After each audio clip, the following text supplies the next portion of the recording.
finger as well. No, isn't it? Because I do a shake up. No, but now you have to show it to everyone who sits down. Otherwise, I'm going to feel targeted. Oh, we'll do. No, don't you worry. Oh yeah, everyone. Yeah, it will be there like this. I bet you see all in when you put your hand out. Okay. Is day one streamed? Always. Only one B, only one B. Oh right, okay. Not one A. Just one A. We do the. We're not straight into day 3. Not quite. We're heading that way. I'm mentally there. Yeah, we've got to be mentally there. Sorry, what's your name? Maya. Maya. And yours? Wendy. Wendy. Nice Legend to meet you. Wendy. And sorry, what's your name? Nick. Nick. Pleasure. And we all have headphones. What for? No, I like headphones. Oh, be good fun. We're not like that. Nothing. I knew it was going to be streamed. I would have done my hair properly. I was just thinking I'm just going to have a little quick Hello, so you're right. Hello, you're right. What's your name? Sean Kozak. Sean seat 6. That's a seat 6. Yeah. Thank you. I've got arms on my chair. Can I swap the chairs around? Sorry again? Yeah, why not? Can I swap that? Because this one's got arms. Yeah. And now apparently I've got to show this to everybody, otherwise it will be singled out. Again, But relax it's enough. to stop you from bluffing me. Oh, really? Yeah. I don't bluff anyway, so That's it all should right be then, alright. there you go. It should be fine. See, I have showed it to everybody. Thank you don't you, feel thank singled you. out. Appreciate it. I don't bluff either, I don't like it. I've not bought enough blood pressure tablets with me to do that. So what you going to sit for? One more players do day 1B of the main event today. We're playing 10 to 60-minute levels, and 20-minute break every 2 levels. There is an extended 60-minute break at the end of level 4, in which food will be provided in the restaurant. We're putting 2 re-entries into this play. Good morning, Trevor. Right, 9 p.m. so that you don't feel left out, I have to show you this as well. 3, and your opening blinds are 100 dealers. Does it cost me anything? Sorry. It's to stop you from bluffing me. Oh, right. Okay? Anthony? I don't know if that's going to work, Wendy, because I don't know when I'm bluffing. Thor's hammer doesn't like it if you bluff me. I'm just telling you, it's just so that it's fair to all the table. And yourself at the end, sir. Sorry? My hammer hates it if you bluff me. Oh, I see. Morning. So, Morning. Morning. How you doing? I'm okay. Good lad. Morning everybody. Welcome to GUKPT Luton Day 1B. They are the chip counts for Day 1A. James Golder, chip leader. The Messiah. The Messiah. Yeah, that's what he's called. You know him. That's what everyone You know him knows well. him as. The I Messiah. was thinking, who's James? Does he play? Does it? What? All right. Does he play golf? He doesn't play golf. All right. Obviously just good at poker. Yeah, predominantly plays cash. Yeah. 256,000. Cole Spencer, Tim Slater, who bust the high roller and jumped straight into the main. Nathan Jones. Who was talking about Nathan Jones in 1965? Buddy Holly. No, I'm unlucky. Dinah Ross and the Supremes. Nathan Jones, you've been gone too long. Do. Nathan Jones, you've been gone too. Great tune. Great tune. Done by in the 80s. I know me and Mrs. Jones. I know Close. It was redone in the 80s by that one. Queen. Bananarama. Nathan Jones, you've been gone too long. And doing that tune, Bananarama became the most successful female band ever. And it was a remake of the Supremes, who they overtook the record from, which is pretty good actually. Anyway, back to the game. Richard Orton, Rob Buki, Michaelis Michael, Danny Laidlaw's got a stack at 71,000, Brandon Shields as well, and Rory Liffey. Oh, Rory. A lot of big stacks in that tower for a day one. Yep. Multiple stacks over 100k. Indeed. Oh, who's that? Is that Albert? Oh, it is No Albert. way! Albert's in the building. Fireworks to begin with. Oh, big TR. Obviously, we're going to have a bad beat story. Do you know what he's told? Do you know how many people he told yesterday? No. There were 71 players. Do you know how many players knew about his bad beat? 68. If you've not seen it, Big TR on social media, the most crazy bad beat ever. it was a very polite ever. In this, So, in the world what does today, 13 mean? When I'm 7 under par on a golf course, it's usually through 13. Oh, in golf? Yeah, no. He's asking because on that it says through 13. Oh, right. I Just see. how many players have made it through. Yes, today, 2 and Saturday. Today, 2 and Saturday. Day 2 is tomorrow, starting at 12:30. We're here. Good afternoon, everybody. Early start for everybody. Good afternoon, whatever you're doing, wherever you're going. Whatever bridges you're driving over. Good luck, Wendy. Up the Sheffield crew. Hope for some fun hands to commentate on, boys. Well, we've got Wendy and Albert. And TR. And TR. Louis Ward's at work. Don't tell the boss. Yeah, the pocket jacks on a jack 7-7 flop and lost.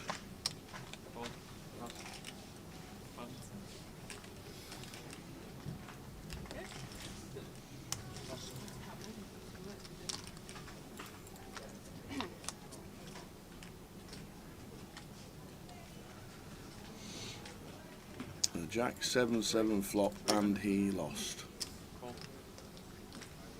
What drink did you bring in this morning? I've actually already had a Red Bull, but I've got another Red Bull and a nice coffee for me as well. Oh. So going to be wide awake.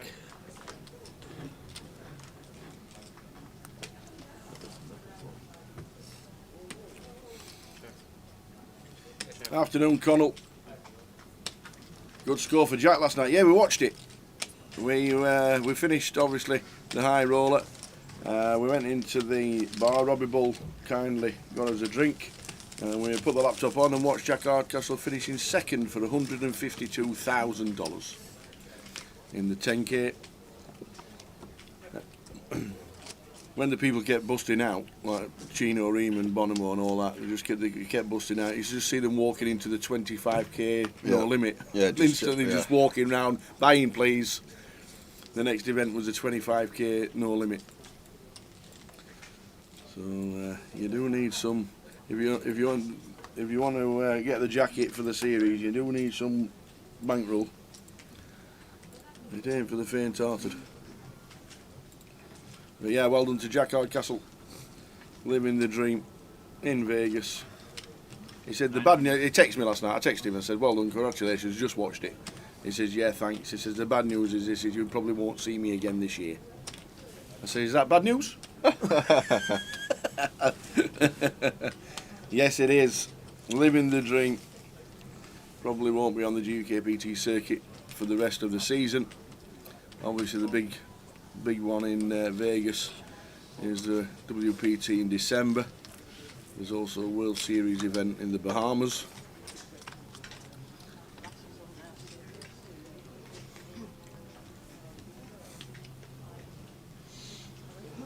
So early stages, 25, them were the days. Remember them days? 25, 100 are the blinds.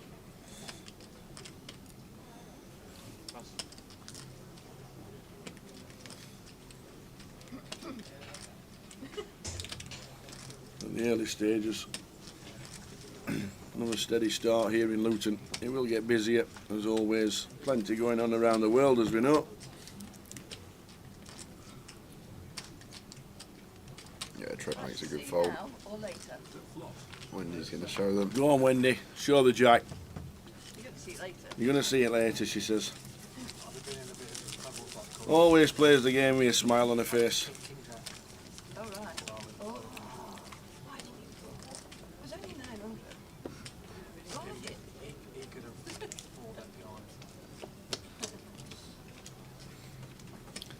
Albert Sapiano playing in Luton. Trevor Reardon to his right. Wendy Watson. Wendy said she could have played the Omaha cash game and she'd realised it was on. That'd have been interesting. Seems though she's been playing the game for 3.5 days. She loves it. Give Albert some cards. Albert doesn't need cards to play. Albert just needs 2 cards. Any 2. A little 10x with the 9s makes it 1k. Wendy's even the king queen suited. Oh. Just a 10x raise. Welcome, Albert.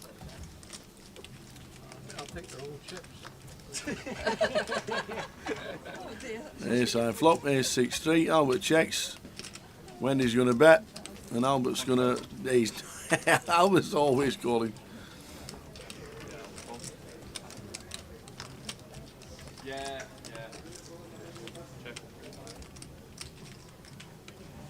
Could go check, check. No, Wendy's firing again. 3,000. Albert's. Wendy repping the ace and Albert Yeah. having none of it. Yep. Oh. She gets the check Oh, mark. no. And he's got Albert's not gonna like this.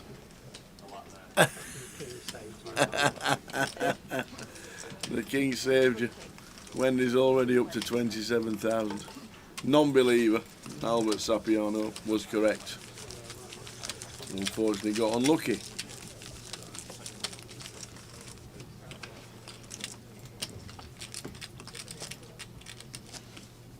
So apparently Wendy's an MBE and does a lot for charity. She is indeed. She was also, back in the day, Woman of the Year 2011 for all her efforts Sure did. for charity work. Back in the day. It was 12 years ago. That's That's a long back time in ago. the day, though, is it? That's a long time ago. 2011. She was Woman of the Year. And she has a great backstory. No, has she got a book out? Yes, she got a book. She's got the book. She has a big history. It's called Mum of the Year, her book. Is it? I believe so, yeah. Awesome. And she is an MBE. 500. Were you involved in that? Still does a lot for charity. Look at that, fresh face, straight down, level one of the day, Robbie Bull. Not even a little lay-in or... No, don't fancy an extra couple of hours in while the blinds are really low and the structure's so good. Oh, bless you. That's horrible. Find me hanging in the toilet. I didn't see any of it. I just got to the picture. Was you Yeah. all in on the flop? Three flop. Yeah, big 5x raise here from Albert with his parent flush draw. Just going to get out of the way, Anthony. Terry Gordon said, I'll fold in it. I thought, oh, good. What? The next card, bottom line. Why would he say that? Midnight, I mean, Oh, Trevor just telling the story that Trevor Jordan Jr. said he folded a 9 on the table in the hand when he had jacks against 9s. Maggie, I've pitched this card is 2. Listen, that we need to bother about. Do we have to put them Yeah. Oh, you have to. No. Yeah, it's so that the thing can... Do we think Daniel Laidlaw can win a GUKPT within the next 10 years? I reckon within the next 10 years he's going to be way less than even money. Assuming that he continues playing at the volume that he is. I'd rather them not know what cards they've got so they can see how bad Anthony finds aces. Nice sight to see early on. 3 betting to 1.2. Should get action from Sean here. Well, I say should get action from Sean. How about the cold call from Albert from the big blind with the king 9 off? There he comes. He's not here to hang about, he's double parked outside. Oh dear. Flop set for Sean. Aces for Anthony in seat 2.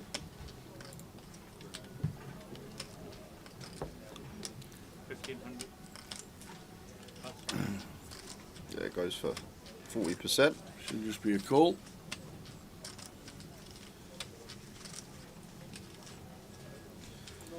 I like it from Sean. See it so much more these days. When players flop the set, just flatting, not setting alarm bells off, keeping their range wide. Like in this scenario, for example, we're going to get the value from over pairs anyway. Keep some bluffs in of our opponent as well. And against button, this is as clean as you like this turn. If I'm sitting there as Anthony, 5-3 shouldn't really be a thing. Maybe 5-3 suited at this early stage, but we're going value hunting versus all the Jack X out there. So just calls. Yeah, Like it. really like how Sean's playing this hand tower. And that's as dry as you like for the aces as well. Do we? Oh, Katie's here. Do we lead? Just check tower. Like if Anthony's bluffing, we want him to like bluff off with an ace king and ace queen. Like if he's got aces, kings or queens, he's gonna bet these anyway when check two. So when we check, what we do, we just keep all these bluffs in as well that may potentially go after it and goes for the donk lead shove. And how often do we say it, Tower, about this is line? Never, ever, ever, ever a bluff. Not ever. And Anthony's got the ace of hearts in his hand. Not a good card to have. Blocking the nut flush draw. Opponent can't have that now. You hit a set on me, Andy. Have you hit a set on me? He says. Yes, he has. Be a good fold, Anthony. Yeah, and it's a tough to fold boots, Tower, but I say it all the time. Like if he's got ace, jack, king, jack, queen, jack, he's not going to be doing this, Sean. He's just going to continue checking to Anthony. Yeah. Can have some river, jack 10, 4 6s going to be in there. Maybe some stuff like 4-6 suited this early stage. Oh, but he's made the call, and yes, he has. He got it absolutely spot on. yeah, so Sean does get paid. Would have got the lot anyway because Anthony would have had to shove with that SPR of check 2. He's got him. He had a feeling he had a set. He called it out, and unfortunately, it still ended up calling. Early action. Early action. Man of Straw, yeah, it was on Poker Go yesterday. 7-2. I thought the event Jack there was on a sub-only channel. Poker Go. What is it, about 10 a year or something like that? I had one. No idea. Jay doesn't watch it, he's just on it. I'm sure a subscription comes out from somewhere.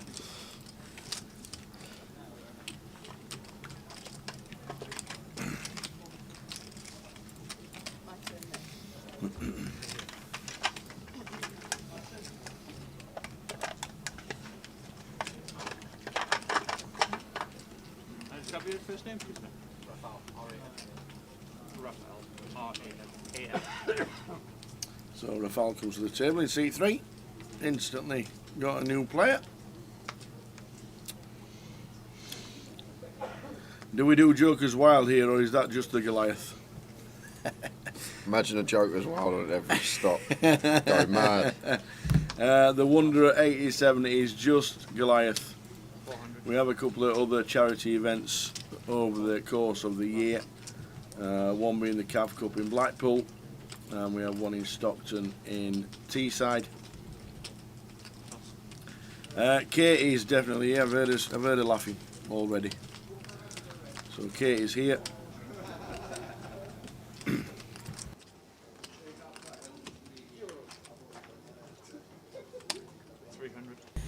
So yeah, we heard the giggles.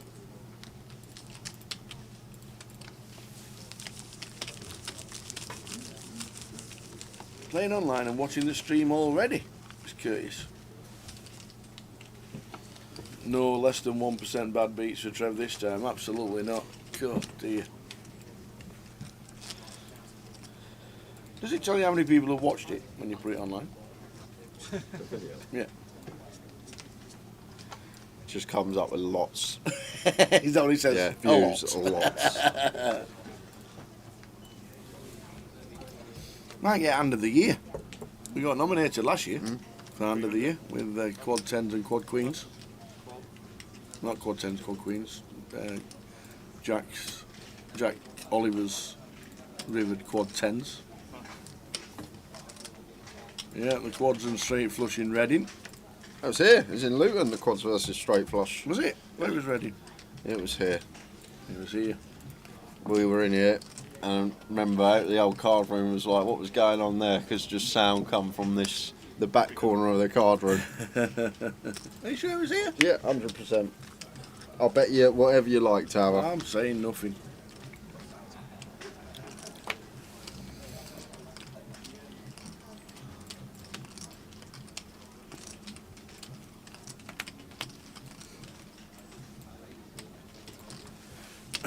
The guy who beat Jack Hardcastle last night also beat Sam Grafton in another tournament last year.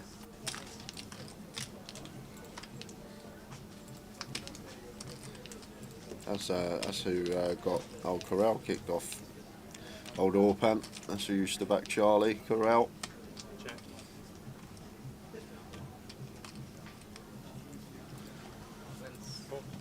He's meant to be one of the like big stakers in the poker world. Old Orpan, the one that Jack lost the heads up, meant to be like one of the big stakers. Puts a lot of people into like the super high rollers, high rollers, all that stuff. Yeah.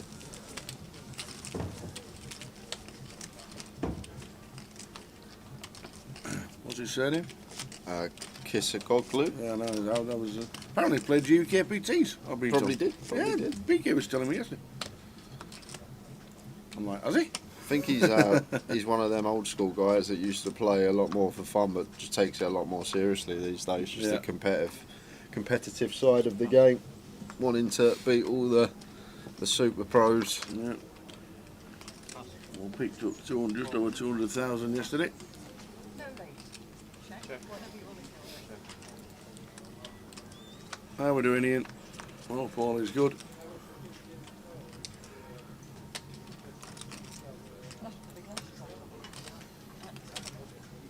I'll check. Check. 600. Albert's in with a 5 deuce. Wendy's got the gut shot, so she's a non-believer. The old deuce 4. How is Albert out kicking Wendy in this pot? 5 high is winning. Brilliant. And if it does get to showdown, 5 high is going to be good. Oh, Wendy. 1,000. Folds. That's 1,000 on the river. Wins the hand with 4 high. Keep them cards, Wendy. She's not showing anyone that one, Tower.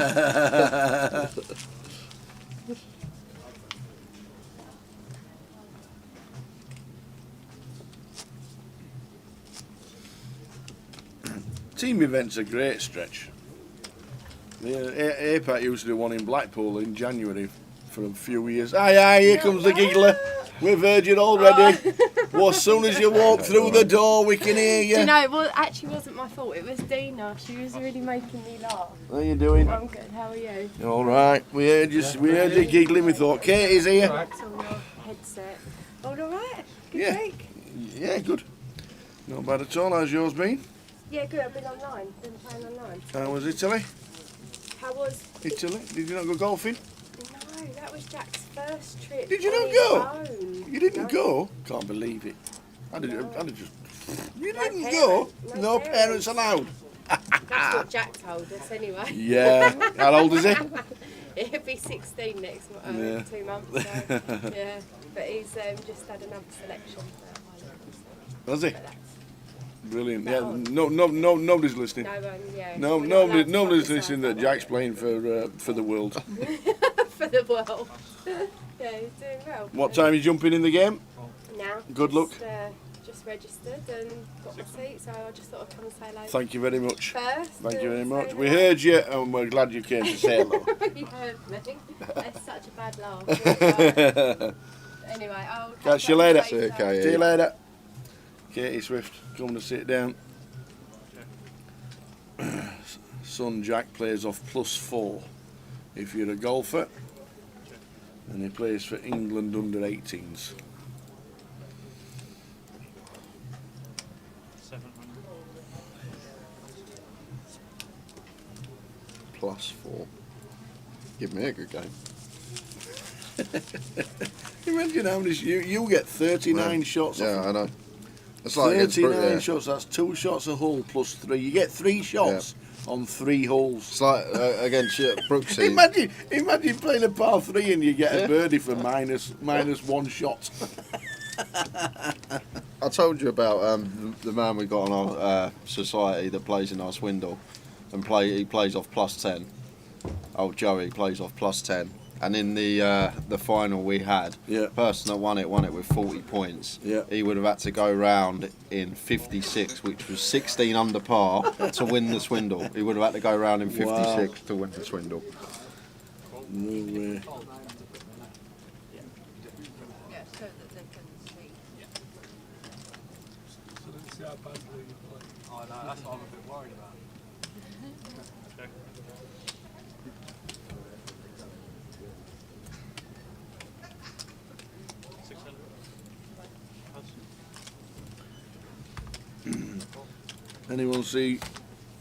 Anyone see Golf Punter on Twitter and some of the bets he does? Yeah, that Luke Patton.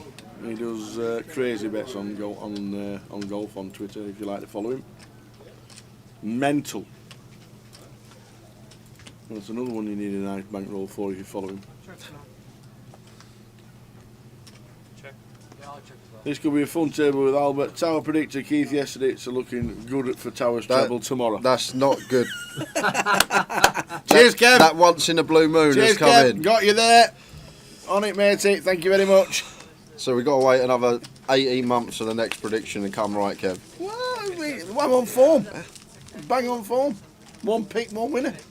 Can't wait for tomorrow. That's why it's not. Have some giveaways throughout the day as well, guys. Probably not this session, but definitely throw some stuff at you. Yeah,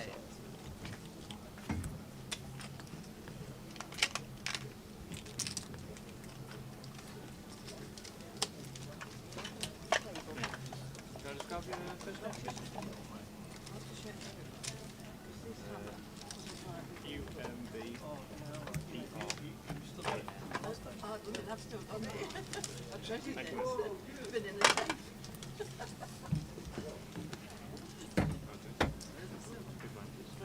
There? 7. What's he? 7. 7, 7. 7-2. Yeah. 7-2 over here. Sounds like that.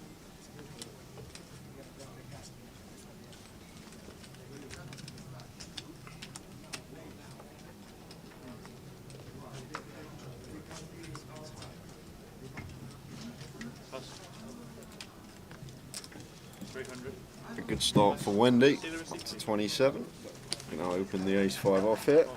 Plus, thank you, sir.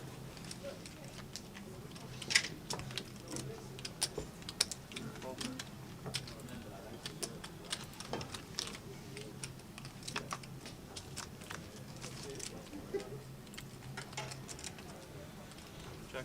Check. Check.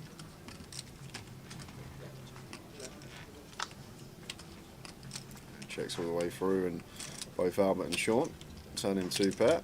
800. Albert leads for 800 with 2/3 pot. An awkward one for Sean with 2 players behind here. Yeah, I like that fold from him. Plus. Just a couple of players behind us. Albert betting into 3 players. Very difficult for our hand to be best at. Was out-kicked from the Queen Jack of Albert. We'll be able to book it in half an hour. Pesky says, will Tower's treble involve Rotherham? It might involve Rotherham losing. They get battered tomorrow by Preston. We get battered every week. Can I just see the result? Everywhere we go, Rotherham get battered. Everywhere we go.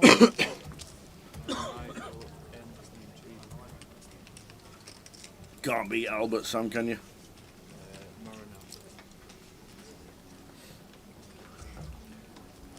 Thanks for thank you. Pass. Pass.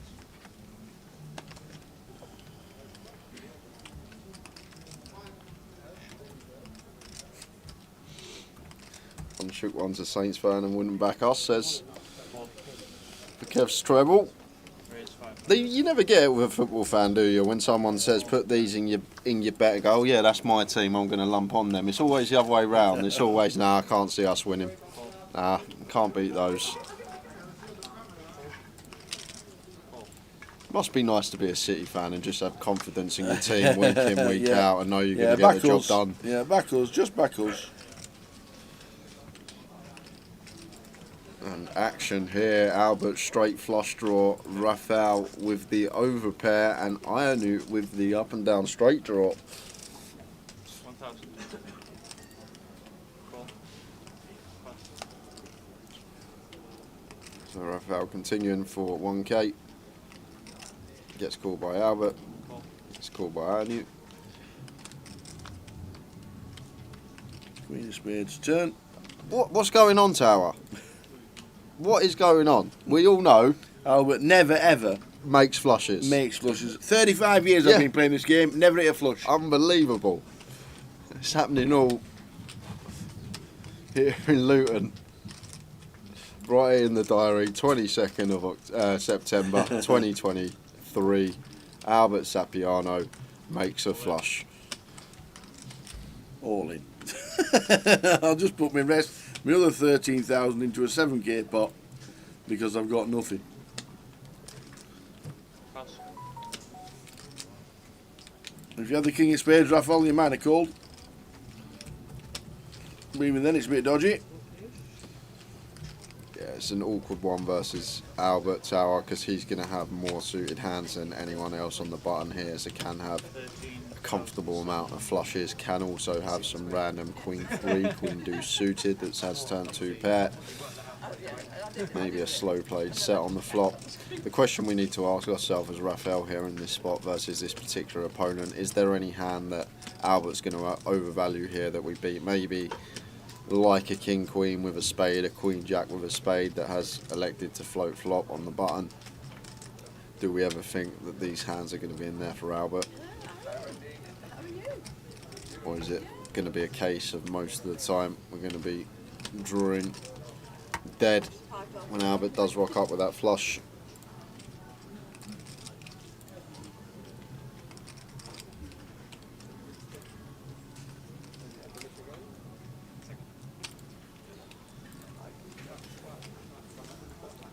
Sometimes the Albert factor here, the players in the pot are aware of him. Yep.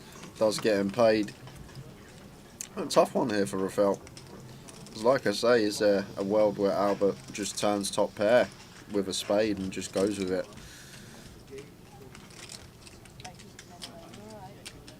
Would Albert do this with ace 4, ace 5 with the ace of spades? That's another question. And ace 9 with the ace of spades perhaps? I wouldn't fault him for calling here, Raphael, just because I think there's a lot of those type of hands that Albert could rock up with. Bare ace of spades, ace 4, ace 5, ace 9, ace of spades, ace 3, ace of spades, ace deuce, ace of spades. Yeah. And Raphael does call it off, drawing dead. Drawing dead. Going to get a nice clean double.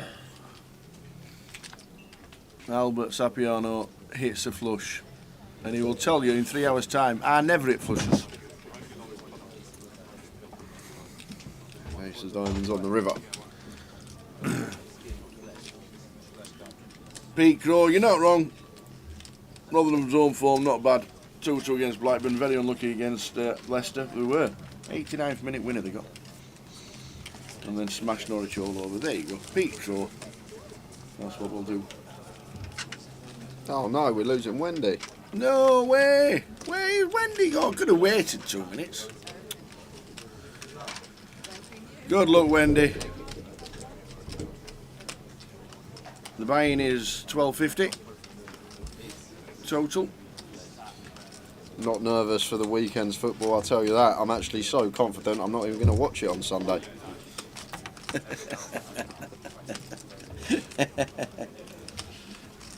I think you'll do them.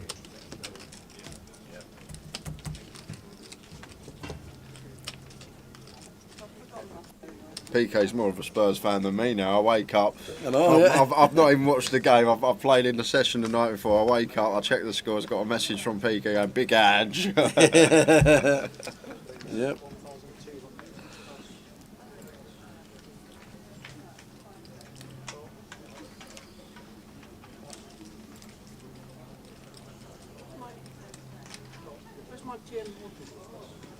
I knew here the Queen Jack opens to 1200 from under the gun. 12x open.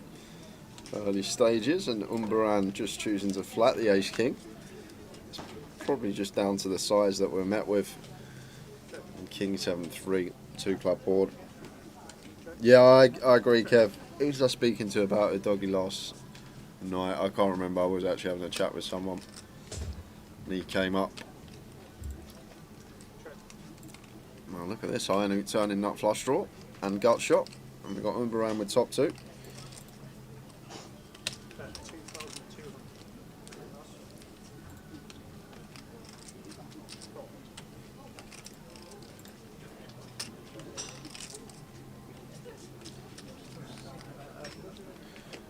big brick on the river.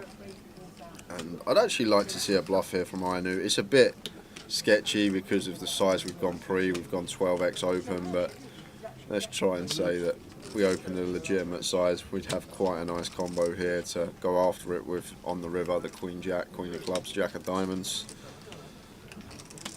It just goes check, check, and Baron takes a small one.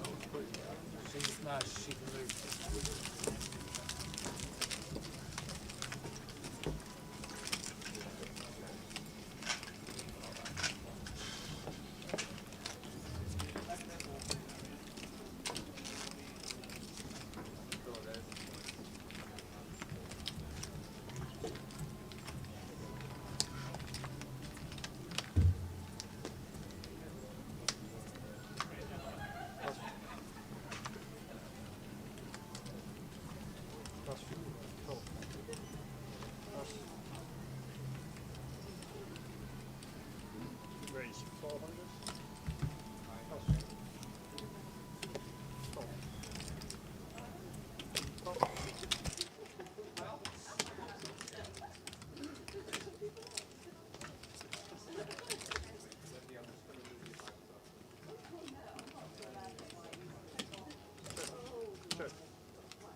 Wendy departs, gone to balance the tables as players come through the door.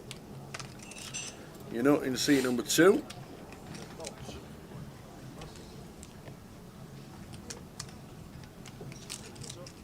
Albert Sapiano, chip lead on the table. Now Wendy's gone.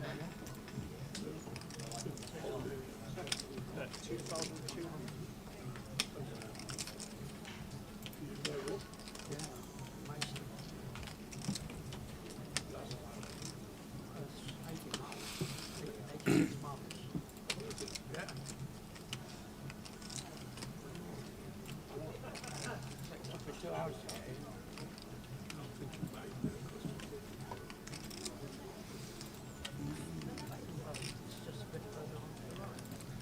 Early stages, day 1B.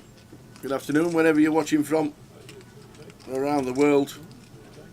I hope all is good.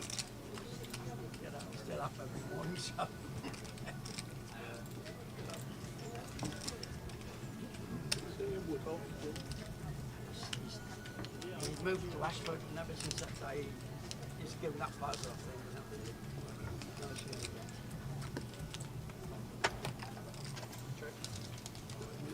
There, 5,000. So Humberon with the jack. Moves up to 28,000. Sean busting aces with pocket sixes as a cheap lead. Albert second. Humberon on 28k. Start with 20,000.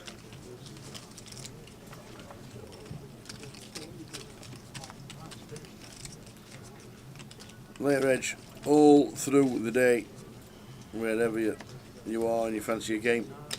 Luton, the place to be. A lot of money.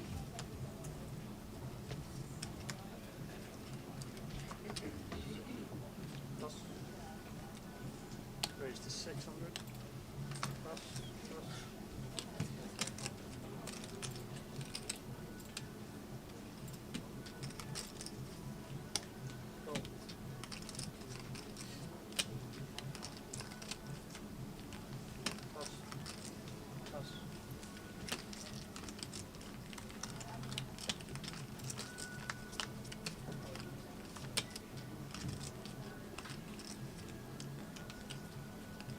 King, Queen, 10.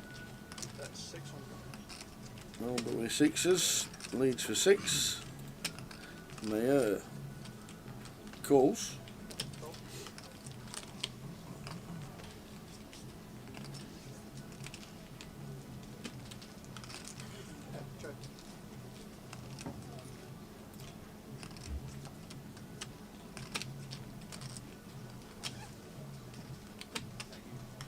That 1,300.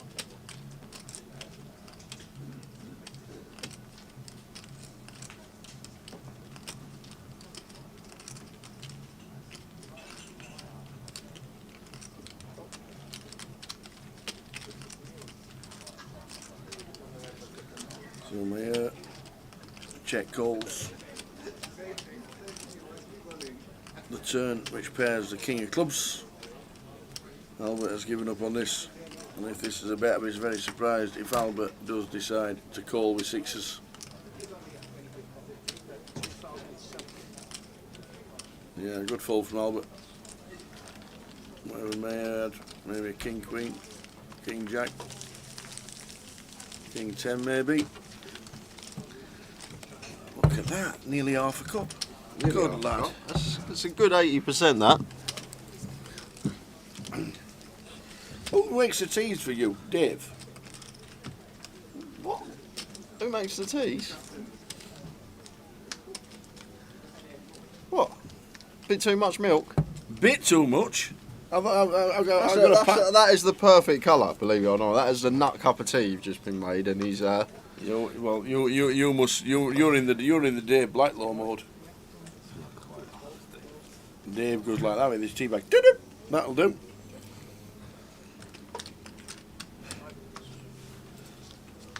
Razor Kev says QPR won't win tonight. Who's LWB?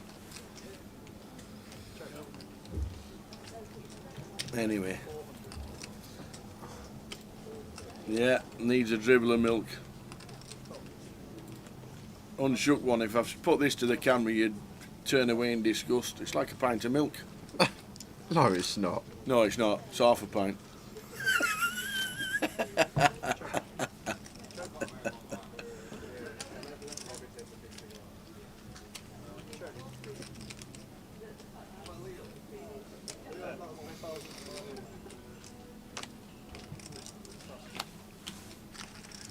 So the nut flush for Umbrant gets his stack up again.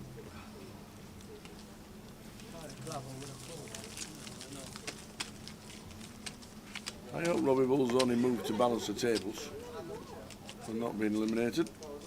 I think it's probably balancing. Quiet start here on day 1B. I'm sure after dinner there'll be plenty of names jumping in.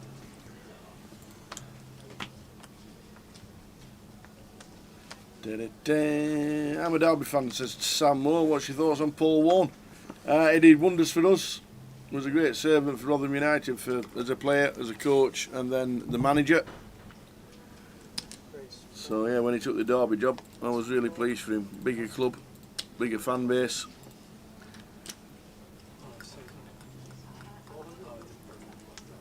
Gets the backing. You've obviously got a bigger budget than Rotherham United. I like him. Can't say anything wrong against him. He got us 5 promotions and 3 Wembley wins. Oh dear. Uh-oh. Problems for Albert here, Tower. Yeah. Albert not liking to fold top pair at any given point in a hand. Nope. So Umbaran here, set to win a biggie.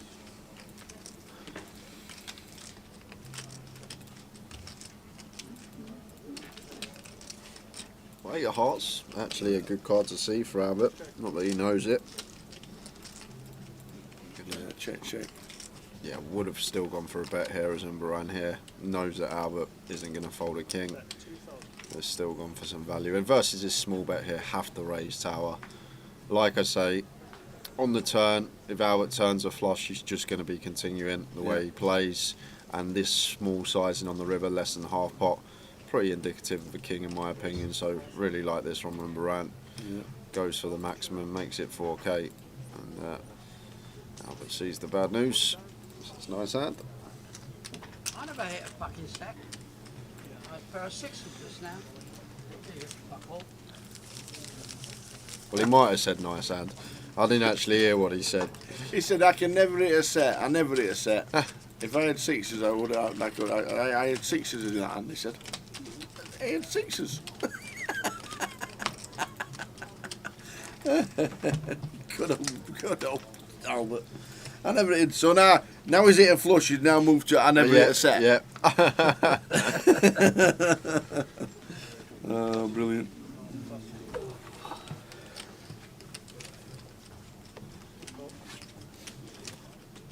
And it goes for limp. And Rafael just sends for 33 with ace-4 off.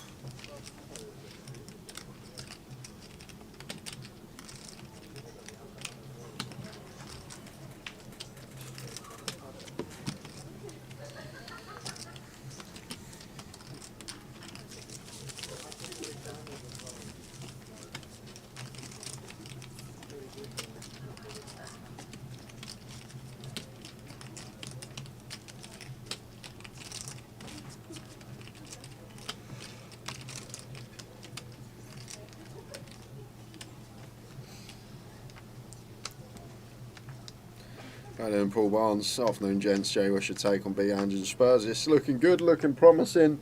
Not really had too much of a test so far. I don't really rate Man United and their team the last couple of years. It's like a mid-table game for us, so I don't actually think... I'm being serious now. I really don't rate Man U at all the last few seasons. They can't just get anything together. So we haven't really had a test yet. First test coming on Sunday. But it looks positive. I like the fact that when we score a goal, we stay on the front foot. We don't drop off. People, movement off the ball, running into space, creating space for others to run into. It's looking good. It's looking a lot better. Obviously up top, Richarlison, maybe we could have done with getting someone in the window. But it's been a good start. We've got our first proper test on Sunday. And hopefully we can pass it. I'll take a point now. Obviously away at Arsenal, we're going to be a toughie. Yeah. They're in good form, they're playing well, they've got a good squad. But 3 points would be delicious. The keeper is good. That's why I had to check to see if I had spades, but I didn't.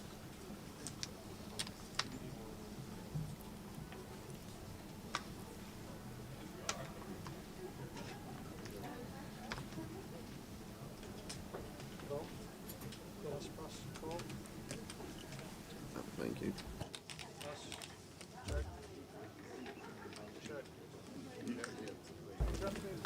So your nut calls the 100. Albert as well with the king 7. Big blind of Mayor sees a free flop.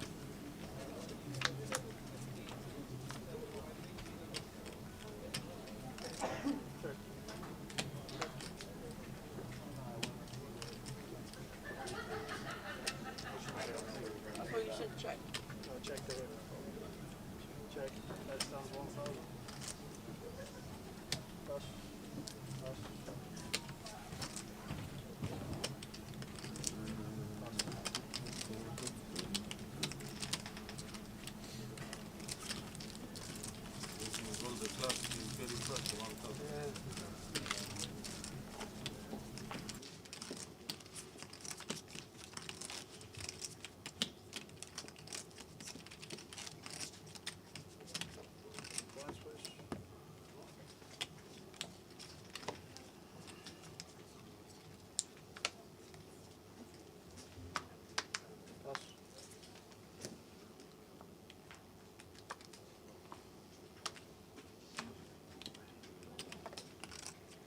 Raise 300. Top. Pass. Call. Pass. Call.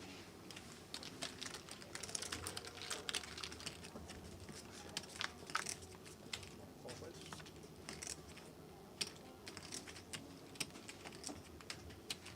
Check.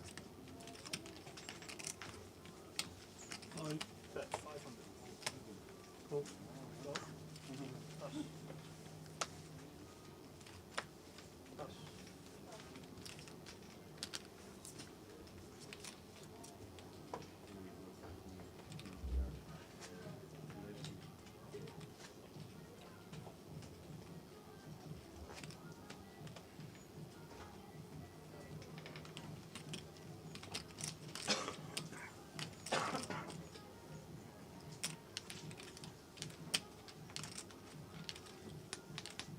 Bet 1,600.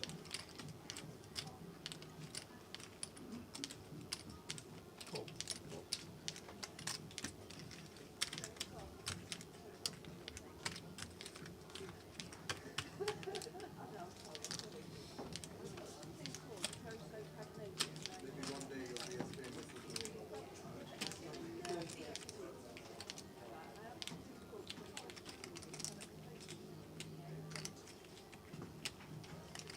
Check. You win.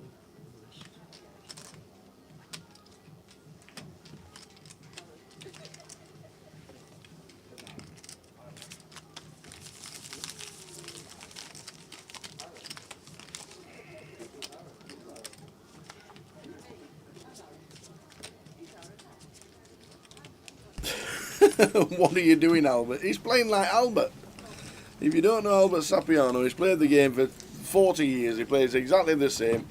He plays like he's double parked in the car park, and he's got to get home straight away. So yeah, it's it's just Albert. He's played it for years. He won a GUKPT back in about 2010 down in Thanet. He won a big event in the old Fox Club on Shaftesbury Avenue in London years and years ago. He is unpredictable. Any two cards.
So yeah, an older version of Ali Malou, absolutely.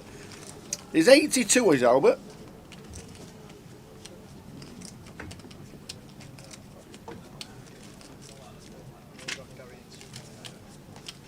He is, he's 82.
The Undead saw the nines versus Jacks full.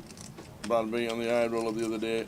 Unbelievable. Yeah, 99.8% favourite. 99.8% favourite on that flop. One for the highlight reel, that is for sure. Coming up the rest of the week, Jay's just gone for his breakfast. He's just having his bacon egg sandwich or whatever he's having. But this is for the rest of Luton. The main event is on Friday, day 1B, day 1C. The turbo tonight at 9 o'clock. We concentrate on the main event finish round about 12:30 on the stream. The turbo finishes about 1 AM, so you get the chip counts overnight. Tomorrow is the cup side event, the £550 side event. And then on Sunday, there's a PLO bounty and a closer. 30-minute clock for the first 4 levels, and then 20 minutes throughout the rest of the day. Crown the champion of the cup and crown the champion of the main event. That is the rest of Luton.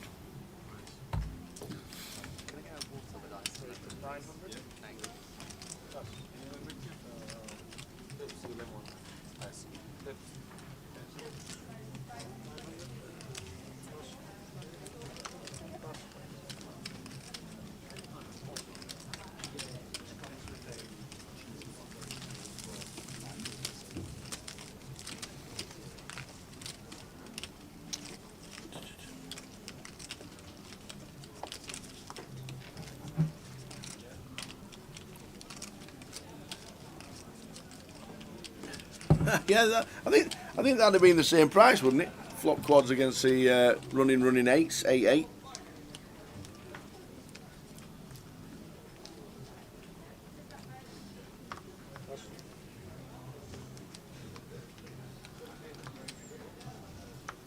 When you look back and you see the straight flush against the quads, and you see we do get some really tough beats on occasions on the live stream. Afternoon, Zacabello. How are you? Are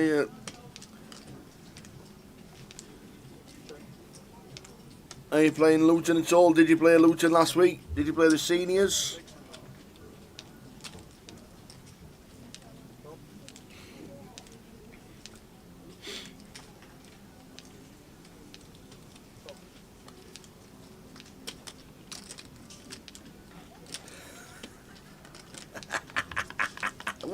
What do you mean? What do you mean?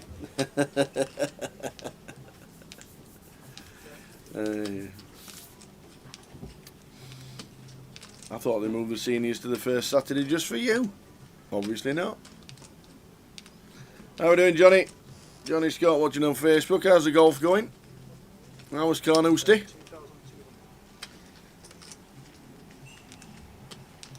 Thinking of coming up before the end of the season, so watch this space.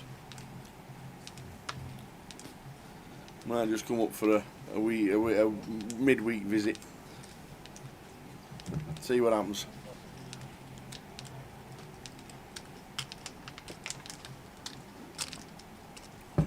Well, I think I'll be up before November.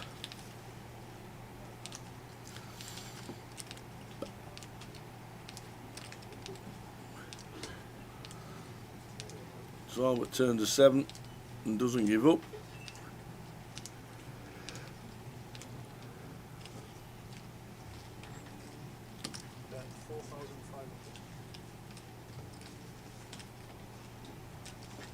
Bet 4.5 on the river. Albert's going to be calling. Yep, indeed he does. Sees the bad news of the jack. I never hit me flush. Good job you didn't hit your flush. Poor Albert. Huge pots for level 1. Yeah, absolutely. It was even better when we had Wendy Watson in the mix as well. But Wendy went to balance the tables. Good luck if you're walking out in Luton in a minute. Yeah, it is. Bouncing. Yeah.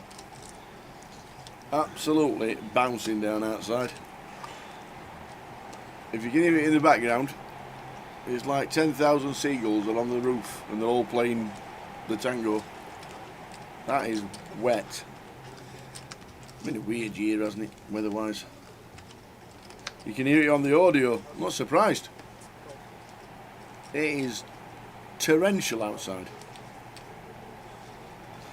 Just back home after a week away celebrating your eligibility into the Seniors Poker Tour. Happy birthday, Johnny.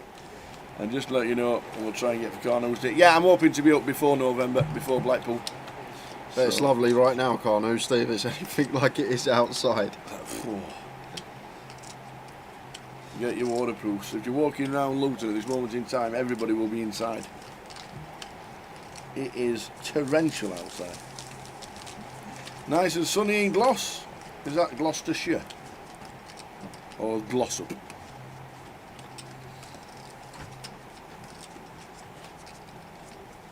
And it's beautiful in Newcastle.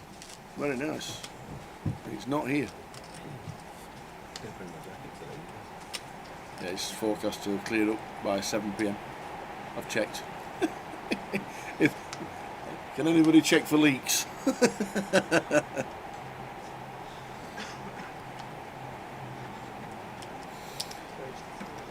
The Undead Omen says it's a bit miserable in Preston, and that's not the weather.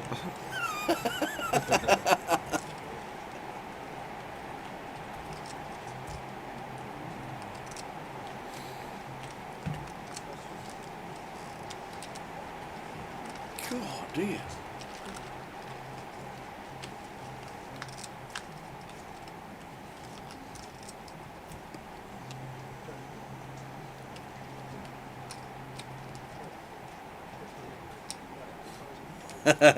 It's the tower effect. You're not wrong. Every time I come up to Edinburgh, it rains and rains and rains. You're bringing your sticks down to Blackpool. Yeah, Good luck in November. Let us know when it'll probably be 25 degrees. Yardage gained off the tee minus 10 yards. The wind will be that strong. Well, that's true. Yeah, let us know when you're coming down, Johnny, and send us a message on when you're coming down, and we'll sort something out. Blackpool on its way. In fact, we've got the Blackpool schedule. There we go. There it is. Blackpool schedule starting the 8th of November with the Mystery and Mini satellites. They are super value. They are fantastic value. 2-event satellite. I love it. The Mystery Bounty is a £330 comp. That's dropped in price. I like that. The Mini Main £250. I like that. The eye rollers on. The cash out satellites are on. The £200 turbos on. Cash game will be on the Wednesday night. Thursday, Eye Roller Day 2 will be streaming, and then the main event as well. Plenty going on. It's a great festival in Blackpool. Looking forward to that. But Wednesday, the 8th of November, is when it starts.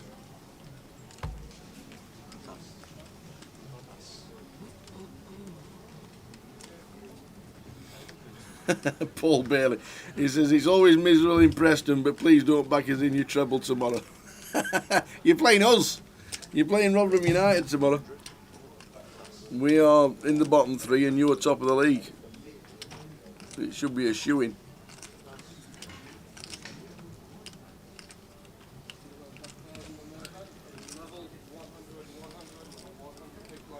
Can you explain the cash out satellite? Says Glover watching on Twitch. He doesn't understand them. Basically, a cash out satellite is you start with 10,000 chips, and when you get to 100,000 chips, you stand up with a seat. It's reverse psychology of a normal satellite where you get all the chips and then you just sit and wait for everybody else to get knocked out. The challenge is to get to 100,000, 10x your starting stack, to get yourself a seat. So as soon as you get 100,000 from your 10,000 starting stack, you get yourself a seat and away you go. It can happen in an hour, it can happen in 4 hours, it can happen in 20 minutes.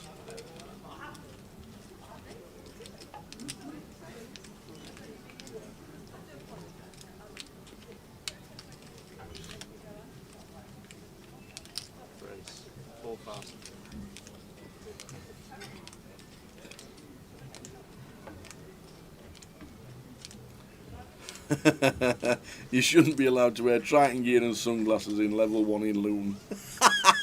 I like it. Oh dear.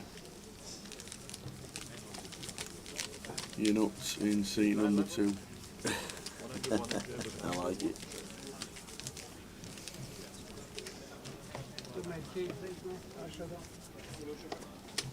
Yeah, a lot of people like the cash out satellites. They're very popular.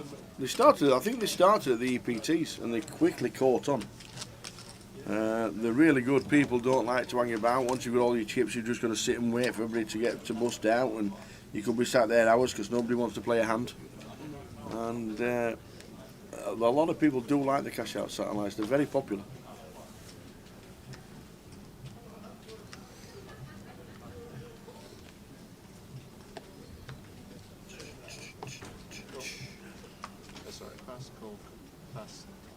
Oh, the sun. I thought you meant seat 2. I thought you meant seat 2 with the glasses and the hoodie and the head up.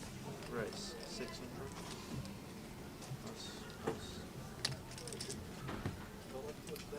Okay, he's having a giggle. He's on form with the giggling today. He's okay.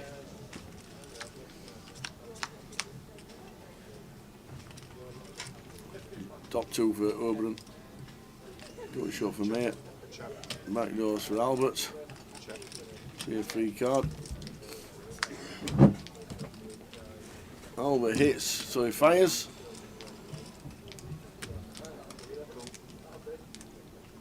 Umber and calls. Yeah, gonna have to take one off as Umber run. Yeah. With the top 2 pair. I think Mayer with a gut shot, and the overs also want to see a river. Check line.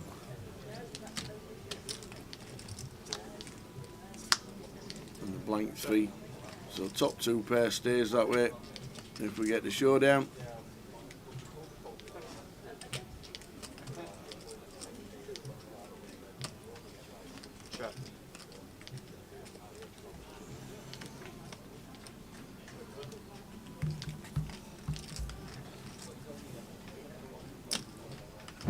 2,500.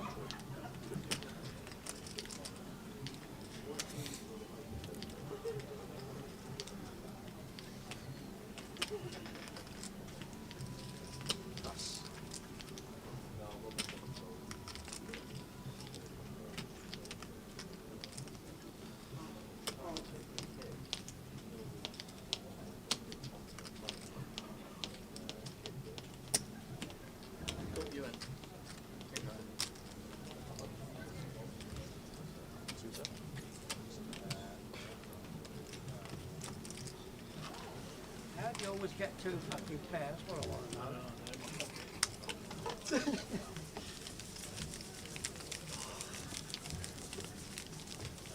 I'll go through it then.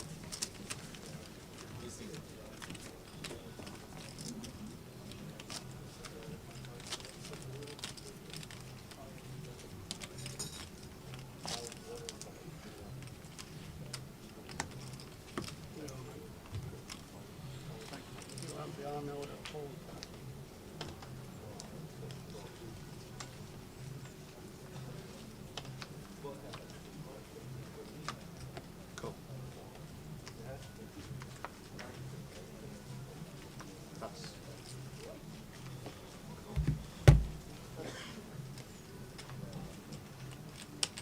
Brace. 600. Pass. Pass.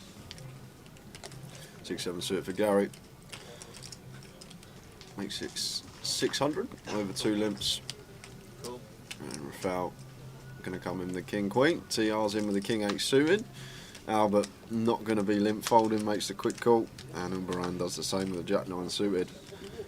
So 5-way action here. King Queen, the best hand. Check. And potential trouble here for Trev, but we shouldn't get in too much trouble once we go 5-way here. Over to Gary with a 6-7 suited. It's going to choose to continue here. Obviously need to tone the C-bet frequency down once we go multi-way, but I think this is one of the boards going to be fine to stab. We'll fold out all these pocket pairs in between the 3 and the king. Still some decent backdoor equity, and we are at the stone cold bottom of our range.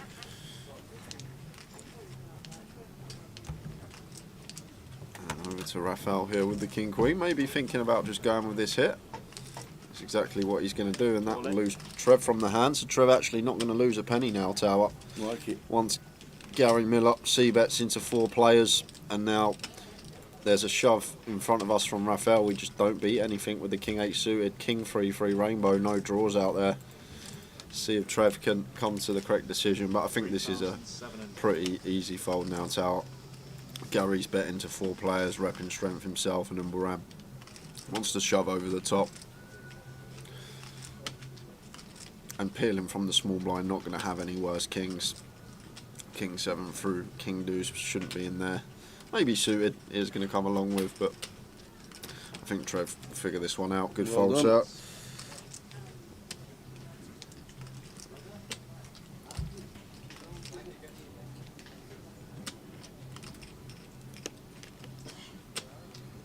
Albert with a 7-5, probably doesn't realise it's on him. I guarantee he doesn't realise it's on him. He's listening to something. Radio 4 or whatever it is. Radio 4? Does it not stop at Radio 3? There's a Radio 5. 5 Live. There's a Radio 6. Sorry. It's on you, Albert. I was waiting. There you go. I know exactly. He had no idea it was on him. He's got his headphones in. What do you reckon he's listening to, Tower? Probably a work email, something like that. Somebody ordering some honey. Albert sounds very fluent in French. Yeah, he does like a bit of blue language. How are we doing, Maurice? How was Blackpool last weekend? Good to see you. Can we do that? Can we just go and mic Albert up? Is that possible? Unfortunately not. To mic the players up, you need an outside broadcast. We put another £100,000 onto the cost of the live stream.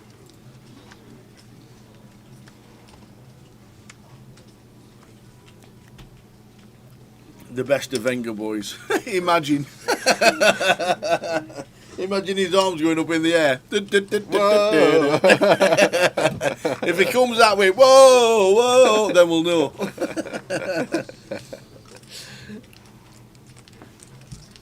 Oh dear. Imagine. Oh dear.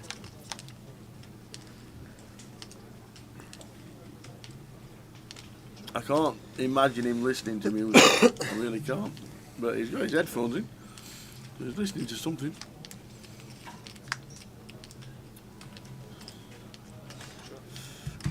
Do Grosvenor have a Discord channel? No, I don't think we do. I don't even have Discord. Are you in millions of groups? Not Discord, no, I don't have Discord.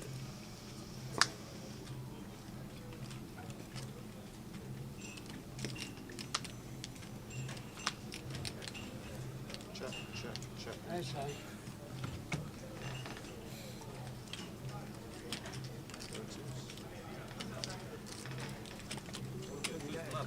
Yeah, Jamie Nixon has a few Discord groups.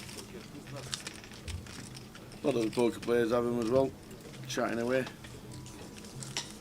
Is Discord just another version of WhatsApp? I think it's more like audio though, like you can all sit there like you used to on the Xbox in a group chat with your mates, all talking with and chatting headphones on. along, yeah. Incoming, incoming! I've never used it though, Tower. No, me neither.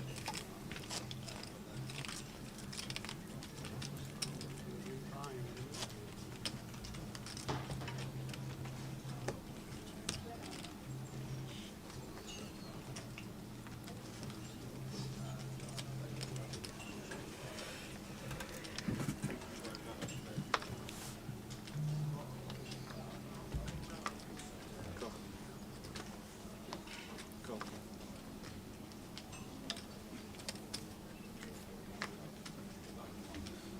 Pass. Pass. Do you need a trick? Yeah. Pass. Okay, sure. Check. Discord is similar to Skype, says Hanskin. Which one's dash? Dash. What happened to Skype? Is that still a thing or is that just gone now? People still use Skype? Very rare. Well, yeah, I think Dash. D-A. No. I think that went by the wayside as well, didn't it? Yeah, when lockdown come, everyone was. Yeah. What's the new thing called? Not Skype. Team, yeah, Microsoft Team Viewer and Zoom. Zoom. That's the one I was thinking of. Zoom. Check. Check. Check. 300.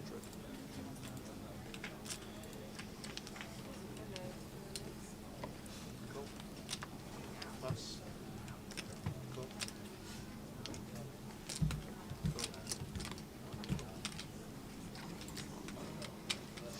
Well, it's not often you see bet into 4 players and get called in all 4 spots. That's what's happened here, though. And Umbaran, delicious looking turn for him.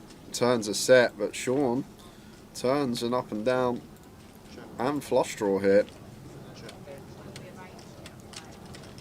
Check over to Ionu. Gonna fire with his top pair. Hefty bet as well, 1.7 into 2.2 with a 3/4 pot. Come on, Albert, we can find the fold.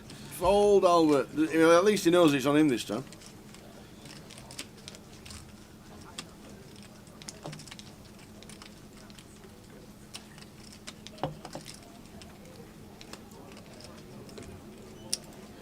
Sean just going to take his equity, makes the call. And then comes the raise from Umbaran Absolutely. with his set of 4s. Turns round to eat his dinner. That's a show of confidence.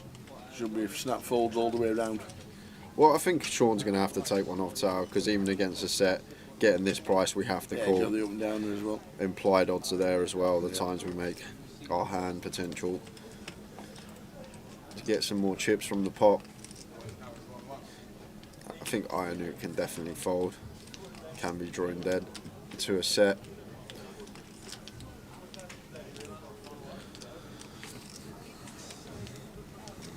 You got to remember as well, it's gone bet 4 calls on the Yeah, flop, let's fold. bet, call, and a raise. Like Umbaran just looks super strong here. Yeah. But once it gets back to Albert! Albert! He is double yeah. popped. Sean loves this now. He gets the call, getting Yeah, an even better absolutely. price. Get me in.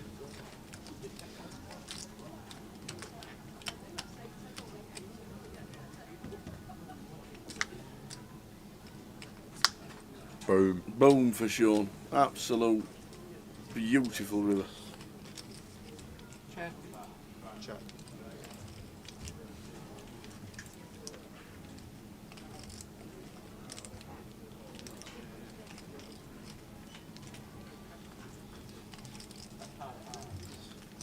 You see Umbaran here picking chips off his stack tower like he's going to bet. Yeah. Like he's trying to tell his opponent, you check to me, I'm going to bet. But we can see with the cards, he'd definitely be checking behind. A little bit of a live tell there. On the river, if you're out of position and the in position player goes for their chips, puts them in front of their stack, or just sort of indicates to you that they're going to bet or they're going to call. If you think about leading, a lot of the time they're just praying to see check.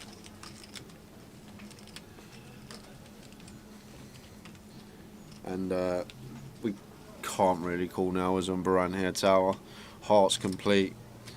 Deuce X gets there. 6-7 gets there. And like, where's Sean going to find a bluff from here as well? Yeah. Not really going to be many bluffs out there. So I think this is a pretty easy fold for Umbaran. Yes, we got a set, but then we just go back to action across the streets. Flop, we've gone 5-way. There's a C bet and 4 calls. So 5-way to the turn, there's a bet, 2 calls, then a raise from us, gets called in 2 spots again. Just with the action that's occurred here, so difficult for our 4s ever to be good. Sean's not going to value bet a worse set or 2 pair. Backdoor clubs does brick out, but like there's not too many backdoor clubs that are going to want to bluff. Like 9x of clubs probably just happy to take showdown. It'd have to be something specific like 7-8 of clubs, and that's about it. So maybe one combo they might find a bluff with, and then there's countless value combos out there the way this hand is played. So difficult to fold a set, but if there's ever a time, this would be it. Just thinking about the hand here and what Sean can have. Leads on the river again. Yeah, like I say, once more tower, leading into the aggressor on the turn, out of position. Always say it, never Does he know it's cool? a bluff. He has said cool. No, I think it's a fold and face up. There you go, the 6-7, and now the Umbaran is on his way. There we go.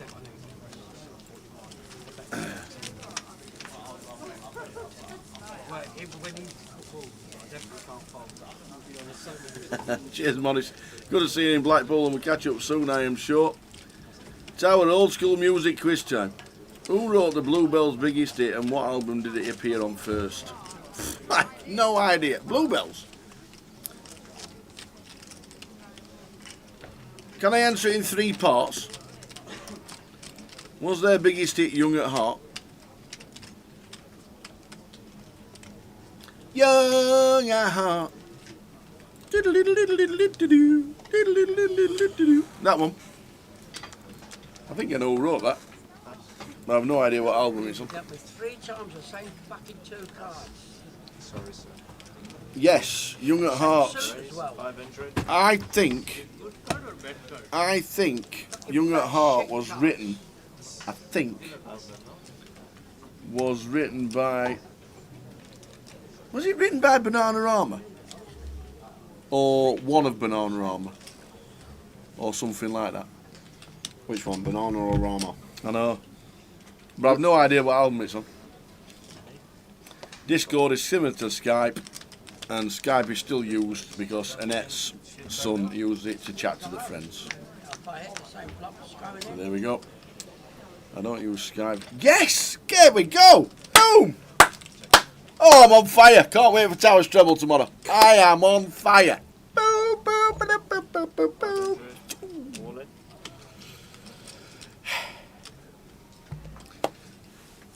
Deep sea skiving. Very nice indeed. Would never have got the album.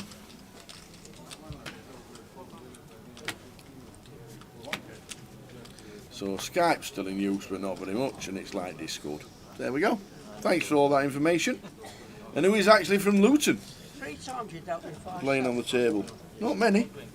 It could be losing now, but here gets it in. Yeah. Bottom pair, the rest of his chips. Yeah. Albert, he'll be off for a re-entry, no doubt about it. Can he find a 7 or a 5?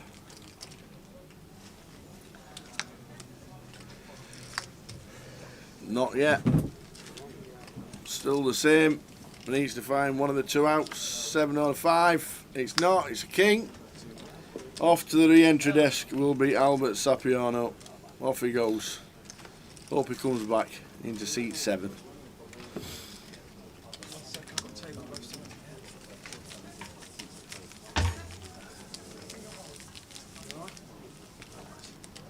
And there we go.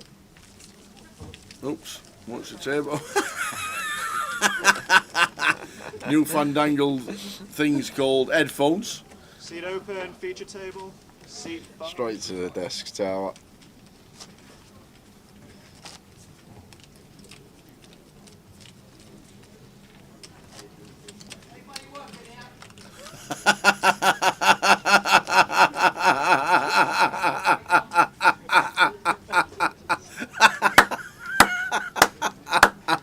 Albert stood at the desk, and there's obviously nobody behind the desk, and he just shouts, "Is anybody working here?"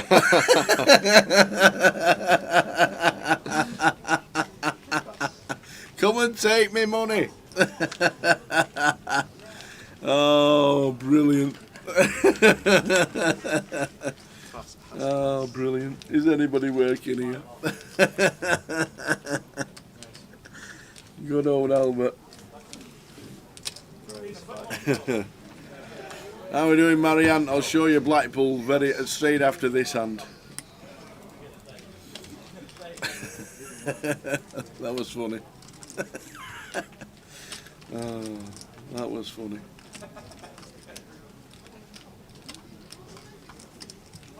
Raise 1,800. Ace King for Sean, opens to 500 on the button. 5x open. Gary going to go for the 3-bet hit. Offsuit low down ace-x. Nice little candidate to do it with. Unfortunately, we have run into top end of the range of Sean. I'm going to be met with the bad news. That's why these hands are quite nice. Better to 3-bet the offsuit from the big blind than it is the suited ace-x, just simply because of the playability. Prefer to go post with our suited hands, whereas more polar with the offsuit. Just happy to fold to a 4-bet, no real decision. Whoa, chunky from Sean. Huge 4-bet from him. 5.6k, north of 3x in position. Maybe just happy to take it down there, but would have preferred to see a legitimate sizing somewhere around the 4k remit. What you expect to see regarding 4-bet sizings. I went for a chunky 3.2x. Same result as a normal size would have got. Takes the pot. Bring him back on the feature. We might get him on next session. Yeah, he's on the second outer table. You can see straight above us, 2 tables up. I just love that. Good old Albert.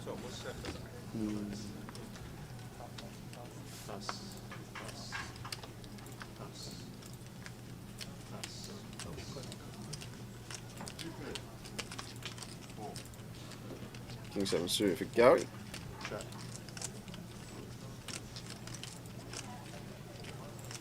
500. Raise 500.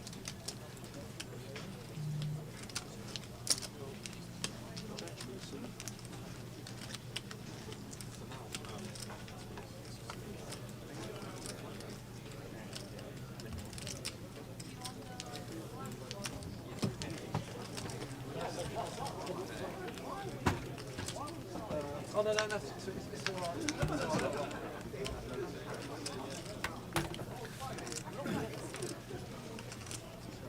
Is that more water that you get? Do you mind using the yeah, mate, that's absolutely fine. All right, do it. Middle pair for Gary. Bummy and gutter. Backdoor space for Mayotte.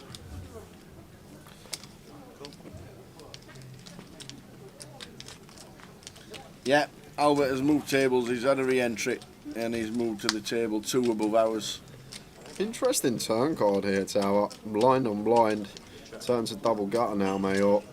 And could potentially double barrel here. Tripling off on spade rivers. Going for value on deuce, 6 and ace rivers. I don't mind this from him. Gary's got another easy check call here. With his second pair, decent kick up. Picks up second at hearts to go with it. Should see call here from Gary.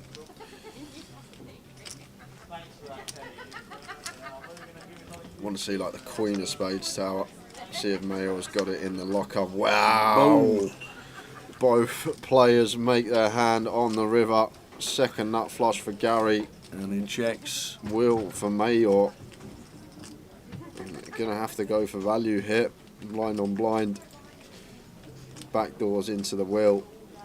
4,000. Makes it 4,000 on the river. It's a chunky sizing, close to 80%. And Gary here just wants to go for the lot, Tower. We got like 3.5x in our stack of the bet. So I'm just going to be moving all in here. Yep, spot on. Now this is tough for Mayor here with his will, because versus 80% pot, I think all the 2 pairs of Gary, all the sets are just going to flat. So difficult spot for Mayor here on the river, and not the best suits on board. The 8 and 7 of spades being on board, 8x of hearts, 7x of hearts, all this like 9-6 of hearts, 9-10 of hearts, Jack 9 of hearts. There's lots of hands out there, blind on blind, that Gary can have that does get to the river in the form of a flush. And then obviously, where's Gary going to find bluffs from? And I think a lot of Gary's bluffs are going to be built around either the bear king or the bear ace, something like ace 6, ace of hearts, be a delicious candidate, king 6, king of hearts. These type of holdings, maybe like a 5-6 off with a 6 of hearts. That's where he's going to start devising his bluffs from. And I think value for Gary's probably going to start at the wheel as well. I reckon ace 4 plus is where we start raising from. So maybe we chop some of the time with like ace 4 with a heart as Mayor, but I think most of the time here, always going to be beat in terms of value. It's just, does Gary Miller ever find a bluff? And he is one of the few at this stage of the tournament that will probably find some credible bluffs here, Tower. It's a really, really tough spot for Mayor when you're up against an opponent who is competent, who's aggressive, very good player, reads the game well. We can get blended, because I think Gary will definitely find some bluffs here with 5-6 with a heart, ace 6 with a heart, king 6 with a heart, all this type of stuff. Going to be in the bluff range. That's why being aggressive and being able to have lots of different hands on any given street makes you very difficult to play against. And real tough spot here for Mayor. Be some fold, Tower, because blind on blind. Yeah. Difficult to fold Great straight, fold. but does make the lay down. Good fold. Very good fold indeed. Blind on blind there. Straight versus flush. Good fold. Marianne says, when is Blackpool? Here it is. There it is. Starts on the 8th of November till the 19th. All the way through. The double satellite on the Wednesday. All the way through to the 19th on the Sunday. Screenshot it. And crop him out. Yeah, please do. Don't look the best today.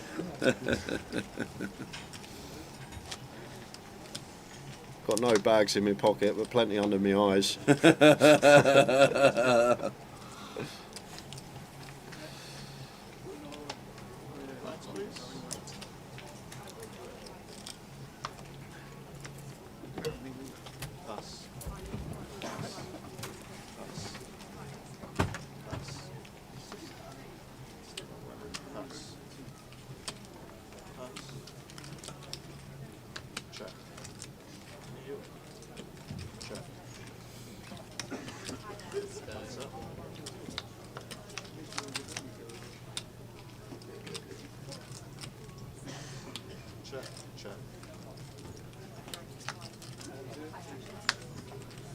That's 200.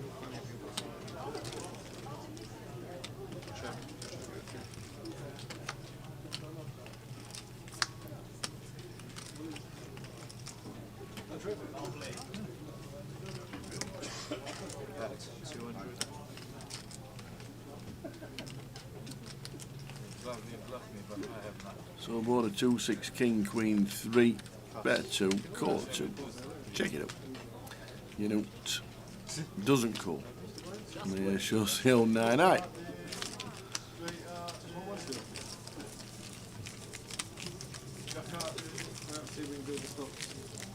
Paul Fremson comes to the table in seat number 7.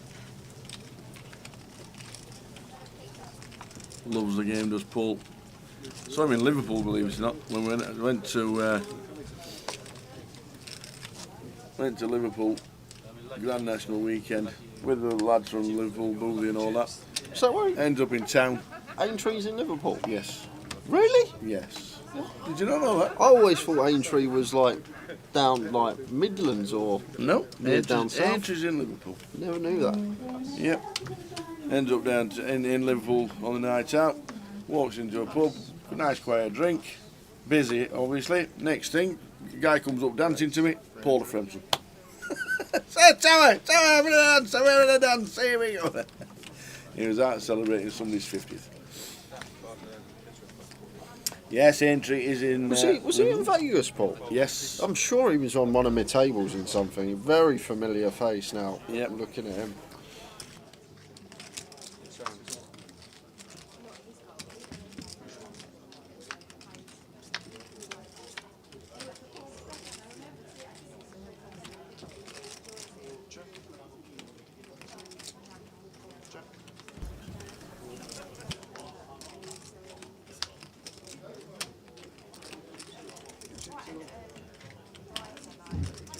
Yeah, he's a nice lad. He's got some moves as well. He can move it. I like to move it, move it. What a start to the day for Sean. 600 BBs. You don't get that normally. You don't normally get that in levels 1 and 2.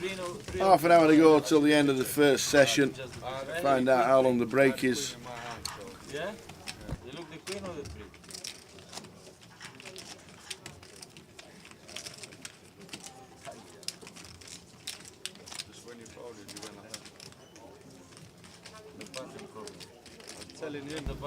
No, it don't matter for me, it's info for him, man. So it'll probably be a 20-minute break on at the end of the first session. We'll find out later. 60-minute levels all the way through. An hour clock all the way through till we crown a champion. Doesn't change till we get 5-handed on the final, and it drops to a 40-minute clock because you get just as many hands 5-handed as you do a full ring. But a 60-minute clock all the way through until we crown a champ. Great structure, the GUKPT, everybody says it.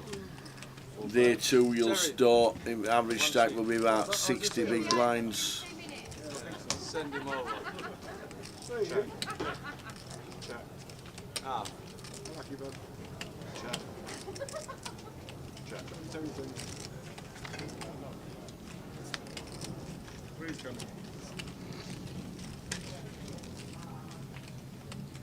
Afternoon, Nige. How are you? Congratulations.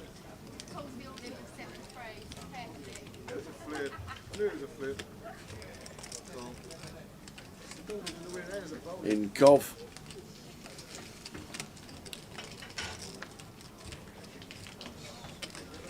Nice free roll for Nigel. Congratulations, sir. I saw Nigel in Birmingham playing the Did you? the deep stack Nice one. briefly. Don't think he saw me, but I saw him.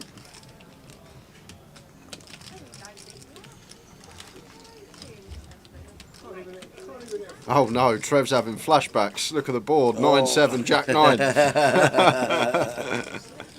9-7. That's nearly exactly yeah. the same. The Missing ace a was 7.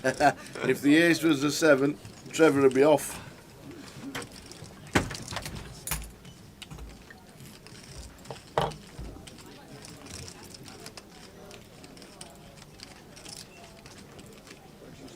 They're going to be back at 20 to 3 What? when we get there 22? after the break. Yeah, 20-minute Only a break. 2-minute break. 10 to 3, thanks, Tao. For some reason I thought we were going on break in You can have 10 minutes, I'll have 20. I thought you was going to do it the other way around.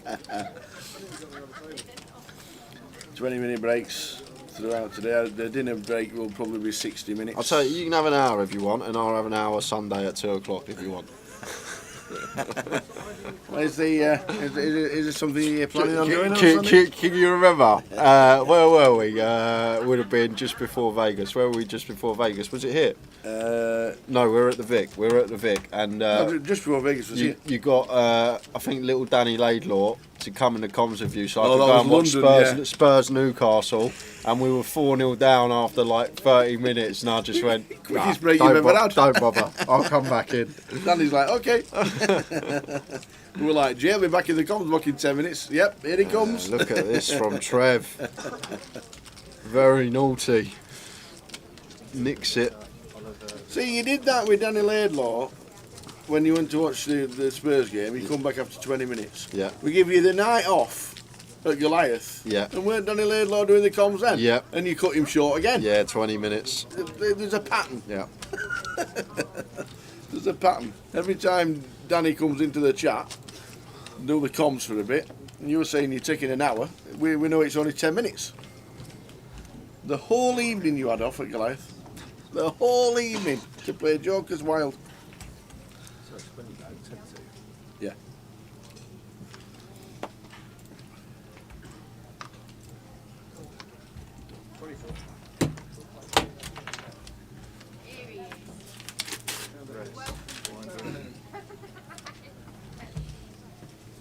Scott Thackeray says, can you ask him tomorrow? What are we asking him? And who are we asking? And what's the question? Is that aimed at us? How are we doing, Scott? Watching on YouTube?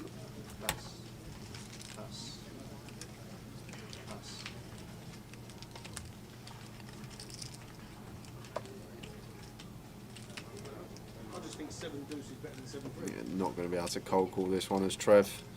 Open gun, 3-bet from +1. Just have to let the A7 suitor go. But Sean should be coming along with the pocket eights. Been running hot. See if the heat continues. I think it's a nice flop on 6-3 deuce, 2 spades here. Not too much going on for Paul. Guess going to be advantage in terms of range. In terms of nut advantage, I guess Paul's going to have all this no sets, and Sean's going to have all the sets here. This deep pre, but Paul does have that over pair advantage. There's the 3-bet up. It continues for 1.5. Sean shouldn't be going anywhere. Makes the call. Out of position. To the turn. Which is the 9 of spades. It does bring in flush draw now for Sean, and this is probably a white flag wave here for Paul. Don't need to just win every pot. We'll need some give-ups, and I think this hand's just going to be one that falls into that category. Like decision from Paul to give up on this one. Jack of clubs on the river. I'm probably just going to go check now. Doubt we're going to see a bet from Sean. We might see a block. We might go for like a 10% sizing, trying to get to showdown cheaply. And I like how Paul's played this with the king queen, going for the C bet and then just giving up one scored once. And Sean takes another one. 3 starting stacks, not even at the first break yet. Unbelievable start. Don't normally get 62,000 until level 6 or 7. People bagged that up, Tower, and are happy. Yeah.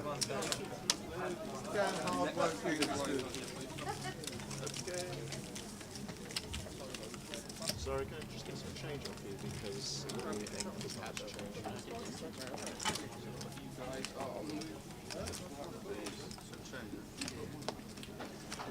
What's level 14, youth level opening up over that. Sorry, VC number 2 for you, Sean. What do I predict? Well, of course, it's Sunday, isn't it? The game. I predict 1-2.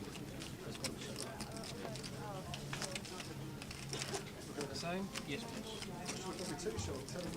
Do you want me Spurs fan prediction or my neutral prediction? I reckon 4-1 Spurs as a Spurs fan, and then my neutral's probably like, I reckon it's going to be 2-2, 3-3. But I'd love to just see us come out and absolutely trounce it. But 3-3. I think there'll be a lot of goals. I think I don't know the price, but I think over 3.5, over 4.5, over 5.5 is a bet. Really? Wow. I think there's going to be plenty of goals to out. I think both going to be going for it. Okay. Andrew's even said, hasn't he? He's come out. They asked him, is he going to play any differently against Arsenal? We're going to sit back. He's like, no, we're going to bring it to them. I think there's going to be goals. I think that's where the value is. In the North London derby, the over 3.5. Wow.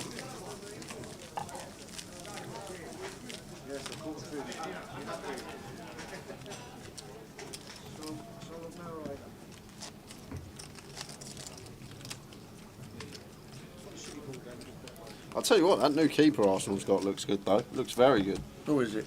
I don't even know his name, but the game they played last weekend, he started over Ramsdale. He looks very, very good, very comfortable. Raya, says Ricky Kebabs. But he's just got like a presence about him, like a Alisson presence. Okay. 600. Pass. Raya. Is his surname Sunshine?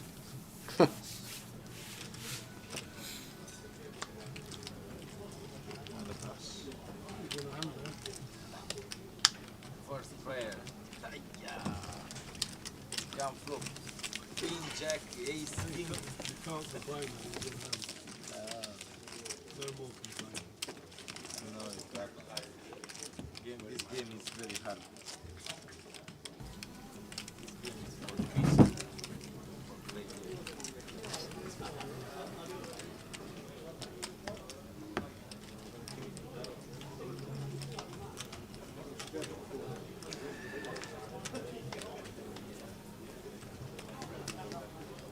I just feel like Ricky's got that presence of a goalkeeper that, like, when they come for a cross, you know he's not going to drop it. Like, when there's a free kick, he'll come run out to the edge of the box. Like, I think he's very good for the defence when you got a keeper like that. Like, when you got a Pickford, a Gomez, someone that when the ball goes in the air in the corner and you see them coming out, your heart's in your mouth.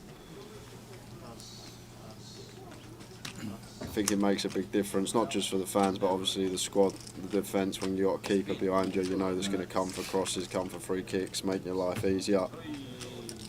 Oh, this is much ado about nothing. Ace Queen against Ace Queen, all in pre. 2 live suits for Rafael though.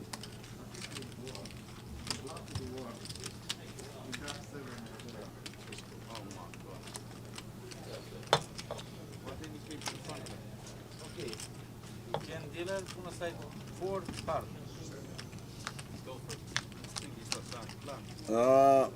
There we go.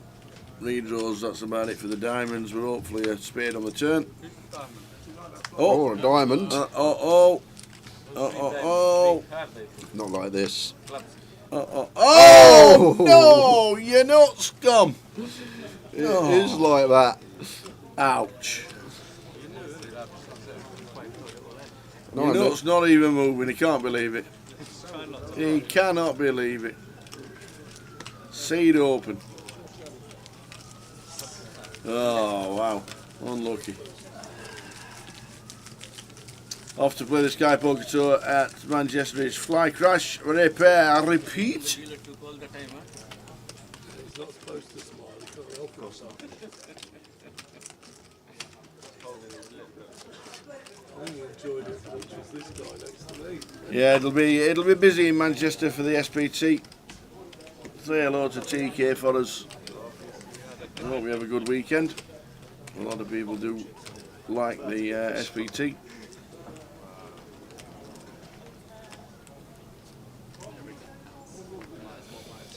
Have a good weekend.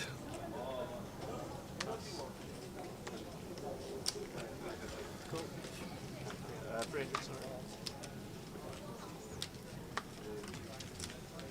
See how many's in the main event today.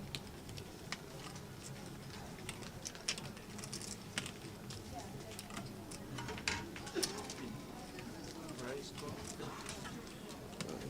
62 in so far to start. It's a decent number.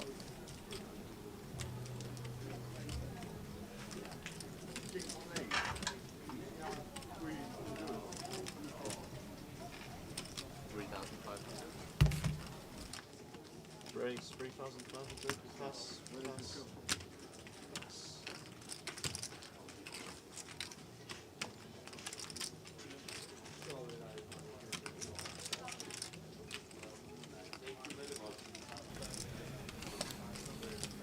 Gary here with the ladies on the button.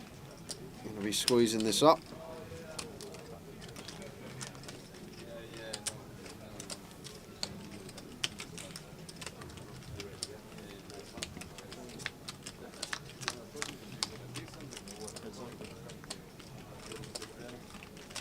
The raise was 3,500.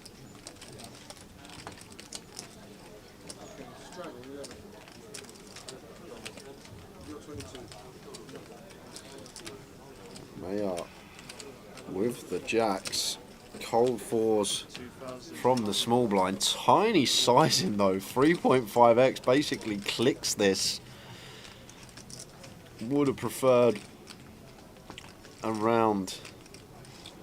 Oh, sorry, I thought Gary went 2.2. Gary's gone 1.3 and Mayo goes 3.5 out of position. Yeah, this is fine from Mayo. His 4-bet size here. Thought he went 3.5 from 2.2. My mistake. Everything seems good, like the C-bet size. And now just with one SPR here, still with an overpair. Gonna get the bad news if he jams. Yeah. Should see a pretty quick call And from that's Gary exactly Miller. what they're doing, they're in. Obviously aces and kings are the worry here for Gary. I don't think he's going to be folding queens tower. I think just too high up. 12,000. There is the call. There is the call. See the good news, Gary Miller. Queens against the jacks. Mayer needs to find one of the two remaining jacks in the deck. We can see them both live. And it's not. So Gary gets himself up to 45k. Level 2 of the day. Under 15 minutes to go until the end of this sesh. It has been Good first session. One of the busiest and more interesting first sessions we've had for a long time on the GUKPT.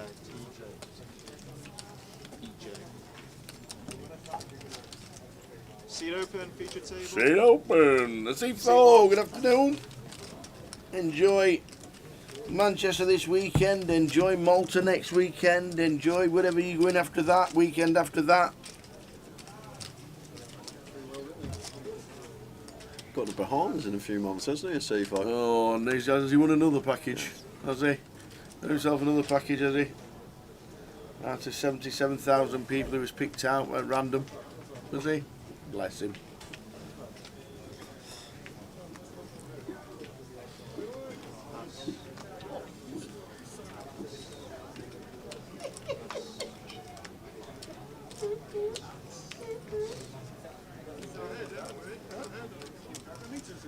Good old Ollie. Like to see Ollie White playing. Saw him in Vegas as well, Ollie. Had a few chats with him. Tickets for Peter K tonight. Oh, fantastic. Enjoy that. It's supposed to be great. Seen him twice before he went off the radar for about 7 years. But he is awesome. Enjoy.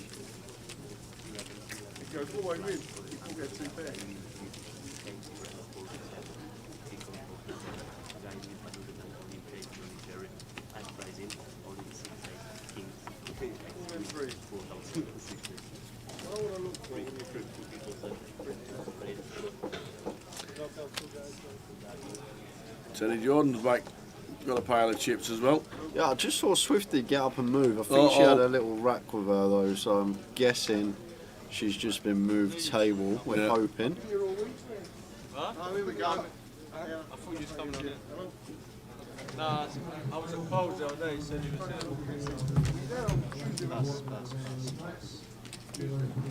So the great thing about technology these days, Tower. What's that? I can find out from Good you. lad.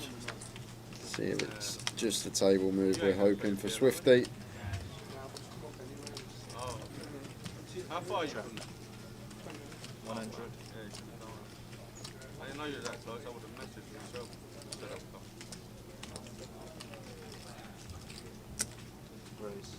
Might go there today. After this, Yeah, it was just a table move for her. Run you through some of the players we have lost today. Anthony Desai was first out. Albert Sapiano we saw in our feature. Ravi Chef has exited the field. Mas Bako, Andres Sadorski, Ianuk we saw on our featured table, and Katie Swift Tower had just busted. So it wasn't moving table. Losing Katie from the field.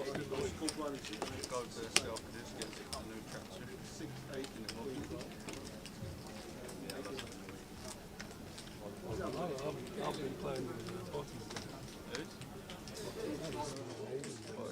Good game.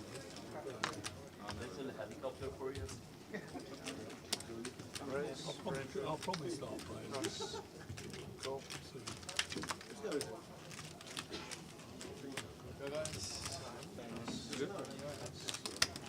Different in seating. Don't use your brain, you're moving. Who's mad? That's insulting. Ace, King, 6. So check on the flop, 7 of clubs on the turn. So 5 still good for Gary. Looks like Trev going to fire here with his 6 is the best hand.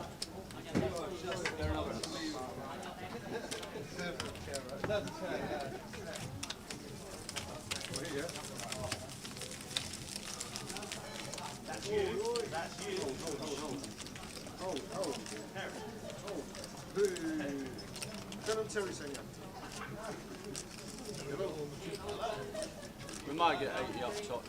Terry keeps knocking them out. Oh, he can't make them in a meeting now. Might get there. The way he's going, he's going to make fucking 80 goes for us. I don't know, nothing to do with me, I'm with my dog. Not about fucking 5 people.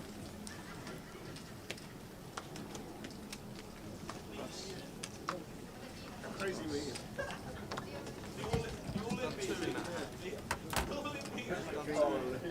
Yeah, he's done the 3 and he's just done 2 just there. It's alright, I did fucking 2 I could just hear Katie laughing from the card room.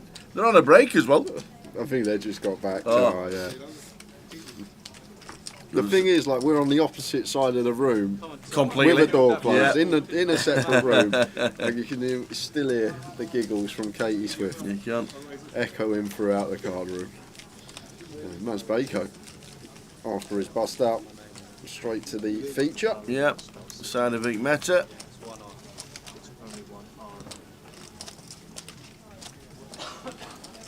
This one. What's your name, sir? Mas. Mas. How do I spell that? M-A-Z.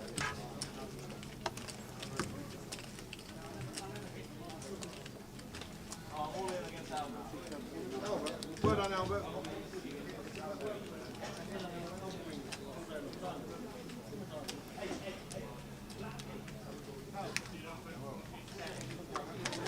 Vic sits down, first hand, wakes up with ladies. Easy game. I won this event 3-4 years ago, I believe. Might have been 5 years ago. Back into the 20 teens. First hand. Gonna be action. Nazed goes for the free bet with the ace king. Juicy free bet, makes it the full 4x here on the button. Vic just choosing to call. Go post out of position. 3, 2, 2 flop, 2 spades. He's going to scream. I think ace, king, ace of spades, decent enough to continue here.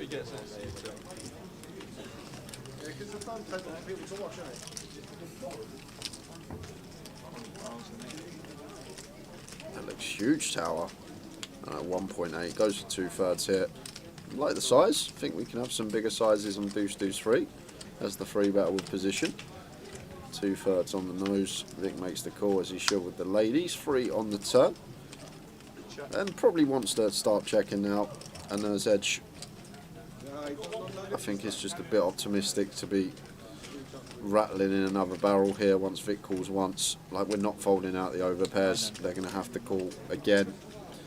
Everything else we're ahead of a chopping with, so it makes for a plausible check, but is running the barrels here with the ace king 4.5 into 6.3, 2/3 pot.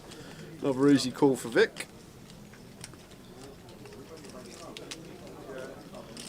Like no 3x really for a nose edge or deuce x, maybe the ace deuce, ace 3 suited. Small percentage of the time, but these hands less inclined to free bet as a bluff versus under the gun specifically. 9.5 through it. And surely this is where it is going to go check, check, tower. Yep. There's just no merit in betting here as a nurse edge do beat some spade draws. Unless we want to target specifically. Well, he's in. Wow, and there's a snap call from Vic. Yeah, exactly. Knew exactly what he was up to with the check show his call. hand. Here's king. So first hand comes to the table, gets dealt queens against ace king. Double up. Must be nice. He's got him. Nice hand. There we go. Someone say it was a bit of a gift. Just don't think we need to double barrel turn tower on that double pair board now. We're too high up for showdown, and showdown our ace high. And then like if we want to double barrel, we have to triple barrel because all these hands that call flop are going to call the double barrel, the over pairs, and then we have to put them in the blender on the river with the triple. So I just think so much better. Still beating some flush draws. Still chopping with some ace highs to just check back turn, go to a river. Yeah. Vic's just texted all his mates saying he's on the feature table. Next text to be doubled up. Easy game.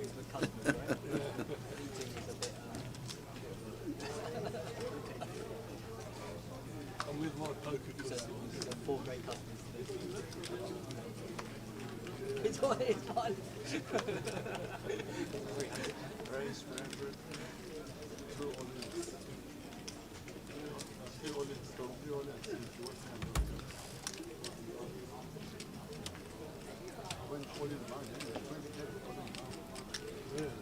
Only making it 300 with the 10, 9 of clubs. Less than 5 minutes to go this session. Quick update. Chip leader. Probably Sean, who got moved. 90,000. 90,000? Who's that? Terry Jordan. What? Well, Tower. Terry Jordan. I've been told as well we're going to get TJ on the featured table when we come back off the break. So if you want to see TJ playing 450 big blinds, make sure you join us at 10 to 3. We're going to break in 3 minutes' time. Come on.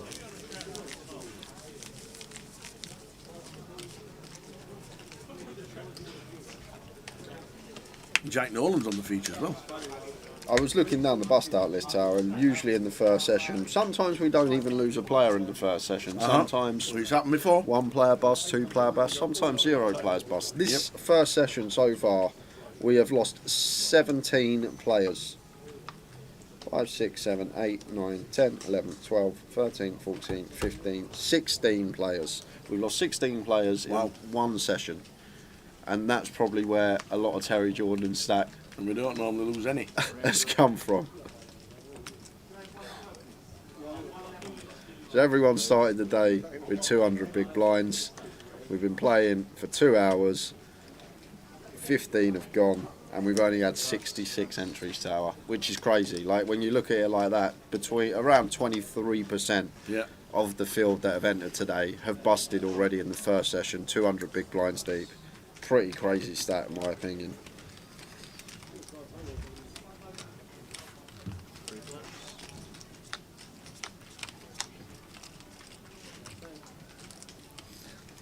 Nice flop. Flopped flush for Maz. Do we know the payouts? No, you can bind until tomorrow. We will have the payout structure during the first session tomorrow, round about 1:30 p.m.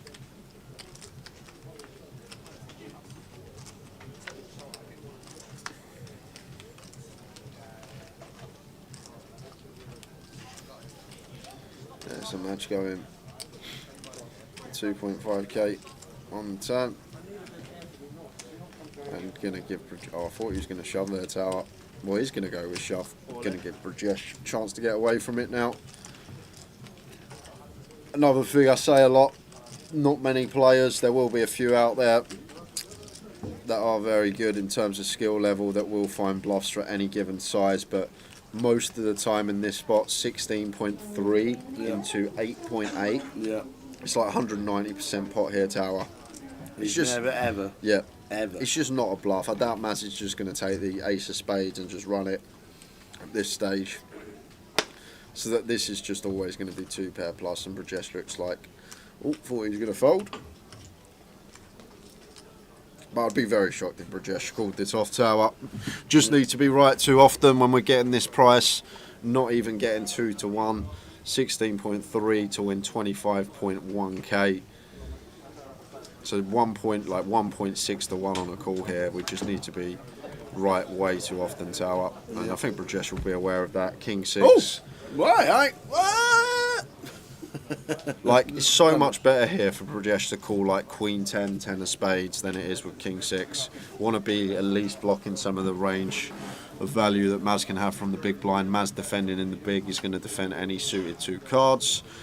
Any 2 spades going to be in there. Can have some 2 pairs as well, some flop straights. And like I say, once he goes for this size on the river, 190% pot, it's just never a bluff, and we don't beat value here as Brajesh. So I'd like to see a fold town. I think the tank's a bit under. I'd like to see a fold. It's cup of tea time. I think the tank's... Come on, you've only got a 6-eye kicker. Get out of the way. Get yourself into the next level. Come on. It's a cup of tea's then. Look, it's empty. Unneeded. Come on, get out of the way. Which is, I think 90% of the field have already made their fold here tower. Go on, they're in the mall. We'll see you later. Yeah, he's not calling. I think he's just, because he's check flop, it's like maybe, doesn't look like I got a king, but just because of the size Maz goes, like it's a lot tougher if Maz goes like 60%, 70% on river, it becomes a lot tougher decision. But once he goes for this near 2x pot sizing, it becomes a pretty easy fold for Brajesh, and looks like he's going to find it eventually. Come on! Come on! You've only got 20 minutes. Not 17 now. Come on! Get out of the way. It's a 6 kicker. It's not an ace. He's not calling tower. Oh, what's he done? He's off. Look, he's not even finishing the level. He's not even finishing the level. I can't believe it. Well, that was worth waiting for. Brajesh, obviously double parks, has gone. And so have we. Oh my word. That cup of tea will be very full. Can somebody please report if Jay's going to make the second level, because I've no idea where he's gone. Jay is out of it. We'll see you in 20. An interesting ending and a super first level of day 1B. Catch you in 20 minutes.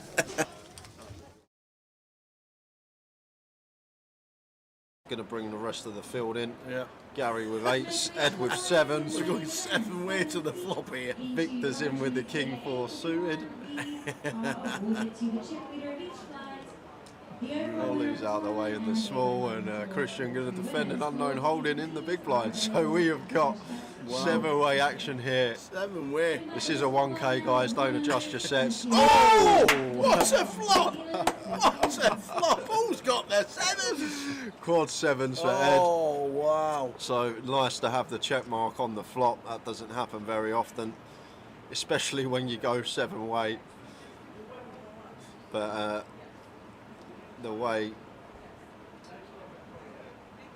that we're going to get paid is what I'm thinking, Tower. It's going to be difficult. I guess we're going to get a street from Gary. Gary has pocket 8s, but in this multi-way coup, Jimmy's in. Need to be proceeding with caution. Well, Jimmy just goes for the c-bet into 6 players under turn. Got the backdoor hearts. Mark's going to call the ace-king with 5 players behind on 7-7-3. And Gary here now with the ace. This is actually a tricky spot, Tower. The thing is, we're getting 8-1 on a call, so we're probably going to take one off with position.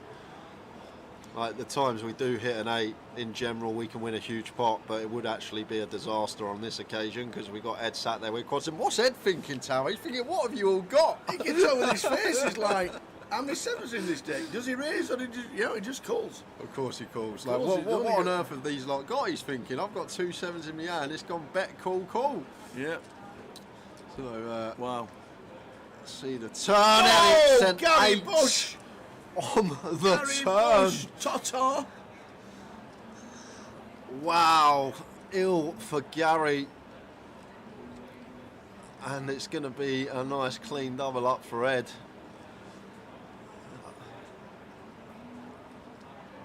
Jimmy has to check. 3 players calling behind. He's not. What is he firing. doing? Oh my He's at word! it again. So he bets into 6 players. He gets called in 3 spots. He's now continuing into 3 players. Yes, we picked up the nut flush draw, Tower, but there has to be a 7 out there. Once it goes bet, call on the flop, there's so likely a 7x is out there. And the times that we're met by a raise, and if it's a chunky raise, we then just got to fold and don't get to realise our equity because our ace and our 10 are never any good. We have to hit a heart. We can be drawing dead. It's like, what have you all It's got? just a dream for Ed. It's the absolute dream, Tower. These scenarios, you sleep and you have dreams about these situations. Flopping quads in Hold'em and someone turning the nut boat and keeping it trappy as he should be with position. Wow. Just fading the one out on the river. Wow. Oh my word! Oh my gosh! Is this actually happening? Wow. We've got quads over quads, guys, on the feature table. And oh my word, I said on the flop, Ed's got the check mark. I forgot about that less than 1% next to Gary's name for the running 8s. What on earth is this run out? And to be honest with you, Tal, something really interesting about this hand. The 8 of clubs is on board. So 8x of clubs is not a thing. So when Gary bets the river here, 4K, as he does, he can't actually have an 8x. He's not going to have 8-3. He's not going to have 7-8 from Ed's perspective because Ed has 2 7s in his hand. And there's no bare 8x that pills flop. So how does Gary get to the river with 8s full? He just doesn't. It's not possible. 8x of clubs isn't a thing, and there's no 8x that actually want to just pill flop overcall against 2 players. So Ed here should just call. Really? Should just call. Simply because the 8 of clubs is on board. So 8x of clubs is not a thing, so we can't get value from 8s full. So he has to have either a bluff or quad 8s here, right? Because a bare 8x isn't going to float flop. There's no 8x that has any draw now with the 8 of clubs on board. So Gary basically has to have quads here or a bluff because 8's full isn't a thing with the 8 of clubs on board. So I'd love to just see a call here from Ed. It seems crazy.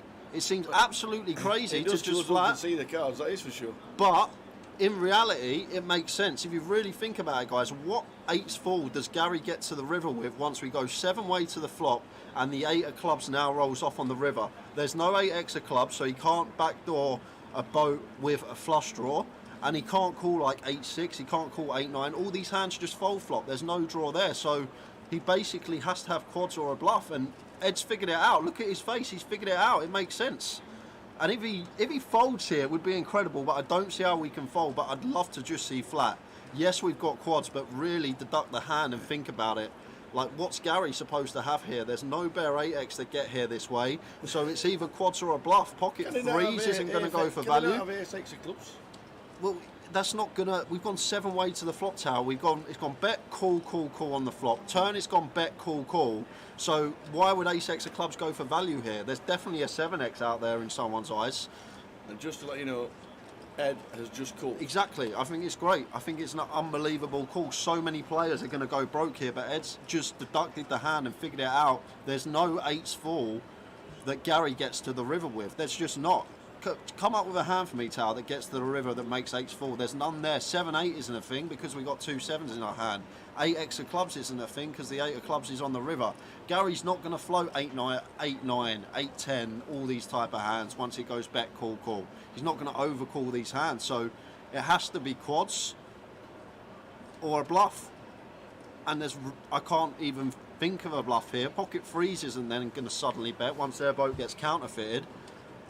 So, although from people that don't play much poker and your perspective watching this, you're probably like, what on earth is going on? How can he just flat with quads? But when you really think about the hand and break it down, like Gary's value range on the river is going to be 8s full, 7s full, and that's literally it. We've got 2 7s in our hands. The 7s full isn't a thing, and 8s full obviously isn't a thing because of how the hand is played out. And Ed says, nice hand, and it is a sicko, quads over quads. Great flat on the river, Tower, but I actually think it's an easy flat. It sounds crazy, but in my opinion, it's a very easy flat on the river. Wow. Wow. And Ed just says, I'm just so good.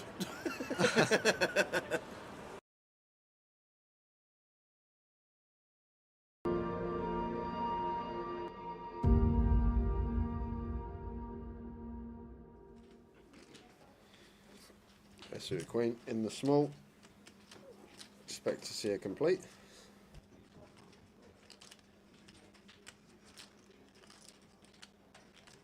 So Queen 5 for Abdul, 25 to call, so he does. So Queen 6, and Lynn's got the 2s.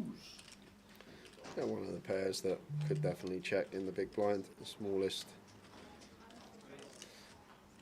Here is Lynn. It's horrible if we get limp free bet as well with the deuces, so does go for the check here. Off to the flop we go. 4, 6, 4, 2 spades. A nice looking flop for Abdul with his top pair, just going to come out firing. Deuces of spades. Could even be a raise this one, Tower. I think the deuces, deuce of spades, deuce of hearts, I think this could be a plausible raise just to flush out equity from overs, flush out equity for counterfeit outs. And he does go for the raise here. Like, you just know in poker these days, so many players go for the one big blind lead from the small blind, blind on blind with almost any 2. Really cool. 10 of spades turn. So Lynn just counteracting that by choosing his deuces to raise and flush out all this equity of overcards. But Abdul not with overcards, flop 2 pairs, so made the call and 10 of spades turn, and Lynn doesn't actually have a bad candidate here. Deuces, deuce of spades after the flush completes, the small pairs with one of the suit that contains the flush are going to be very nice candidates to be barreling on, and Lynn does go for the double barrel with the deuce. Like it. The river's a 6. Check mark. Thank you very much. And now playing the board is Lynn. What you gonna do?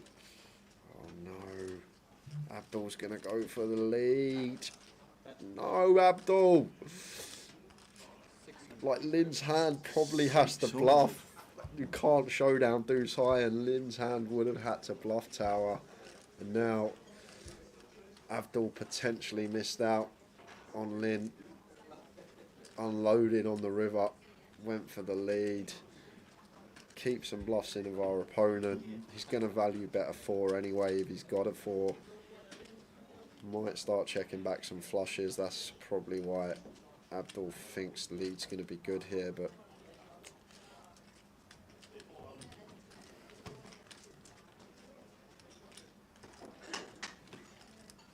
is he really tanking with the board, Tower? No. Thinking it's like 7. Oh, he's gone for the shove! Oh, he's denounced all in! Oh my god, he went for the shove. Wow! And Abdul didn't have too much back. He put in half his stack basically. Oh, Abdul gets up. On the river, and Lynn What down a to double. 820k. What a lead from Abdul Tower. What a lead. Don't do it, Abdul. What are you doing? Don't do it. What a great lead. I'd never lead that.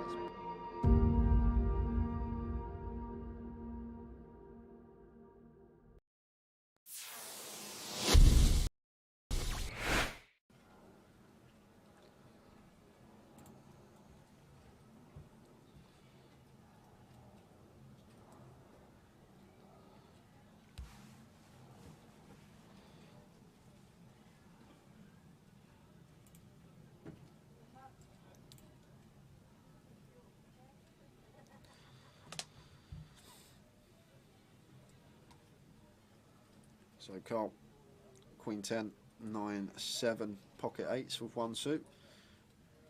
Gary with double suited kings, although the cards working with it aren't the most attractive, but still going to come along on the button with position on Carl. Mitch is in the big blind, and Mo here with ace king jack 5 3 3 closing the action. Oh no, he's not. He's got nil on the 50 behind him. My mistake.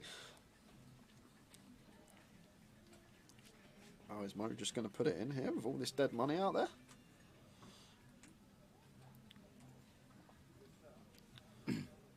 He's just going to flat, and Neil is going to pot it because Neil has got triple suited aces here. Queen 9 6 deuce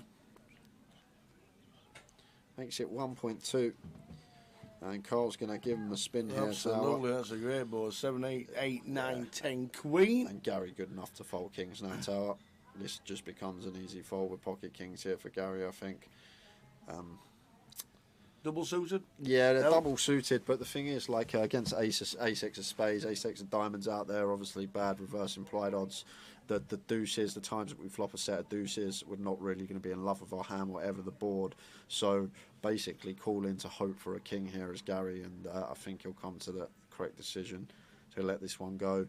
As well as that, obviously 4 spades in our hand, less likely to make a flush. But maybe the nil factor is what's doing it here for Gary. Maybe thinking nil, not necessarily going to have aces in this spot. However, usually in a Mitch scenario, has put a lot in for 3.4. More snap called.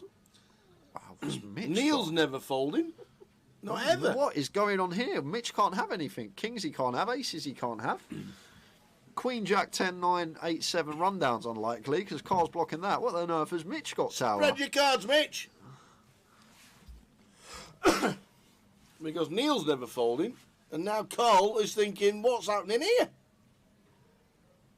I've got a call. He calls. Gary, is he a family all in? Oh, he's asking for a count.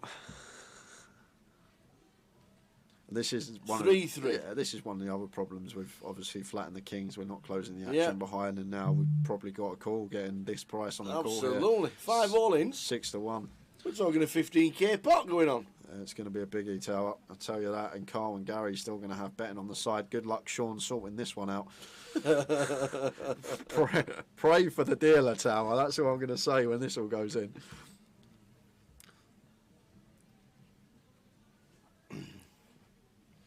I mean, it's still like to know what Mitch has got. Yeah, it just don't make sense to me because obviously he can't have aces, he can't have kings. He's just took a picture of them for his fans. I reckon he's gonna have Queen, Queen, Jack, Jack, 10, 10. We'll go with that. Queen, Queen, Jack, Jack, 10, 10. I'm going on the dead cards tower, but the fact that he's taking a picture as well, I'm guessing it's a hand he's not going to have too often. Yeah. So Carl and Gary both just getting the lots in. Well, he can't have kings. He could have queens. Queen, you could have jacks. Queen, Queen, Jack, Jack, 10, 10, something like that for Mitch. Spread him, Mitch. Maybe with the ace of spades in there. There we go. He's got the King, Queen, 10, Jack, 10, Queen, 6, 7. There we go. 6, 7, 10, Jack, Queen, King. Having a little gamble. Neither his suits lives. Heart's not working for him. Diamond's not working for him. So Mitch going to need a miracle here. Good luck, Sean. Oh, he's got 3 suits here, Mitch, to be fair to him. He's got the Shablammer. The Shlabama, I do like that word. So we have a 5-way all-in, 15k pot, and it's 4, 5, 9. There is a side betting because we've got 2 people still with money. It's checked. 10 on the turn. Yeah, that's a massive turn card for Mitch now, Tower. He has got the super wrap here. Any 6 through king that doesn't pair the board and isn't the club is going to give him the nuts.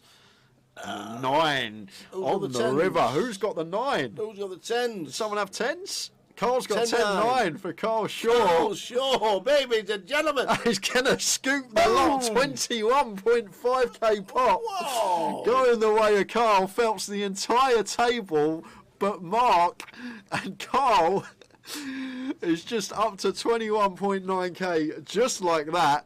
And the 10-9 does it. Wow. On the end there. Well, if nobody pulls up, we've done. There we go. There we go. That could be it, guys. He's felted everybody. Oh. Wow, Carl Shaw. I'd like to have my hopes and dreams crossed. That's what I keep doing. I'll roll up to the next one for the same trick.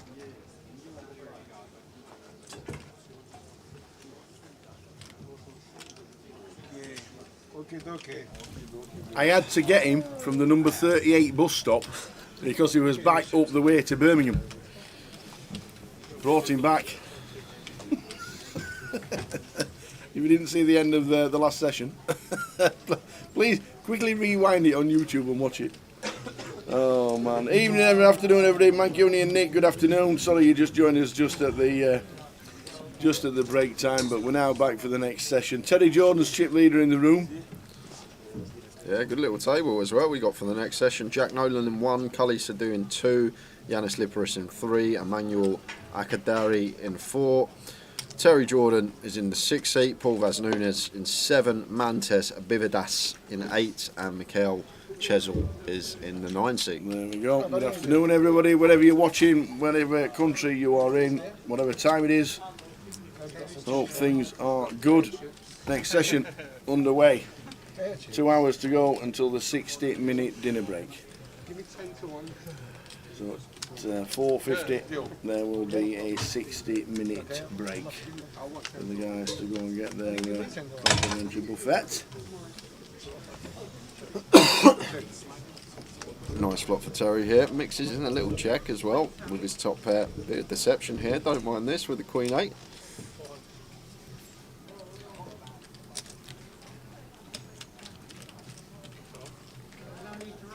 Yanis firing for 400. Terry with a quick raise to 12 with his gut shot on top pair.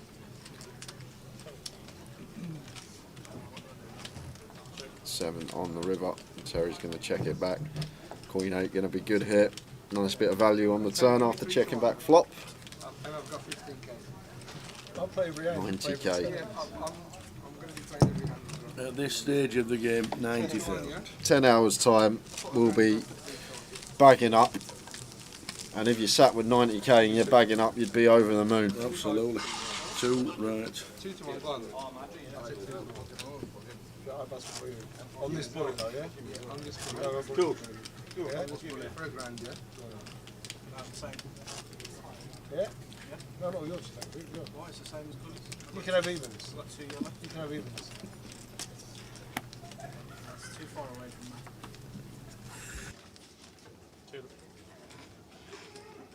Go on, be brave. Give me the same as Cully. Oh, yours? Same stuff. It's just different. I've got too many of these chips. Can you swap me? I've got my 2k. I've got my 2k to your 1k. You're going to give me 2k, yeah? I have my 1500 to your k. You've got a lot more chips in. 6 to 4. 6 to 4. I play every hand. You don't play every other. Every other sound like a lot. Snap. I'm going to snap their yours last time. Same here. That's the deal. There's no point. It's no hoses, is it? I win 2, Could be a fun 2 hours in my eyes. Terry limps the Jack 6 off under the gun. Gonna call and come along. The Mantis raises, gets called 2 spots. And then Terry completing after limping from gun with the Jack 6. 6 to 4. Ace 3, ace. Nice lot for Mantis. This is 27. 2.5 to 1. You give me 2.5 to 1. What did I say? What was that? That was 2 to 1, wasn't it? It's 15 to 1, yeah.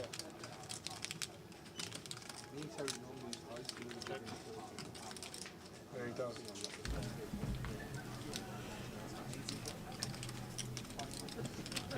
How many times? I had 80k. Give me 74. I had We're at 80k. the same table as well. I had 80k. You'll probably be the one that busted. Alright, 1650. 1650. Window change. Round numbers, no point around. There we go, Shazal. Not Michael. We'll change that. 17. That'll be half an hour, but we will change it. We're on for 18 versus 1. Go on then, fuck it, let's go. 18 you. 2. Alright, I've got to play poker now, boys, I'm afraid. Go for a smoke, we'll be boss by the time you come back. That would work, wouldn't it? Yeah. I'm going to end up losing 3.5k at the fucking table here as well, yeah. They're watching this on live stream and think, what cunts? I'm going to lose another 30 hours to do it at the table. My missus is probably watching this, so probably okay.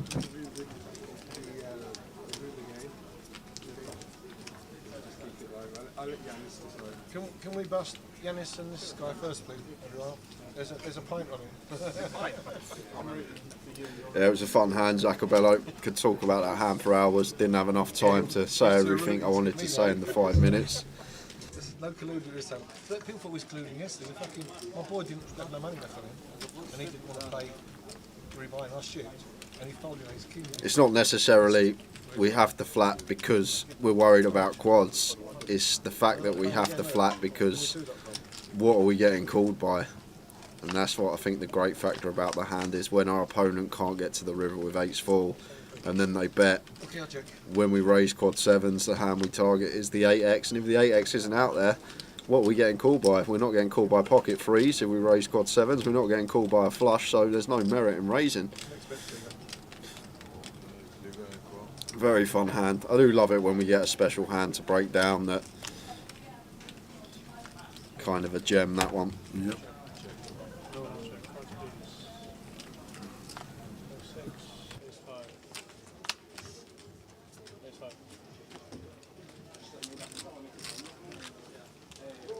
You're still ain't going to play a hand now, that's the trouble.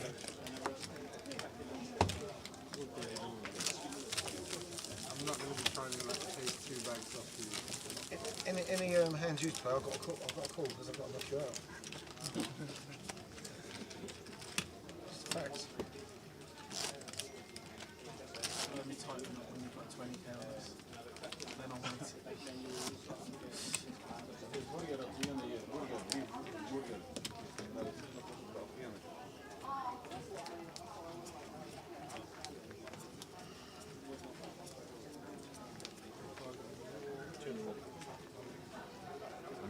Do you reckon the towel's listening? Look at the side that they've got.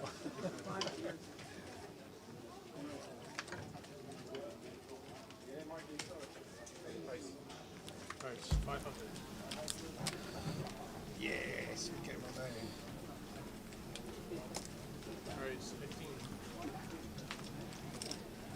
Stretch says, so if the 8-8 shoves and you're in position with 7-7, what do you do? Do you call or do you fold? I can't remember the pot size, how big the shove would have been in terms of pot, but it's gross. But I don't know. That would be ill. That specific spot. I think we'd still have to just pay, lose the one combo. But depending on the pot size jam, it's very difficult. But Ed actually said after the hand, he actually said if he wasn't on stream he might have actually folded, but like I say, I don't think we can ever fold for the small percentage of the time. Gary does rock up with pocket threes or a bluff or maybe a flush that he's overplayed.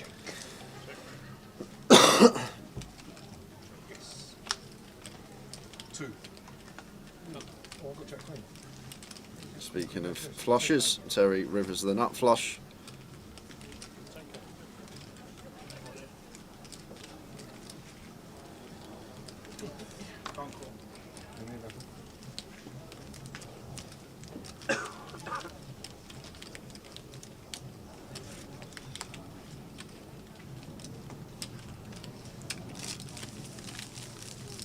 So 92,000 at this stage of the game. St. Manchester got 65. You'd be happy to bag that up for tomorrow.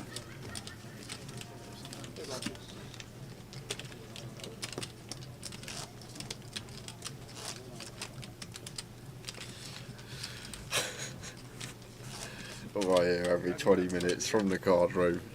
Katie Swift's laugh, the old cackle.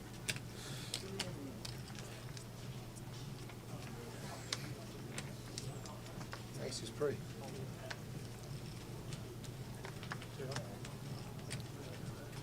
So Nick out with the ace jack under the gun, going to open. Raises the 5 and Cully with the ace queen here.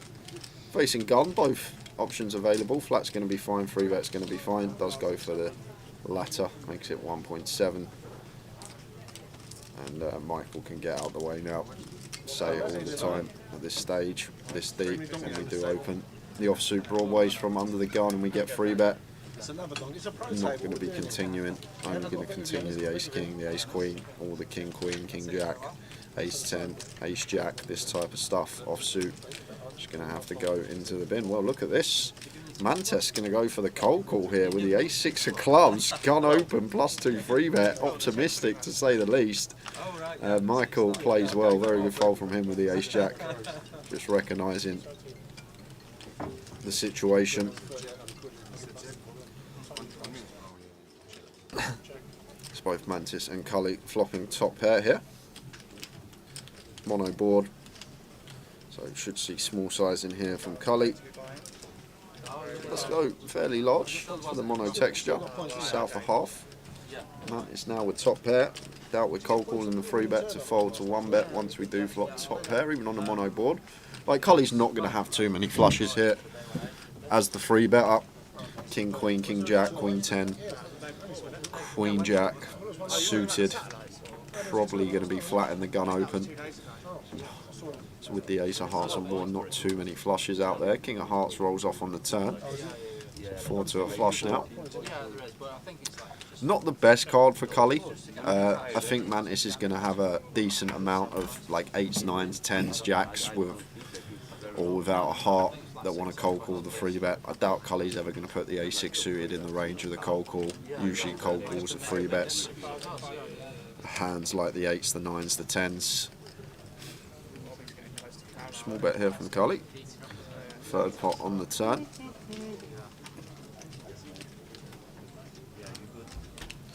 Very difficult for Mantis to continue now. Can be drawing dead, out of position.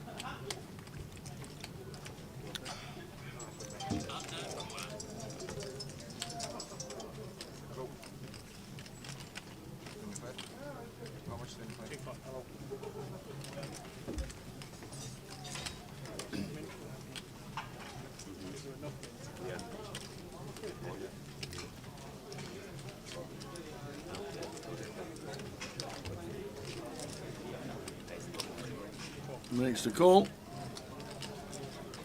Eventually making the call. Oh, sharp it up if you get that. Yeah, check. Both got an ace. You got lucky, he says.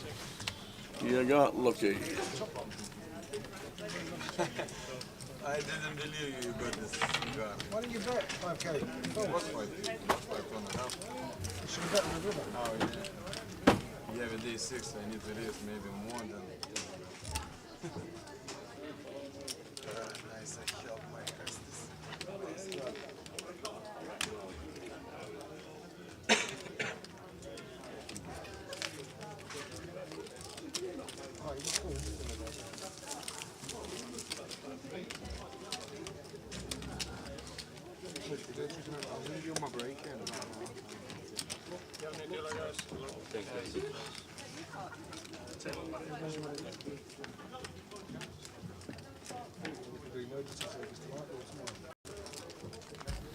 Nice to see Albert sat back down. Fingers crossed he has a deeper run with his latest re-entry.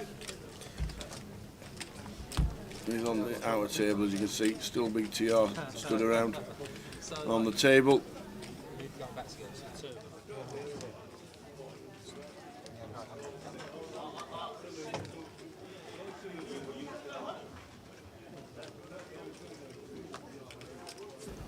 Afternoon, Kev. Watching the Solheim Cup and poker. Very nice indeed. I'm guessing the Solheim Cup is on the same course as the Ryder Cup next week. It's a Royal Cup next week? Yes. Oh, lovely. Yeah, I'm pretty sure they've done it now that the Solheim Cup for the ladies is the week before the Ryder Cup for the men. I think that's why they've done it. I'm pretty sure it's... Oh, no. Oh, sorry about that. The Solheim Cup's in Spain. And I think the Ryder Cup's in Italy. Wouldn't it make sense for the fans to do a package and have the Solheim Cup and the Ryder Cup at the same venue? Would for me. That makes sense to me. You'd have 2 weeks then. Oh well. Anyway, good luck to the ladies who are playing in the Solheim Cup. I think the Americans were big favourites. Well, at least you got the poker on. Glad to have you watching the live stream, Kev.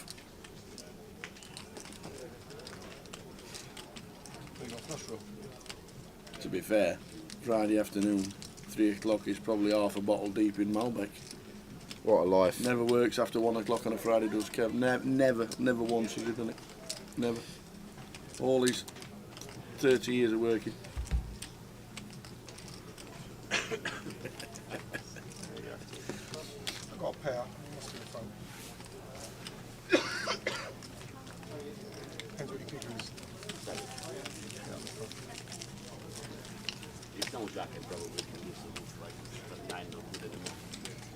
See you in Blackpool, if not before. He's already booked for the Sunday for the seniors. Won it last year? Won it the year before? This year he won it, wasn't it? This year? The CAF Cup year he won it. Yeah. It was this year, wasn't it, in March when we had the first leg. Straight in, turns up one day, takes all the money out of Blackpool and drives home. Straight. Not a bad life.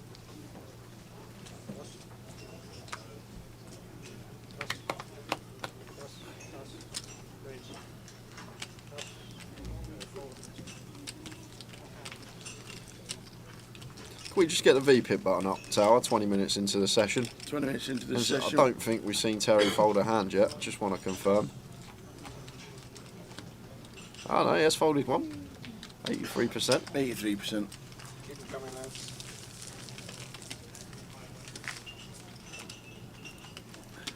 They're looking quiet so far today, really hoping that numbers come through the door after dinner break. Obviously going to have plenty of re-entries, but Yeah.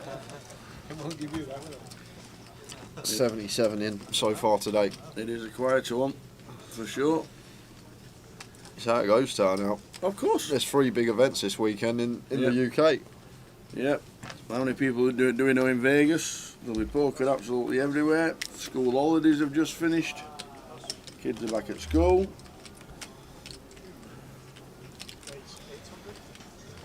Queen deuce for Terry limps in. Paul makes it 800, and Mantas here with the ace queen.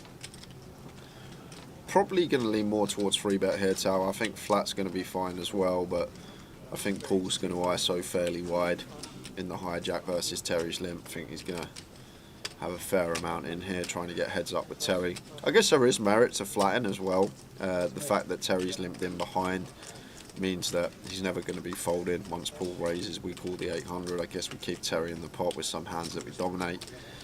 But 3-bet going to be fine from Mantas here. And Paul should be making the call with 8s and head into the flop.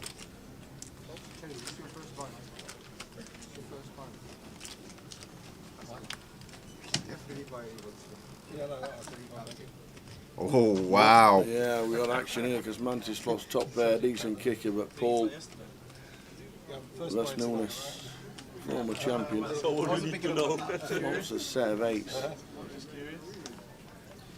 Let's check. So mixes in a sneaky little check back with the Queen of Clubs in hand. Jack of Spades on the turn. Not really too much of a worry this card for Paul. Pocket Jacks does get there, but that's about it. I guess Queen 10 can be in there at a small frequency as the 3-better as well. Paul leading for just south of half here on the turn. And wow, Mantis goes with shove. And we got a set, Paul. We got a call. Beat value, Jack 9 suited, Ace Jack. Both going to be in there of our opponent. May even elect to play an Ace King this way, maybe like an Ace X of Spades. But just too high up here as Paul Vesnuna's Tower to ever even contemplate folding a set here. Just can't be folding sets and hold'em. There are some situations where we can on some 4-liners and whatnot, but this particular board going to have to make the call. And on the backs they go. Yep, and Mantis going to see he's drawing to a 10.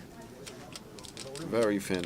Is he rocking the Triton attire? Yeah, he is. We said he got the I didn't even realise. Triton attire and the sunglasses on the outer table in level 1 in Luton. Somebody commented on it. 5 of hearts on the river. So Paul does get a nice clean double. Nice clean double.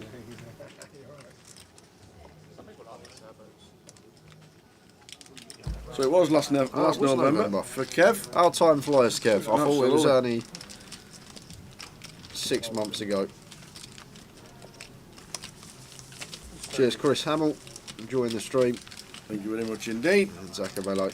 Carl Lakeland says, why have they dropped the mystery bounty to 330 instead of 440? Player feedback. That's all it was. The mystery bounty started to get a little bit stale and they dropped them for a couple of legs and then decided to bring them back at a smaller price. Leeds is exactly the same. Leeds is 330. I'll show you Leeds after this leg because that's the next leg we're going to. But I think it's just feedback from the players, and it's also easier, and it'll make the satellite busier and get more seats for that as well. So 330 is the buy-in for the mystery bounty. Mantis has had enough. All in for 220 odd big blinds. 220. 230 bigs, 46k. Why not? Send it into the middle. There we go. Do we think we'll consider lowering the buy-ins? No, it's just a quiet weekend, that's all. It's just one of those things. Time of year, kids gone back to school, plenty going on. More options for players these days. GUKPT is still what it is. Still got a fantastic leader. There's London going on. There's a UKIP going on. There's all sorts going on. So, yeah, there's just plenty going on.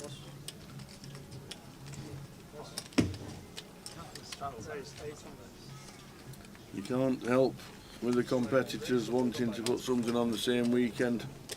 Our schedule's out late November every single year. If you want to compete with it, then good luck. You can put it on the week before, the week after, but people decide to stick it on the same weekend. Not a lot we can do. Yeah, WCOOP also. People will stay at home and just grind online. Absolutely. Busy week. You don't realise how many people pull up 20 tables at a time online.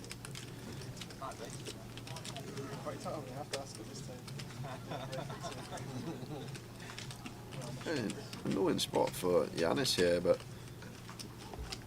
I was about to say not the biggest fan of cold calling free bets. However, this is a scenario where I think it's going to be fine once there's a cold call with a free bet in front of us, and it's such a small free bet in the first place from Mantis. Only 4 bigs here, and we've got King 10 suited, so we're going 5-way to the flop in a free bet coup here. Like it. And Ace Jack actually the best hand. And a King, Jack, 10 flop, 2 pair, flopped, middle pair, gut shots everywhere. Checks through. And there's the Mantis shoot straight to the lead with a straight to the Queen. Still got redraws. But Emmanuel and Mark not putting a penny in the pot. He's checked all the way around again.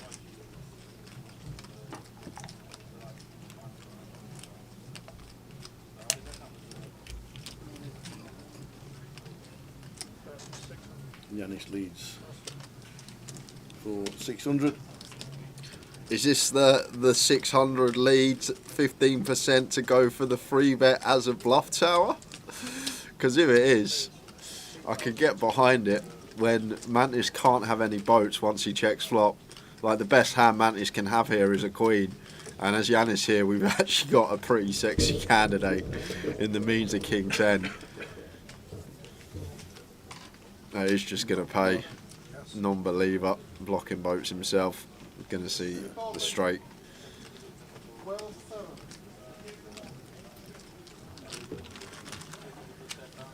Give me 5. So Leeds, that's next. Starts on the 4th of October. Leeds. Leeds marching all together. We gonna sing a winner. 4th of October, a week on Wednesday, for the satellite. That'll be busy. And then the mini, the mystery, all kinds going on. Take a screenshot, check it out your will. It's all on the app as well. The Poker Live app, it is all there. But Leeds is next for the team. You said you're going to Leeds early? I think I'm going to go up on the Saturday, yes. Nice one. I like Leeds as one that I like the city. Yeah. One of those that I don't mind travelling up early for. Play a couple of sides, play a bit of cash, have a few bevies. Like it. Usually play football in Leeds as well, we do. Need to see if there's... Football? Yeah. Do you play football? I'm a Oh, here we go. pretty, Go on, Ronaldo. Come on, tell us. pretty mean five-a-side player I used to be Are you? a few years back. Awesome. I haven't really got the fitness for it nowadays, but when you make the ball when you make the ball do what I make it do, Tower, you don't need the fitness.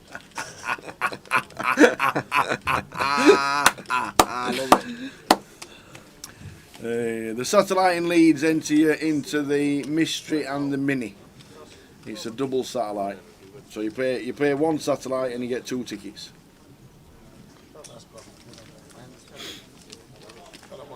Down in the ball bag. We are good, thank you very much. Hope you are well too.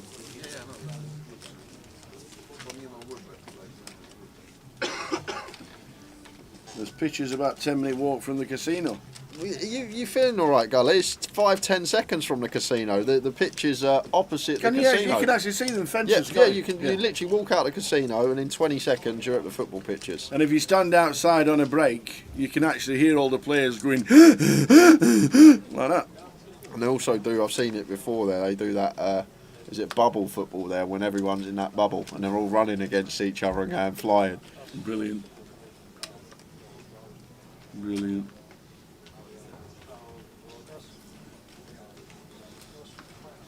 Good place, Leeds. Good night out if ever you fancy it and you get time to do it. Very unlikely.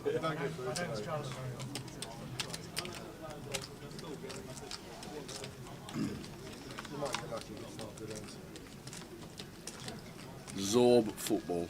Is it called? Is what it's called? Yeah, this can't be right, Tower. It must be a situation where a card has slid into the wrong box. So, I'm guessing Paul does have an 8, but I'm guessing the other card. There's a deuce. Oh. It shows him the deuce. Ah, he straddled. I think they're getting around the straddles on, so Paul didn't make it 400 under the gun. I think maybe Terry got him to straddle, and then he got to see the flop with the 8 deuce flop trips.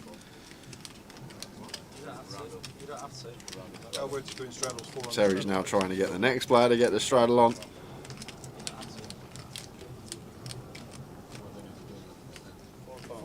It's up to you. It's up to you. You don't have to. You don't have to. Mantas not having any of it though. Oh, he is having some of it. Hasn't looked at his hand. Does just make it 400. Don't see this. This is a 1250 comp, guys. We've got a round of 400 straddles going. The Terry Jordan effect is here. Johnny Scott and in Leeds is it where we get to listen to the Lucky Ladies feature all 4 days? That is Leeds. Unfortunately, yes. all weekend. It is indeed. Oh my word. Oh my word. I forgot about that. The straddles caused carnage because Emmanuel hit with pocket jacks. This action in front of him, plenty of dead money in the pot. Is he going to send?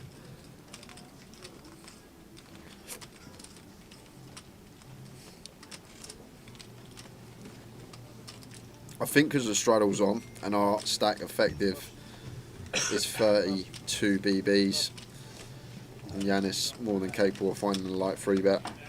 Might have just taken that there with the pocket jacks.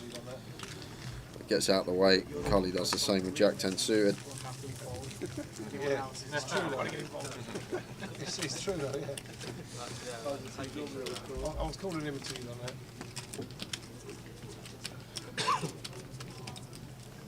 Can't take your vote from him.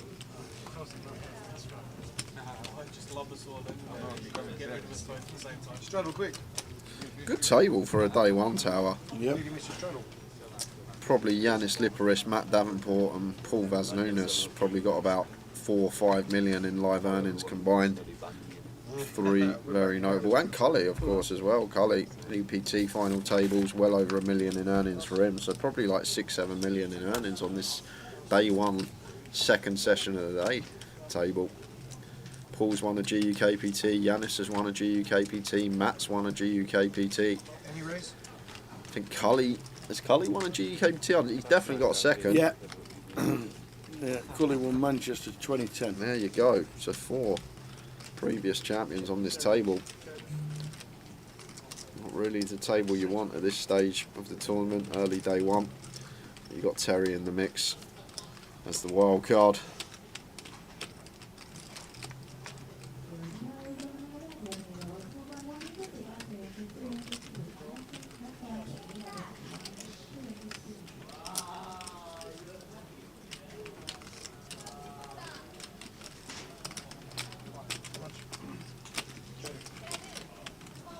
Club on the river, please. Check, and Terry gets there.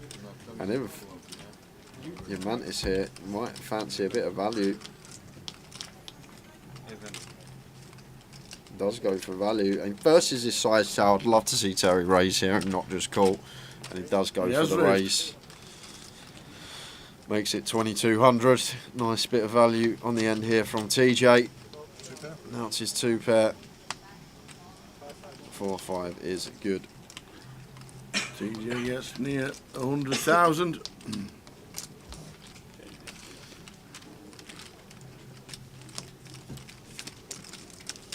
River Jordan.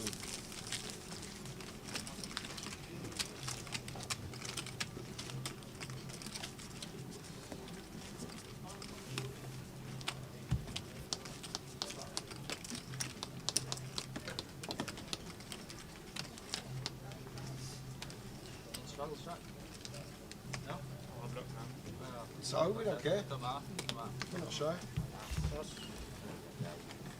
Always one and then going to break the tree. King Jack for Cully. Should see open.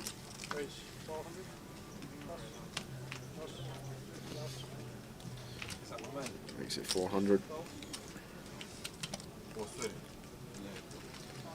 King 10 suited here. Never folding as Paul. I'm going to go for 3-bet. Perfectly fine with this candidate, especially after an open and a call. Makes it 1.8 to go. That's going to lose Mantas from the pot.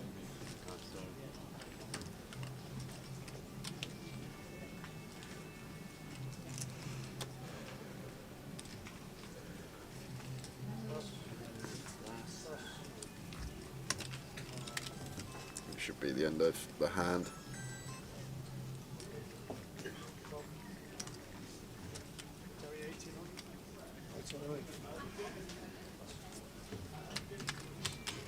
Well, Cully does opt to pill here. The Queen Jack off. Both players flop pair and gutterball. Pull out in front with second pair.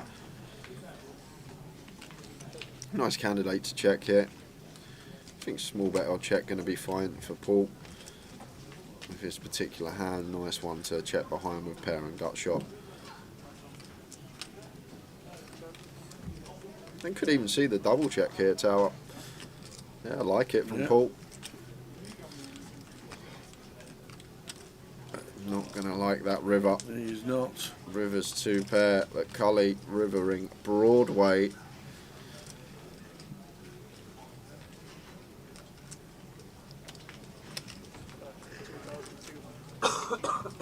Difficult spot.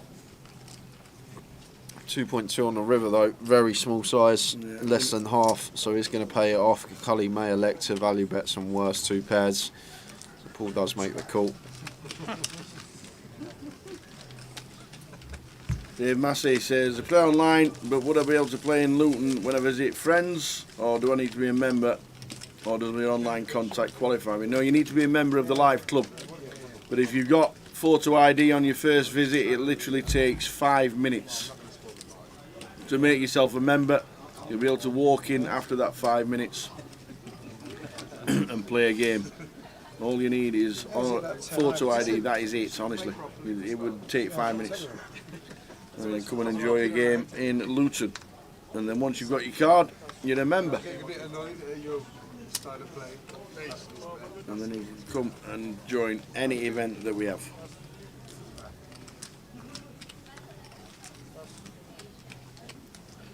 Pocket queens for Cully, raises to 4. TJ goes for the free bet with the A7 off, makes it 1.2. And Cully says, I'm all in. And Terry goes, you know what? I don't care how deep we are. I'm not fussed that we're 90 bigs deep. I've got an ace. If you've got a pair, good luck to you. I'm going to take my 3 outs to showdown.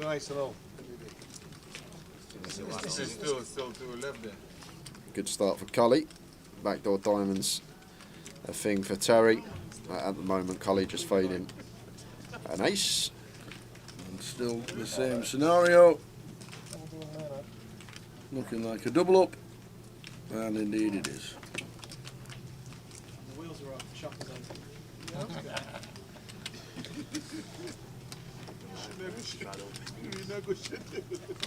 on. Damn, Terry runs bad.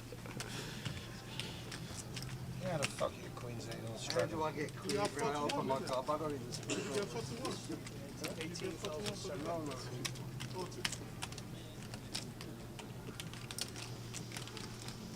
The wheels are falling off.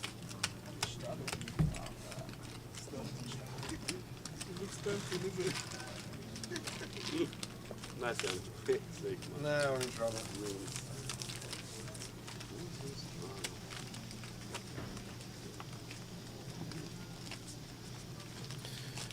Yeah, Terry has a few businesses. I think his main one is he does glass repairs, 24 hour. I think he does repairs for some skyscrapers as well, I believe.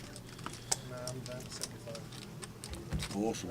If you've ever played a cash game with Terry, yeah, you know that he's always sat with a couple of phones in front of him, taking calls, sending the boys out. Working all the time. Yeah, literally, he's always on the phone. Dave Massey says, will you comment again? You missed it. Missed what was said. You need to be a member of a live casino and not just online. They're two different companies. So, but to be a member of a casino, just bring photo ID on your first visit. You'll get yourself a membership card and you'll be able to walk in, and it literally takes 5 minutes.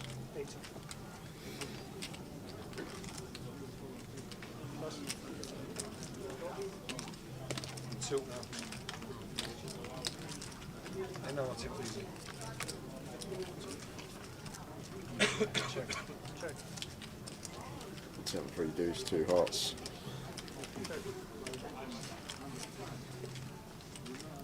Six on the turn. So firing out. Big fold from the cow with the ace-8.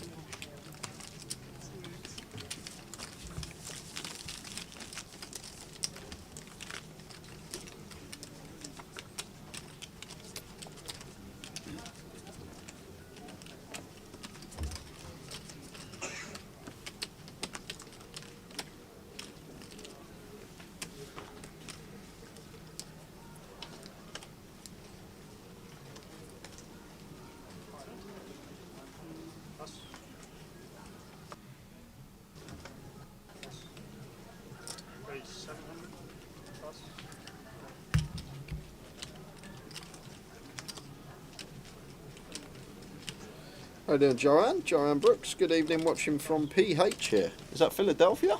PH. Planet Hollywood. Phil's house. Hey, Joanne. Joanne Brooks. PH. Philippines? Could be. Where are you watching, Joanne? Let us know. Give us the next letter.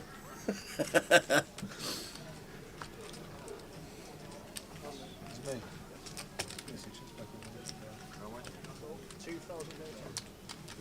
public house. There you go. The Philippines. The Philippines, fabulous. Fabulous. There's always poker on in Manila. I don't know where else they play poker in than the Philippines. I know Manila's very busy all the time.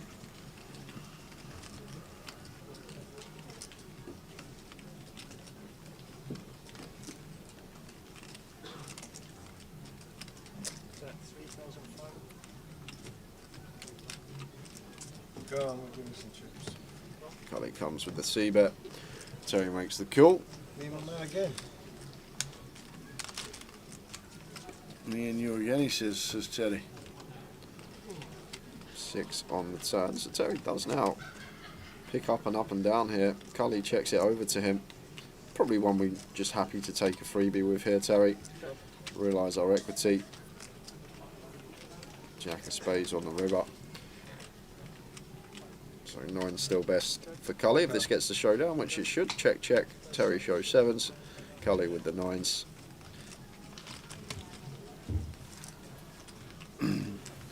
Good afternoon, Jeff. Also watching on Facebook. Afternoon, Jay. Afternoon, Tower. Play the Goliath in Coventry, but was wondering, is there any closer events to Devon? And that's where you're from. Unfortunately, on the festival, no. London, Luton is as far south as we go. We used to do Plymouth years and years ago, but I wish there was one down the west coast. I love the west coast tower. And I've said it for years and years. If Bristol would have been available when they bought Gala, it would have been an amazing stop every year. But unfortunately, they didn't. So unfortunately, it's a travel from anywhere in Devon. A bit of a shame. Beautiful part of the country. Absolutely beautiful part of the country. I hope the water companies have not ruined the seas too much down there, because it's an amazing place to be. I know. Started it all off as well. I know, and then it was a little.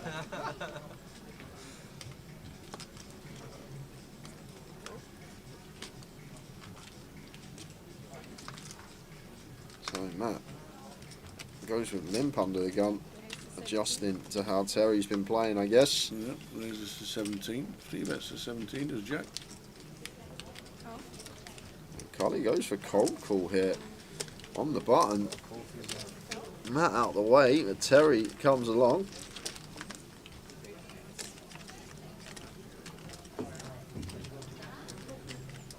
Oh wow, and Terry's got the nut flush draw here. And Cully's cold call range will have some 9s, 10s, jacks in it. On this occasion, Jack going for C-bet. Terry with the nut flush draw, going to make the call. You'll not be on their side. Easy. 3 of spades on the turn. So ace king high still good for Jack here. Just trying to get to the showdown now. King on the river. We'll be going on the hunt for some value, hoping that Terry has an 8x holding. Terry just with a snap fold with the ace high. Nice river for Jack. Razor Kev's not won anything in months. When's the giveaways? We'll probably do some after dinner break, Kev. Yeah. Every time I get the email through from bloody Tom, the budget is less and less each time, and he sets up a spreadsheet for me that I can't edit. Oh. With what's there. Oh. What's the giveaway? We got a few. We have got 7 €10 Autumn Festival tickets. We have 6 €30 Autumn Festival tickets, and we have 2 110 closers to give away over the weekend. So still got plenty. We'll do a closer Saturday and Sunday. Yeah, it's 2 cards. No, it's 2 cards. Or maybe even later. We'll flick them in. Sorry. That's alright. We get it. It's alright. Still over 400 quid to give away. Eventually, Jay will have to dip into his own pocket to give that much away in the last 12 months. I'll take you out of my Towers treble winnings from over the years.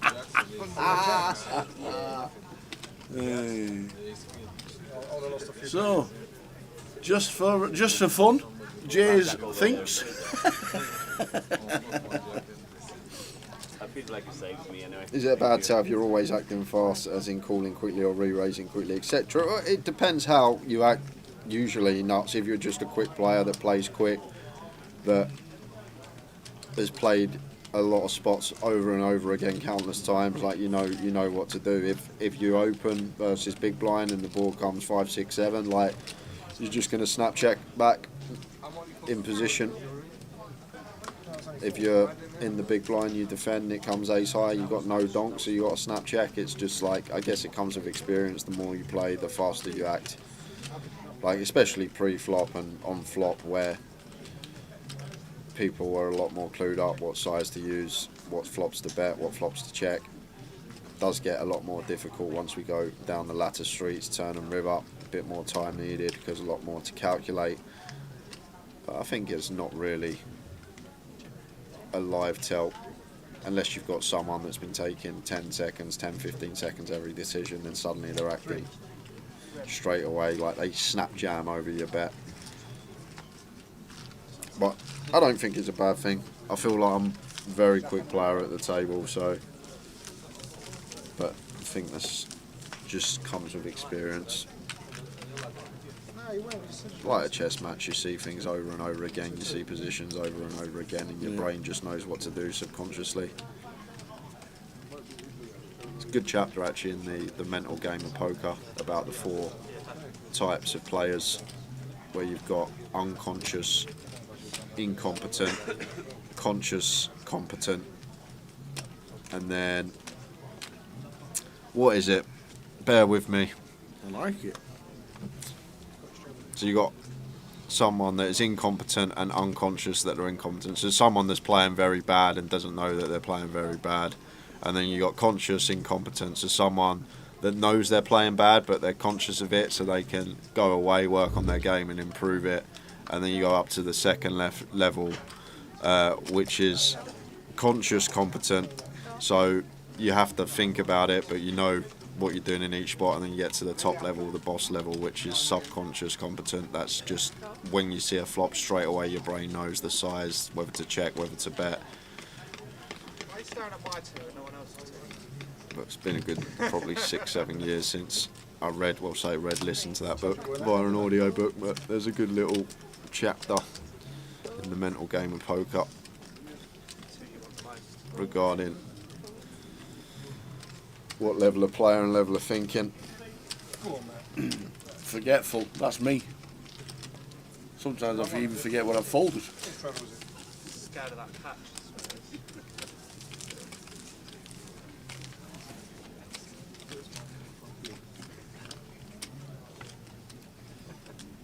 It's amazing though how like you can read. It must have been 7 years ago, maybe 6 years ago. I listened to that book, and it still stays in your head. Like one little like still stays in there. It's in there somewhere.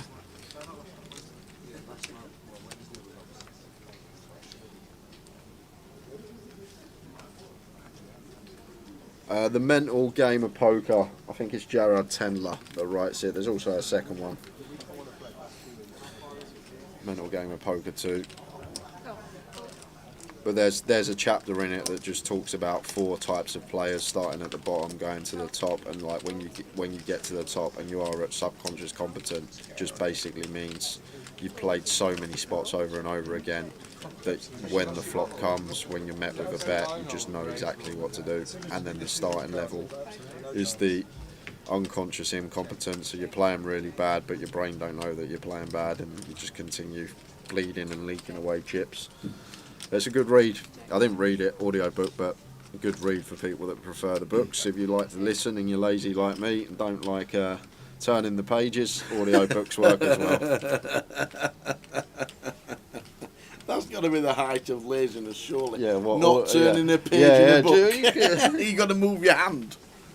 Oh dear.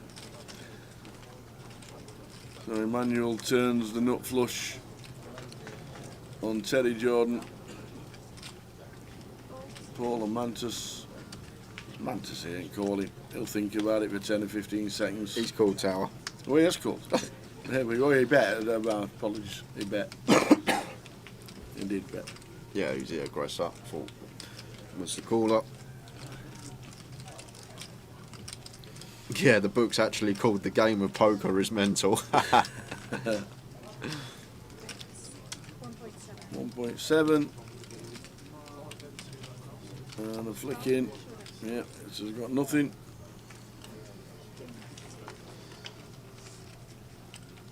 And a flush.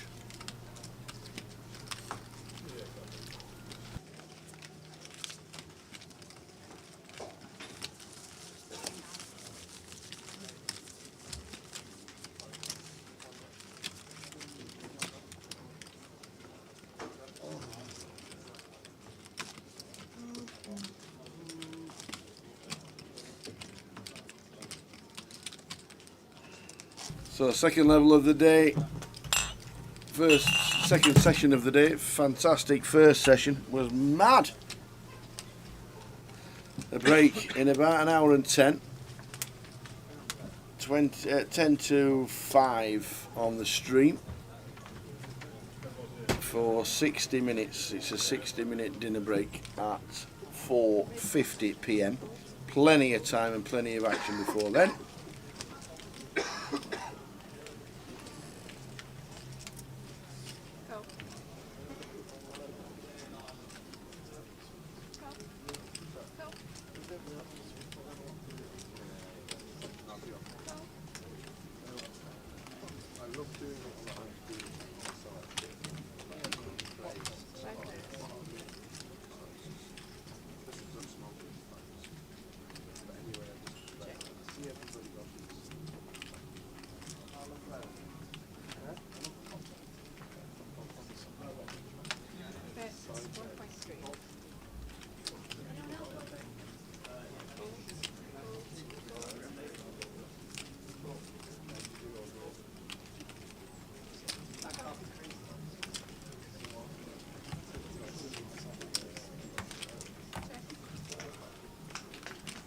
Paul with ace 10 against queen 10 of Jack, both flopping top pair.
So welcome aboard everybody.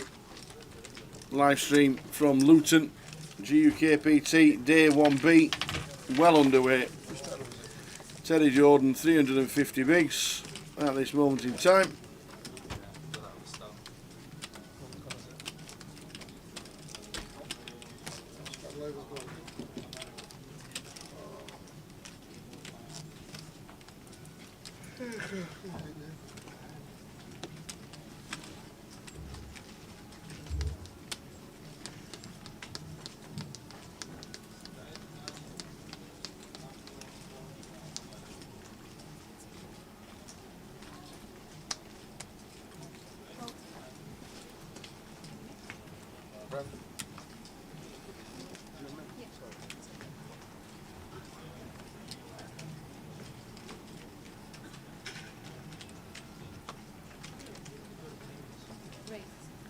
Gully raises with the pocket fives, all folding round in turn to Terry. Doesn't matter what Terry's got, he's calling.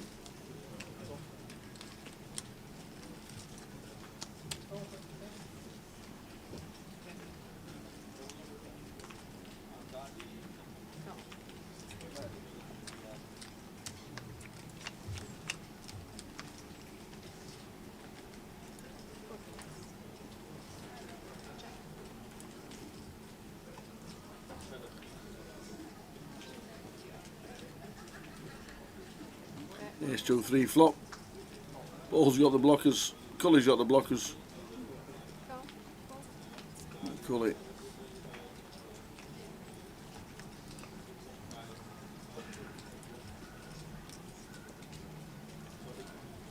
In the lead with pocket fives. And Paul hits a set of fours and Cully has got the wheel. What a turn card that is.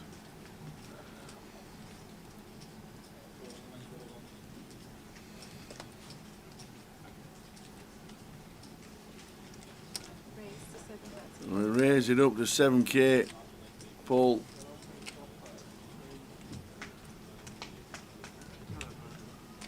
Las Nunes raises to 7.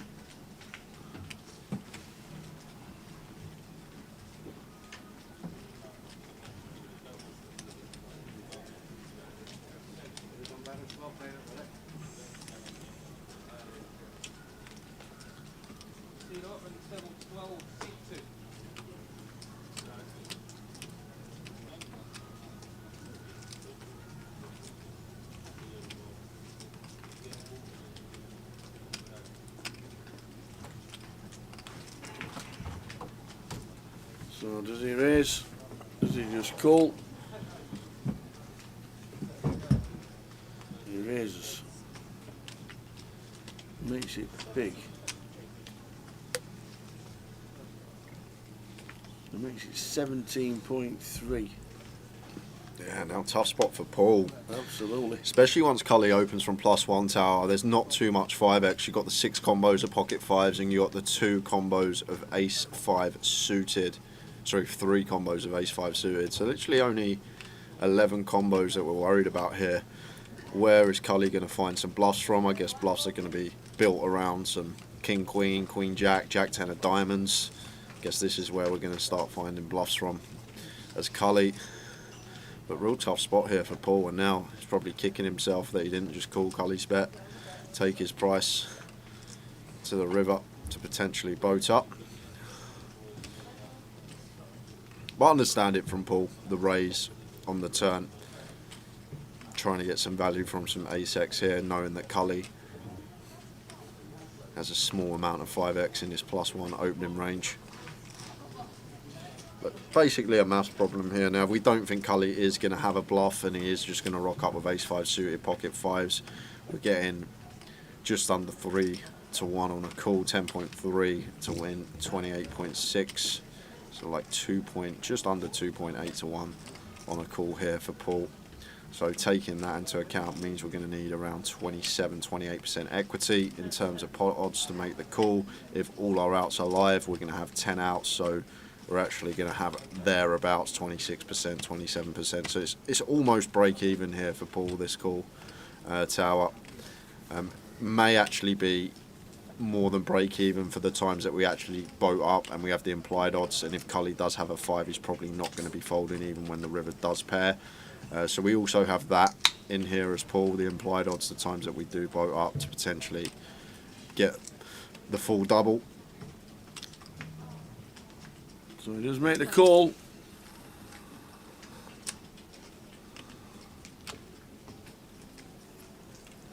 And he doesn't pair. So I can see Cully going for it. Yeah, and I think that's what that tank was there from Paul, just basically calculating everything I just said.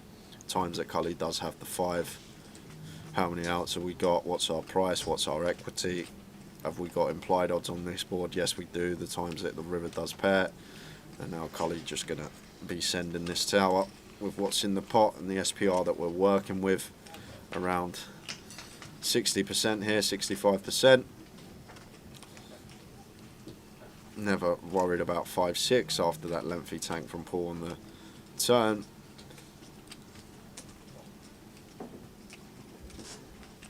All in.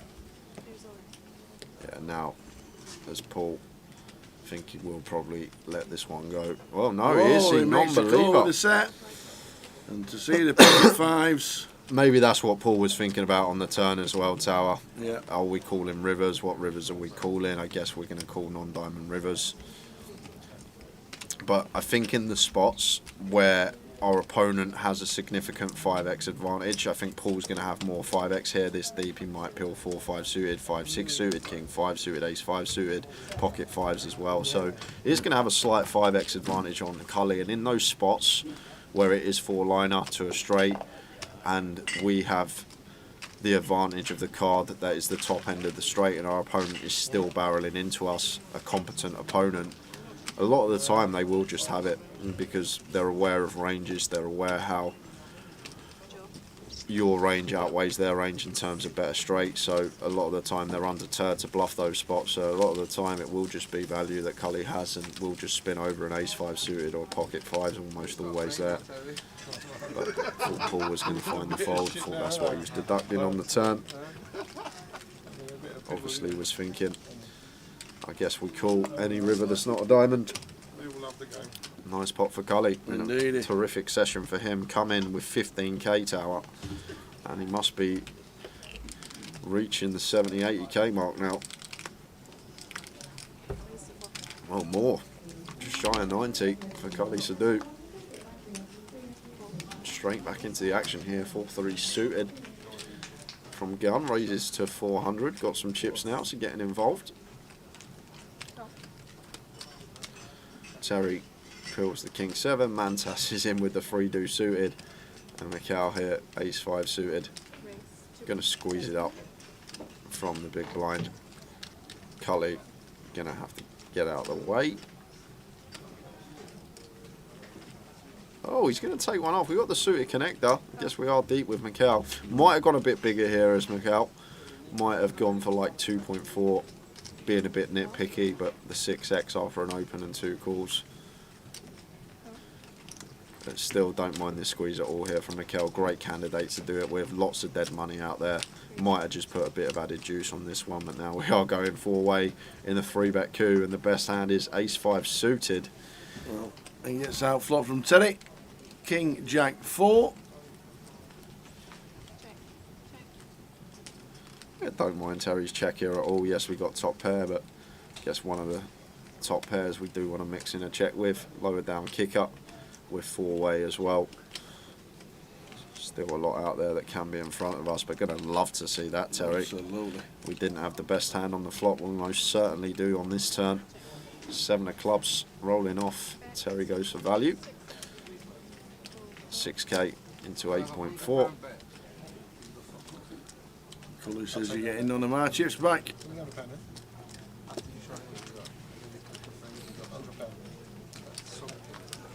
So now it's 9. I like bets against you. I need to watch the playback to see as well. I took a bet, 700. There's a 100 discount for the alternatives. I don't want to do it. Oh no. I fucking want it now, don't I? Kids that comes up.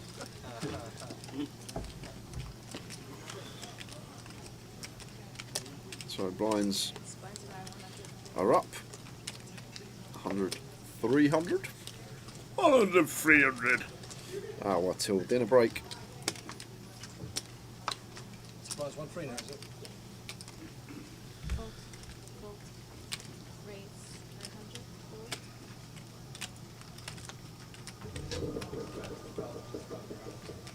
This looks more like a £50 buy-in tournament, says Florian. Welcome to GUKPT, Terry Jordan.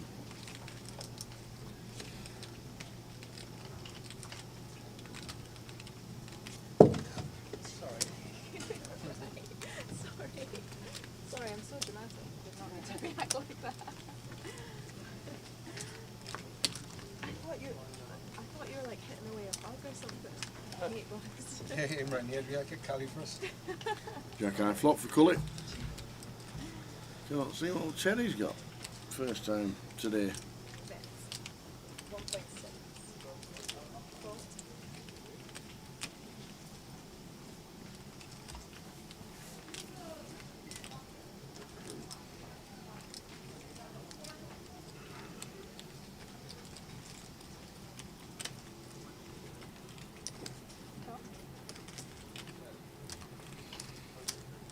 Terry calls the flop.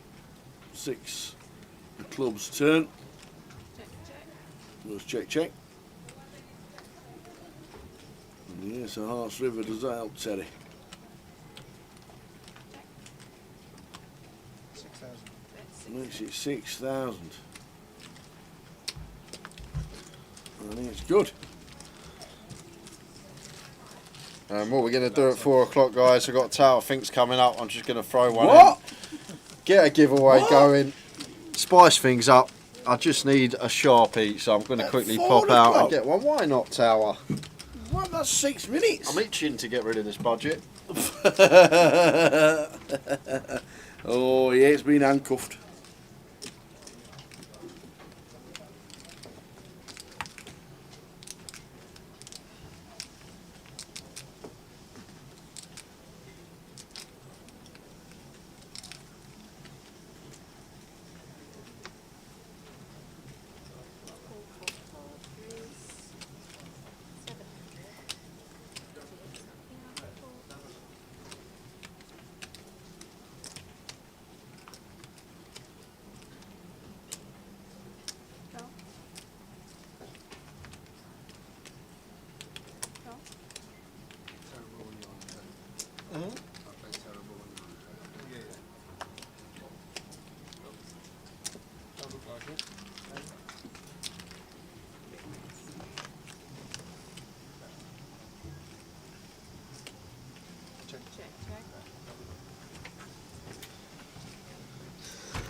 Got a Sharpie. Oh. Got you some paper. Do I need working out paper? Do you know what? This is a very good question because you can actually figure this one out and get it spot on. Not in 10 seconds. Yes, I can't you can. figure anything Yes, out in you 10 can. seconds. And pants, everything.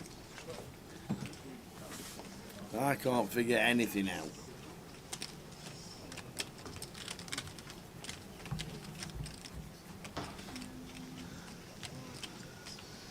Terry going to be good. No, not going to be good. Going to chop it up. Both players hit the ace on the river. Jack had the nut flush draw. Ace means it's going to be chopped up.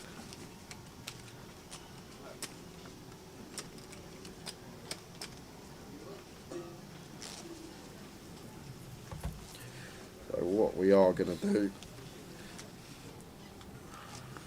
we'll start off small, Tower. Yeah. We'll start off small. We'll give away a €30 Autumn Festival and a €10 Give away Autumn Festival. 2? Yeah, we'll give away 2, top 2.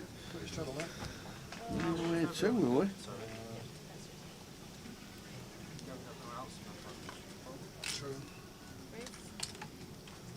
God dear. I'm not ready for this.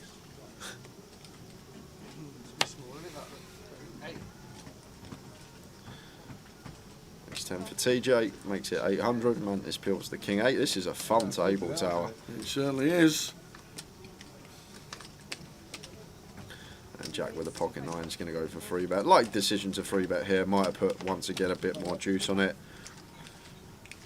Can get Terry to put chips in the pot with just 1 overcard, sometimes 2 undercards to our 9s.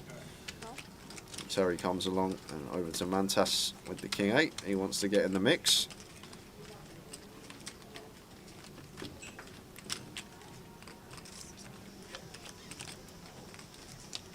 Oh!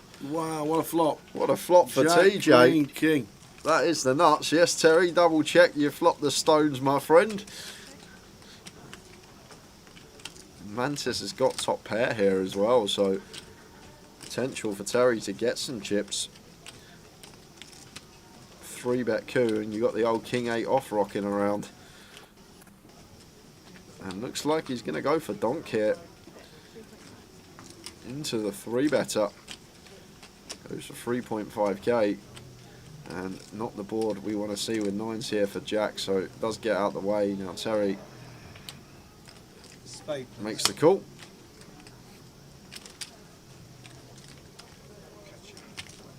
Spade. Nice and clean on the turn for TJ here. Mantas, not that we'd ever be in the pot with king 8 off in the 3-bet coup, but I'd like to see check now from Mantas. It's one of these hands that never going to be able to get 3 streets from worse.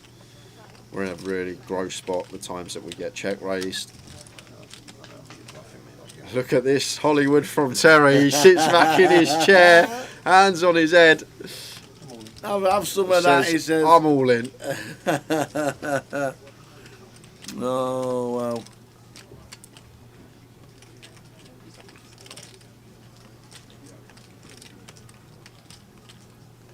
Can't fall for it, surely. He's not falling for it. And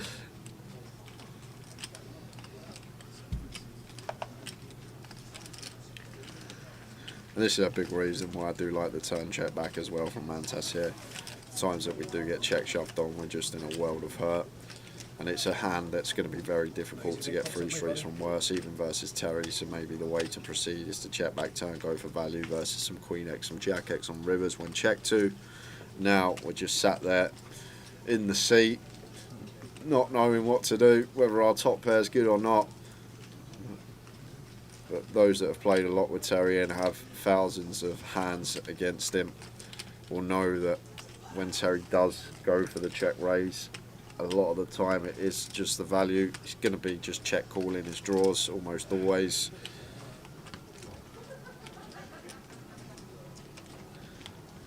Just Mantas going to take the bait. Terry with a big sigh, the lean back, the hands on the head. I don't know what to do. I don't know what to do with my Jack 10. Just going to send it. Back to us, Jason. You're back. Yeah, that's too much, mate. Get on. Not great. 10,000. It's okay, my car's dead. So it's a re-entry, you can rebuy now. Yeah, of course. He's going to rebuy now as well. Not a problem. Sometimes nothing what we can do. What was that telling Terry sent him? Sorry. Oh, Still in the chat. Terry called for a spade on the turn. I didn't know that. He's got him. There's no calling coming in.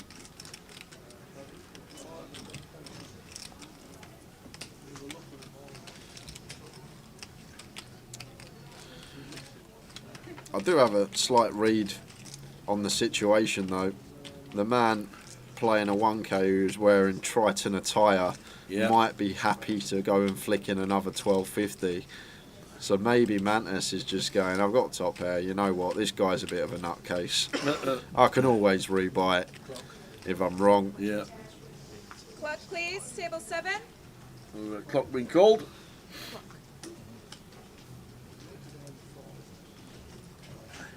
Here comes Joe. Has there been sufficient time? Yes, there has. Teddy, don't look. Go another minute. Terry looks down, he's giving all the tells, isn't he? I don't want you to call, I don't want you to call. I don't want you to call, please don't call.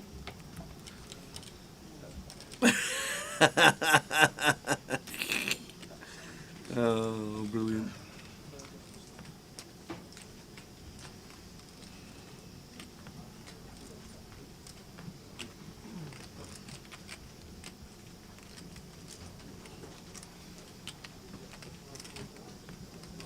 "30 seconds.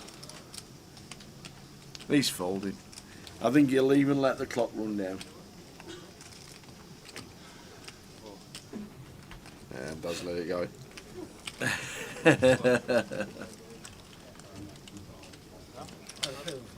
Not even too Thank you. Thank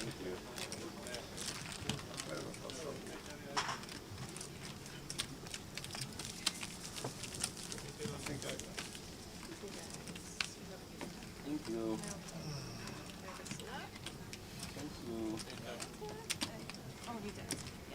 I just can't see why anyone would go to the event, walk in the souvenir store, buy a shirt and walk back out without playing an event. He might have won it. He might have won the last Triton event, whenever it was.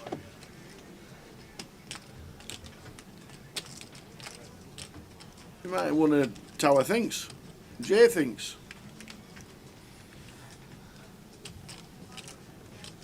Hey dear.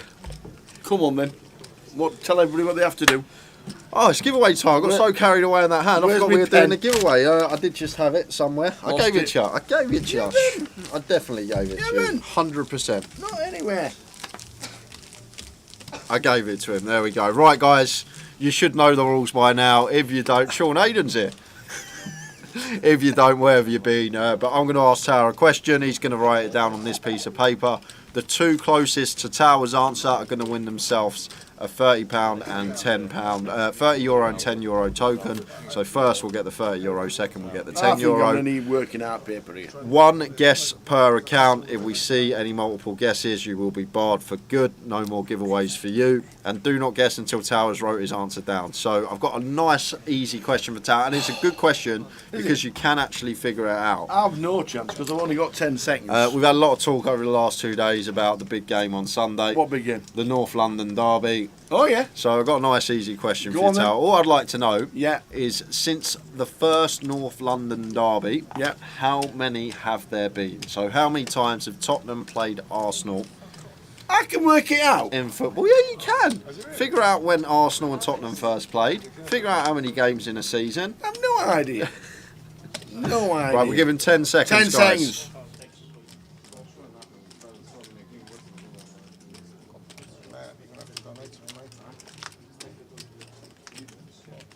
That is in. I'm in. He's in with his guess. Got it. Good Go. luck, guys. We'll give you 10 minutes tops. In about 5 minutes, I will reveal the correct answer. Terry turns the nut flush, but gets no action at all. Well, I have no idea at all. Good question, though. I like it. Good question. Well done. Well done. Good question. Thank you. How many North London derbies has there been? In all football? Absolutely no idea. Oh, that's just not Arsenal Spurs as well, by the way. Obviously, you got Brentford Arsenal, you got Brentford Spurs. What? You got. I'm joking.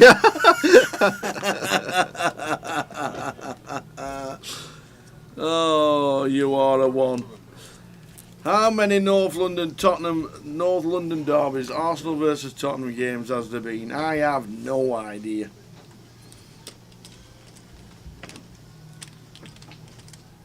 Good luck, everybody. One guess per person. Please don't type it in twice. We'll try and not miss anybody. Will we, Valerie? We'll try and not miss it. Anybody else I've missed in the past? Hey.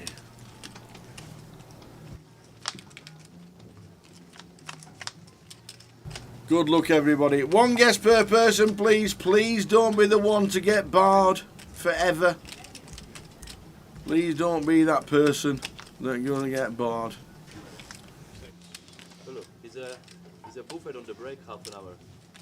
It's never good. I might sort this up. So here we go. Yeah, no, not since the Prem has started. No, since the 1876. Since the first game between Spurs Arsenal, how many North I don't London even know when the derbies? first one was. When was the first one? Probably early 1900s, say. Yeah, well, to be fair, Arsenal weren't Arsenal. Woolwich. They were Woolwich Smith or something like that, weren't they?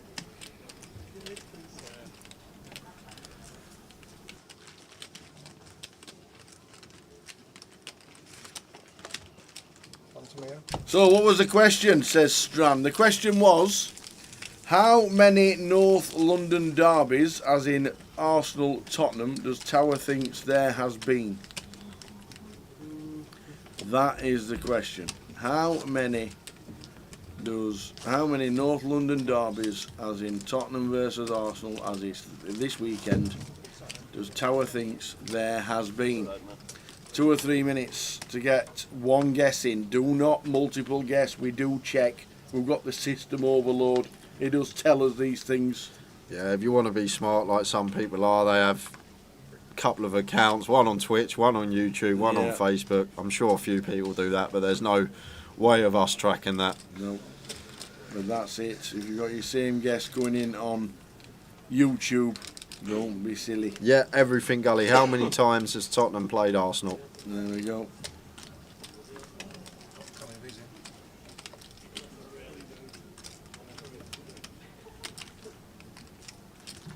good guessing going on. Well, some good guessing to what I think is the correct answer. So good afternoon everybody who's having a guess. Yeah, give it away. €10 and €30 tokens. How many North London derbies does Tower thinks has been? That's North London. Every match, Kev. Every single match.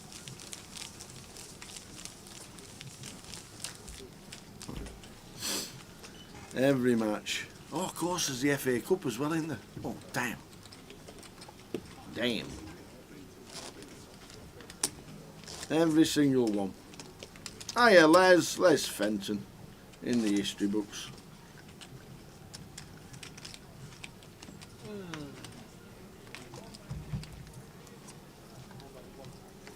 Yeah, Matt Davenport, always on the feature table because he's always running deep. Yeah. Won the MPL last year, 40k package.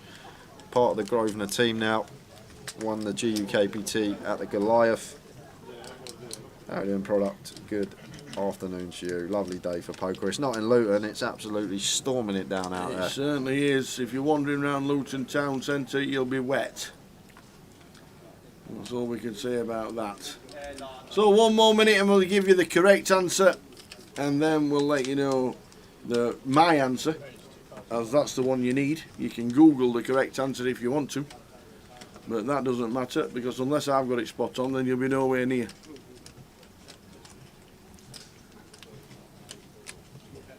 But if the reaction from me gives you a clue and you've not had a guess, that's what some people now wait for.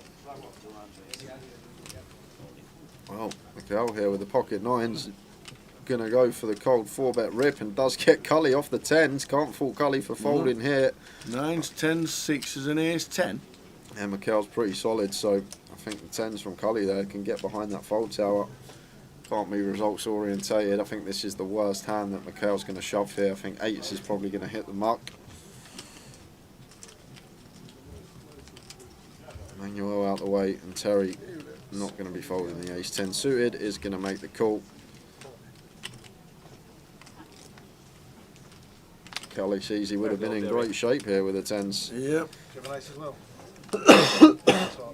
Big fold from Cully with the pocket 10s. I think it's the right fold though, Tower. Yeah. Just because we can see the whole the ace on the flop. Mikel is all in, needs help. Yeah, Terry running hot today. Yep.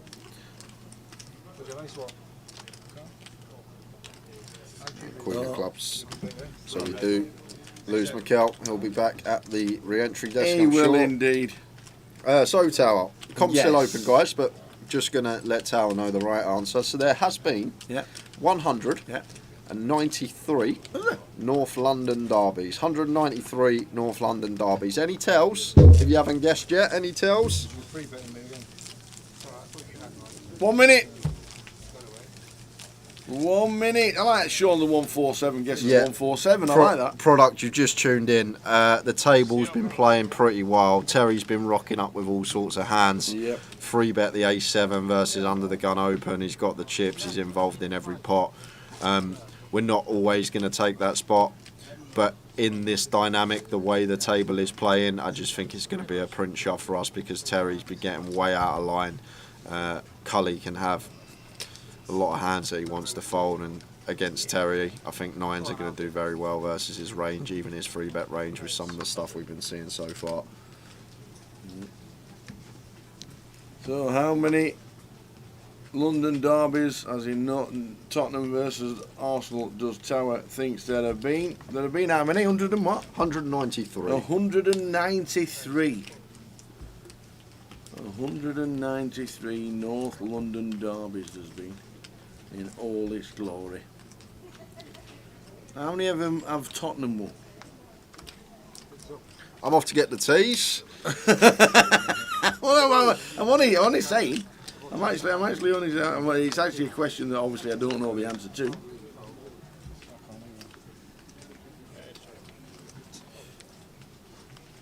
At 9-10.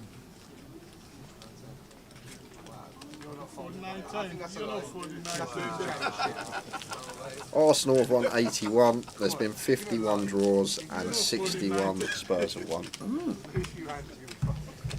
Pretty close. 20.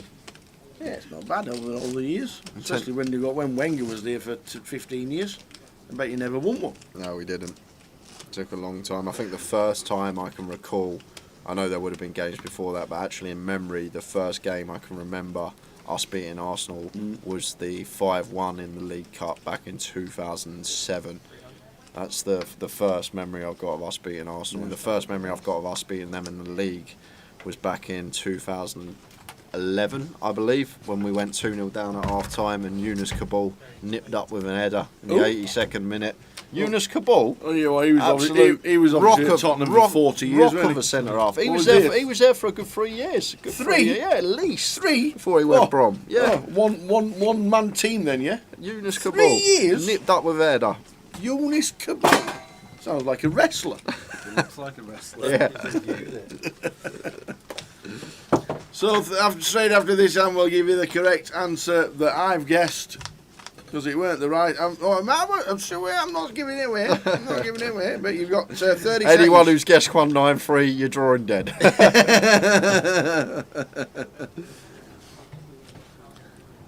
Product said 199 without knowing the question. I like that. There's people that do that.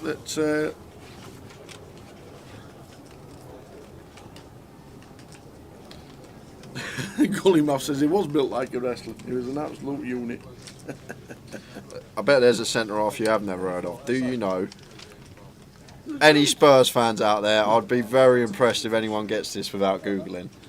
Do you remember the 4-5 Spurs Arsenal North London derby in the league? The 4-5? Yeah, 4-5 was the 5-4 was the score. Tottenham 4.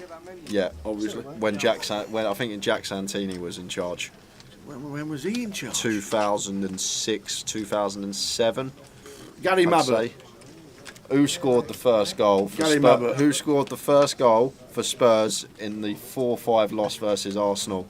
Gary Mabbutt. In the North London derby. It is without googling it is a toughie. Yeah, Jim Marlowe's got it. Noureddin Naibet. Who? Moroccan. Noureddin Naibet. Come along when we signed Jack Santini. Was at us for a season. As we're back to the action, because Mantes may be thinking about bluffing here with Queen Height.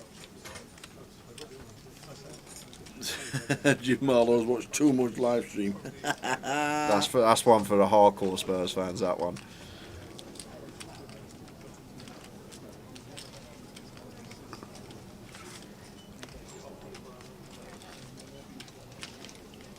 So guys, we are going to give you 10 seconds. I'll tell you what, we'll give you 20 until the next hand is dealt. And then we are going to be closing this comp. 10, 9, 8. Yeah, well, we're going to have to write it down, meet the mods at the pub. What's he doing at the pub? We're working. It's Friday. It's Friday. He's always at the pub. Never knowing else. Competition. Going to be closing. 10 seconds. 10, 9, 8, 7, 6, 5. See, Anthony Gardner. I'd have guessed Anthony Gardner, see, if you give me if Jim Marlowe hadn't got it straight away. Comp is closed, ladies and gentlemen. They're the last guessers. They are in. So, we've got £30 tokens to give away and we've got £10 tickets to give away as well. We've got a €30 in. The question was, how many North London derbies has there been? The correct answer was 193. That doesn't matter though. That doesn't matter. Whoever Googled it, whoever got it right, I don't even know if anybody got 193. Did anybody put 193? A couple put 193, Did they? yeah. So 193.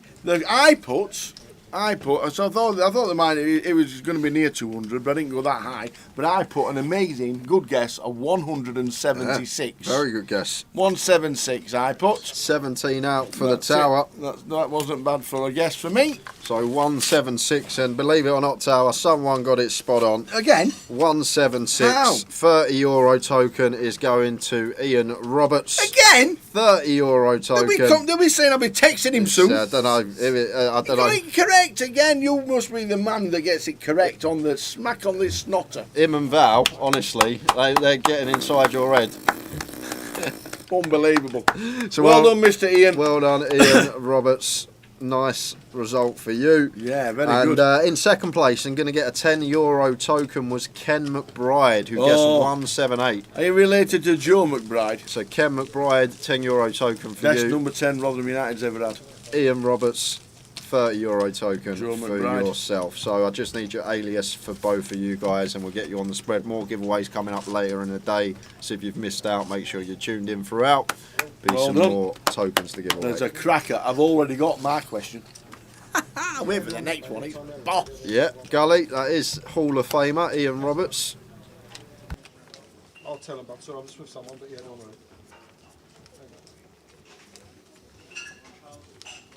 Phrase 600. He's travelled. Yeah.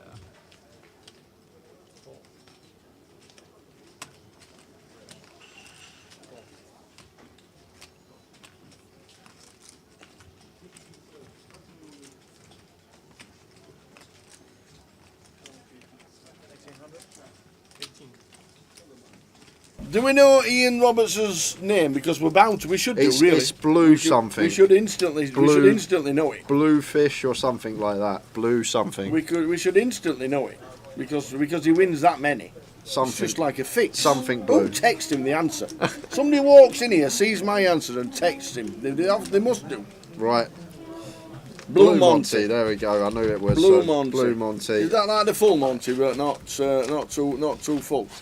Is that what it is? And then just waiting on Ken McBride. When that comes in, Tower, just write it down for me, because I am popping out the booth because we've got a special guest coming in. Are we? Special guest? Oh, I have no idea who he is. We've got Martin, the dealer, coming in to do some comms. Well, surely he should be dealing. He's finished for the day. Come here, Martin. He's here. Come on, Martin. Cheers, Jay. Thank you. Just introduce yourself, and why on earth you want to sit aside of me? Well, you know what? It's my dream to have a few minutes just alone in a room with you, Tower. So. Many people have said that, let me tell you. Absolutely. How are you? I'm all right. How's yourself? Yeah, very good. Yeah. You wanted to do a bit of comms. Can I do half an hour in the comms box? Absolutely. Was the question? A little half an hour with the Tower. Very nice. So you're a freelance dealer? Correct. Yep. How long you been doing it? So I've been dealing. Well, started 2014. Yeah. And sort of started back again, COVID with the tour. So I done most of my work with Main Event and Nice one. just GUKPT. So excellent. What have you done in your past? What got you dealing on the circuit? well, I was a student myself playing poker. Ah, right, okay. In Edinburgh. So You from Edinburgh? No, Aberdeen originally. You're from Aberdeen. Way up that's north. Way up north. A bit of a commute. That was way up north. That's the real north. That's the real north. There's a reason why there's no GUKPT in Edinburgh. No, in Aberdeen. Sadly. But yeah, so you don't realise once you pass the border, you think it's only 10 minutes away. Yeah. And then you get to Edinburgh, and then you think, oh, it's only round the corner. You're talking 5 hours. Yeah. You're talking miles and miles and miles. Yeah. So. But Edinburgh's my home. Yeah. Do you play as much as you can?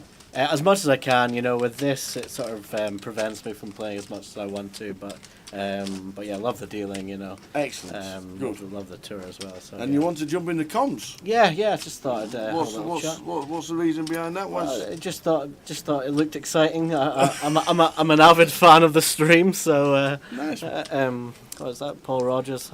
Hi, Paul. Hey, Paul Rogers. Good man. A lot of dealers do like to play poker. They do. It's sort of a habitual issue. Is it a case of because you sat there such a long time watching all the players, if you can actually remember some of the reason the players play out, that it helps? Yeah, definitely. I mean, you hear stories of dealers sort of becoming players, like switching back again. Yeah. Just because you're exposed to the game so often.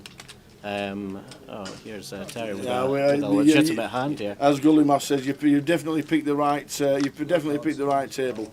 Yes, there's an 8x and a 10x on a regular basis. I've just been having a look here. So check on this flop. Yeah.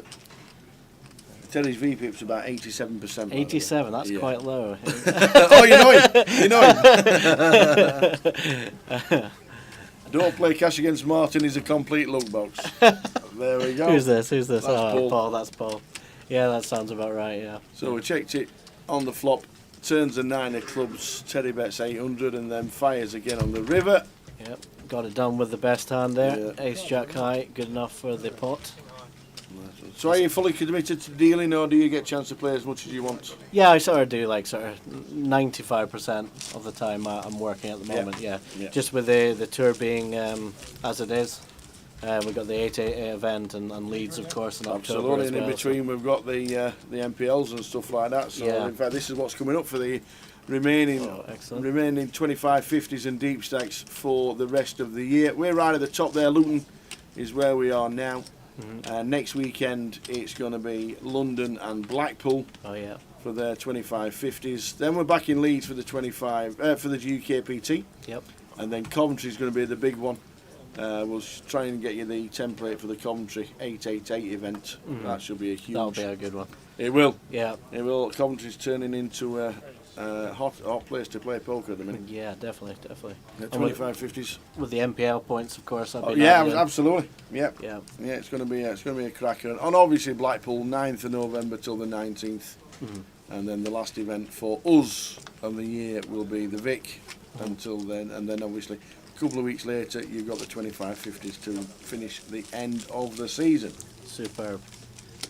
What's the best epic hand you've ever dealt, says Razor Kev? Well, I've dealt a few Royals in my time. Lost count of the Royals. I actually dealt back in the Maybury, my home casino. Yeah. In Edinburgh, I dealt 2 Royals in about half an hour stint. Really? Yeah, over two tables. Wow. So that was quite something. And then I dealt a Royal actually in the PLO stream game, the 5-5-10 game, a couple of days ago. Oh right, yes, the Royal. Yeah, I don't think it got too much action. Wasn't that big a pot when check on the river, but yeah, certainly not Jacks versus 9s on the high roller yesterday. Goodness me. That was ill. You know it's going to be an epic hand where the dealer comes off and he's already told you the hand before you've seen it on the stream. Amazing. I think Callum Murphy's asking how many day ones for a 25-50. There's 3 flights. Thursday, yes. Thursday, Friday, and then that's me not thinking about working too many 25-50s or playing them. Thursday, Friday and Saturday and combined today too, can you? Yeah, there's a turbo on the Sunday as well, that last day. So 4 flights. And day 1 online Wednesday as well. You can take. On the day one, with the online day ones, is it a specific place or can you take your chips anywhere? You can take your chips anywhere. I like that. Anywhere you can, great yeah. idea. Chop and change. I know you can't save it. That's Terry here leading with the best hand once more. Terry, maybe his reputation precedes him because so far I've seen him have the best hand twice here. Which is why he's got 100k. He's also not splashed it in too much because he's had a prop bet. Oh with really? 2 different people. Explain this to me. What's the prop bet? He started this level with 88,000. Okay. And the prop bet is you don't make the dinner break. Well, dearie me. That was the prop bet. Well, that's maybe explains it. He takes it down with the top pair and the top kicker. Yeah. Scooping in those chips. So 100k is up to now, yeah. And he has also been pretty lucky with hitting a lot, to be fair. Yeah. And getting called in some strange spots, shall we say. Well, I suppose his style sort of... It precedes him, absolutely. Yeah, absolutely, yeah. And when you see somebody with a VPIP at 80%, then you know they can always... Sometimes they have it, sometimes they don't. 88%, goodness, I thought I was a bit out of line at times, but that's to take some doing. Ace King here for a Jack, under the gun. Another regular on the tour. I've seen Jack a few times. Jack Nolan, yeah, indeed. Yeah. Good player. Good player, solid. We can see if he can get action with the unsuited top Broadway. Emmanuel's got something here. Little suited ace, and Terry's in with the old... the old 8-5 off. The old 8-5 off, so I thought that was maybe a miss. Don't think the reader's wrong. 4 ways to this flop here, as Mantis is also in here. Good price he's getting, I suppose. So top for Jack. We had somebody call him with 3-2 yesterday, and before the cards came over, he says, the reader's got to be wrong, turns over 3-2 clubs. Okay. Dear me. So top for Jack. And not a lot for the rest of the field here. He does bets. He's got backdoor clubs as well. Nice spot to be in, really. 2, 3 quick folds. The pot is his. Jack scooping in a nice little few blinds there. Wins. Yep. Ah, poker's easy when it's... Absolutely. You get ace king, that's fine. You get your top pair, top You're kicker. obviously flopping the world. Obviously, Flop, yeah. top, and then that's it. One bet wins. Absolutely superb. The poker was like that. Oh yeah. You enjoy it. Some people do think the best hand should win at all times. Of course, of course. It'd be a very strange game if it did. A dealer change here. So that was Jay, relatively new to the tour. A couple of tours. Did the Goliath, of course. And we've got Nathan, another relative newcomer. Nathan's impressed me so far from what I've seen. Good. On and off the table. So, and obviously this is his first time dealing the feature as well. So it's different dealing the feature to an outer table. Do you feel the pressure as a dealer as well? You do. It depends on the buy-in, I suppose. The higher the buy-in, the more the pressure. Yeah. But certainly on the feature where you've got the lights, you've got the TV screens, you know you and Jay are going to watch like a hawk every move, every misdeal. So yeah, but Nathan's taken to it like a duck to water. Excellent. So here we are, folded around. Matt Davenport there also at the final. Yeah. And the feature even. Not been involved at all. No, being a bit quiet. This session, Matt Davenport. Max late edged the high roller yesterday and cashed over the final table. Was he one of the 15 or so high roller late reggers? We started the day with 14. 80 minutes in, there was 8. We come back after the break, there was 22. We were on the final table at 2 p.m. with 8 players, and 6 hours later we still had 8 left. Sometimes that's how it goes, the value's there. Yeah, they were all sat waiting to jump in, Yes. and Max late reg yesterday. Speaking of value, Jack is 3-bet on the big blind to 3.3k. He's managed to pick up Terry as a customer, who originally raised to 900. A reasonable hand here with the king queen off. And Mantis, who did call the small blind originally, has got a decision to make. What do you reckon? Do you like your king fours? Do you like your suited kings? No, certainly not king 4. I like a nice king queen. You like a king queen? King queen suited Seems was my reasonable. favourite hand. Absolutely. I got obsessed with king queen suited at one point, and then realised it was behind to so many hands. Well, it's 40% of our royal, of course. You know, maybe with me on the table, I'll help you out. So. Backdoor clubs for Terry, but that's about it. Couple of overs. Ace Jack, still the best hand. So Mantis did eventually call here, and it's created a pot of over 10,000 here. He's not flopped much of anything either. No. It's all back to the aggression post flop. Yep, Jack's won it with a C-bet last hand with the Ace King. He did have top there. He just has Ace Jack high this time on this board. He does decide a bet. What we got here, 3k, about a third of the pot. Terry's looking interested here. We're going to see some floating action here. Mantis is called with any suited king so far. Maybe the suited kings are his favourite after his deep run in the mini. Yeah. Was part of that ICM chop. Was it a 5-way chop, wasn't it? 5-way, yeah. Yeah, some good numbers in the minute. Yeah. On the midi earlier in the week. Well, the mini is a superb tournament to play for the price point. You get the main event structure. Yeah. Albeit slightly shorter blinds, but it's a cracker. Here we are, 4-liner on the turn, and Terry has actually picked up a club draw. In they go. And here we go, 103k. Effective, obviously 17.5 effective. Effective 17.5. Jack Nolan Quick with draw. ace high. It's a tough one for Jack here, and he's going to have to give it up to the aggression of Terry. He's going to flick it over. What's he going to show? He's going to show the queen of clubs, I think. Flick over the queen of clubs. Give him a little hint. He was ahead, Jack, with just the ace high, but he can't call there. No. Not at all. And that's just an example of how Terry's aggression can really win him chips, you know. He sensed the weakness in the check. He knows the board's changed enough. Yep. Flush has got there, straight's got there, and once he checks, Jack's got a lot of ace highs. Even one pair is hard to call off there for his entire stack. just because he's got about 17k behind, you know. So yeah, superb stuff. Good show by Terry. Gets the job done. Indeed, and still chip leader and probably chip leader in the room. I would imagine so. Yeah. It lines at 1-3, heading towards the dinner break. Round about 20 minutes to go.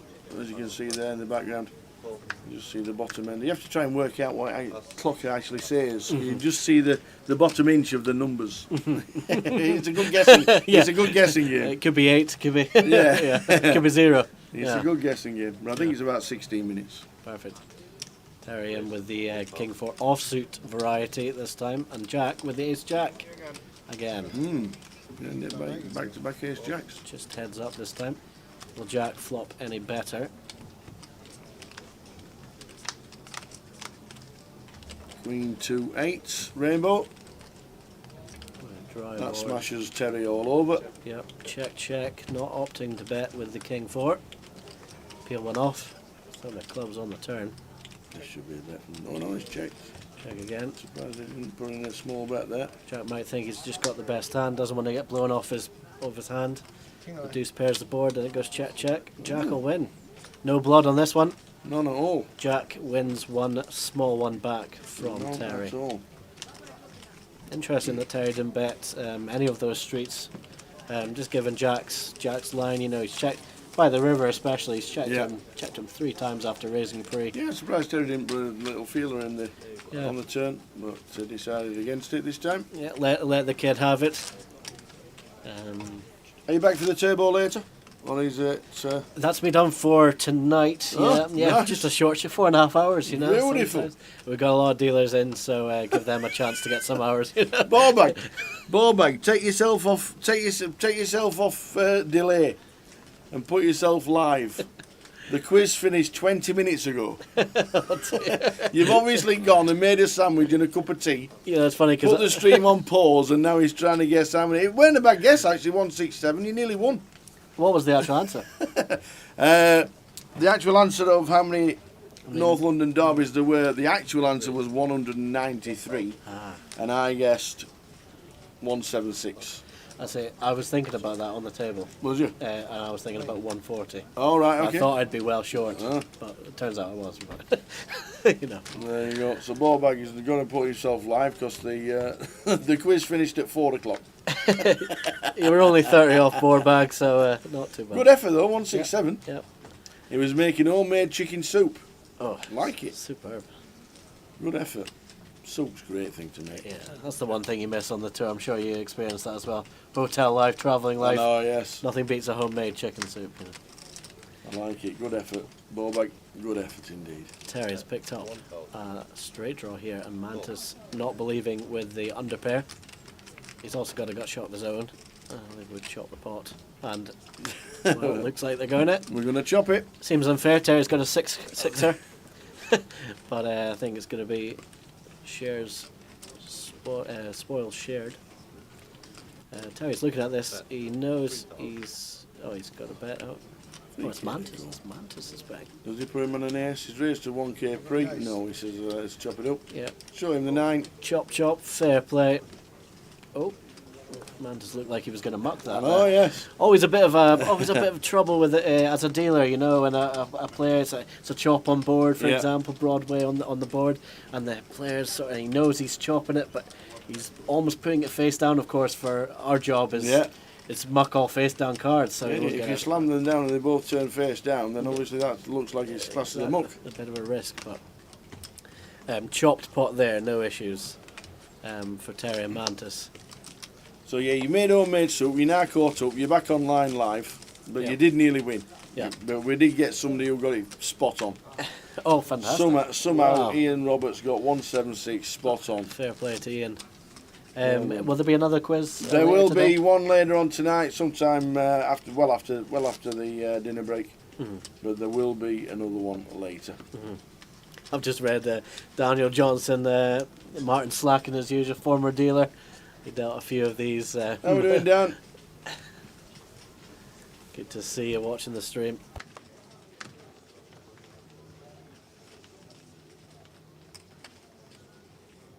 Where is 600?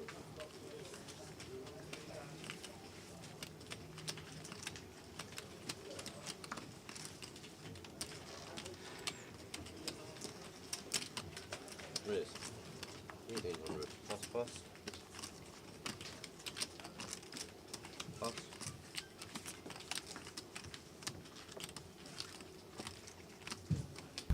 So Jack 3 bets with ace king. Jack's getting some hands. Yeah, Ace Jack, ace Jack, ace king. Yeah. No, don't do that. He's sort of done reasonably well. Terry's getting involved with the old poker face of Matt Davenport.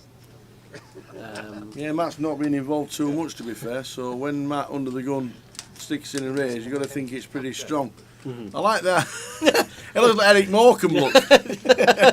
If anybody remembers the Morecambe and Wise sketch where I'm not sure if Matt can see the board here. I don't know if he's seen that he's outflopped Jack here with the ace king. You can't see me. I like how he still needs his glasses so he's jumping. Yeah, of course. Maybe that's a bit. Oh, he does call, so he must know he's got a piece. Although it's the bottom of the the glasses pieces. are slipping. 7 on the river, a couple of straights completing. The 2 actually plays. Ace king checks behind the deuce. Well, they say Terry's usually the blind man, but Matt's won it. Love it. Matt's won it without seeing the flop or the turn there, and he gets up to 21k per starting stack. But you know what? Given the structure, yes. Oh, it's amazing. The structures are unbelievable. you know, you get lunch break, you feel maybe a bit down that you've not made any profit on your 20k, but really you're coming back to 300 big blind, 70 plus blinds. It's a very forgiving structure here at the GUKPT.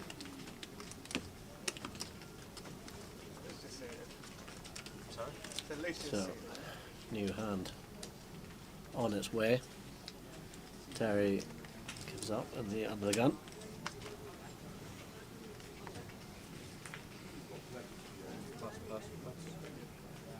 Folds around to Jack, who gives this one up as well. Over to the blinds. Emmanuel, who I think has stayed in that seat. I remember dealing to him in the very opening of today's flight. So he stayed consistent in his table position. Emmanuel limps. Pre-flop, Matt decides to check behind with the ace. And he picks up a pair, not that he needed it to improve. No. And what was the buy-in for this tower? 1250. 1250 total. 1100 plus the juice. Of course, Matt takes it down with a small bet. That's 2 in a row for Matt. Yeah, indeed. Well, it's decided to turn up. I like it. I like it a lot. He's a great player. He does really well. Obviously won the NPL last year. Yeah. Very nice at the table. Very good nature. Always nice to the dealers as well, which is what we always appreciate, you know. Absolutely. It's not easy sometimes. Yeah. You always get the blame for something. Of course, I know you say at the tower, at the Goliath. It's the classic tower line, you know. Don't be mad at the dealer. It's not their fault. No. It's not their fault. You're rubbish. Surely no. It's just a bit of anger and frustration sometimes, but we never take it seriously, and personally anyway. It's just still not nice to hear, though, is it? Part of the job, isn't it? Yeah, absolutely. Here's Cully Sadu. Can you change this dealer? I've not been dealt quads for half an hour. Yeah, exactly. Or the classic ones, if they've just doubled up or something 3 hands later, they've already forgotten that, and they're complaining and say, did you not just double up about 10 minutes ago? So Cully with a suited king 9, and Mantis, he likes his suited 9 gappers. And like the king 4 and the queen 3, yeah, absolutely. Well, he's technically outflopped Cully here with top pair, but Cully has got a big old combo draw here. Just a straight flush draw. Yeah, not bad for missing the flop. You're going to see him bet, continue, looks like 2k. Should be a check call. Yeah. Yeah, Mantis doesn't want to fold his jack too early, especially after calling pre with it. Mantis even raised this. Oh no, he limped pre. Cully made the 4x. 7 of clubs on the turn.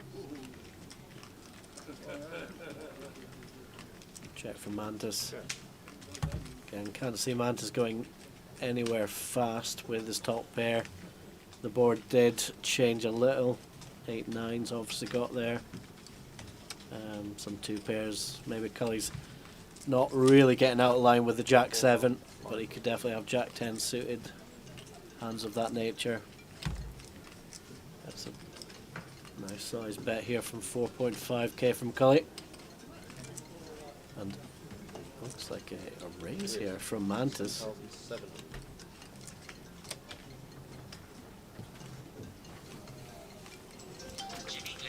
I think it's been made slightly. 4.5. Yeah, it looks like it's. I don't think he's made it enough.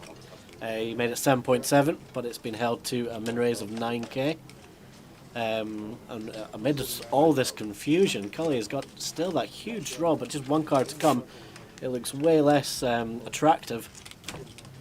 You've sort of got half the opportunity to hit, and with this aggression, interesting to see what Mantis will do on a brick river, and that's not a brick. That is not a brick. Cully, second nut flush.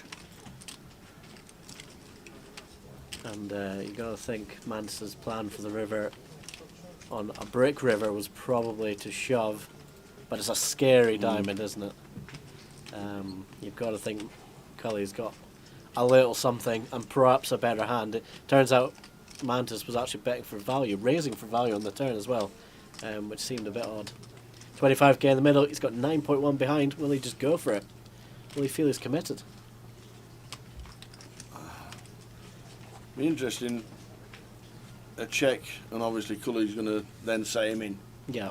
Be interested to see what Mantis does, but he goes for it first, and Cully's just going to call, and that is it. They're already in the middle. Cully's second nuts, and Mantis, the old Jack Deuce. Tried to muck his hand face You down. might be flicking it in. Has to show the hand when you're all in. Yep. When there's an all in. Don't worry, we saw the hand. Top pair, no good on the river. But we say farewell for now to Mantis, as he's eliminated. Yeah, so he might have just thought he was committed, just going with it with the top pair. Yeah, I mean, see what happens. Don't imagine he was check folding anyway, so probably the same result. Absolutely not. It has boosted Cully up to just shy of 100k. Yeah. Teddy Jordan and Cully bossing the table at the minute. 200k pot after the break, do you think? Yes, please. Pair versus pair, I think. That will be good. So Mantis is away. Has the option to rebuy right until day 2, is that right? Yeah, started before the first card is dealt on day 2. Sweet. Is when the cut-off is. So day 2 starting stack, that's 1200 big blind, isn't it? So you've still got a fair chunk. Yeah, 17 bigs. Yeah. Just shy of, literally just percentages off 17 bigs. Very nice.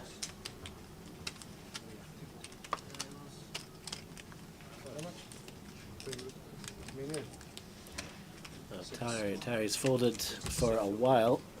When I saw Terry at the table, I expected I'd be calling his name quite often, but he's just raised small to big. Alex doesn't have anything to speak of in the big, and the 4-3 will win it. So that sometimes you get a really big pot, and then the very next hand is always just a tiny one, just a small, as the table tries to recover, from what's happened. Absolutely. You're not going to see stacks like this at the end of the night. No. In another 7 hours' time, 8 hours' time, you're still not going to see 110,000 and 100,000 stacks. These two guys. Yeah.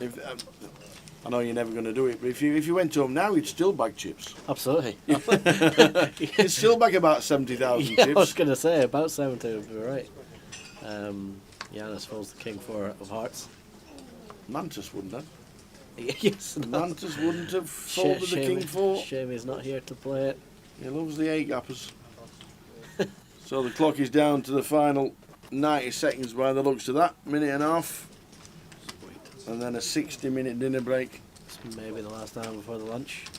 So Emmanuel's raised here to 800 with the 10-8 of diamonds. Very nice hand in the hijack. Terry's called the button, and Jack's getting a good price with the old 7-6. Yeah, it's picked up a piece here, but Terry's going ahead with the second pair. couple of back doors to speak of as well. Emmanuel, can't see him going anywhere with the straight draw and the flush draw. Absolutely not. Another straight flush draw. 2 overs to second pair as We had well. about 6 yesterday. Do we know if Albert is still in? No, unfortunately. Albert has done his bullets, and if he wants to come back for the turbo, he can. I'm sure he'll be back. I'm sure he'll be back. Frustrating day for him. So the deuce on the turn. Never changed anything. There's the deuce on the turn. Not ever. Now check, check. Terry actually just gets rivered here with the 3 of diamonds. It will go check, check, though. He doesn't lose any extra chips. Emmanuel picking it up with the queen high flush draw. Good for him. We're going to squeeze in another hand, Terry. It looks like it. If I've got the if I've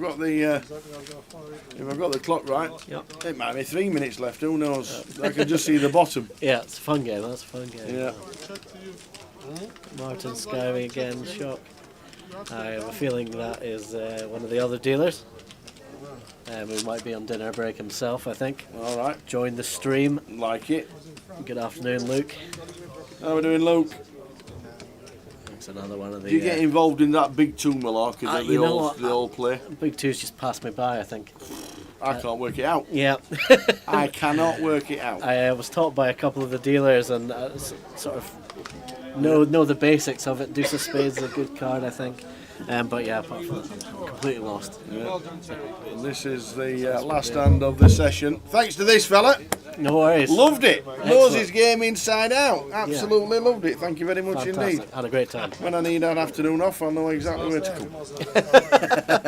come. Always happy to give you a day break. Whenever we do Goliath, we'll give you a shout when we're doing the old 8 days of 100-100. Oh yes, yeah. I would love it. I would absolutely love it. Right. So the final flop, Ace, Jack, Jack, Terry and Cully won't be playing this too. This has been checked all the way down. They've both got 100k stacks.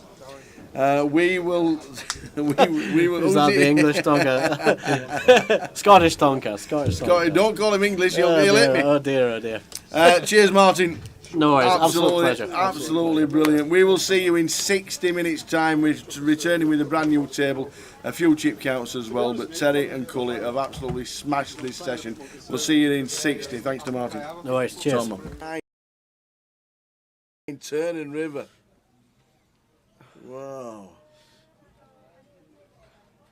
What a game. Well done to the dealer. Big round of applause, please. It's just for Sean. Kelly and Mark weren't in that one. Well, it shouldn't be too hard, Tao, because I think Carl's got everyone covered. So it's not. It's just everyone give Carl their chips, I think. I think that's how this is going to go. I think everyone's just going to be giving Carl sure money.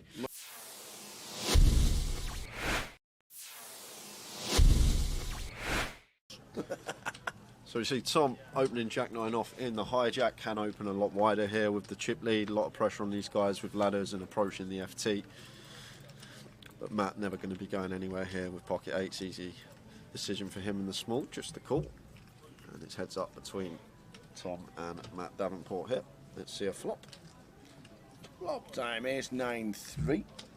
Second pair for Tom. Takes the lead in the hand. It still may bet small here, Tom Hall. This is a board that's just going to favour us a lot of the time here, being the opener. We do have middle pair as well, so we do have some disguised trips or 2 pair when the turn is a Jack or a 9. So potential. You can go really small here, as small as quarter potentially.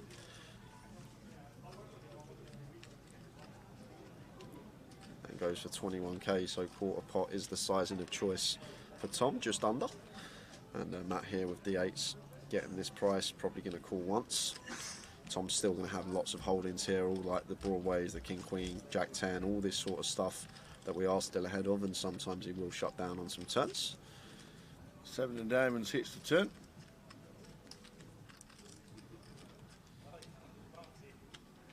So this is where it's probably just going to go check, check here.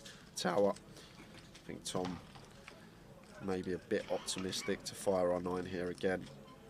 Very hard to get 2 streets from worse now. I think the 8s will fold if we fire, so maybe better to check this one behind. We can also put ourselves in a tricky spot here where we do fire and Matt opts to raise. So just expect to see Tom Hall check this one back most of the time here on the turn. And there is the check.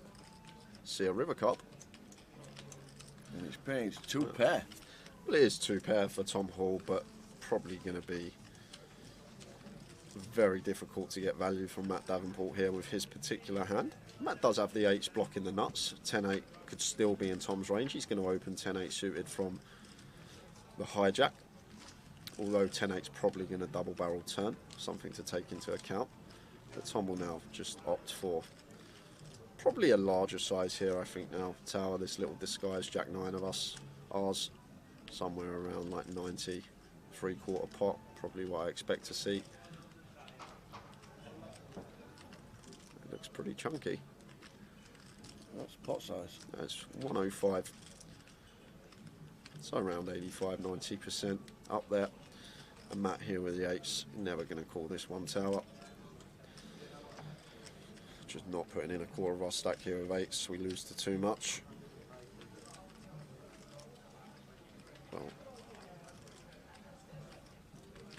Oh, he's going to raise. Matt Davenport. Is he going to find the raise here? What a raise it would be as well, because Tom could still just have some one pair holdings. Matt Davenport, where's he found this shove? Oh my word. And Tom's got 2 pair here. This could be the end of Matt. I'm guessing Matt's trying to target all the 1 pair holdings here of Tom.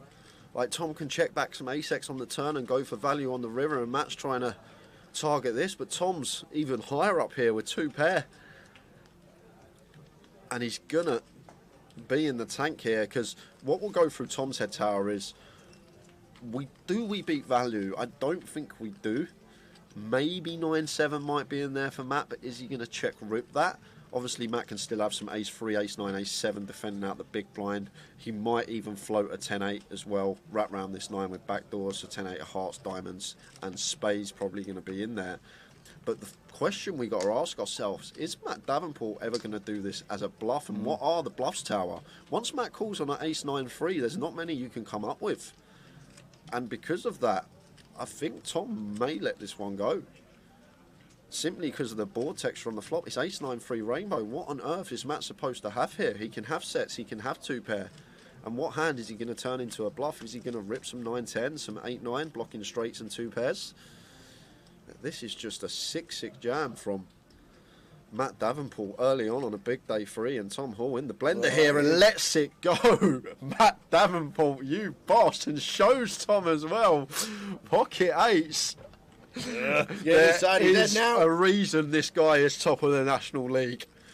Matt Davenport putting on a show early on. Wow. He's not afraid, Tower. He's not afraid of busting. Fasten your seatbelts, ladies and gentlemen. Wowzers.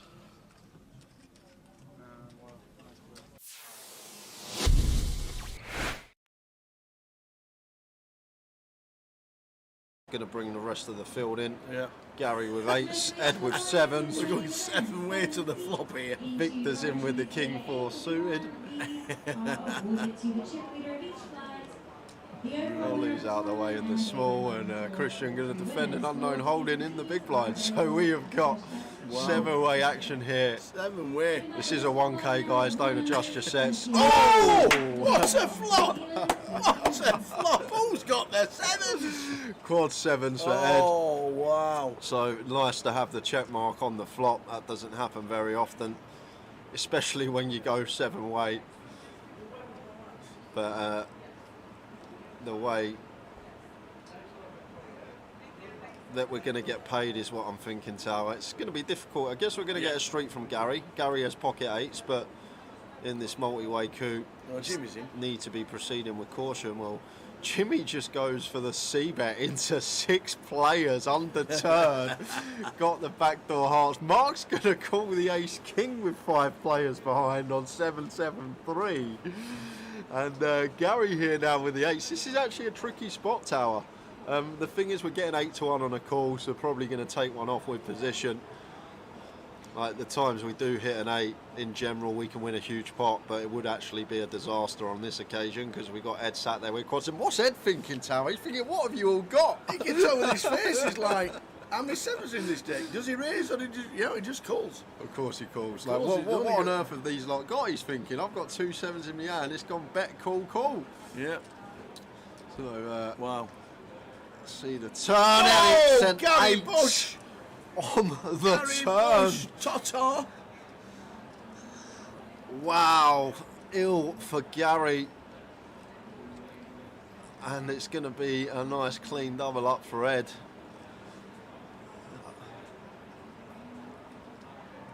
Jimmy has to check. 3 players calling behind. He's not. What is he's he firing. doing? He's Oh on- my He's at word. it again. So he bets into 6 players. He gets called in 3 spots. He's now continuing into 3 players. Yes, we picked up the nut flush draw tower, but there has to be a 7 out there. Once it goes bet, call on the flop, there's so likely a 7x is out there. And the times that we're met by a raise, and if it's a chunky raise, we then just got to fold and don't get to realise our equity, because our race and our 10 are never any good. We have to hit a heart. We can be drawing dead. It's like, what have you all It's got? just a dream for Ed. It's the absolute dream tower. These scenarios, you sleep and you have dreams about these situations. Flopping quads in Hold'em and someone turning the nut boat and keeping it trappy as he should be with position. Wow. Just fading the one out on the river. Well. Oh my word! Oh my gosh! Is this actually happening? Wow. We've got quads over quads, guys, on the feature table. And oh my word, I said on the flop, Ed's got the check mark. I forgot about that less than 1% next to Gary's name for the running 8s. What on earth is this run out? And to be honest with you, Tal, something really interesting about this hand. The 8 of clubs is on board. So 8x of clubs is not a thing. So when Gary bets the river here, 4K, as he does, he can't actually have an 8x. He's not going to have 8-3. He's not going to have 7-8 from Ed's perspective, because Ed has 2 sevens in his hand.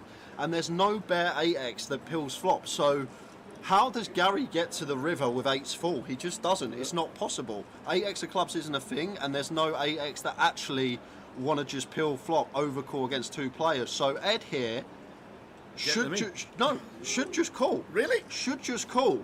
Simply because the 8 of clubs is on board, so 8x of clubs is not a thing, so we can't get value from 8s full. So he has to have either a bluff or quad 8s here, right? Because a bare 8x isn't going to float flop. There's no 8x that has any draw now with the 8 of clubs on board. So Gary basically has to have quads here or a bluff, because 8s full isn't a thing with the 8 of clubs on board. So I'd love to just see a call here from Ed. It seems crazy.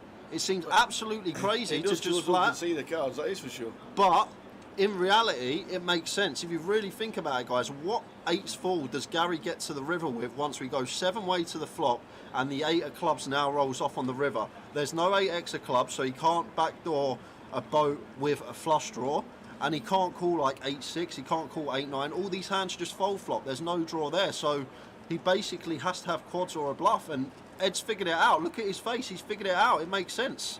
And if he folds here, it would be incredible, but I don't see how we can fold. But I'd love to just see flat. Yes, we've got quads, but really deduct the hand and think about it. Like, what's Gary supposed to have here? There's no bare 8x that get here this way, so it's either quads or a bluff. Pocket Can he not 3s have isn't going to go for Can he value. not have 8x of clubs? Well, that's not gonna. We've gone 7-way to the flop tower. It's gone bet, call on the flop. Turn, it's gone bet, call. So why would ace-x of clubs go for value here? There's definitely a 7x out there in someone's eyes. And just to let you know, Ed has just called. Exactly. I think it's great. I think it's an unbelievable call. So many players are going to go broke here, but Ed's just deducted the hand and figured it out. There's no 8s full that Gary gets to the river with. There's just not. Come up with a hand for me, Tal, that gets to the river that makes 8s full. There's none there. 7-8 isn't a thing because we've got 2 7s in our hand. 8x of clubs isn't a thing because the 8 of clubs is on the river. Gary's not going to float 8-9, 8-9, 8-10, all these type of hands once he goes bet, call. He's not going to overcall these hands. So it has to be quads or a bluff. And I can't even think of a bluff here. Pocket 3s isn't then going to suddenly bet once their boat gets counterfeited. So, although from people that don't play much poker, and your perspective watching this, you're probably like, what on earth is going on? How can he just flat with quads? But when you really think about the hand and break it down, like Gary's value range on the river is going to be 8s full, 7s full, and that's literally it. We've got 2 7s in our hands. So 7s full isn't a thing, and 8s full obviously isn't a thing because of how the hand is played out. And Ed says, nice hand, and it is a sicko, quads over quads. Great flat on the river tower, but I actually think it's an easy flat. It sounds crazy, but in my opinion, it's a very easy flat on the river. Wow. Wow. And Ed just says, I'm just so good.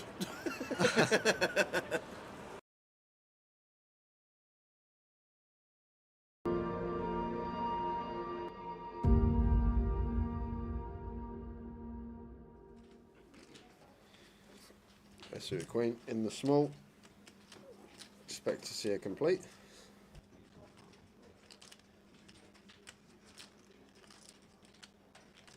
So queen 5 for Abdul, 25 to call, so he does. So queen 6, and Lynn's got the 2s.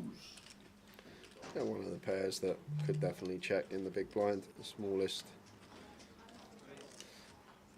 Here is Lynn. It's horrible if we get limp free bet as well with the deuces, so does go for the check here. Off to the flop we go.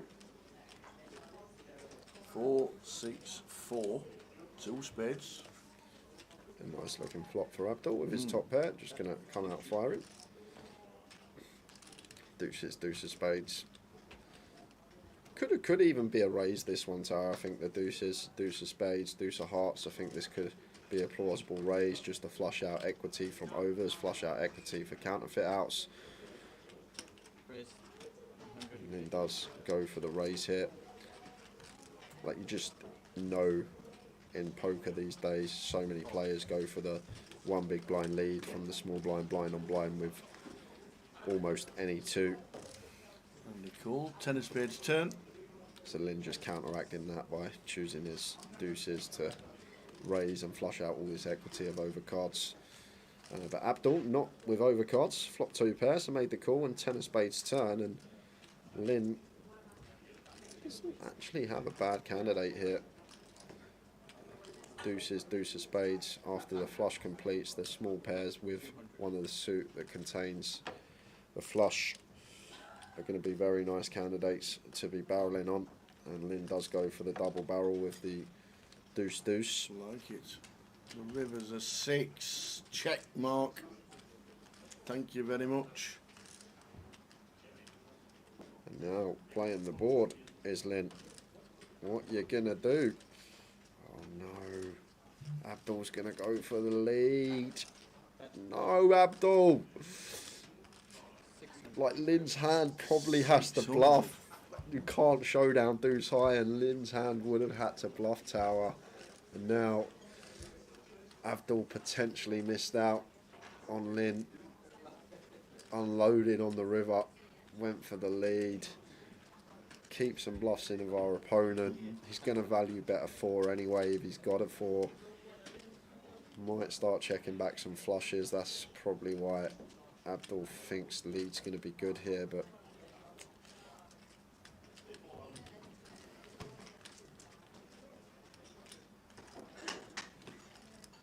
is he really tanking with the board tower? No. Thinking it's like 7. Oh, he's gone for the in. shove! Oh, he's announced all in. Oh my god, he went for the shove. Wow. And Abdul didn't have too much back. He put in half his stack basically. Oh, Abdul gets up. On the river, and Lynn What down a to double. 820k. What a lead from Abdul Tower. What a lead. Don't do it, Abdul. What are you doing? Don't do it. What a great lead. I'd never lead that.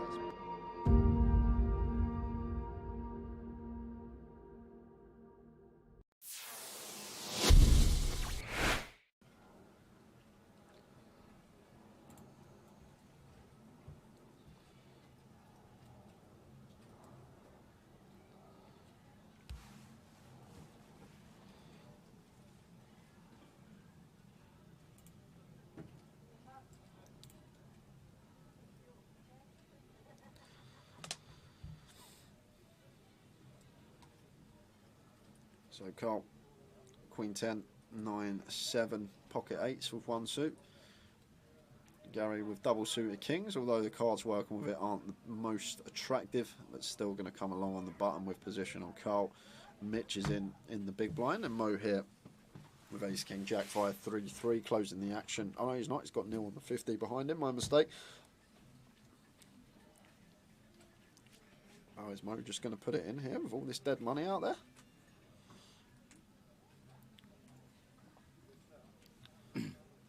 He's just going to flat, and Neil is going to pot it because Neil has got triple suited aces here. Queen 9 6 deuce makes it 1.2, and Carl's going to give him a spin here. Absolutely, that's a great board. 7 8 8 9 10 queen, and Gary good enough to fold kings now tower. This just becomes an easy fold with pocket kings here for Gary, I think. Double suited? Yeah, they're double suited, but the thing is, like against ace X of spades, ace X of diamonds out there, obviously bad reverse implied odds. The deuces, the times that we flop a set of deuces, we're not really going to be in love with our hand, whatever the board. So basically, call in to hope for a king here as Gary, and I think he'll come to the correct decision to let this one go. As well as that, obviously 4 spades in our hand, less likely to make a flush. But maybe the nil factor is what's doing it here for Gary. Maybe thinking nil, not necessarily going to have aces in this spot. However, usually in a Mitch scenario, has put a lot in for 3.4. More snap called. Wow, Mitch Neil's never folding. Not ever. What is going on here? Mitch can't have anything. Kings he can't have. Aces he can't have. Queen Jack 10 9 8 7 rundowns unlikely because Carl's blocking that. What on earth has Mitch got tower? Spread your cards, Mitch. Because Neil's never folding, and now Carl is thinking, what's happening here? I've got a call. He calls. Gary, is he a family all-in?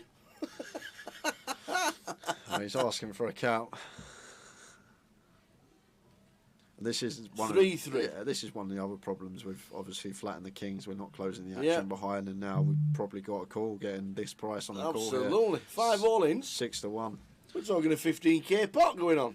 It's going to be a biggie tower, I'll tell you that. And Carl and Gary still going to have betting on the side. Good luck, Sean, sorting this one out. pray for the dealer tower. That's what I'm going to say when this all goes in.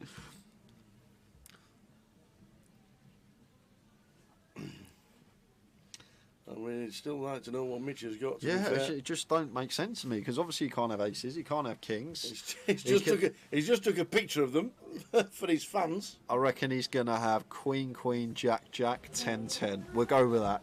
Queen, Queen, Jack, Jack, 10, 10. I'm going on the dead cards tower, but the fact that he's taking a picture as well, I'm guessing it's a hand he's not going to have too often. Yeah. So Carl and Gary both just getting the lot in. Well, he can't have kings. He could have queens. Yeah, Queen. You could have jacks. Queen, Queen, Jack, Jack, 10, 10. Something like that for Mitch. Spread him, Mitch. Maybe with the ace of spades in there. There we go. He's got the King, Queen, 10, Jack, 10, Queen, 6, 7. There we go. 6, 7, 10, Jack, Queen, King. Having a little gamble. Neither his suits lives. Heart's not working for him. Diamond's not working for him. So Mitch going to need a miracle here. Good luck, Sean. Oh, he's got 3 suits here, Mitch, to be fair to him. He's got the Shablammer. The Shlabama, I don't like that word. So we have a 5-way all-in, 15k pot, and it's 4, 5, 9. There is a side betting, because we've got 2 people still with money. It's checked. 10 on the turn. Yeah, that's a massive turn card for Mitch now, Tower. He has got the super wrap here. Any 6 through king that doesn't pair the board and isn't the club is going to give him the nuts. 9 on the river. Who's got the 9? Who's got the 10s? Does someone have 10s? Carl's got 10-9. 10-9 for Carl Shaw. Carl Shaw, baby and gentlemen. He's going to scoop the lot. 21.5k pot. Whoa. Going the way of Carl. Phelps the entire table, but Mark and Carl is just up to 21.9k, just like that. And the 10-9 does it. Wow. On the end there. Well, if nobody pulls up, we've done. There we go. There we go. That could be it, guys. He's felted everybody. Oh. Wow, Carl Shaw. 10-9. It comes 10-9, turning river. Wow. What a game. Well done to the dealer. Big round of applause, please. It's just for Sean. Kelly and Mark weren't in that one. Well, it shouldn't be too hard, Tao, because I think Carl's got everyone covered. So Yeah. it's not. It's just everyone give Carl their chips, I think. I think that's how this is going to go. I think everyone's just going to be giving Carl sure money.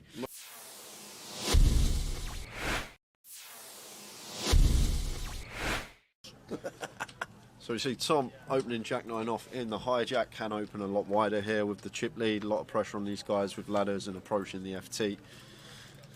But Matt never going to be going anywhere here with pocket 8s. Easy decision for him in the small, just the call.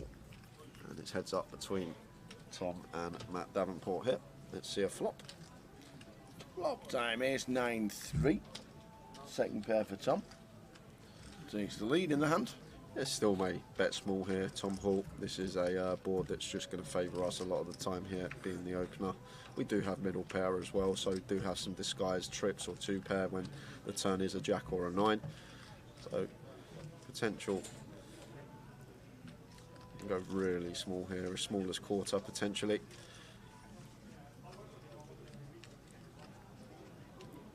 And goes for 21k, so quarter pot is the sizing of choice for Tom, just under. And Matt here with D8s getting this price, probably going to call once. Tom's still going to have lots of holdings here, all like the Broadways, the King Queen, Jack 10, all this sort of stuff that we are still ahead of, and sometimes he will shut down on some turns. 7 of diamonds hits the turn.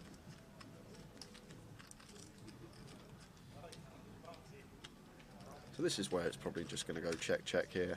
Tower. I think Tom maybe a bit optimistic to fire our 9 here again. Very hard to get 2 streets from worse now. I think the 8s will fold if we fire, so maybe better to check this one behind. We can also put ourselves in a tricky spot here where we do fire and Matt opts to raise. So just expect to see Tom Hall check this one back most of the time here on the turn. And there is the check. See a river card. And it's paying 2 pair. Well, it is 2 pair for Tom Hall, but probably going to be very difficult to get value from Matt Davenport here with his particular hand. Matt does have the 8s blocking the nuts. 10-8 could still be in Tom's range. He's going to open 10-8 suited from the hijack, although 10-8's probably going to double barrel turn, something to take into account.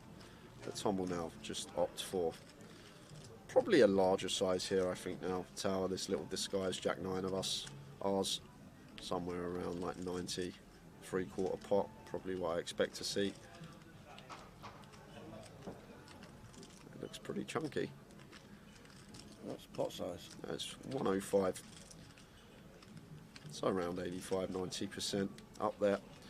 And Matt here with the 8s, never going to call this one, Tower. Just not putting in a quarter of our stack here with 8s, we lose to too much. Well. Oh, he's going to raise. Matt Davenport. Is he going to find the raise here? What a raise it would be as well, because Tom could still just have some one pair holdings. Matt Davenport, where's he found this shove? Oh my word. And Tom's got 2 pair here. This could be the end of Matt. I'm guessing Matt's trying to target all the 1 pair holdings here of Tom. Like Tom can check back some ace-x on the turn and go for value on the river, and Matt's trying to target this, but Tom's even higher up here with 2 pair. And he's gonna be in the tank here, because what will go through Tom's head, Tower, is we beat value? I don't think we do. Maybe 9-7 might be in there for Matt, but is he going to check rip that? Obviously Matt can still have some ace-3, ace-9, ace-7 defending out the big blind. He might even float a 10-8 as well, wrap round this 9 with backdoors, so 10-8 of hearts, diamonds, and spades probably going to be in there. But the question we got to ask ourselves, is Matt Davenport ever going to do this as a bluff? And what are the bluffs, Tower? Once Matt calls on an ace-9-3, there's not many you can come up with. And because of that, I think Tom may let this one go. Simply because of the board texture on the flop. It's ace-9-3 rainbow. What on earth is Matt supposed to have here? He can have sets, he can have 2 pair. And what hand is he going to turn into a bluff? Is he going to rip some 9-10, some 8-9, blocking straights and 2 pairs? This is just a 6-6 jam from Matt Davenport early on a big day 3, and Tom Hall in the blender here and lets it go. Matt Davenport, you boss, and shows Tom as well. Pocket 8s. There is a reason this guy is top of the National League. Matt Davenport putting on a show early on. Wow. He's not afraid, Tower. He's not afraid of busting. Fasten your seatbelts, ladies and gentlemen. Wowzers.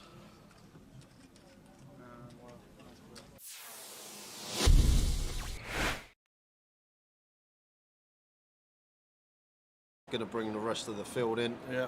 Gary with 8s, Ed with 7s. We're going 7 way to the flop here. Victor's in with the King 4 suited. Ollie's out the way in the small, and Christian going to defend an unknown holding in the big blind. So we have got 7-way action here. 7-way. This is a 1K, guys. Don't adjust your sets. Oh! What a flop! What a flop! Who's got their 7s? Quad 7s for Ed. Oh, wow. So nice to have the check mark on the flop. That doesn't happen very often, especially when you go 7-way. But the way that we're going to get paid is what I'm thinking, Tower. It's going to be difficult. I guess we're going to get a street from Gary. Gary has pocket 8s, but in this multi-way coup, Jimmy's in. Need to be proceeding with caution. Well, Jimmy just goes for the C-bet into 6 players under turn. Got the backdoor hearts. Mark's going to call the ace-king with 5 players behind on 7-7-3. And Gary here now with the 8s. This is actually a tricky spot, Tower. The thing is, we're getting 8-1 on a call, so probably going to take one off with position. Like the times we do hit an 8, in general, we can win a huge pot, but it would actually be a disaster on this occasion because we got Ed sat there with quads. And what's Ed thinking, Tower? He's thinking, what have you all got? He gets over his face. He's like, how many 7s in this deck? Does he raise or he just calls? Of course he calls. Of Like, course what on earth have these lot got? He's thinking, I've got 2 7s in my hand. It's gone bet, call. Yeah. So, wow. See the turn, and it sent Gary 8 Bush on the Gary turn. Bush, Tata. Wow, ill for Gary. And it's going to be a nice clean double up for Ed.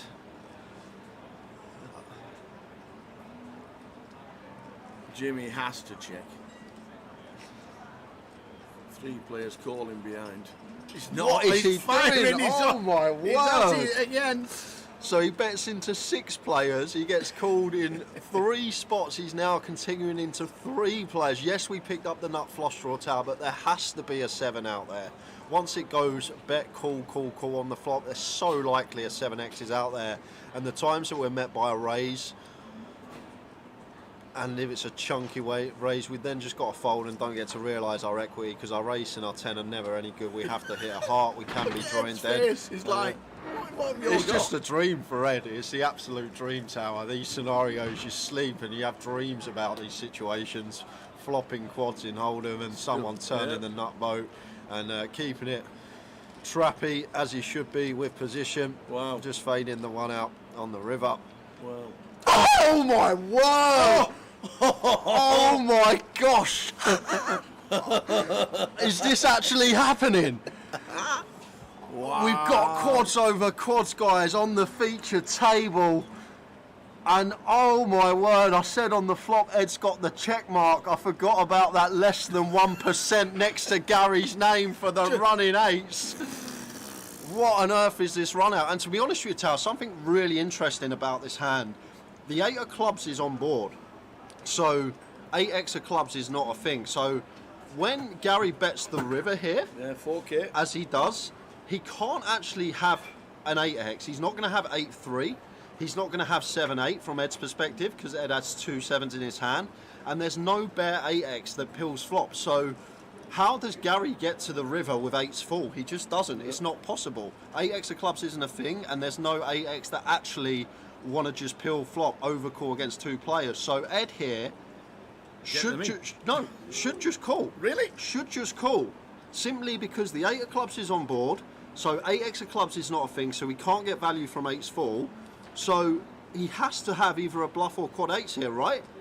Because a bare 8x isn't going to float flop. There's no 8x that has any draw now with the 8 of clubs on board. So Gary basically has to have quads here or a bluff, because 8's full isn't a thing with the 8 of clubs on board. So I'd love to just see a call here from Ed. It seems crazy. It seems absolutely crazy to just flat. See the cards, that is for sure. But in reality, it makes sense. If you really think about it, guys, what 8's full does Gary get to the river with once we go 7-way to the flop and the 8 of clubs now rolls off on the river? There's no 8x of clubs, so he can't backdoor a boat with a flush draw, and he can't call like 8-6, he can't call 8-9. All these hands just fold flop. There's no draw there, so he basically has to have quads or a bluff, and Ed's figured it out. Look at his face, he's figured it out. It makes sense. And if he folds here, it would be incredible, but I don't see how we can fold. But I'd love to just see flat. Yes, we've got quads, but really deduct the hand and think about it. Like, what's Gary supposed to have here? There's no bare 8x that get here this way, so it's either quads or a bluff. Pocket threes isn't going to go for value. Can they not have 8x of clubs? Well, that's not gonna. We've gone 7-way to the flop tower. It's gone bet, call, call, call on the flop. Turn, it's gone bet, call, call. So why would ace-x of clubs go for value here? There's definitely a 7x out there in someone's eyes. And just to let you know, Ed has just called. Exactly. I think it's great. I think it's an unbelievable call. So many players are going to go broke here, but Ed's just deducted the hand and figured it out. There's no 8's full that Gary gets to the river with. There's just not. Come up with a hand for me, Tower, that gets to the river that makes 8's full. There's none there. 7-8 isn't a thing because we've got 2 7s in our hand. 8x of clubs isn't a thing because the 8 of clubs is on the river. Gary's not going to float 8-9, 8-9, 8-10, all these type of hands once he goes bet, call, call. He's not going to overcall these hands. So it has to be quads or a bluff.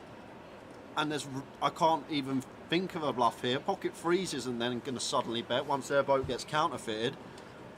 So, although from people that don't play much poker and your perspective watching this, you're probably like, what on earth is going on? How can he just flat with quads? But when you really think about the hand and break it down, like Gary's value range on the river is going to be 8's full, 7's full, and that's literally it. We've got 2 7s in our hands. The 7's full isn't a thing, and 8's full obviously isn't a thing because of how the hand is played out. And Ed says, nice hand, and it is a sicko, quads over quads. Great flat on the river tower, but I actually think it's an easy flat. It sounds crazy, but in my opinion, it's a very easy flat on the river.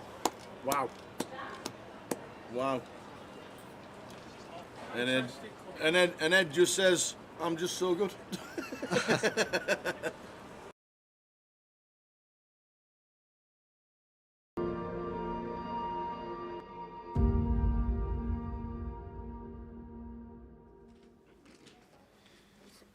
Suited queen in the small. Expect to see a complete.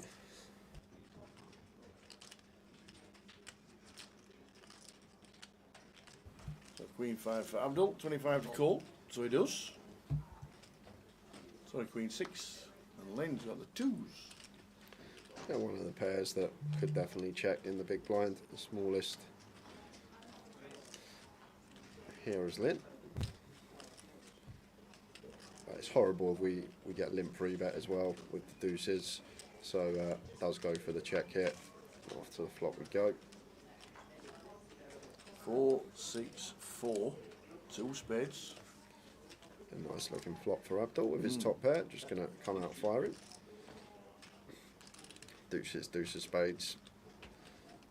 Could even be a raise this one, Tower. I think the deuces, deuce of spades, deuce of hearts, I think this could be a plausible raise just to flush out equity from overs, flush out equity for counterfeit outs. And then does go for the raise here. Like, you just know in poker these days, so many players go for the one big blind lead from the small blind, blind on blind with almost any two. And cool. 10 of spades turn. So Lynn just counteracting that by choosing his deuces to raise and flush out all this equity of overcards. But Abdul not with overcards, flop 2 pairs, so made the call and 10 of spades turn, and Lynn doesn't actually have a bad candidate here. Deuces, deuce of spades. After the flush completes, the small pairs with one of the suit that contains the flush are going to be very nice candidates to be barrelling on. And Lynn does go for the double barrel with the deuce. Like it. The river's a 6. Check mark. Thank you very much. And now playing the board is Lynn. What you gonna do?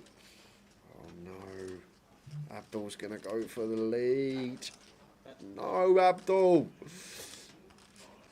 Like Lynn's hand probably has to bluff. You can't showdown deuce high, and Lynn's hand would have had to bluff tower. And now Abdul potentially missed out on Lynn. Unloaded on the river, went for the lead. Keeps some bluffs in of our opponent. He's going to value better 4 anyway if he's got a 4. Might start checking back some flushes. That's probably why Abdul thinks the lead's going to be good here, but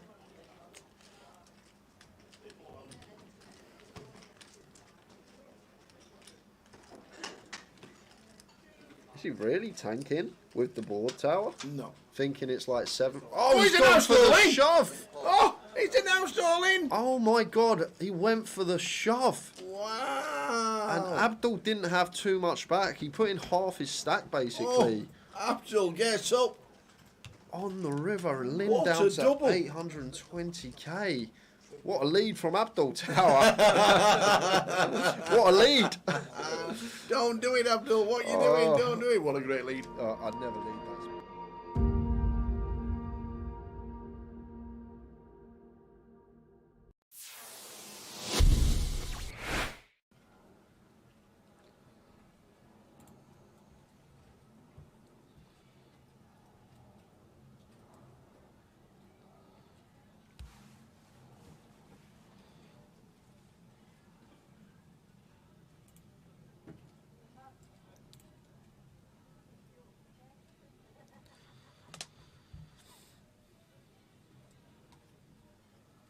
So Carl, Queen 10, 9, 7, pocket 8s with 1 suit.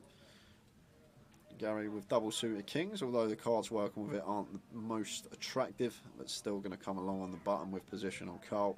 Mitch is in the big blind, and Mo here with ace king jack 5 3 3 closing the action. Oh no, he's not. He's got nil on the 50 behind him. My mistake. Oh, is Mo just going to put it in here with all this dead money out there?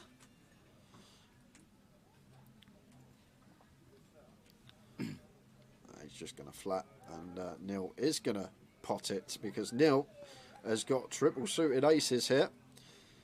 Queen 9 6 deuce makes it 1.2, and Carl's going to give him a spin here. Absolutely, that's a great board. 7, 8, 8, 9, 10, queen. And Gary good enough to fold kings now tower. This just becomes an easy fold with pocket kings here for Gary, I think. Double suited? Yeah, they're double suited, but the thing is, like against ace X of spades, ace X of diamonds out there, obviously bad reverse implied odds. The deuces, the times that we flop a set of deuces, we're not really going to be in love with our hand, whatever the board. So basically, call in to hope for a king here as Gary, and I think he'll come to the correct decision to let this one go. As well as that, obviously 4 spades in our hand, less likely to make a flush. But maybe the nil factor is what's doing it here for Gary. Maybe thinking nil, not necessarily going to have aces in this spot. However, usually in a Mitch scenario, has put a lot in for 3.4. More snap called. Wow, Mitch Neil's never folding. Not ever. What is going on here? Mitch can't have anything. Kings he can't have. Aces he can't have. Queen Jack 10 9 8 7 rundowns unlikely because Carl's blocking that. What on earth has Mitch got tower? Spread your cards, Mitch. Because Neil's never folding, and now Carl is thinking, what's happening here? I've got a call. He calls. Gary, is he a family all-in? Oh, he's asking for a count. This is one 3-3. Yeah, this is one of the other problems with obviously flatting the kings. We're not closing the action behind, and now we've probably got a call getting this price on the call here. Absolutely. 5 all-ins. 6 to 1. We're talking a 15k pot going on. It's going to be a biggie tower, I'll tell you that. And Carl and Gary still going to have betting on the side. Good luck, Sean, sorting this one out. Pray for the dealer tower. That's what I'm going to say when this all goes in.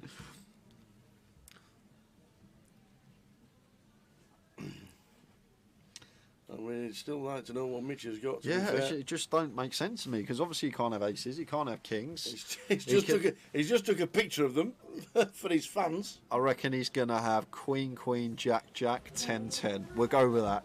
Queen, queen, jack, jack, 10, 10. I'm going on the dead cards now, but the fact that he's taking a picture as well, I'm guessing it's a hand he's not going to have too often. Yeah. So Carl and Gary both just getting the lot in. Well, he can't have kings. He could have queens. Yeah, queen. He could have jacks. Queen, queen, jack, jack, 10, 10, something like that for Mitch. Spreader, Mitch. Maybe with the ace of spades in there. There we go. He's got the king, queen, 10, jack, 10, queen, 6, 7. There we go. 6, 7, 10, jack, queen, king. Having a little gamble. Neither his suits lives. Heart's not working for him. Diamond's not working for him. So Mitch going to need a miracle here. Good luck, Sean. Oh, he's got 3 suits here, Mitch, to be fair to him. He's got the shablammer. The shablammer. I do like that word. So we have a 5-way all-in, 15k pot, and it's 4, 5, 9. There is a side betting, because we've got 2 people still with money. It's checked. 10 on the turn. Yeah, that's a massive turn card for Mitch now, Tower. He has got the super wrap here. Any 6 through king that doesn't pair the board and isn't the club is going to give him the nuts.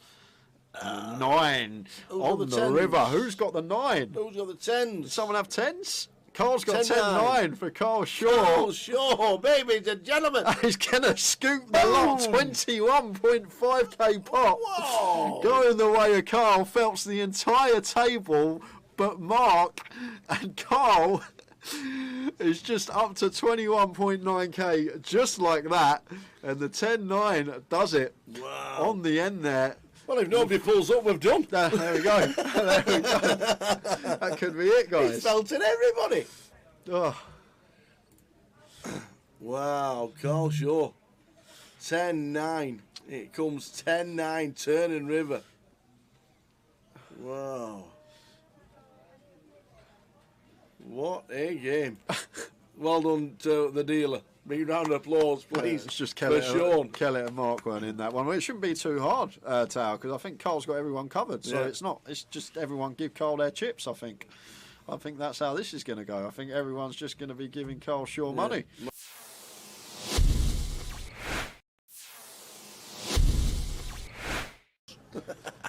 So we see Tom opening Jack-9 off in the hijack. Can open a lot wider here with the chip lead. A lot of pressure on these guys with ladders and approaching the FT. But Matt never going to be going anywhere here with pocket 8s. Easy decision for him in the small, just the call. And it's heads up between Tom and Matt Davenport here. Let's see a flop. Flop time, ace 9-3. Second pair for Tom. Takes the lead in the hand. It still may bet small here, Tom Hall. This is a board that's just going to favour us a lot of the time here, being the opener. We do have middle pair as well, so we do have some disguised trips or 2 pair when the turn is a jack or a 9. So potential. You can go really small here, as small as quarter potentially.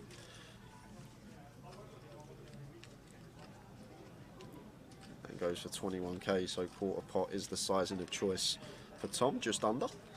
And Matt here with the 8s getting this price, probably going to call once.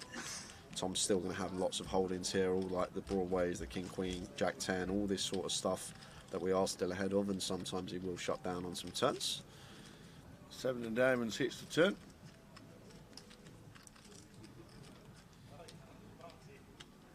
So this is where it's probably just going to go check, check here. Tower. I think Tom maybe a bit optimistic to fire our 9 here again.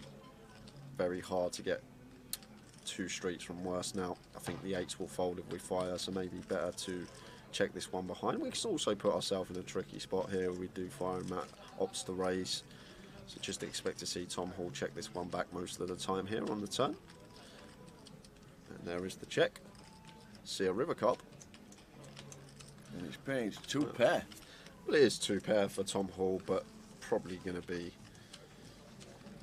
very difficult to get value from Matt Davenport here with his particular hand. Matt does have the 8s blocking the nuts. 10-8 could still be in Tom's range. He's going to open 10-8 suited from the hijack, although 10-8's probably going to double barrel turn, something to take into account.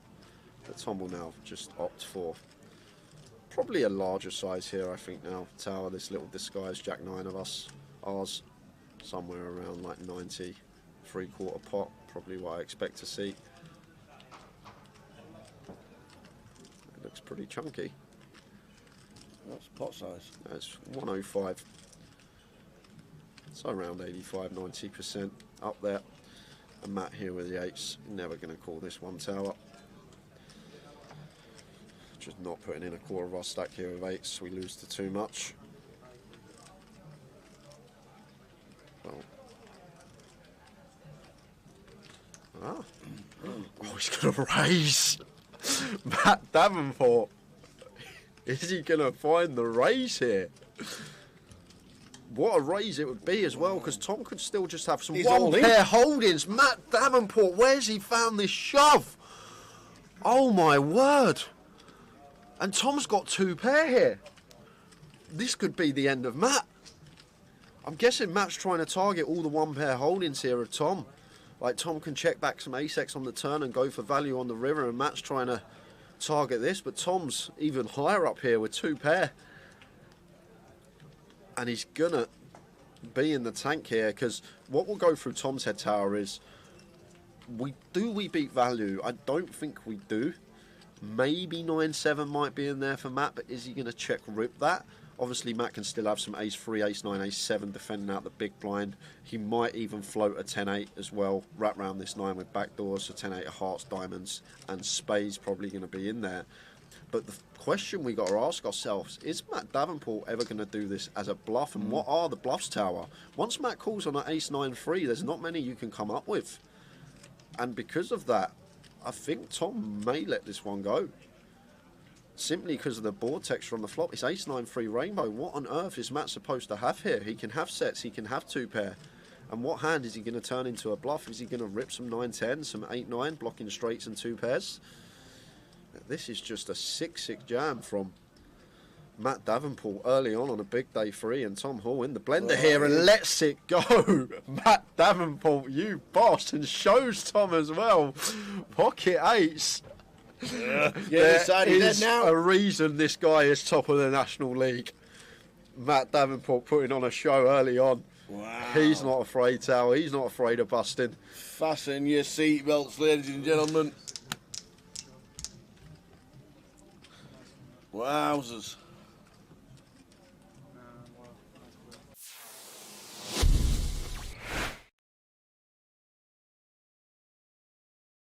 Going to bring the rest of the field in. Yeah. Gary with 8s, Ed with 7s. We're going 7 way to the flop here. Victor's in with the king 4 suited.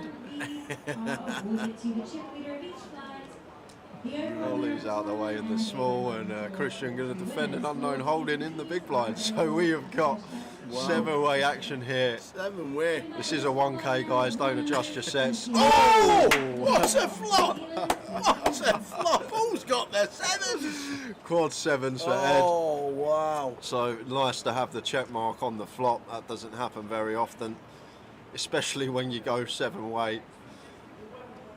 But the way that we're going to get paid is what I'm thinking, Tower. It's going to be difficult. I guess we're going to get a streak from Gary. Gary has pocket 8s, but in this multi-way coup, Jimmy's in. Need to be proceeding with caution. Well, Jimmy just goes for the C-bet into 6 players under turn. Got the backdoor hearts. Mark's going to call the ace-king with 5 players behind on 7-7-3. And Gary here now with the 8s. This is actually a tricky spot, Tower. The thing is, we're getting 8-1 on a call, so we're probably going to take one off with position. Like the times we do hit an 8, in general, we can win a huge pot, but it would actually be a disaster on this occasion because we got Ed sat there with quads. And what's Ed thinking, Tower? He's thinking, what have you all got? He can tell with his face, he's like, how many 7s in this deck? Does he raise or he just calls? Of course he calls. Like, what on earth have these lot got? He's thinking, I've got 2 7s in my hand, it's gone bet, call. Yeah. So, wow. See the turn, and it's an Gary 8 Bush on the Gary turn. Bush, Tata. Wow, ill for Gary. And it's going to be a nice clean double up for Ed.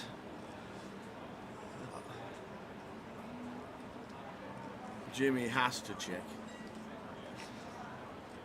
3 players calling behind. He's not. What is he firing. doing? He's Oh on. my He's at word! it again. So he bets into 6 players. He gets called in 3 spots. He's now continuing into 3 players. Yes, we picked up the nut flush draw tower, but there has to be a 7 out there. Once it goes bet, call on the flop, there's so likely a 7x is out there. And the times that we're met by a raise, and if it's a chunky raise, we then just got to fold and don't get to realise our equity, because our race and our 10 are never any good. We have to hit a heart. We can be drawing dead. It's like, what have you It's got? just a dream for Ed. It's the absolute dream tower. These scenarios, you sleep and you have dreams about these situations. Flopping quads in Hold'em and someone turning the nut boat and keeping it trappy as he should be with position. Wow. Just fading the one out on the river. Well. Oh my word! Oh my gosh! Is this actually happening? Wow. We've got quads over quads, guys, on the feature table. And oh my word, I said on the flop, Ed's got the check mark. I forgot about that less than 1% next to Gary's name for the running 8s. What on earth is this run out? And to be honest with you, Tal, something really interesting about this hand. The 8 of clubs is on board. So 8x of clubs is not a thing. So when Gary bets the river here, 4K, as he does, he can't actually have an 8x. He's not going to have 8-3. He's not going to have 7-8 from Ed's perspective, because Ed has 2 7s in his hand. And there's no bare 8x that pills flop. So how does Gary get to the river with 8s full? He just doesn't. It's not possible. 8x of clubs isn't a thing, and there's no 8x that actually want to just pill flop overcall against 2 players. So Ed here should just call. Really? Should just call. Simply because the 8 of clubs is on board. So 8x of clubs is not a thing, so we can't get value from 8s full. So he has to have either a bluff or quad 8s here, right? Because a bare 8x isn't going to float flop. There's no 8x that has any draw now with the 8 of clubs on board. So Gary basically has to have quads here or a bluff, because 8s full isn't a thing with the 8 of clubs on board. So I'd love to just see a call here from Ed. It seems crazy. It seems absolutely crazy to just flat. To see the cards, that is for sure. But in reality, it makes sense. If you really think about it, guys, what 8s full does Gary get to the river with once we go 7-way to the flop and the 8 of clubs now rolls off on the river? There's no 8x of clubs, so he can't backdoor a boat with a flush draw, and he can't call like 8-6, he can't call 8-9. All these hands just fold flop. There's no draw there, so he basically has to have quads or a bluff, and Ed's figured it out. Look at his face, he's figured it out. It makes sense. And if he folds here, it would be incredible, but I don't see how we can fold. But I'd love to just see flat. Yes, we've got quads, but really deduct the hand and think about it. Like, what's Gary supposed to have here? There's no bare 8x that get here this way, so it's either quads or a bluff. Pocket 3s isn't going to go for value. Can they not have 8x of clubs? Well, that's not gonna. We've gone 7-way to the flop tower. It's gone bet, call on the flop. Turn, it's gone bet, call. So why would ace-x of clubs go for value here? There's definitely a 7x out there in someone's eyes. And just to let you know, Ed has just called. Exactly. I think it's great. I think it's an unbelievable call. So many players are going to go broke here, but Ed's just deducted the hand and figured it out. There's no 8s full that Gary gets to the river with. There's just not. Come up with a hand for me, Tal, that gets to the river that makes 8s full. There's none there. 7-8 isn't a thing because we got 2 7s in our hand. 8x of clubs isn't a thing because the 8 of clubs is on the river. Gary's not going to float 8-9, 8-9, 8-10, all these type of hands once it goes bet, call. He's not going to overcall these hands. So it has to be quads or a bluff. And I can't even think of a bluff here. Pocket 3s isn't then going to suddenly bet once their boat gets counterfeited. So, although from people that don't play much poker and your perspective watching this, you're probably like, what on earth is going on? How can he just flat with quads? But when you really think about the hand and break it down, like Gary's value range on the river is going to be 8s full, 7s full, and that's literally it. We've got 2 7s in our hands. The 7s full isn't a thing, and 8s full obviously isn't a thing because of how the hand is played out. And Ed says, nice hand, and it is a sicko, quads over quads. Great flat on the river tower, but I actually think it's an easy flat. It sounds crazy, but in my opinion, it's a very easy flat on the river. Wow. Wow. And Ed just says, I'm just... The button's on, he's small blind. Because he raised the last time 3 o'clock. From the big line. From the big line. I'm small blind. Are you happy with that? The button should be here. Sorry? Are you happy that the button should be here? You had the button in the last hand. You were saying he raised the level. It was another table that just moved here, right? Oh. This is the best seat. You were. I was the best seat. You are. I was going to pay my 100 small blind, but they deliberately tanked. Great.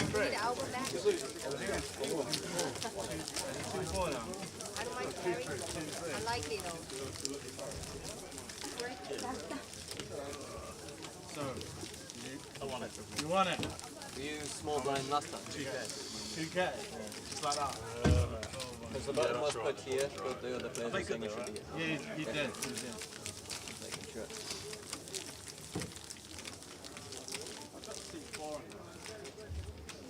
Yeah, so that's why it was put from the previous dealer, but 4 of the players around that area have all said it should be in 2 pounds. We good, yeah?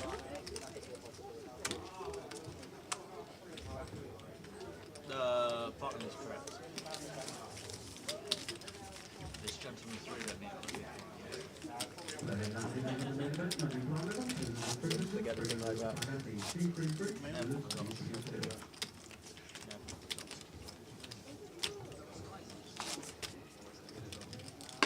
Alright, good luck everyone.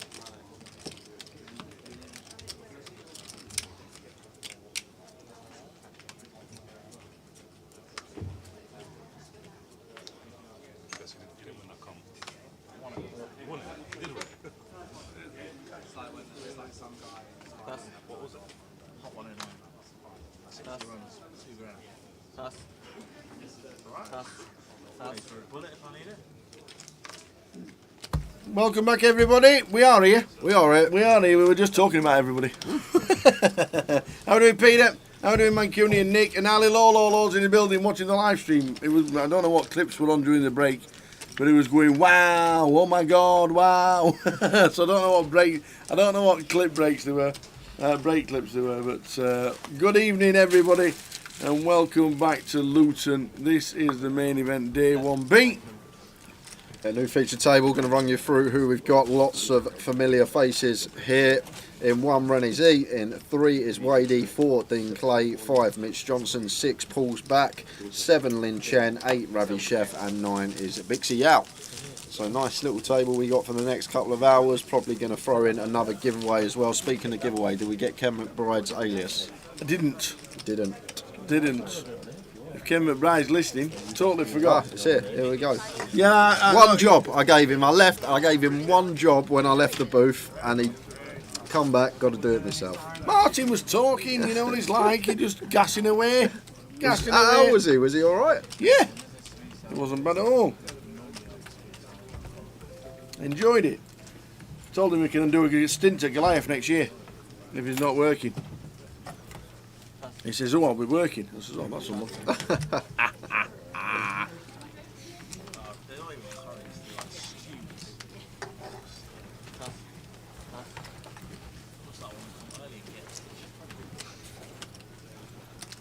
There we go. Next session is upon us. Good to see Bixie back. Where's she been? I know. Taking time off.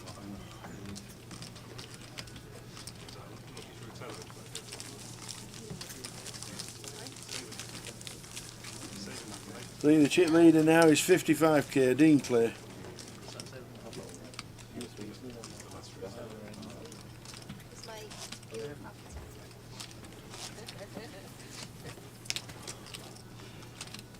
I got 500.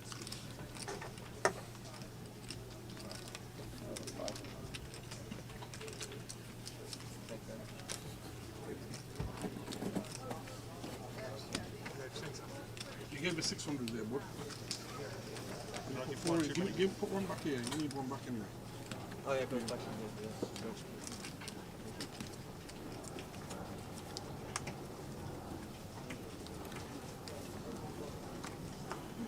here. Straight off for Renee, under the gun. Helps to fold.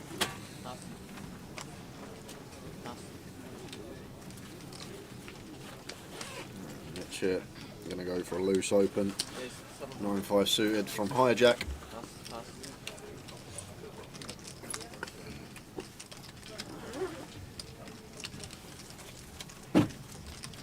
Ravi's in with the A7 suited. And Bixie, a nice defend candidate. King 6 of clubs.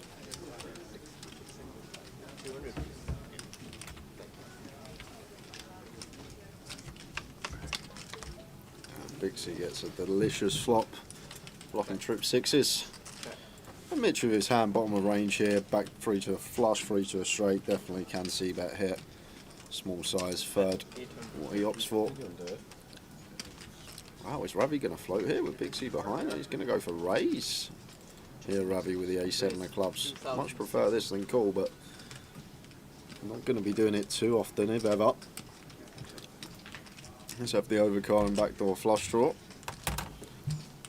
Would maybe start raising some king, queen, some queen, jack. These type of holdings. 6,000. And Bixie goes for the 3-bet to 6k.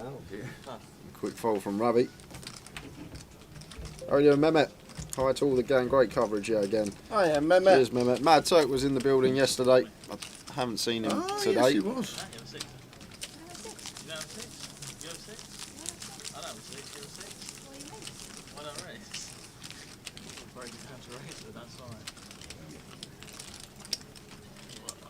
Yeah, Hong Fam got a picture in a winner's photo, didn't you, last week? Oh, where did Hong Fam win? Hong Fam definitely won an event last week.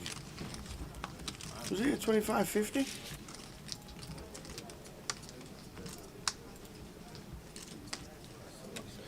$25.50 in Reading. There you go. Yep, 25.50 in Reading. Did I play the seniors? No, I didn't make it down. I was a little bit busy on the Sunday actually, so I couldn't play. Wanted to come down and play golf on the Sunday, but couldn't. So I just thought it'd be long drive down. It's 4 hours for me in the car, so 4-hour drive down, play the seniors, and then have to drive back. I just couldn't do it, unfortunately. Also, I would have done.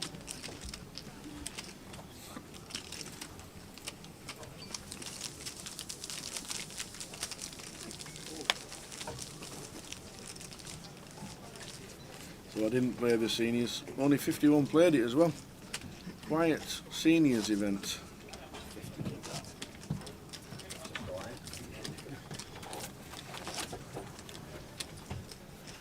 It was a quiet one.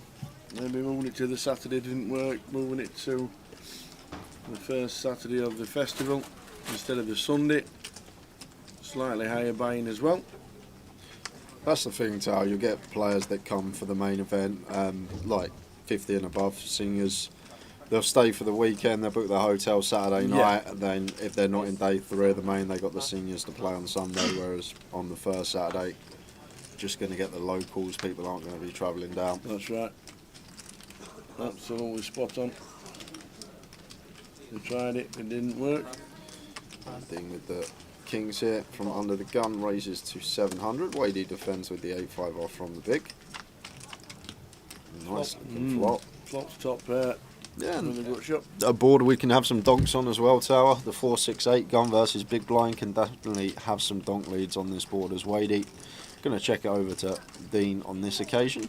And Dean does c-bet for 600. Easy check call for Wadey here. 9 of diamonds on the turn.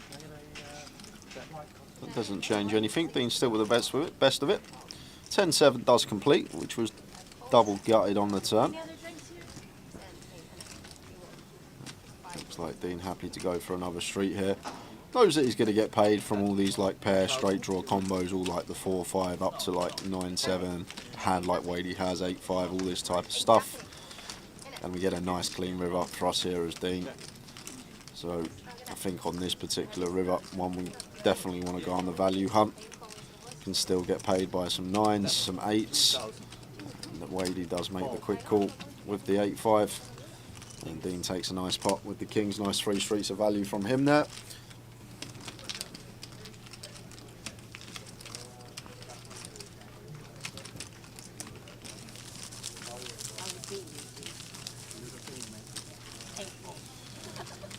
Glad I raised him. Oh, I'm never going to call. Never going to call the small one.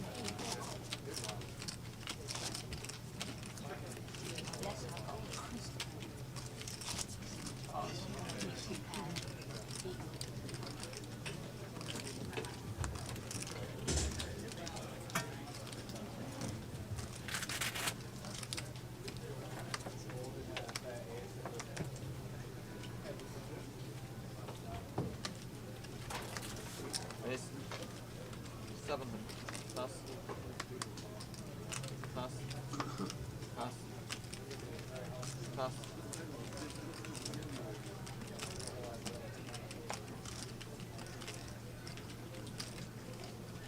Pass. Pass. Pass.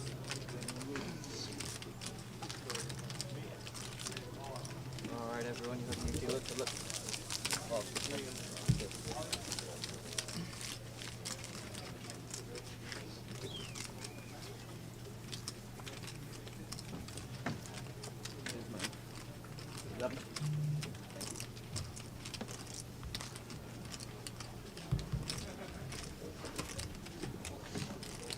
If you are watching at home, you still fancy getting in the mix, there is a turbo flight later on today, and registration open all day for this flight as well. Can reg up until day 2. When will the Blackpool schedule be up? What about now? You ask. He does. There you go. There's the Blackpool schedule. Starts on the 8th of November with the double satellite. Mystery Bounty and Mini main satellites. £65 in. Get yourself seats to the Mystery and the Mini.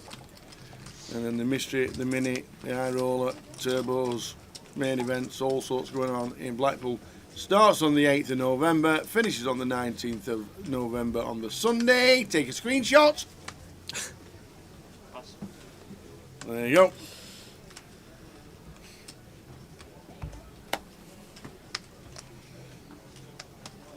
But it's Leeds next, and we'll show you Leeds' schedule straight after this. 700. Pass. Pass.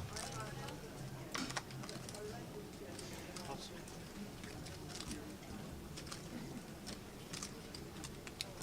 Four.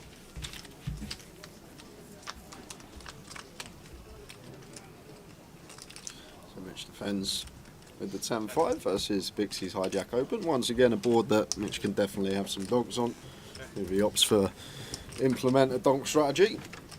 5 pairs on the turn. Turning trips.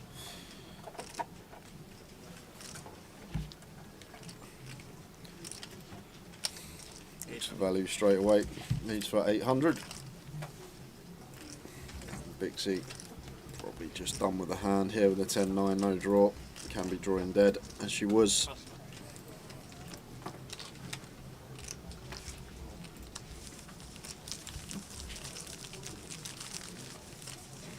Yeah, 2 stacks over 100k at the end of last session. 60k is our starting biggest stack here.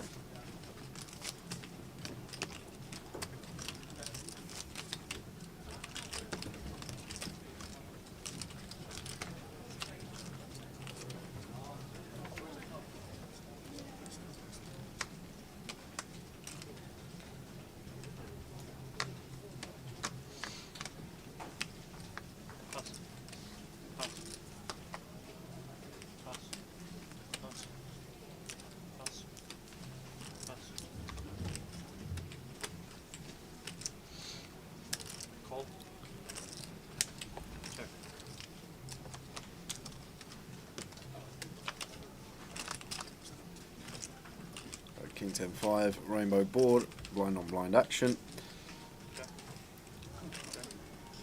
Deuce on the turn. I think this mandatory stab here now for Mitch with 6 height can fold out better hands. And we still have equity to the nuts in terms of a gut shot here, and does get the better hands to fold with the stab.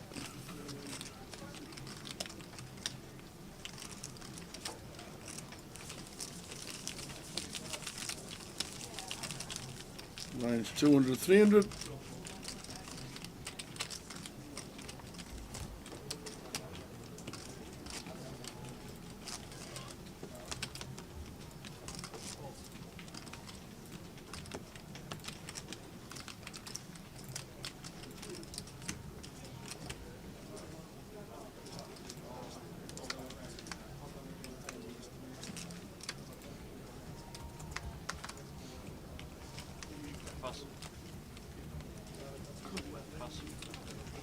And we'll have another giveaway this session, guys, so stay tuned. Are we? It's your question as well, actually. Oh, I'm going to get on to 1960s pop music, the early stages of female groups. Yeah. Do you know what? That's actually my second best subject behind South Korea, Japan 2002 World Cup. Lovely flop for Rene after opening the Jack 10 suited. Flops gut shot 2 overcards and flush short. I think the 8-7 deuce, 2-tone, one we can have some bigger bets on as well versus the big blind. I think 2/3 could definitely be in there, but does opt for third. 600. Quick fold from Lynn.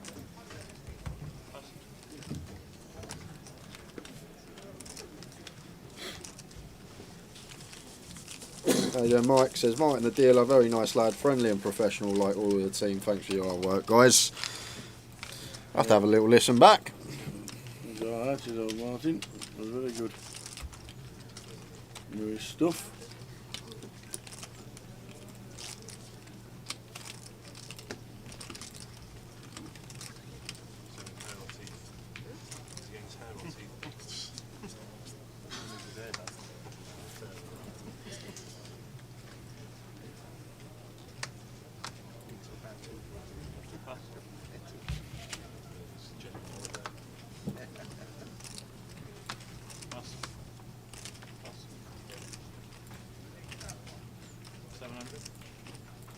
King 9 suited for Dean. Nice easy open from hijack. Ravi going to defend in the big blind with the 10s. Just to defend here. Could have definitely seen 3-bet here from Ravi. I think will be some flats in there, but I think we're supposed to have slightly more 3-bets. But seen Ravi quite a bit on the feature table this event and last event, and seen quite a few flats with big pairs from the blinds from him. Just off the top of my head. Dean opting to check back. Nice candidate to mix in a check with. Middle pair here. And over to Ravi. Board now 2-tone. Going to start going on the hunt for some value with his pocket 10s. And we'll get some value from the King 9. Easy, cool, even versus pot with position here for Dean. 2-tone board can be a catalogue of bluffs here in Ravi's range. Neither player going to like this Ace of Hearts river. Fair amount of Ravi's hands completing. And it's just going to go check, check, and 10s are going to be good for Ravi. A nice bit of value on the turn.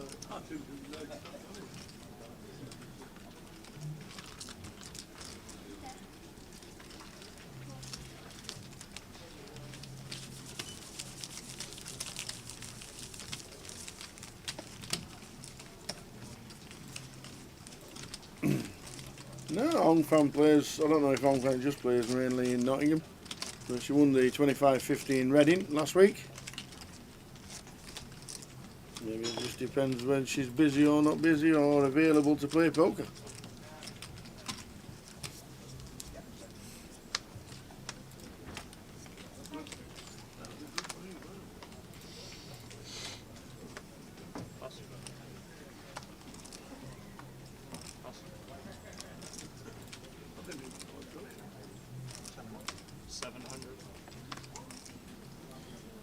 Pocket 3 so Dean raises to 700. Mitch with the Queen 10 suited in the hijack going to come along.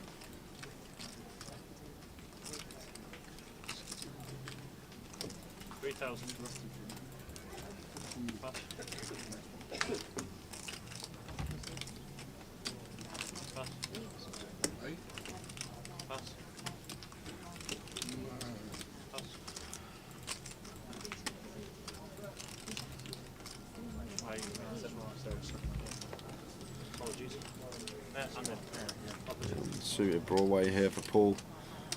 Goes for the squeeze. and the king queen suited. It does have Mitch in a dominated spot, which comes along with the queen 10 of hearts.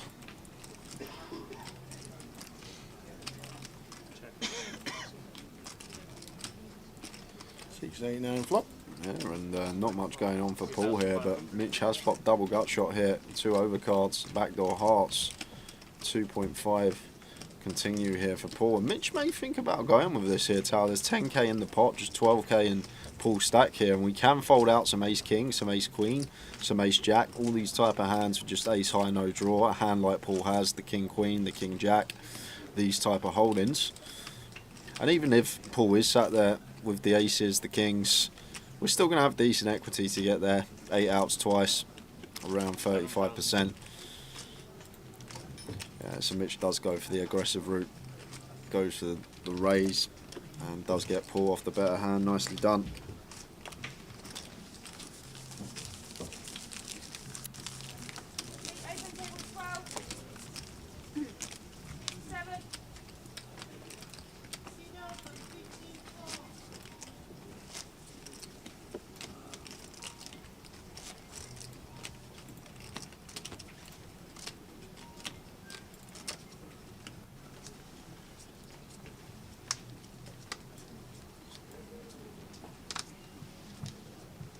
Pass.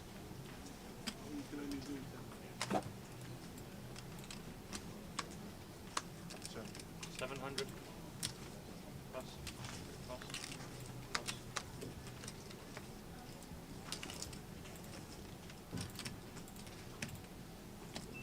Call. Pass.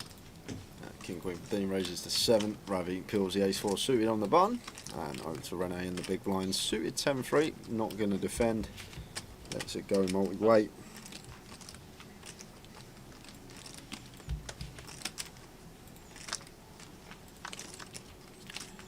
Ace jack 7, 2 spades. Ravi with top pair. Dean with his Broadway draw. Ball good for our range. We're going to go for c-bet. Perfectly fine. 700, which is a nice size as well with third, and Ravi. No decision here. Always calling, never raising this spot, never folding.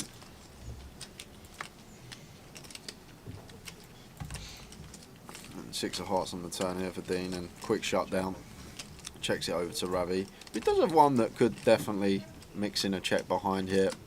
No real kick up. I think it's going to be check or small bet. Does opt for the latter, goes with small bet for 1k. Giving Dean a very attractive price, but can just be drawing to a 10. Still going to take one off. River's the king of spades. I'm probably going to go check check now, Tower. Very difficult to get caught by worse here from Ravi. I think trying to get value over 2 streets here from ace 4 would be optimistic. Does check it behind, and going to be the best hand.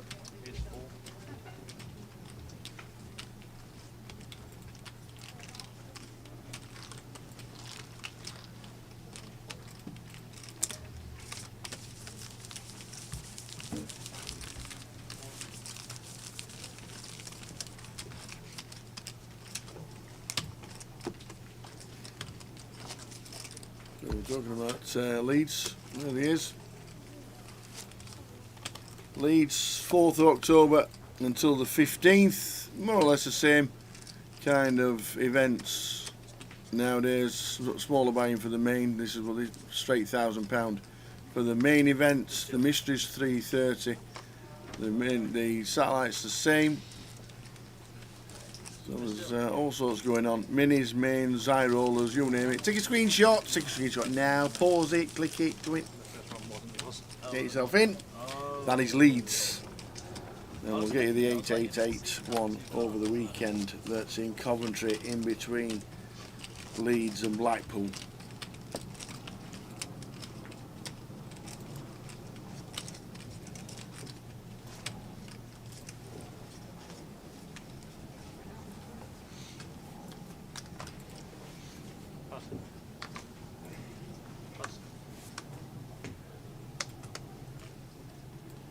7-6 hearts for Paul. 800. Opens from +2. Dixie on the button. 2,500. Gonna go for 3-bet. Makes it 25, and she's got the goods in the form of the ladies. And Paul just gonna get out of there. Just sub 40 effective. Not gonna peel out of position. Yeah, all day, Albert was saying, oh, can't hit a flush, and he gets in 6-7 diamonds against my aces, and can't make a flush, and then he busts his last bullet, flush over flush. Finally hit, but then that's what he said. He's so funny. Careful what you wish.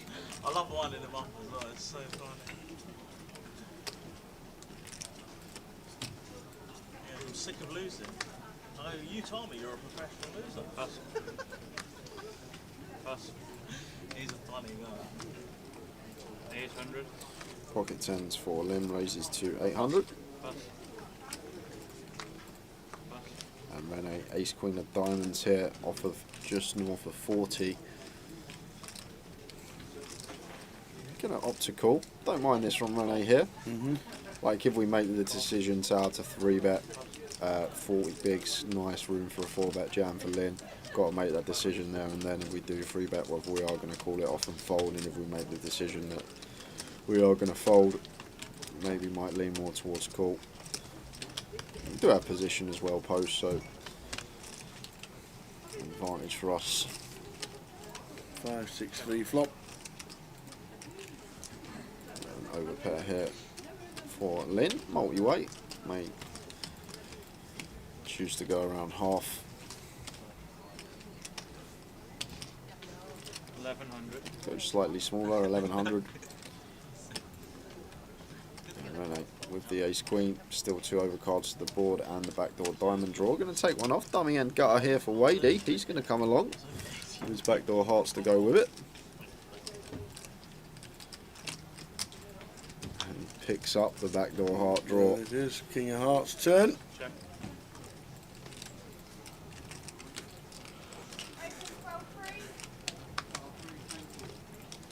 Checks. Check. Yeah, don't mind this check here for Lynn. There's not too much King X out there that calls flop, but Wadey can definitely have some traps in the form of 3s, 5s and 6s from the small blind. It does check through, and Wadey rivers the straight. Gonna be difficult to get paid though. Yeah. It shows the oh, 2. It checked. It checked and it checks through.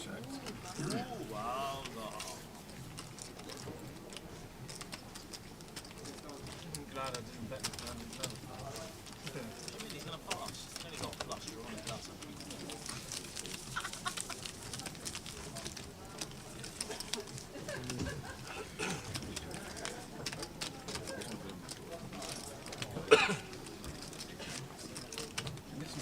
So you got 13 minutes to think of a question, Tower. I'm calling it on at half 6. Half 6? I'm calling the giveaway on at half 6.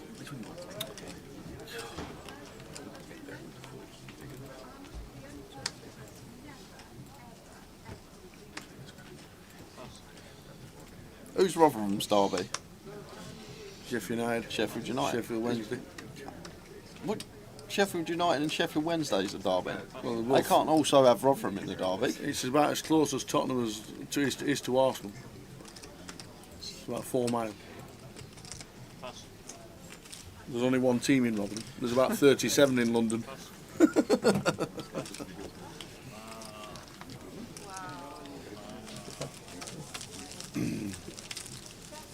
9-3, Sheffield United, Sheffield Wednesday, both the closest. Then Barnsley.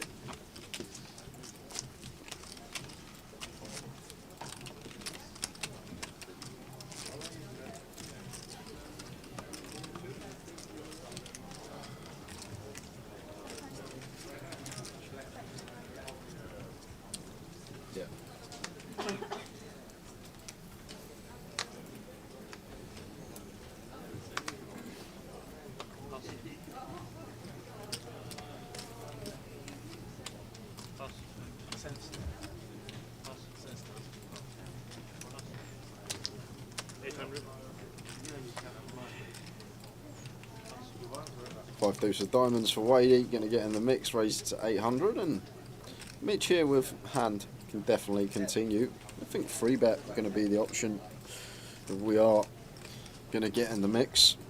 It does go for the 3-bet. Nice big sizing, 4x out of position, picks it up with a king 10 off, nicely done. Evening, make the mod. Yeah, Chesterfield's close by, but Chesterfield's in Derbyshire. Not in Yorkshire. And Chesterfield's about 10 miles away. Doncaster Rovers is close by.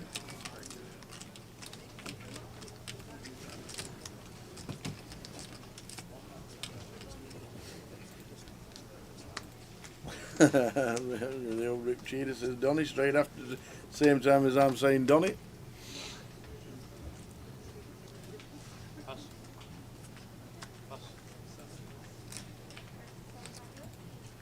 Queen 9 of diamonds for Rene.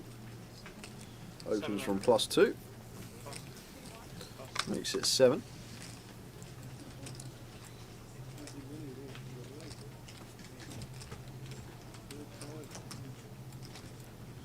King 10 for Mitch. 2000.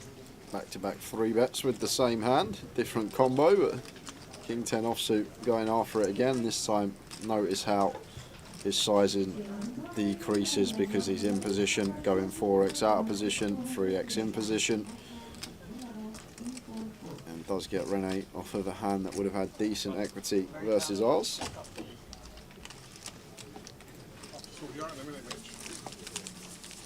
12.50 would get you 20,000 chips, £1,250. Yep. Would get you 20,000 chips. That's right. Man of straw. What's your favourite part of the UK tower? Bed. Foot? That's my favourite part of the UK. My bed. I don't really know. I don't really know. Favourite part. Is that what you've been doing? Favourite part.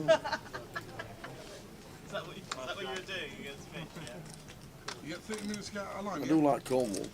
Yeah, that's probably my favourite place. It's lovely down there. I do like Cornwall. But I've never played golf down there. I played Cornwall. I played Devon. Played in Devon. Played in Exeter and in the surroundings.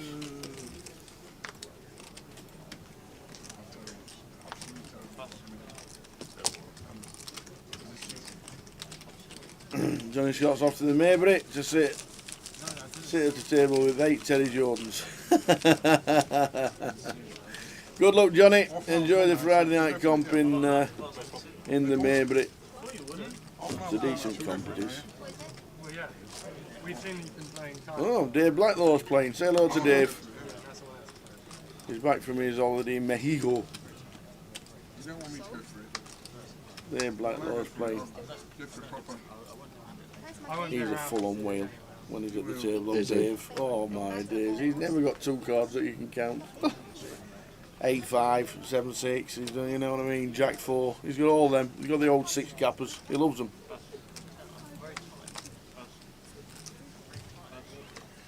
He loves them. It's a decent game on a Friday night in the Maybury. We'll be up in the Maybury next year again. Well, I'm guessing we will be. So Mitch getting in flow here. Opens the Jack 6 suited, and Ravi goes for a fairly small 3-bet this stage of the tournament from the small blind with the kings. Maybe trying to get Mitch to come along light. Mitch getting a really nice price now, so it does build the Jack 6 suited with position.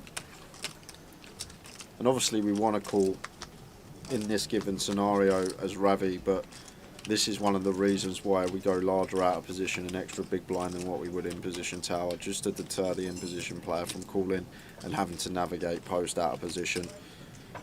I know on this occasion Ravi's got kings and he wants to call, but we can't just make it 2.1k with our kings and aces and our top of our range and then suddenly make it 2.8k with our bluffs and our middling hands, because then we can just get exploited. when people realise we're doing that. So Rich does pull out the float here with the Jack 6 suited, facing the 20% on the flop. And gonna have ideas down the streets here, Tower. Once he does opt to float flop, 7k in the middle, 16k. Effective stack here. I think 4k is a nice size here, Tower. 4k on the turn, 60%, and then giving us a nice 60% river jam. Gonna choose to check behind, not go for it. Just seals the deal. We'll have it.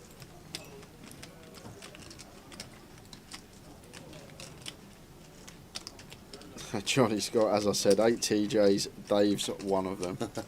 I thought Dave was quite snug. I thought he was. You're joking. If I didn't know Dave Blacklaw, this is just going to go bet Folgos, but if I didn't know Dave Blacklaw, yeah, and I was sat next to him at a poker table, I'd think this guy's a rock. He's not raising without ace queen plus. To be fair, I guess his fair share of hands in a game. He does get lucky a lot. He gets some right old cards in his.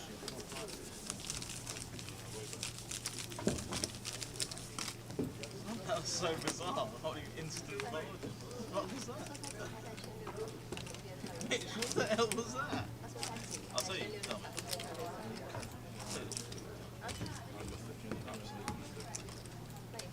Bust the river and check.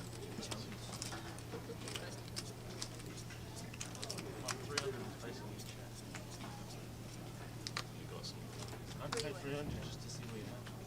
But obviously, I don't think I've put it this way. I don't think. So 5 minutes time, guys. It's going to be giveaway time. Tower's going to come up with a question. We're going to give away another €30 and €10 Autumn Series token. Over to Rene, A7 suited here, facing hijack open from Paul. Happy to just defend this. Starting the hand with 36, 37 BBs.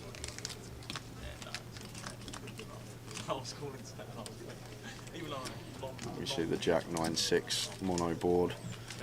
And Paul does have the Ace of Hearts here, going to be small sizing. Goes 600, so less than 30%. Quick fold from Rene.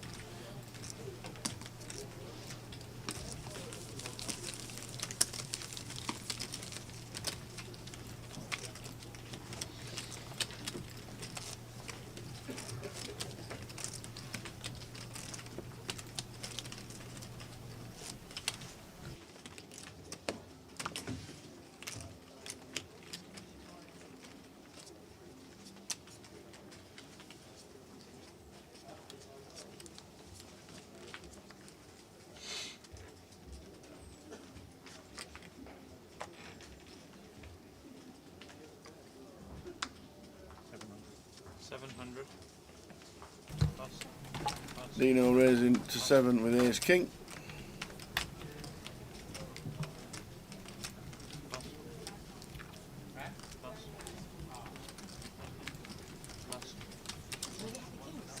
Wade it coming along for the ride. Pocket threes. Ridiculous for life, man.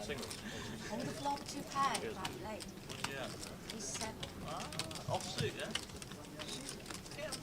Flop time. Mix it 6, up. 7, 8. Mix it up.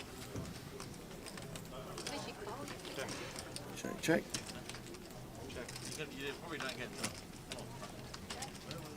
4 on the turn here. Versus Gun may have some small leads here as Wadey. Bet fold. Yeah, just thought about it. Flushing out all these Broadway holdings. Oh! Ah!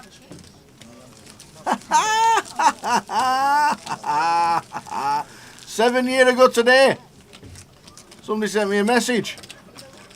Front cover Bluff Europe magazine. Their Tower's on the telly. Your hair looks a lot darker there, Tower, I must say. It's all right, calm down. I'm a lot slimmer and all. A lot slimmer. Yeah. 7 years ago today, somebody sent me a message. Look what I've just seen. 7 years ago today. Front cover of the magazine. Are you ready? We're ready. After this hand, guys, we're going to have a giveaway for everyone tuned in. We got a €30 and a €10 token for the autumn series on Grosvenor Poker. Let's see if we get any action occurring. Over to Renee. She's got ace-5. I should see open here on the button. Any ace at this stage good enough to open from this position. She just goes with limp. Surprised to see that. Wadey makes it 1,000, and Renee must have known. Because we've got Dean sat here with the ladies, and Dean and Wadey have been going at it already this session. A bit of a dynamic set between the two. Always free betting here, Dean, with position on Wadey. Probably just happy to make this 3x, 3k, may put a little bit of juice, 3.1, 3.2 because of Renee's limp on the button, but does just make it 3 perfectly fine. Renee can now get out of the way, save the big blind from not choosing to open this one.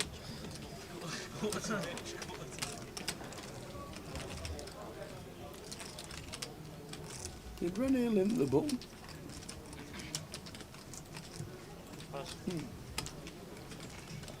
Wadey has a right look, but does make the call.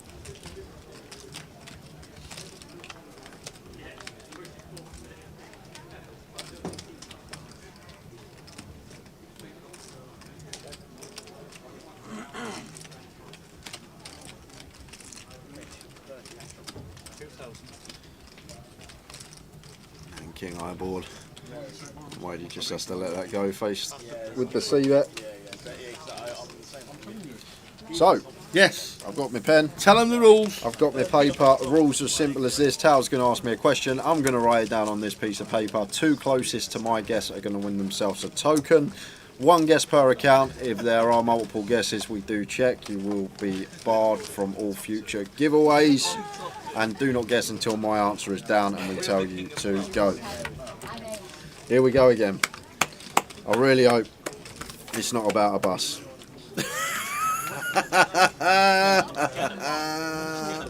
So the question for Jay is, who's the leader at this moment in time of the MPL? Managerial. What position is it? First. What position in the MPL is the tower? 10, 9, 8, 7, 6, 5, 4, 3.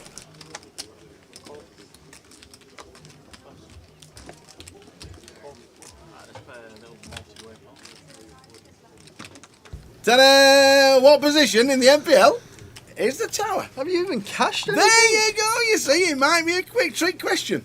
You've now got 3 or 4 minutes to get your guess in. Jay's got his answer down. 1 guess per person. Do not multiple guess, because this guy has got the guillotine. Good luck. Good luck.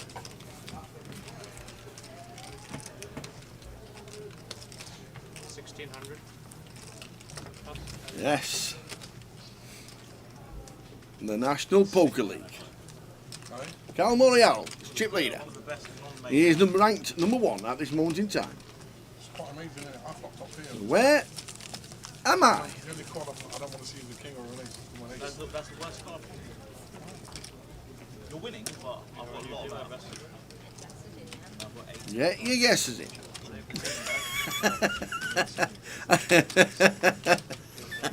Is last a number?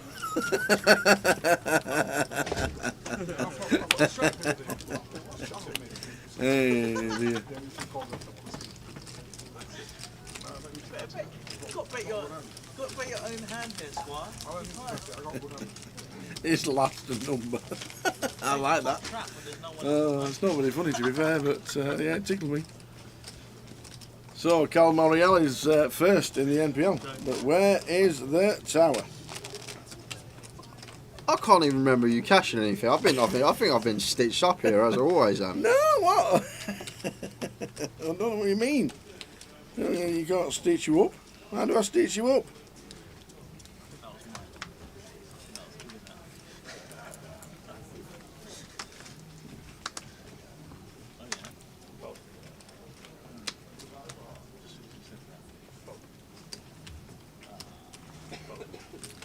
So get your guesses in, ladies and gentlemen. You've got about 5 minutes. Don't multi-guess, please. Please, please, please, no multi-guesses. Yeah, I can do it, Tower. It doesn't really affect us. Well, I know, but I just like throwing the hammer down. yeah, I know that. I've started playing a little bit of 6 card now, and I must say it's pretty good. You get a good 6 card game. Check. You know, I was in a 6 card game and we didn't get 5, 10, 25. Was this Queen 8, 9? Action. Pair of 7s for Mitch here, blind on blind, Paul just with 5 high. It does pick up the club draw. Looks like a black 6, so Paul 50-50 makes a flush on the river. Not this time, just with 5 high. And Mitch with his 7, looking for value. Not going to be getting it off of the board.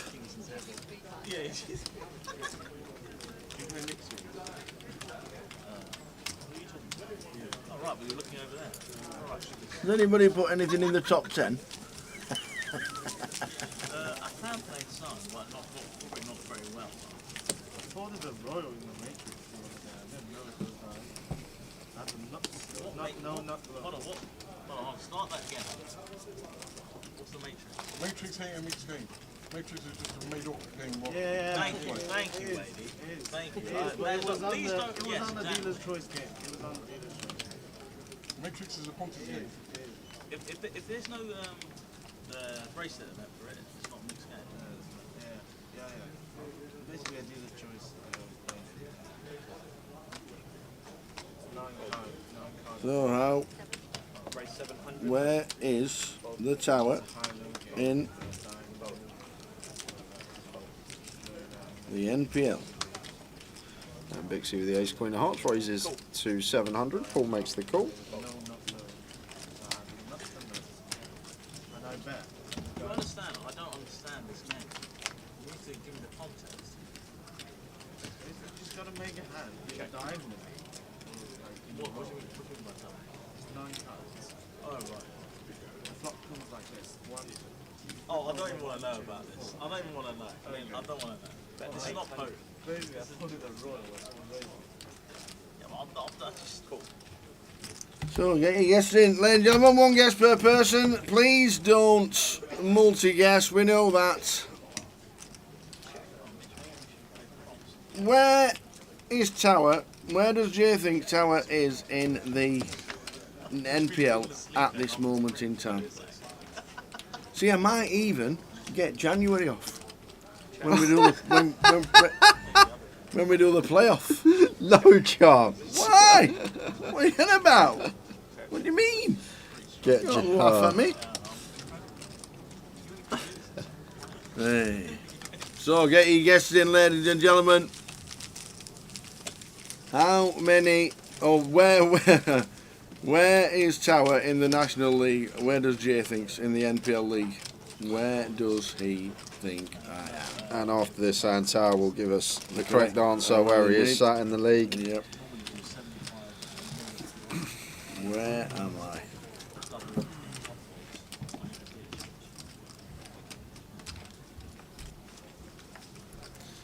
Probably above me. I can't even. I don't think I've cashed 1 thing this year. I mean, if you hit both, so I have referees, both most of the raise 700.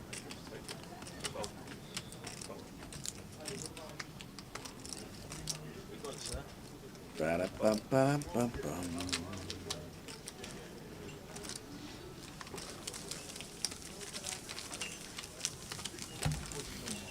So, where am I in the National League? You tell me. Keep your guesses coming, ladies and gentlemen. You've got a couple of minutes. But, do you know how many people have cashed in the NPL? Well, I was going to give me a breakdown when we got to the actual answer, but the way I thought about it is you obviously get NPL points for the closer. You're going to get NPL points for all like the deep stack Dundee and the deep stack down in West, all that stuff over there. So I thought there'd probably be about 1,200 players all together collectively for the NPL, that event and an event, the World Cashlin event. I thought there'd be around 1,200 players that have Cashlin event. Excellent. Well done. How many? 2,911 players at this moment in time have cashed in the NPL. There you go, way off. I am 2,611th or something like that. 2,611, I think it is. But that's not the answer we want. We want what is in his head. So give yourself 30 more seconds. And I'd just like to say something. We've Yes, had, go on. At least. Go on.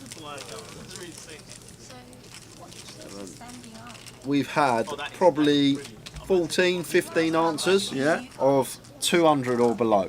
People think you're in. Yes, ladies and gentlemen. Some people think you're in the if top I could 200 give you of the tokens NPL. myself, I would do. Thinking you're just rocking up to 25s each week and cash in. And David Barker thinks I'm 83rd. Yeah. I think it's a good guess, David.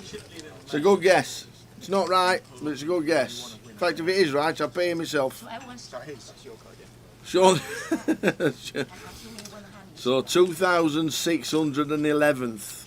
There's over 2,900 have cashed. I think it's 2,991 have cashed in the NPL. They've got points, which means they've cashed in the NPL. But how?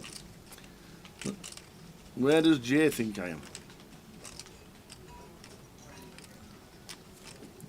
Where does Jay think I am? 30 seconds, and then we'll close it. 30 seconds.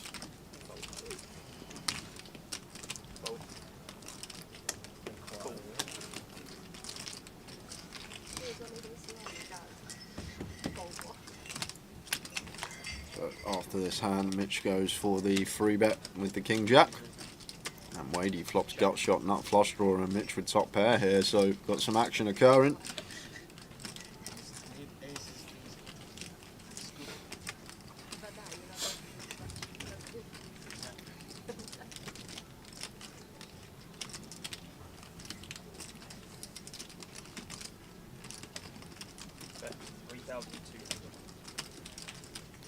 Mitch goes for 3.2 into 6.4, just finds half exactly with his top pair, decent kick up. And Wadey raises to 10k. Sorry, raises to 8k. Never fold in, obviously raising to call off. Now, Mitch probably doesn't expect Wadey to have too many traps here off of this stack depth. 7s and 9s are going to be the worry for us, in my opinion. Maybe some queens that have elected to flat because it's gun versus +2. But I guess all the queen 10s are going to be in there, unblocking that. All the queen 10s suited, all 4 combos of that, and then plenty of ace-x of diamonds.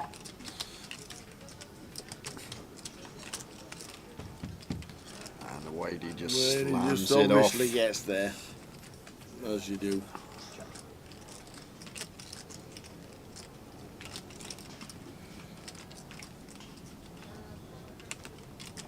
Don't know what to do now. Terry's like, oh, I weren't expecting to hit the 8. Do we still shove? No, he's gone for the check. He's tried to play it deceptively. And deuce of clubs on the river, and now we'll be going for shove as Wadey. Yeah. Oh, goes for 4,000. Goes for like less than 20% here. Maybe trying to induce something from Mitch. Only got 5.6 back anyway. Just 4k on the end here from Wadey, and Mitch is just getting a ridiculous price, 6.5 to 1 here, tower. Can we ever fold here? Just because some of the time Wadey might rock up with an ace-x of diamonds, king-x of diamonds. Well, we have the king of diamonds, actually removal to that. King-queen of diamonds, not a thing. King-10 of diamonds, not a thing. A real tough spot here versus this size for Mitch. If Wadey jams, I think it's a lot easier for us to find the fold, but when we're getting 6.5 to 1 on the call, we actually only need to be right like 12-13% of the time. It's not much at all when you think about it. It's a real tough one. It's a really annoying size to be faced with on this river with this hand. We do beat them slim amount of ace-x of combos, ace-x of diamonds, but other than that, I think we have to pay Tower, unfortunately, for Mitch. I know we got the King of Diamonds, we don't want it in our hand, but the price is too good. And yeah, you never know, Wade, he might rock up with a Queen Jack suited. Is he going to let it go? That's a top-notch fold, Tower. I don't think I fold there. Shows him the Ace of Diamonds. I don't think I would the be 10 for the folding there. Mitch probably knows Wadey a lot better than me. Both the boys play a lot in Nottingham, but I can't see me folding there getting 6.5 to 1 on a call. To be honest with you, Tower, it's a really, really good fold that I don't think I find myself. Get ready, Mick. Get ready, Mick. 10 seconds. Last guess. I am 2,611th in the NPL. That's not what we want to know. That's the correct answer. We wanted to know what Jay thought. And in 5 seconds, in 4 seconds, in 3 seconds, in 2 seconds, comp is closed. Make them odd. Make them odd. The comp is closed. Thank you very much indeed. All the guesses coming in. Hey. 2,991 that's not players. even all the players that have played. That is all the players that have cashed. So different players have cashed. 2,991 have cashed, which is amazing. And I'm 2,611th. I did cash. I cashed in the big one, the 50k after the Goliath. Yep, that's what I thought as well. That was the exact one I thought you cashed in, and that is why I put what I did. You thought there were 1,200? I thought it'd be about 1,200 people. I thought Tower had cashed in one event, which was the closer, which is probably the event you're going to get the smallest points in. So I went with 1-1, 4-2, and I was miles away. But two people weren't, are going to win themselves a token, and those 2 people are the closest, who was last in on Facebook. Who was that? Sorry, on YouTube. Yes. It's Josh Bell. Well done, Josh. Josh Bell on YouTube, and Super King on Twitch guessed 1120. There you go. So 1125 for Josh Bell, and Super King guessed 1120. Well done to you guys. Need an alias. And all you guys who thought I were in the top 200, thank you very much. Someone 83rd means a lot. Well done, everybody. We might do one more later tonight. If not, we'll do 3 or 4 tomorrow. Josh Bell, Super King, alias from both, please. I'll get you on the spread. Yeah. €10 for Super King, €30 for Josh. And as the giveaway finishes, the blinds are about to go up. Might just squeeze one more hand in for this level.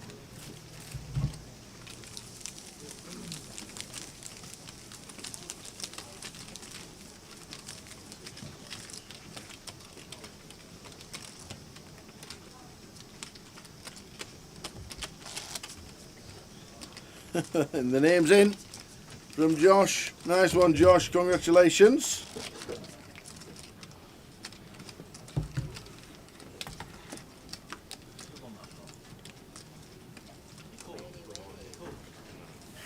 You had set lines.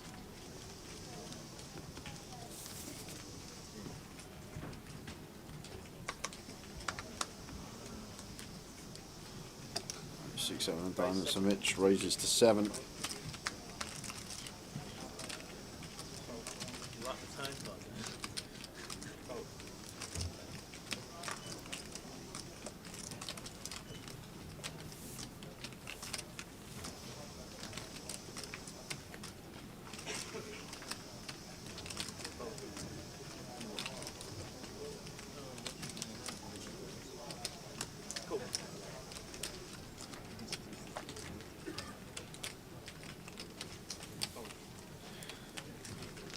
Wadey getting trappy from the small blind, just mixes in a flat here with the ladies. And has met with a King 10-3 board. Not going to love that versus Mitch's under the gun opening range, but still going to have to be calling once here if Mitch does elect to see that. And Mitch, with a well-timed check, does choose to check behind. And 5 of diamonds on the turn. Wadey fires for 700. Third pot over to Mitch, who does pick up a gut shot now. That can just be drawing to our 4 here. If Wadey is sitting with a King X, 10X in the hand like he has. He's going to take one off to the river. Deuces clubs. Remaining out fires for 1k. We can't do anything with 7 high, but exactly that. Let's it go.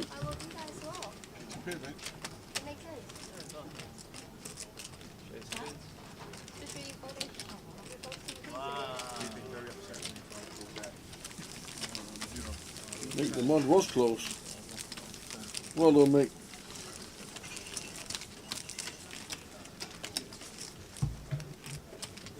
Yeah, you're on my list until Josh rocked in at the last minute, Mick. 1167. You had 25 out. Super King was 22 out. Josh was 17 out. Have one more giveaway today, probably. Might even get 2. We've got 2 more sessions after this one, so we'll probably get another 2 in. Why not?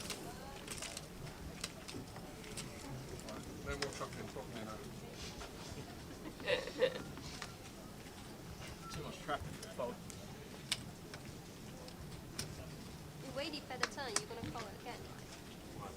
If you bet the turn with the 8. Small. You will. We'll raise 800. You got ace 10 and then small. You will definitely call. It's small. You don't know what he Score has. to a straight. Two wish. You don't know what he has. Queen Jack for Lynn opens to 800. Small, yeah. I would have bet if it came a diamond. Should have just gone all in on the flop. With me? Yeah. We're going to do if it becomes a brick for 3 on the turn. Go all in. You get snapped off by 2 kickbaits. Cool. Defends with the ace-9 off. Yeah, but you left half his stack. And Queen high flop for Lynn. Jumps out into the lead. Happy to just go for value here. And the Queen 10-4. I think third's fine. You reckon that's about the This turn, yeah? particular board texture, +1 versus big blind. He's going to fold. Goes for 40%.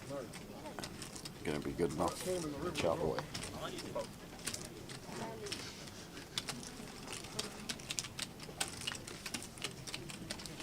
There's a lot of teachers in this game nowadays, isn't there? Wow. Incredible. 3 as well. I'm blocking 6, 7 of clubs and ace 6 of clubs, and you turn up with king 6 of clubs. What do you mean? Load of bollocks. What's your name? Lovely. So all I knew is the race versus you was pretty good. So we got the call in the small line and the race versus you was ace 7 of clubs. You keep bluffing. I'm not going to get any value on No, turn I'm raising or for river. value against Mitch on the queen 6, 6 ace highs and we didn't there a lot. No, so I'm checking. I'm actually not checking.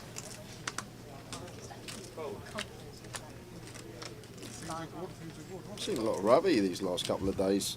We have. A fixture on the feature. Yep. On the high roller basically all day. Was on earlier today, on back again today. Raise 1,000. You're not going to get a rate of 10, you know. Wow. He's hoodieless because he thinks he left it in the casino last night and can't locate it. I had a 2 block of that king. Oh, he's wearing that like pinky one, that little lilac-y pink. Renee's nicked it. It was, I've know where it's gone, I've just realised. No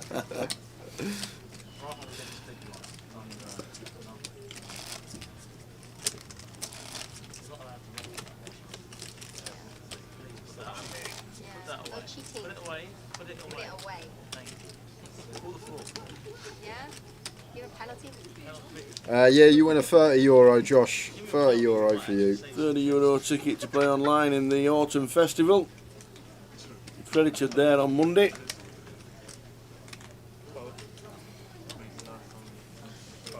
You lost one.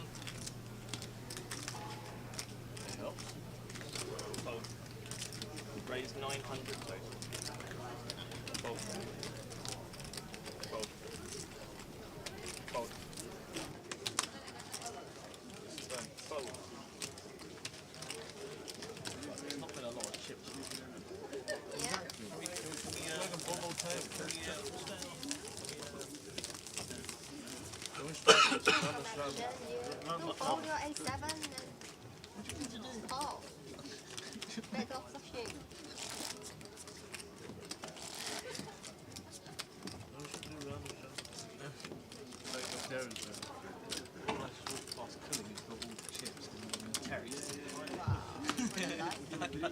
Yesterday, I gave him all those chips. Who? Cully?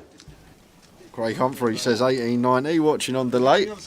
Wouldn't have won yourself a ticket when you do eventually catch up in 15 minutes time. That's what they want you to think. You had a set forward and you went straight. Yeah, that one you mean, yeah. Fold. Fold. Don't want to talk about fold. Fold. You told me. Cool.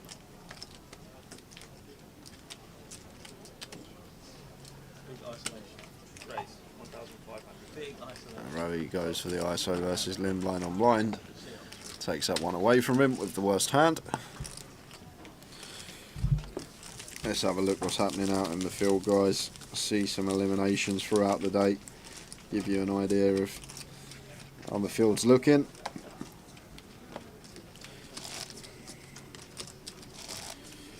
What do we reckon? Will I see Terry Jordan's name on the list, or will he still be on that first bullet today?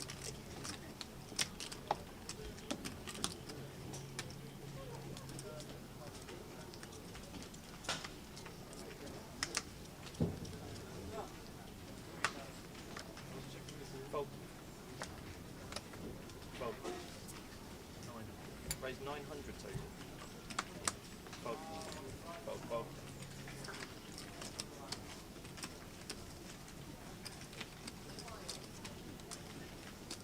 Cool.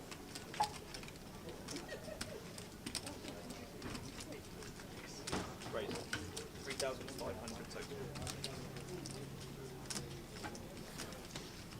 Open from Dean with the ace jack off. Ravi peels in the small blind, and Bixie squeezes from the big with a legitimate hand. She's got the kings. One in action. Going to get called in both spots. Ravi going to come along with the 7-6 suited, closing the action, getting a nice price.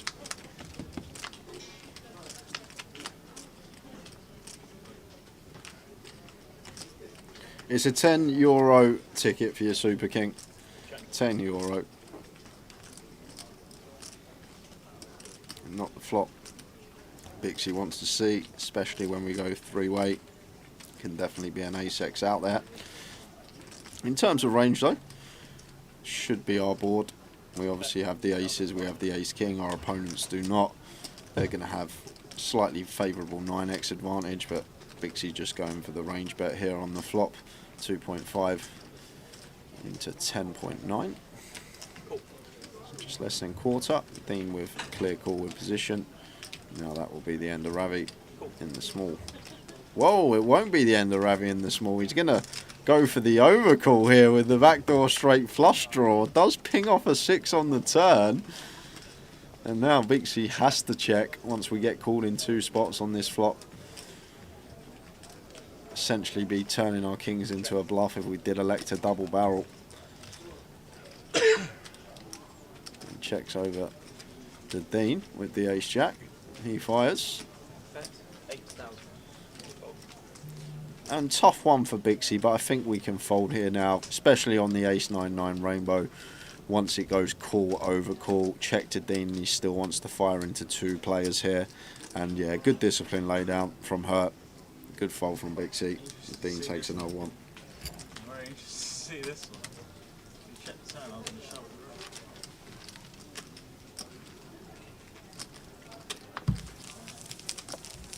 So, let's have a look what we got, guys. Let's go through the field.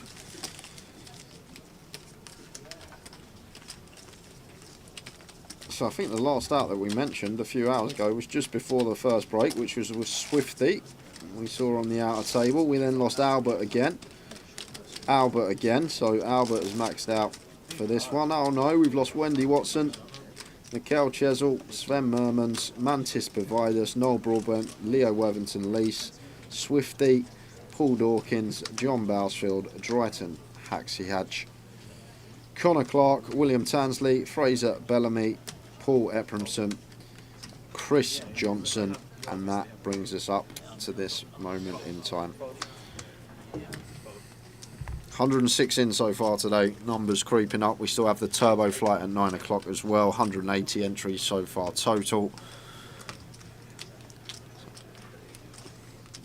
That's Lynn opens cut off here with the A6 off, raises to 800, and met with the punishment of Ravi here on its direct left with the ace king suited. Hope he gets that one through.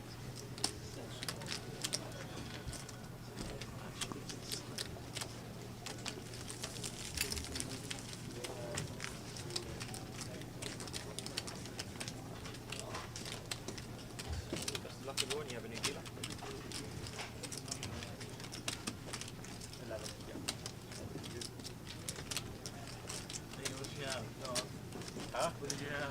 2 parts. Come on. I don't think you had a 9. But you have to have a 9. When I call, you have to have a 9.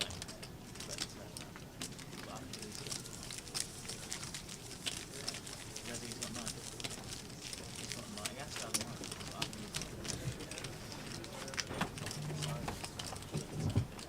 9. I forgot what you wanted. Cup of tea. Oh, I didn't fetch that. Did you not?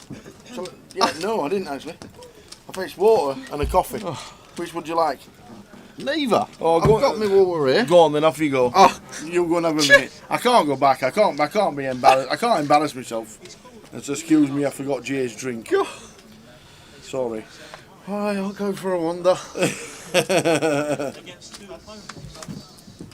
Sorry. Alright. Yeah, when you said that.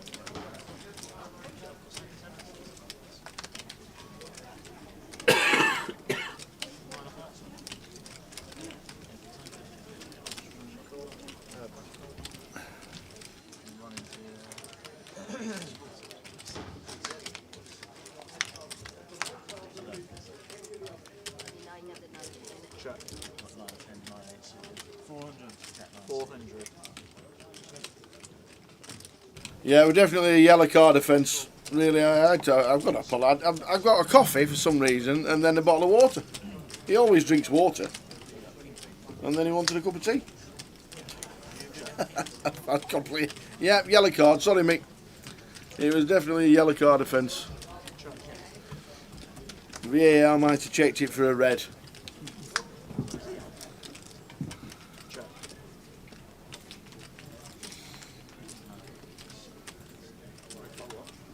You didn't have it at 9 now. Very annoyed. Honestly, I would have been so pleased that he just scored it. Huh? 4,500. And I'm going to be you versus me. What do you reckon I got? I'll bet on you all day. You might have loads of mates. Mates? Yeah, I'll say hello to people when they pretend to ignore me. That's Dean, what do you think this is? I'll say hello to people when they pretend to ignore me.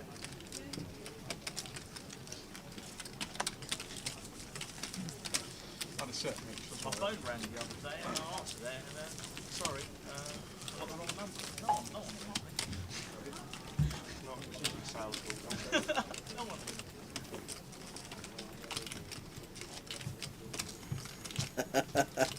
Had a set, bro. Yeah. Absolutely. I don't know why I brought a coffee. I don't even want a coffee myself. I lost it, bro. I think it was because I was talking to young Keir in the back. He was stuffing his face with a muffin. What are you doing eating that? He says, oh, it's me banana for the day. One of me 5 a day. I think I just pressed the wrong button. Anyway. Luton, nearly £200,000 in prize pool. Turbo starts at 9 o'clock. Leeds on the horizon. At least you mean If you it. didn't come down At on least the you river, I at would have least you shot mean it it and you would have found I would sincerely. have called it. So good luck to you. You didn't have a diamond.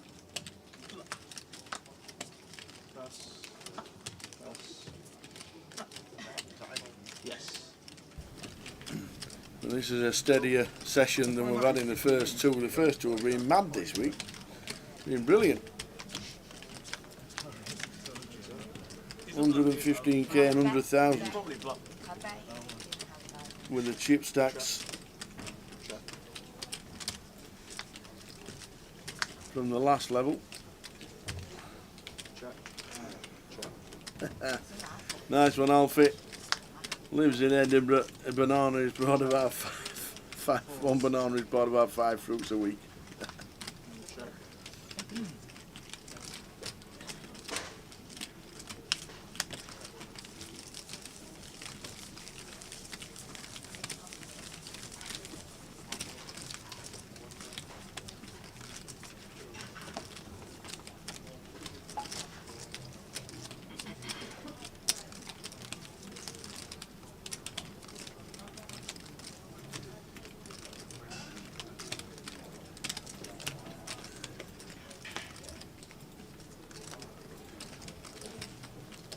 Aye, aye. Jack Hardcastle in the chat on Twitch. Congratulations, Jack. Loved watching you at the bar last night with Robbie Bull and PK and Mikey. We just sat there watching it. Robbie finishing second in the high roller here in Luton. And you're in Las Vegas. Fantastic. What a setup that is, by the way. I didn't realise it was the Aria. I didn't realise at all. What a setup that is. I only went to the Aria once this year, I must admit. And I only walked through. But I was going to see, somebody was playing one of the events and I just went to catch up. But well done yesterday, Jack. Fantastic effort. $150,000 second place. Well, it just looks an insane setup.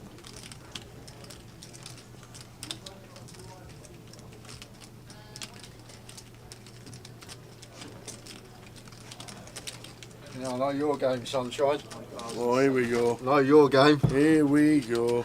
What's up now? No milk in the milk pot.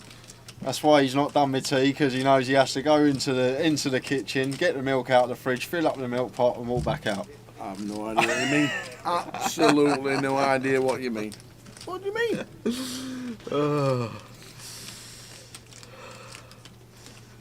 Oh, Jack's in the chat. How you doing, Jack? He is indeed. I was just saying, we were watching him sat at the bar last night. I watched Robbie. Watched it as well.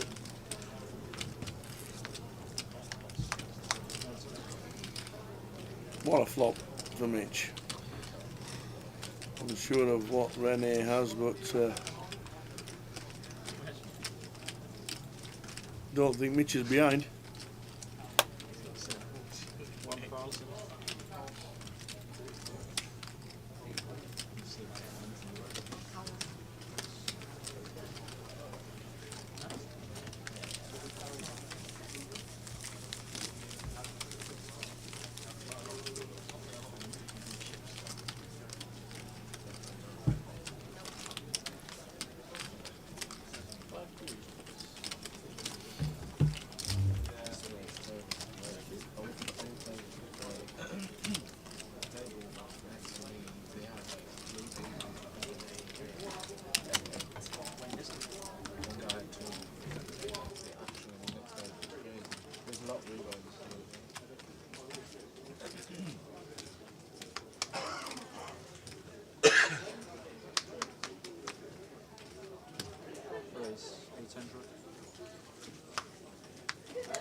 No, I've no idea what was happening regarding the tea. No idea. I agree. I'm genuinely in track.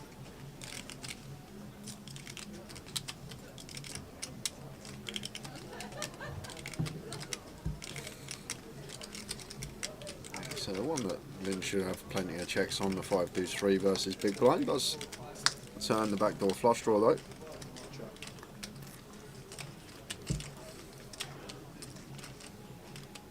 What do you think about a stab now?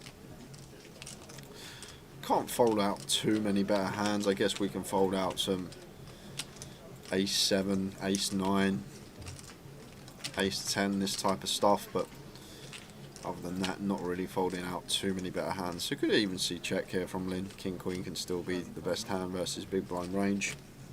Once we check back flop, don't think we're ever folding out any pairs that Paul has, as he does here with bottom pair. But he's gone chunky here, Lynn. He's gone 2.5 into 2.2, so 120% on the turn. Maybe with some ideas on the river.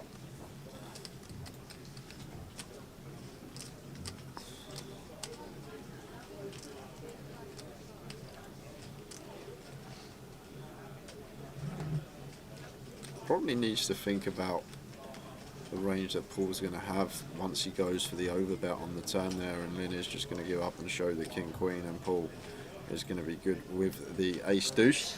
He is indeed. Maybe the overbet looked a bit fishy, suspicious to Paul. Paul thinking that would Lynn really ever go this size with a value hand here once we checked to him twice and made the call with the bottom pair. As Jack said, if he will play any more events in the Poker Masters. No, Jack, what's your plan for Vegas?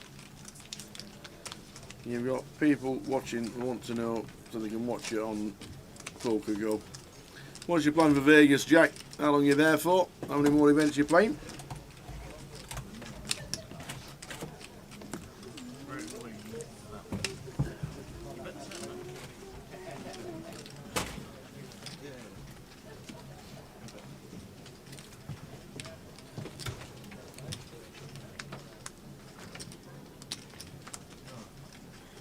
Pocket nines for Ravi. Going to be opening from under the gun. Raise 900.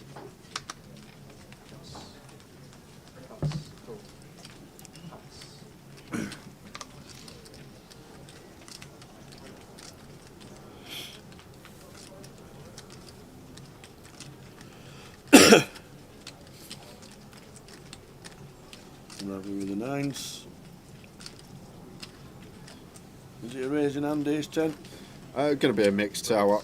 We'll have some free bets. We'll have some flats. I think once an open from an opponent who will still open wide from under the gun, like Ravi will have probably 6-7 suited in here, all the ace X suited, king X suited, these type of hands.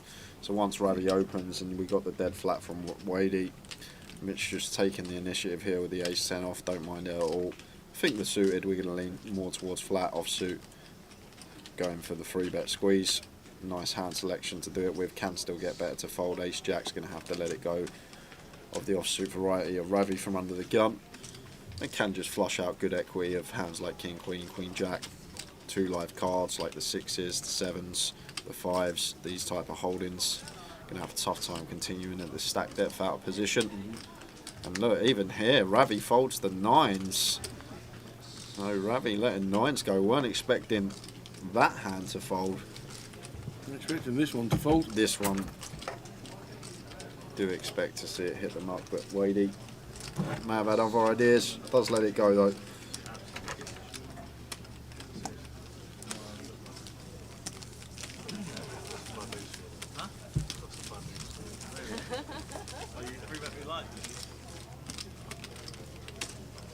He was worried about me. And he was worried about me as well. That's why he just made that little bet. So I had those hands. I know what you walked to, Mitch. You were right. Lady, I was worried about you. I genuinely thought you were going to play Jackson.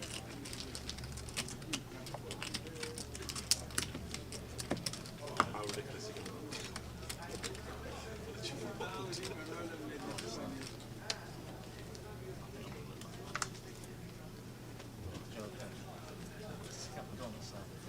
Unless you tell me the truth, I'll tell you. Ace 3 suited for Big C. Doesn't choose to open that under the gun. Leaves room for Rene to open to 800 with the Ace Jack suited, and Wadey Ace 8 of spades here is going to make the call with position on Rene.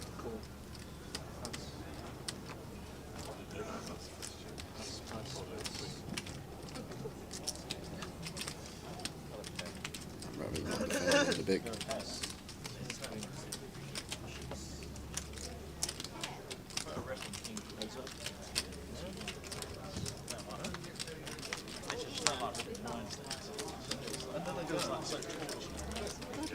It's just a guess. Don't worry about those two guys.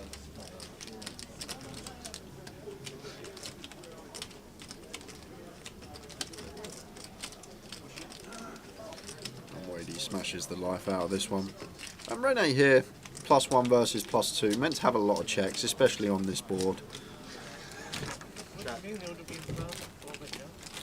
And does go with check, and Wadey checks behind with his Ace 8 suited.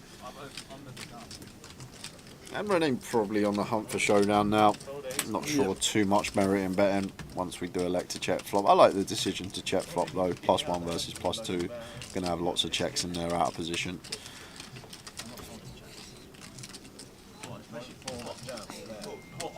After you Check from Rene. Wadey stabs. 40%. We do have the gut shot and overcard here. As Rene are in front of some King Jack, King 10 type holdings.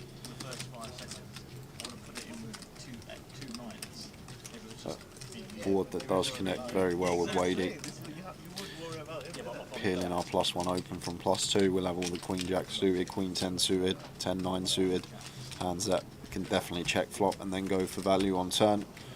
Rene is going to take one off with the Ace Jack. Brings up the flush for Wadey. The nut flush. Rene's giving up on the hand, I think. Especially when Wadey's going to probably pile this. Don't think we want to go big here, Tower, just because the way Rene's played the hand. He's gone the lot. It's just so hard for Rene to have a hand that can call his size the way it's played. Check flop, check turn. Like probably the best hand she checks flop then turn with is going to be something like Queen Jack, Queen 10 that goes for the double check, and that would have to be suited. It's only a slim amount of combos. So I think it more looks like Rene has a hand like she has an Ace King, an Ace Jack, an Ace 10, maybe something like 7s or 6s.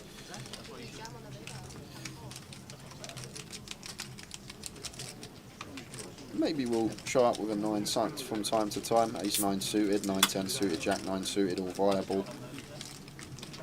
But just because of what Rene's range looks like and what her hand looks like, I might have gone for a smaller size choice here as Wadey.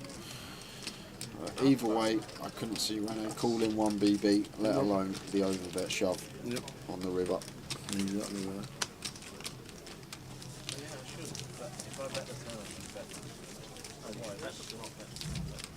Change please, maybe. Thank you. Level 6, there's 6 people. Starts over the team. That's such a joke.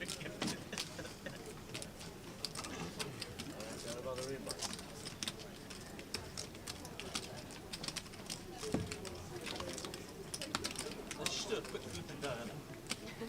10k and then Guys, should we put 10k in and run it to the river? I'll actually genuinely be up. I don't mind. I genuinely would do that. So the mine's 2,000, 4,000, level 6 of the day.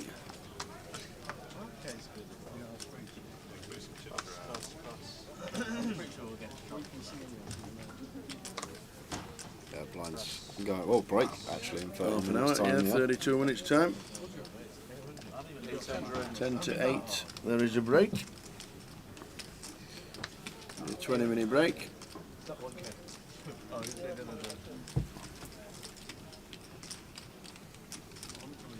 Button open from Lynn. Ravi goes for the free bet to 2.5k. And Bixie with the Ace Says have King. some of that. The lot. Cold 4-bet rip for 50. Well, not 50 effective. 41 effective of Ravi. Ravi going to let the Ace Jack go here. Yeah. Already in his hand, ready to flick in.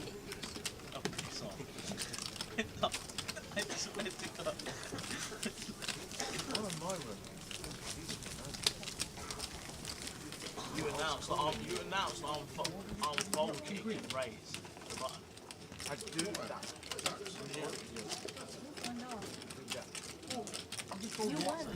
You're basically doing your chips. I'm not folding at any point. And if you block a jack, You know, I don't seem to understand why everyone's so secretive in what they've got when you can see it in 15 I know, well, that's what I'm telling everyone. Nonsense, It's isn't it? just why though. Bixie, what did you have? I want to see it anyway. You might as well just tell me. I don't need to tell you because you fold in too much. I'm jamming on you any like when I see one of the pictures. 10-9 suited for them now. Raises to 800. Playing too light. Any picture I see, I'm going to damn on you. Yeah? Yeah, the mix is too wide. It's like the same. I have one. Very good. the other one. Better message. Oh, ace king. 800. Jack 8 off here for Rene. Off of 15. Goes for defend. Well, I've got him by the bollocks. Cool. I've got him. I'm in the hand Some of fun him. flops with these two hands. We're going to get one.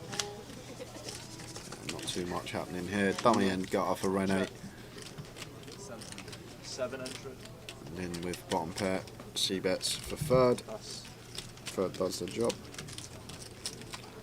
65,000 Dean Clay chip leader on the table.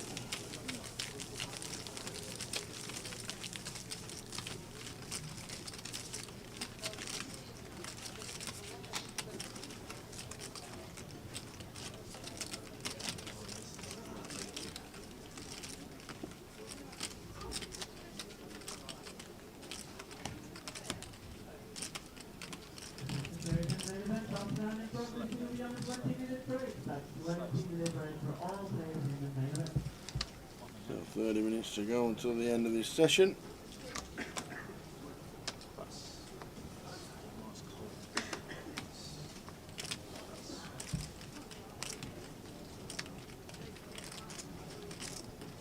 King 8 suited for Ravi. One we want to open from kickoff. Raise 900.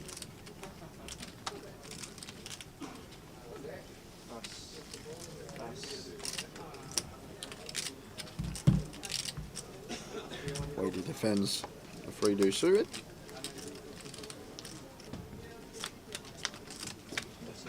And flops bottom pair, jumps out into the lead. 10-7-3, 2 clubs here. Ravi does go for the check behind. I think this is could be a big bet / check board. Does go for the check. Wadey turn into pair with the 3 deuce. Ravi checks back again, and 5 of clubs on the river, and I think we're just too low down here not to bluff as Ravi. Well, he is going to just give up and check behind, show the King 8 suited, and might have had a little stab there. Just to flush Wadey off of some 1 pair holdings that are in front of us, some ace high holdings.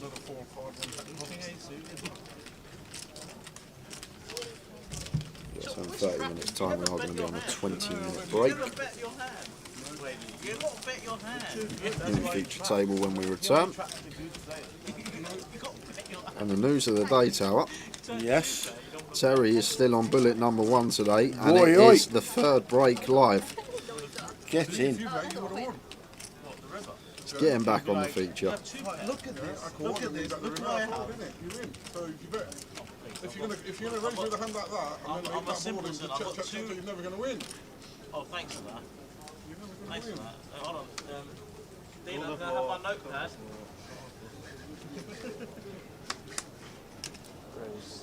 No, I'm not. I don't bet my hands. When I'm betting, I'm bluffing. When I'm checking, I've got it. Yeah. Split yes. You play it the other way around. Yeah. It's a good way to Reverse, yeah? Yeah. Nice.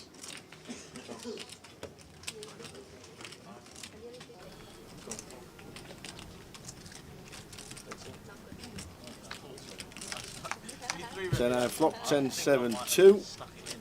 Both catch a piece. Mitch Johnson, top pair, decent kicker. Second pair for Dean Clay. I could sense you wanted to free bet at that time. Mitch C-bets for half. So 1200 on the 10-7 deuce rainbow. Dean with a pretty clear check call in my eyes here.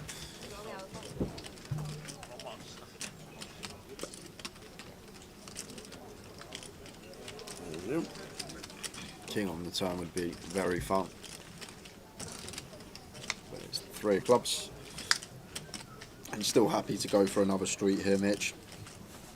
We may flush out some deuce X from the pot, but 10X definitely has to call, and 7X is going to have a tough time folding too. And then we don't want the Jack 9 with the overcard gut shot, the 8-9, something like 8-6 of clubs that's picked up backdoor clubs to realise their equity for free. So going to be another street of value here from Mitch. Definitely getting called by worse 10X, 7X probably not folding as well. And Dean here with the King 7. No club. I think this probably going to have to be a continue here, Tower versus a good player in Mitch Johnson, who will correctly find bluffs. I think both players playing this one perfectly at the moment. 4 of hearts on the river. And now this is actually a really good card here for Mitch. On first glance you may think, well, straight's now got there, but after the check call on the flop from Dean, he doesn't have ace-5, he doesn't have 5-6. So Dean's range basically looks like a 7 or a 10 here, so we want to go for value versus some worse 10x, and we're not worried about the 4 river in 2 pair because Dean's not going to defend the 10-4. So Mitch does go for the third street. Really nice there from Chunky Mitch. 9,000 he went. Going for the third street of value, and Dean lets the 7 go correctly. I think well played hand from both there.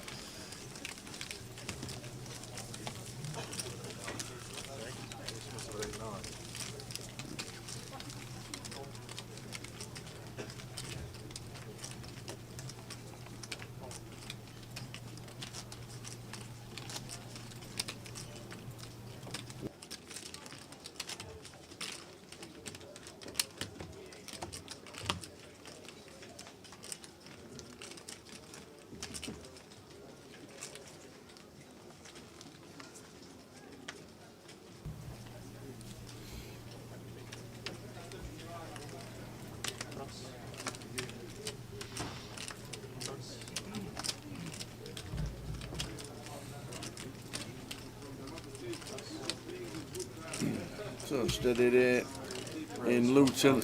Just less than 30 minutes to go till the next break. Full day today. Right.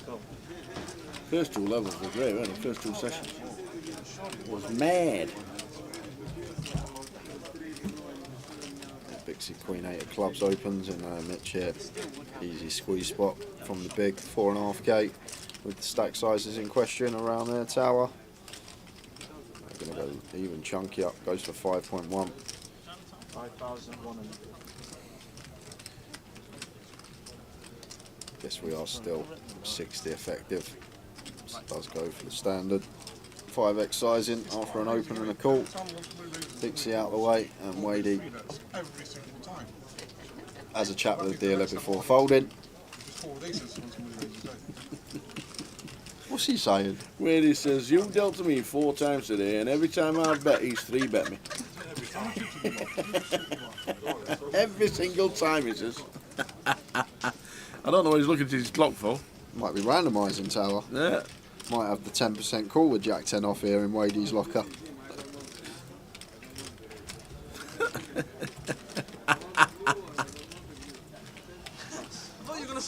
Mitch is trying to hold it in. I thought you were going to pull the big trigger.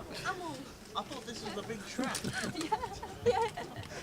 I specifically didn't open my hand because I knew he was going to go call 3-bet.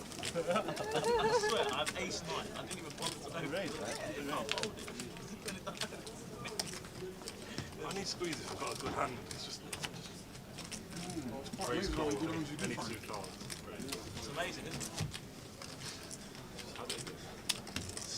Oh, I'll find out in about 20 minutes. You've done it 3 times doing it, so I'll find out. I believe it. He probably got some like Jack Queen suited or 9-10 suited. That's what he does it with. These are the hands he likes the most.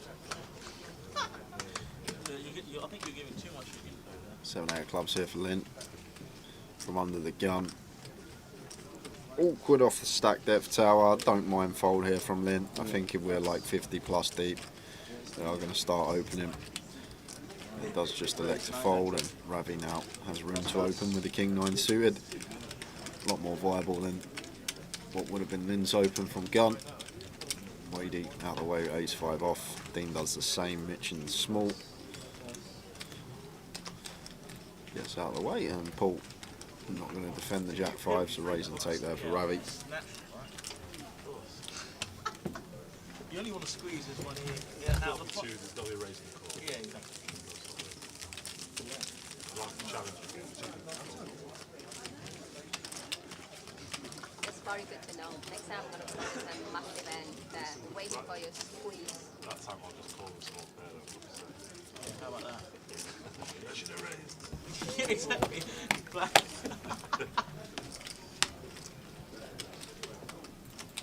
20 minutes to go until the end of this session. 20 minutes to go and get Jay a cup of tea. I think it'll be dinner time soon, Tower. Oh, yeah, what are you having? What do you think? What's the plan? Well, what? I've got a choice between a salad, a burger, and a pizza. I'm not the biggest pizza fan. I'm not the biggest salad fan. And you don't eat salad? I do have salad from time to time. Do you? Yeah, I have lettuce in my burger. I have lettuce on my Big Mac. Yeah, which... I have a gherkin. Yeah. I'll take the gherkins out.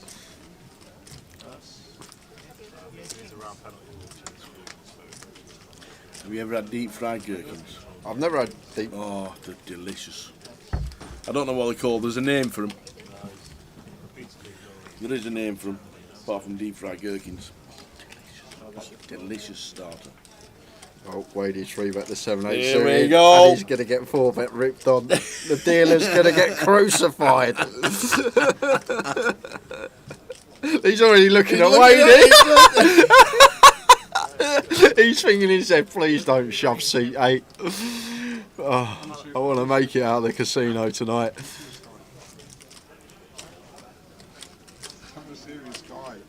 Always going to be 4-bet send here for Ravi. He's just taking his time, making it look like he has some sort of decision. Dealer's dying. And there is the all-in from Ravi and snap pass from Wadey.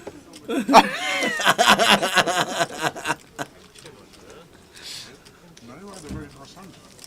do the guys all the best? He hasn't got the hang of this. He hasn't got the hang of this 3-bet.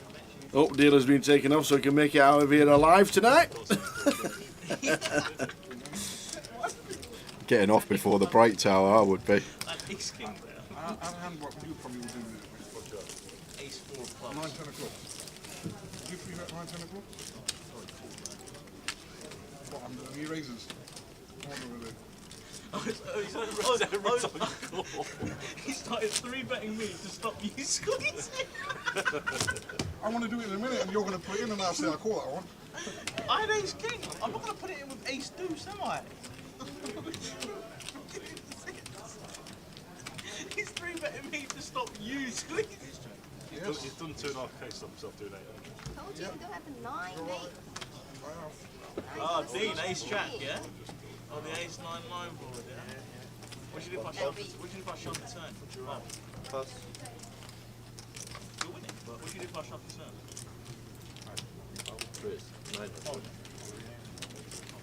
I didn't think.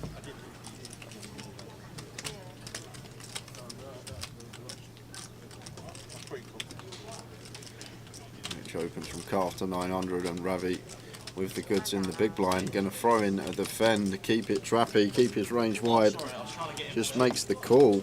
Trying to get in very cheap.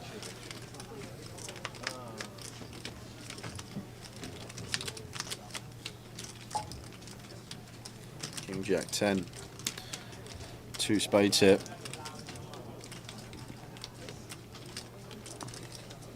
Awkward one for Mitch, obviously in terms of range, never going to be a bad thing to bet.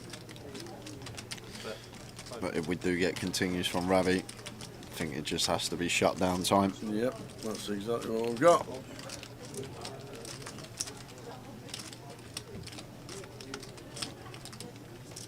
Seven of hearts turn. Just expect to see check now. I think if we are going to start running it, maybe threes with a spade. Elect to go after it on rivers.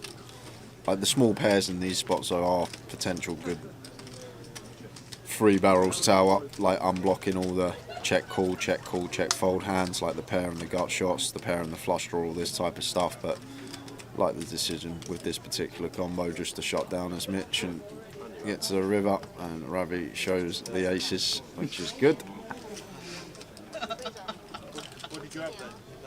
Bit of a grin and a laugh from Mitch as Ravi shows him the aces. We're having a good time on this table, Tower.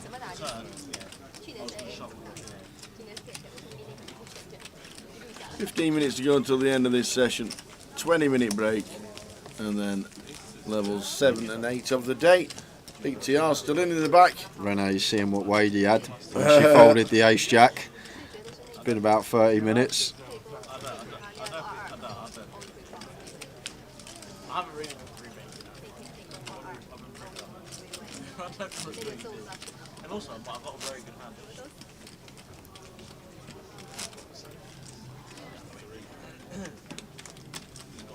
I've got to have some traps there.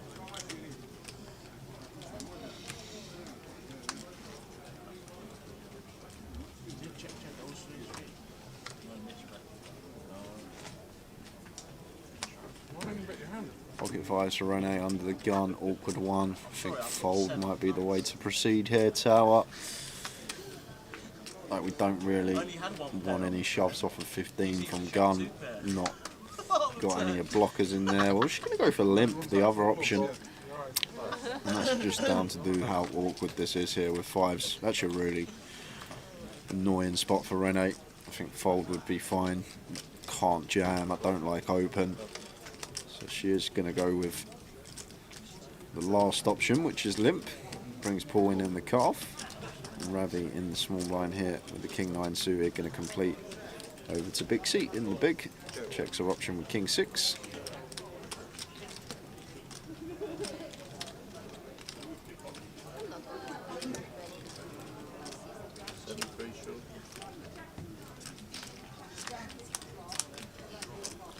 Two jack.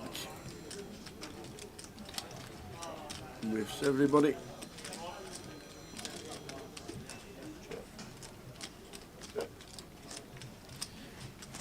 Checks through.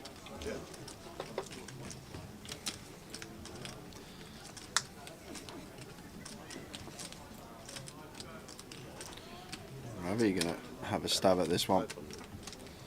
500. Bixie out of that. Tough one for Rene with a player behind with the fives here, but we are getting 5 to 1, so I think got to take one off here.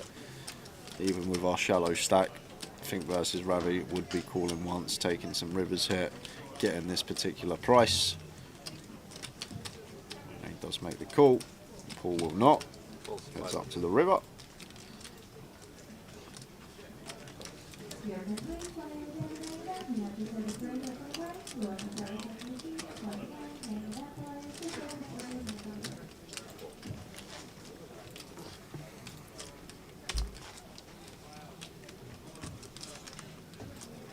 Seven on the river here.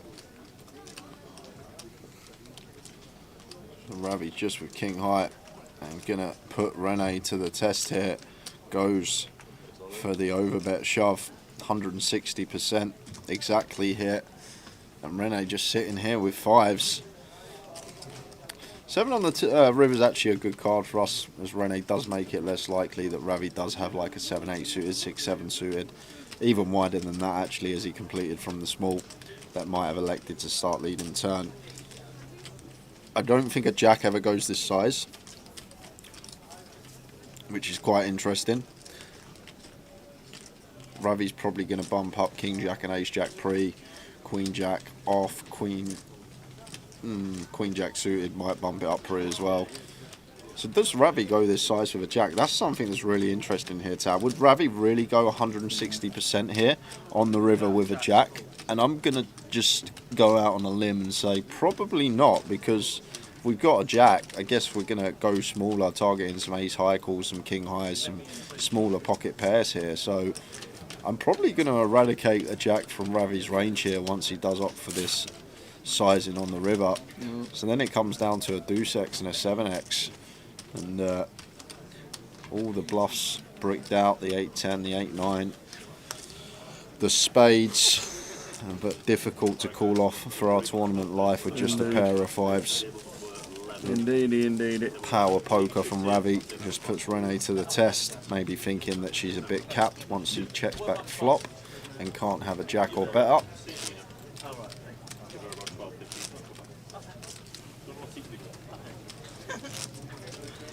Going to have some fresh faces when we return after the break, guys. 10 minutes till the break. Going to be back at 10 past 8. Another giveaway coming up next session. Is there? I've got to think of a question now. Oh no.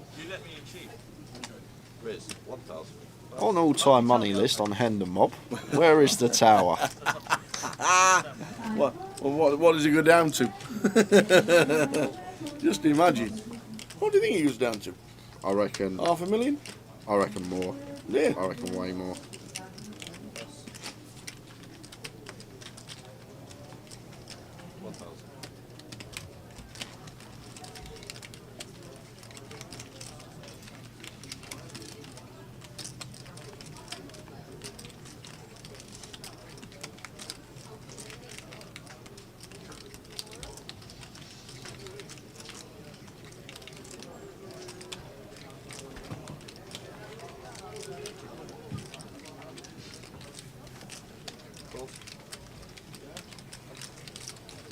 So, this is a little poker fact for you guys. Go on then. So, the player who is bottom of the all-time money list on Hendonmoth is ranked 629,344th. And it's not me! And that was Alejandro Bocanegra, who come 6th in the $400 no limit hold'em at the Aria in 2021 for $4.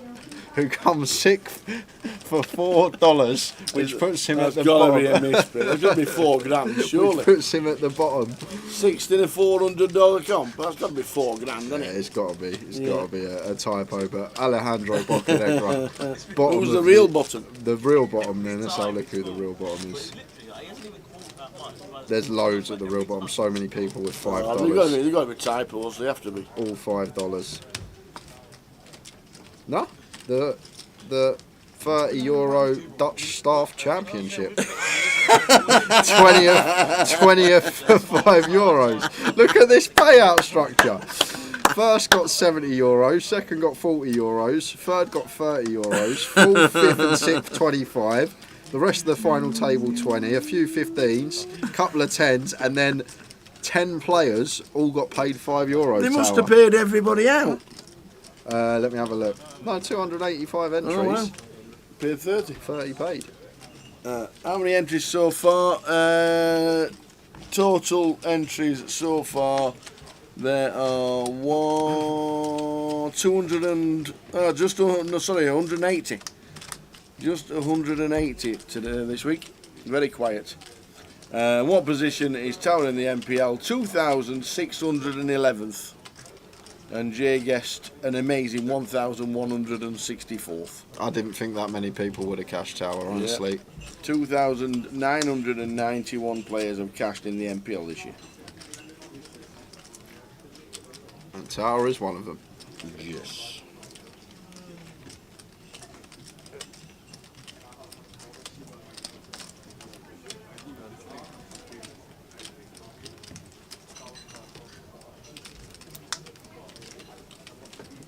Bixie River's the best of it. If Check 2 here is Bixie, I'd love to see a value bet from her.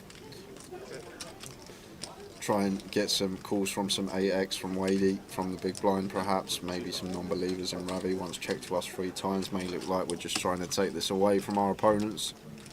That goes for 2/3. Like this from her, very nice. Doesn't get paid unfortunately. Knew where she was at. Had the best of it.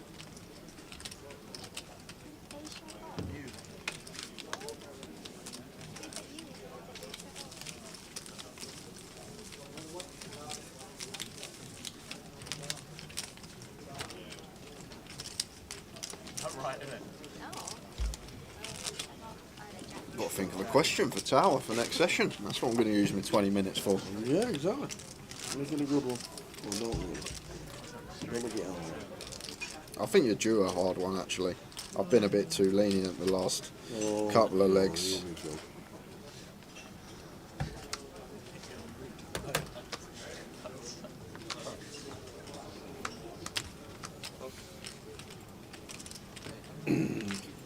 Seven or 8 minutes to go until the end of the session, and then a 20-minute break means we're back at 8:10.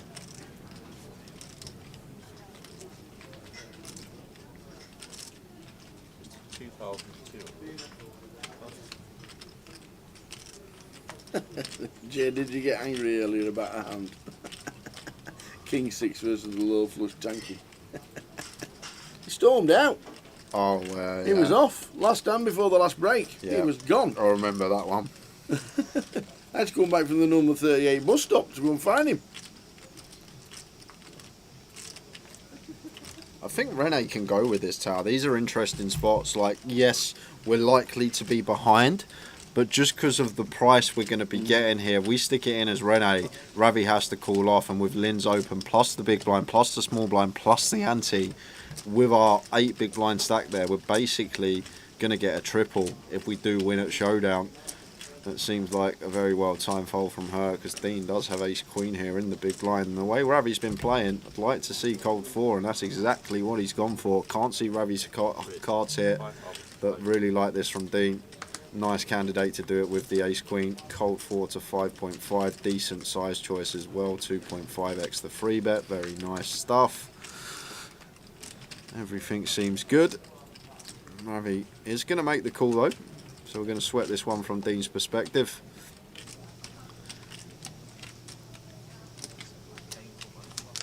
With 12.4 in the pot.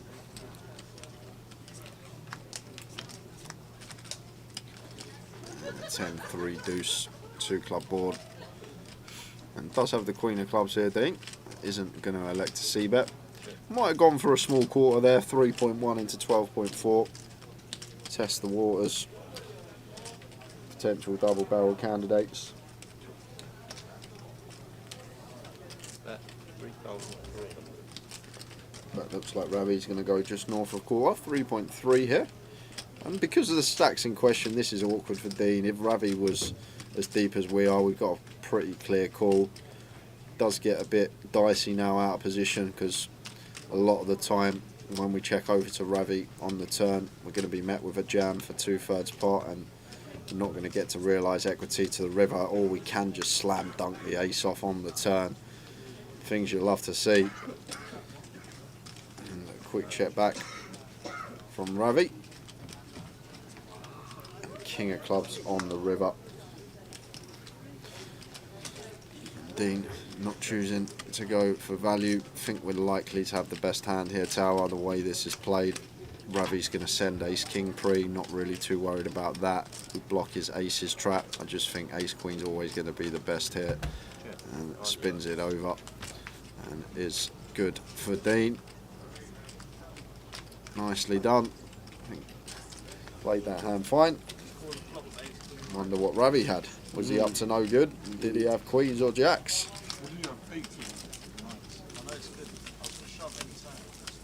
We're going to get one more hand in. Just under 2 minutes on the clock. Been a good session.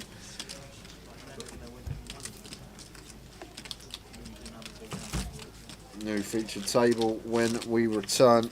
All we got some names. Is John one of them? Robbie Ball. Is Brian one of them? Ariane. Ariane. If I said to you MBE, would you know who I'm talking about? Michael Bennett. No. Mitchell. No. Wendy Watson. Yes, the Wendy Watson back on the feature.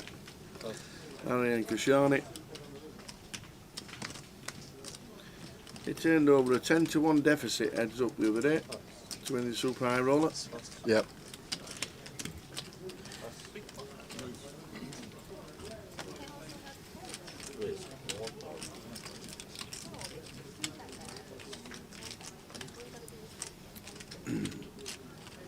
What's Razor Kev's bets for the Queen's Park Rangers match tonight against Birmingham City, your local town, your team? They're on telly. Come on, Birmingham. Not just that, because someone said to me to lump QPR to go down this season. Ah, well, awesome. I'll have you. Good lad. Can't remember who that was. Probably Razor Kev.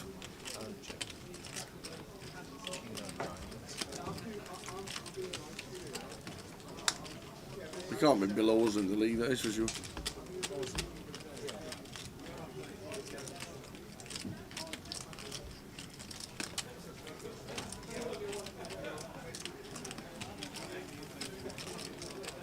How to score any time at 18s. There's the What bet. is it, keeper? 18s to score any time. Paul. Okay. LWB. left wing back. Yes, Tower. Get in. Down with the kids. Come on. Speaking down with the kids, FIFA's out today. Oi, oi. Is it? The new FIFA. Oh yeah, like you get time to play that. 22nd of September.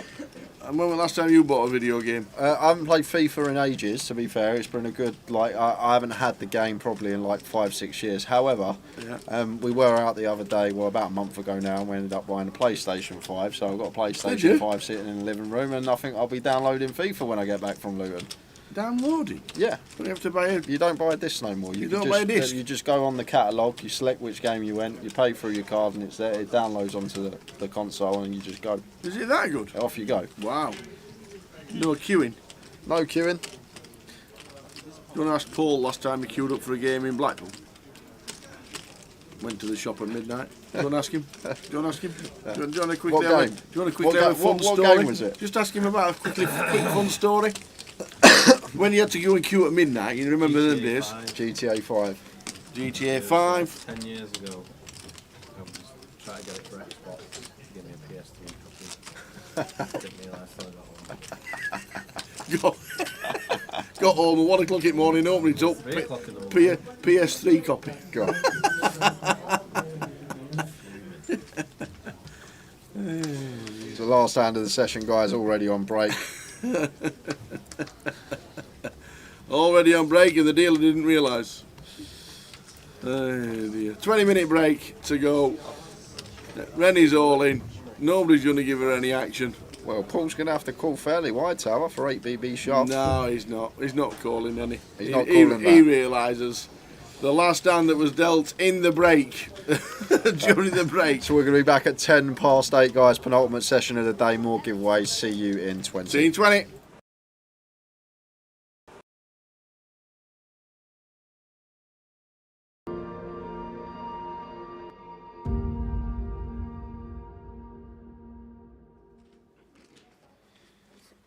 So the queen in the small. Expect to see her complete.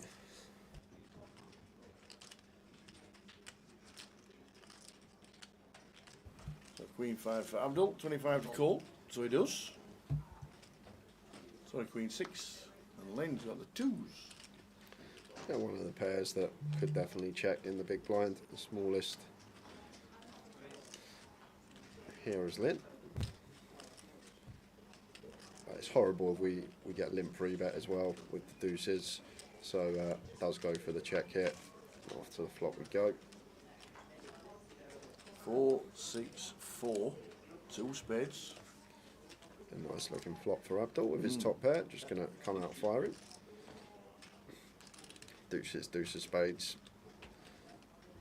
Could even be a raise this one, Tower. I think the deuces, deuce of spades, deuce of hearts. I think this could be a plausible raise, just to flush out equity from overs, flush out equity for counterfeit outs. And he does go for the raise here. Like, you just know in poker these days, so many players go for the one big blind lead from the small blind, blind on blind with almost any two. Really cool. 10 of spades turn. So Lynn just counteracting that by choosing his deuces to raise and flush out all this equity of overcards. But Abdul not with overcards, flop 2 pairs, so made the call and 10 of spades turn, and Lynn doesn't actually have a bad candidate here. Deuces, deuce of spades. After the flush completes, the small pairs with one of the suit that contains the flush are going to be very nice candidates to be barreling on, and Lynn does go for the double barrel with the deuce deuce. Like it. The river's a 6. Check mark. Thank you very much. And now playing the board is Lynn. What you gonna do? Oh no. Abdul's gonna go for the lead. No, Abdul. Like, Lynn's hand probably has to bluff. You can't showdown deuce high, and Lynn's hand would have had to bluff, Tower. And now Abdul potentially missed out on Lynn unloading on the river. Went for the lead. Keep some bluffs in of our opponent. He's going to value bet a 4 anyway if he's got a 4. Might start checking back some flushes. That's probably why Abdul thinks the lead's going to be good here, but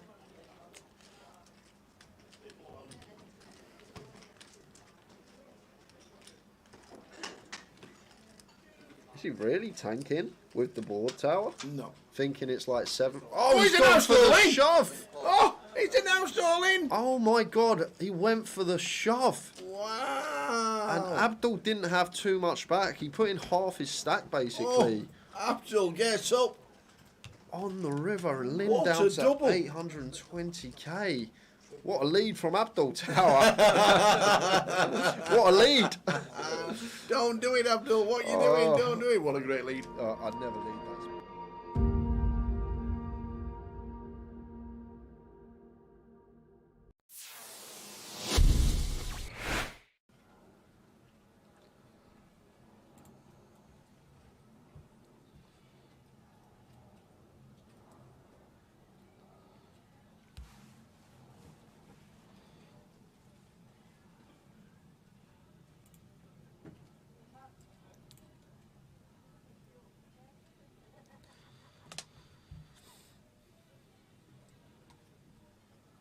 So Carl, Queen 10, 9, 7, pocket 8s with 1 suit.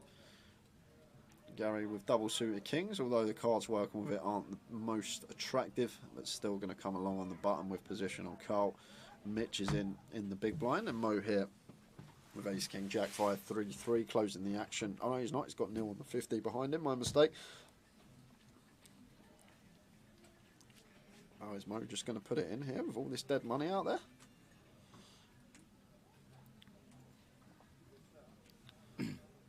He's just going to flat, and Neil is going to pot it because Neil has got triple suited aces here.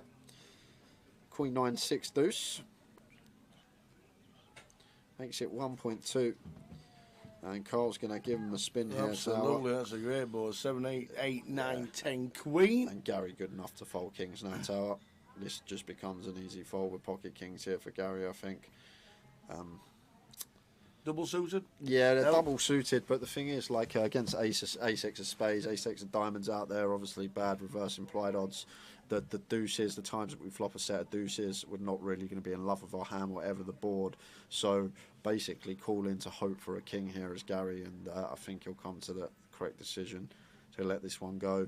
As well as that, obviously 4 spades in our hand, less likely to make a flush. But maybe the nil factor is what's doing it here for Gary. Maybe thinking nil, not necessarily going to have aces in this spot. However, usually in a Mitch scenario, has put a lot in for 3.4. More snap called. Wow, Mitch Neil's never folding. Not ever. What is going on here? Mitch can't have anything. Kings he can't have. Aces he can't have. Queen Jack 10 9 8 7 rundown's unlikely because Carl's blocking that. What on earth has Mitch got tower? Spread your cards, Mitch. Because Neil's never folding, and now Carl is thinking, what's happening here? I've got a call. He calls. Gary, is he a family all in? He's asking for a count.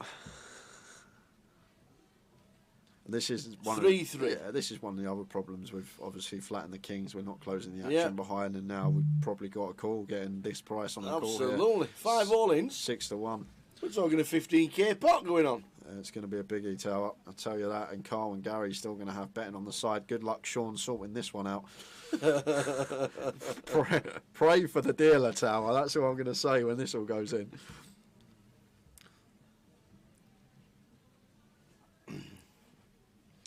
I mean, it's still like to know what Mitch has got. Yeah, it just don't make sense to me because obviously he can't have aces, he can't have kings. He's just took a picture of them for his fans. I reckon he's going to have Queen, Queen, Jack, Jack, 10, 10. We'll go with that. Queen, Queen, Jack, Jack, 10, 10. I'm going on the dead cards tower, but the fact that he's taking a picture as well, I'm guessing it's a hand he's not going to have too often. Yeah. So Carl and Gary both just getting the lot in. Well, he can't have kings. He could have queens. Yeah, Queen. He could have jacks. Queen, Queen, Jack, set. Jack, 10, 10. Something like that for Mitch. Spread him, Mitch. Maybe with the ace of spades in there. There we go. He's got the King, Queen, 10, Jack, 10, Queen, 6, 7. There we go. 6, 7, 10, Jack, Queen, King. Having a little gamble. Neither his suits lives. Heart's not working for him. Diamond's not working for him. So Mitch going to need a miracle here. Good luck, Sean. Oh, he's got 3 suits here, Mitch, to be fair to him. He's got the Shablammer. The Shlabama, I do like that word. So we have a 5-way all-in, 15k pot, and it's 459. There is a side betting, because we've got 2 people still with money. It's checked. 10 on the turn. Yeah, that's a massive turn card for Mitch now, Tower. He has got the super wrap here. Any 6 through king that doesn't pair the board and isn't the club is going to give him the nuts.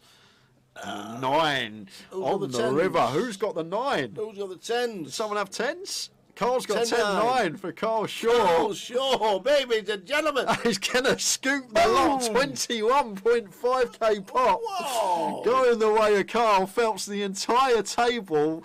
But Mark and Carl is just up to 21.9k, just like that. And the 10-9 does it. Wow. On the end there. Well, if nobody pulls up, we've done. There we go. There we go. That could be it, guys. It's felting everybody. Oh. Wow, Carl Shaw. 10-9. It comes 10-9, turning river.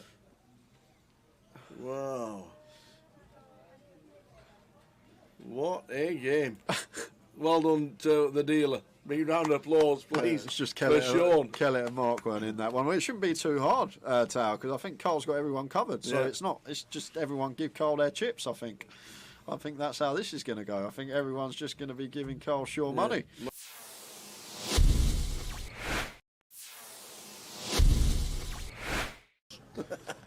So you see Tom opening Jack 9 off in the hijack, can open a lot wider here with the chip lead, a lot of pressure on these guys with ladders and approaching the FT. But Matt never going to be going anywhere here with pocket 8s, easy decision for him in the small, just the call. And it's heads up between Tom and Matt Davenport here. Let's see a flop. Flop time is 9-3. Second pair for Tom. Takes the lead in the hand. It's still may bet small here, Tom Hall. This is a board that's just going to favour us a lot of the time here, being the opener. We do have middle pair as well, so do have some disguised trips or 2 pair when the turn is a jack or a 9. So potential. You can go really small here, as small as quarter potentially.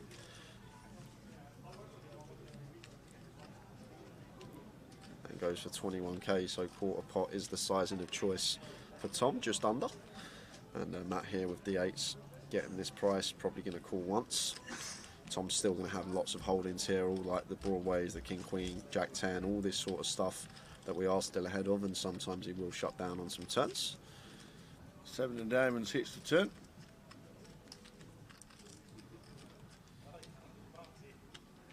So this is where it's probably just going to go check here. Tower. I think Tom maybe a bit optimistic to fire our 9 here again. Very hard to get 2 streets from worse now. I think the 8s will fold if we fire, so maybe better to check this one behind. We can also put ourselves in a tricky spot here where we do fire and Matt opts to raise. So just expect to see Tom Hall check this one back most of the time here on the turn. And there is the check. See a river card. And it's paying 2 pair. Well, it is 2 pair for Tom Hall, but probably going to be very difficult to get value from Matt Davenport here with his particular hand. Matt does have the 8s blocking the nuts. 10-8 could still be in Tom's range. He's going to open 10-8 suited from the hijack, although 10-8's probably going to double barrel turn, something to take into account. But Tom will now just opt for probably a larger size here, I think now. Tower, this little disguised Jack 9 of us, ours, somewhere around like 90, 3/4 pot, probably what I expect to see. It looks pretty chunky. What's pot size? It's 105. So around 85-90% up there. And Matt here with the 8s, never going to call this one, Tower. Just not putting in a quarter of our stack here with 8s, we lose to too much. Well. Oh, he's going to raise. Matt Davenport. Is he going to find the raise here? what a raise it would be as well, because Tom could still just have some He's all one in. pair holdings. Matt Davenport, where's he found this shove? Oh my word. And Tom's got 2 pair here. This could be the end of Matt. I'm guessing Matt's trying to target all the 1 pair holdings here of Tom. Like, Tom can check back some ace-x on the turn and go for value on the river, and Matt's trying to target this, but Tom's even higher up here with 2 pair. And he's gonna be in the tank here, because what will go through Tom's head tower is, we beat value? I don't think we do. Maybe 9-7 might be in there for Matt, but is he going to check rip that? Obviously, Matt can still have some ace-3, ace-9, ace-7 defending out the big blind. He might even float a 10-8 as well, wrap round this 9 with backdoors, so 10-8 of hearts, diamonds, and spades probably going to be in there. But the question we got to ask ourselves, is Matt Davenport ever going to do this as a bluff? And what are the bluffs, Tower? Once Matt calls on an ace-9-3, there's not many you can come up with. And because of that, I think Tom may let this one go.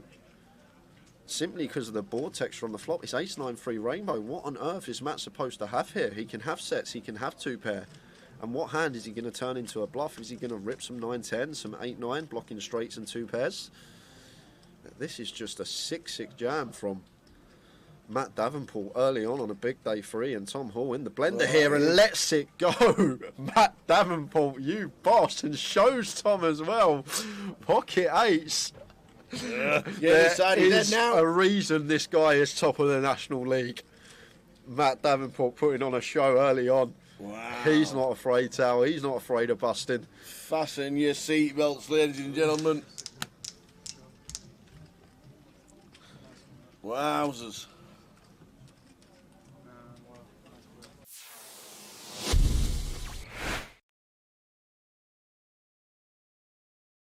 Going to bring the rest of the field in. Yeah. Gary with 8s, Ed with 7s. We're going 7 way to the flop here. Victor's in with the king 4 suited.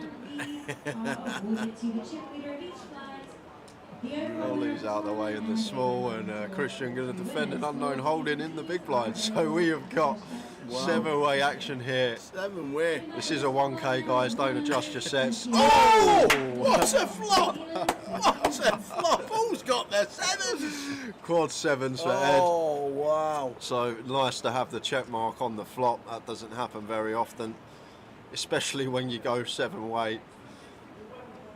But the way that we're going to get paid is what I'm thinking, Tower. It's going to be difficult. I guess we're going to get a street from Gary. Gary has pocket 8s, but in this multi-way coup, Jimmy's in. Need to be proceeding with caution. Well, Jimmy just goes for the C-bet into 6 players under turn. Got the backdoor hearts. Mark's going to call the ace-king with 5 players behind on 7-7-3. And Gary here now with the 8s. This is actually a tricky spot, Tower. The thing is, we're getting 8-1 on a call, so probably going to take one off with position. Like the times we do hit an 8, in general, we can win a huge pot, but it would actually be a disaster on this occasion because we got Ed sat there with quads. And what's Ed thinking, Tower? He's thinking, what have you all got? He can tell with his face. He's like, how many 7s in this deck? Does he raise or he just calls? Of course he calls. Of Like, course what he on does. earth have these lot got? He's thinking, I've got 2 7s in my hand. It's gone bet, call, call. Yeah. So, wow. Let's see the turn. And it's an Gary 8 Bush. on the Gary turn. Bush, Tata. Wow, ill for Gary.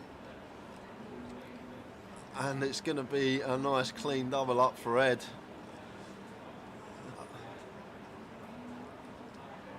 Jimmy has to check. 3 players calling behind. He's What is he firing. doing? He's Oh on. my He's at word. it again. So he bets into 6 players. He gets called in 3 spots. He's now continuing into 3 players. Yes, we picked up the nut flush draw, Tower, but there has to be a 7 out there. Once it goes bet, call, call, call on the flop, there's so likely a 7x is out there. And the times that we're met by a raise, and if it's a chunky raise, we then just got to fold and don't get to realise our equity, because our race and our 10 are never any good. We have to hit a heart. We can be drawing dead. He's like, It's just a dream for Ed. It's the absolute dream tower. These scenarios, you sleep and you have dreams about these situations. Flopping quads in Hold'em and someone turning the nut boat and keeping it trappy as he should be with position. Wow. Just fading the one out on the river. Wow. Oh my word! Oh my gosh! Is this actually happening? Wow. We've got quads over quads, guys, on the feature table. And oh my word, I said on the flop, Ed's got the check mark. I forgot about that less than 1% next to Gary's name for the running eights. What on earth is this run out? And to be honest with you, Tal, something really interesting about this hand. The 8 of clubs is on board. So 8x of clubs is not a thing. So when Gary bets the river here, 4K, as he does, he can't actually have an 8x. He's not going to have 8-3. He's not going to have 7-8 from Ed's perspective because Ed has 2 7s in his hand. And there's no bare 8x that pills flop. So how does Gary get to the river with 8s full? He just doesn't. It's not possible. 8x of clubs isn't a thing, and there's no 8x that actually want to just pill flop overcall against 2 players. So Ed here should just call. Really? Should just call. Simply because the 8 of clubs is on board. So 8x of clubs is not a thing, so he can't get value from 8s full. So he has to have either a bluff or quad 8s here, right?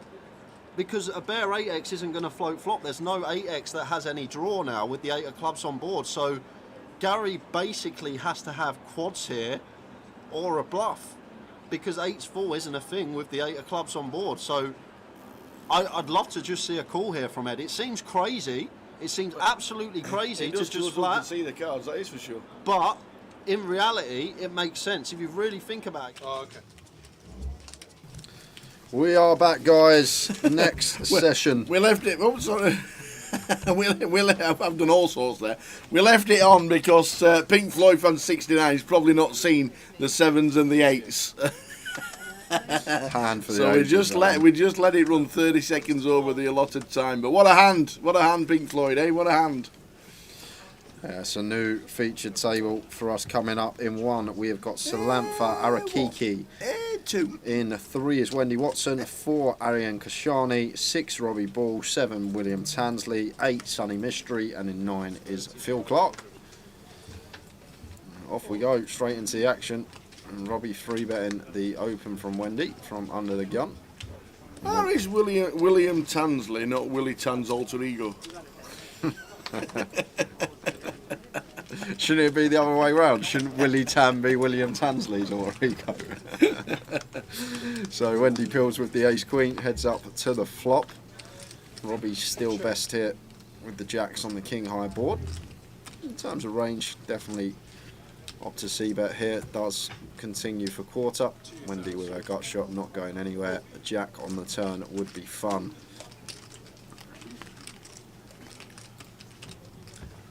Oh! Why? And it is a jack on the turn. You've seen this hand. And Wendy goes for the 2k lead here. 6th pot. And Robbie sitting with middle set.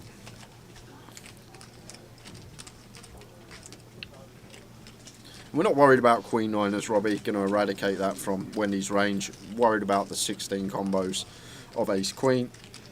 Expect Kings to 4-bet. So only worried about 16 specific combos.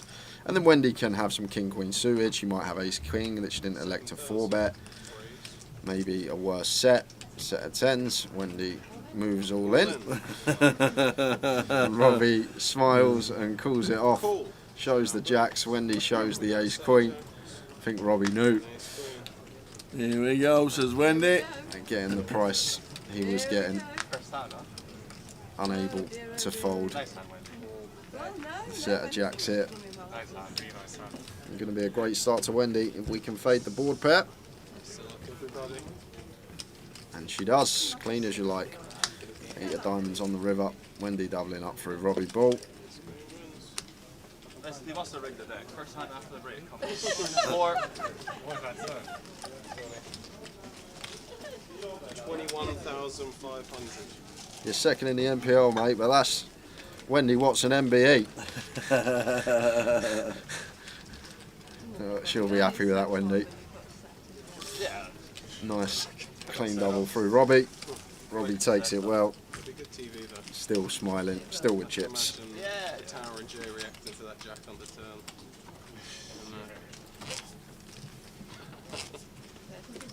You thought it was your burger, didn't you? And it weren't. It's our camera, it's our new cameraman from Dubbers. Slow rolled. Oh, Jay thought we got the burger in. Dave walks in empty-handed. No burger. Should have. It was a Louis knocked you out, right? The one that won anyway. Yeah. No, we have not, Les. We've not had a lady winner GUKPT main event. We've had a couple of close calls. Yeah, 2 seconds, a third. 2 seconds, 2/3, I think it is. Robbie opens A6 suited from +1. Phil with the ace jack here on the button. Both options available for us. Chooses call.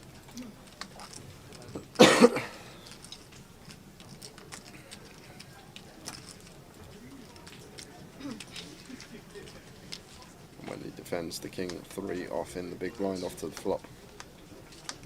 8 high flop. 8, 5, 3. Wendy connects. And strangely takes the lead. Yeah, I think we've got a nice candidate to continue here as Robbie. Do have to worry about being out of position to Phil, but do need some C-bets that aren't a made hand, and I think the A6 of hearts very attractive candidate here. Looks like 60% continue. 2.5 into 4. And gets 2 quick folds, gets Wendy off with the bottom pair. I'll win the small one. You're going to win the big one. Ali, law. Ali, law. We're good. Yeah, we're doing well. We saw you chatting in one of the breaks earlier. You must have disappeared for a little bit, but yes, we are good. Thank you. I hope you are too.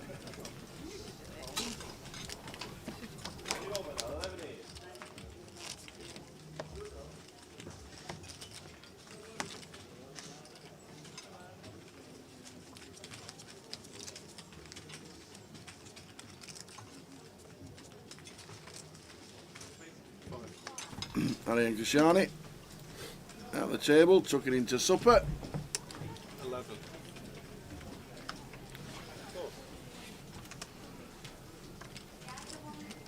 Yeah, the quad 8s against the quad 7s, that was obviously a clip that we've clipped out from London.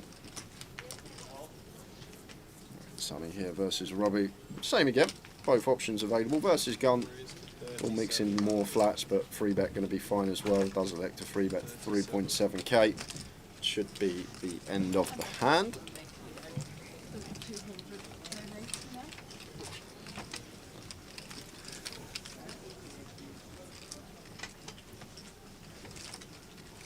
You're absolutely right, Ali. I'd have been all in as well. So many people have said the analysis was absolute top notch. Yeah, cheers, Ali. It did help when Ed actually made the call as well. He actually said, after we spoke to him, saw him, said that he was actually thinking about folding, and maybe if he was on the outer table, he would have let them go. Yeah. Imagine folding quads on the feature in your wrong tower, you'd be scrutinised for the rest of the time. You would. No, when you see it scrolling across the bottom saying Jane Tower will be back soon and there's a clock in the bottom left hand corner, that means we're on a break. And we clip some hands out from previous events and stick them in the breaks, so if people still want to watch it they can. 1,000 Wendy. Yes.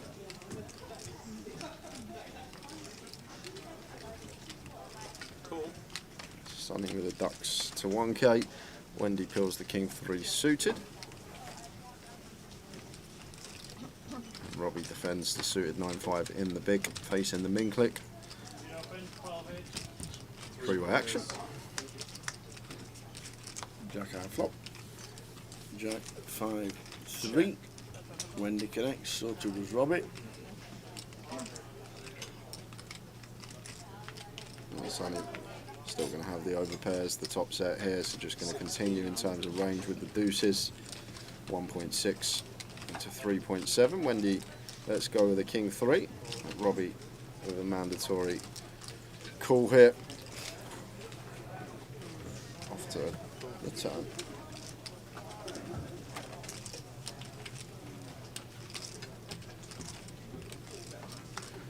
Four of clubs.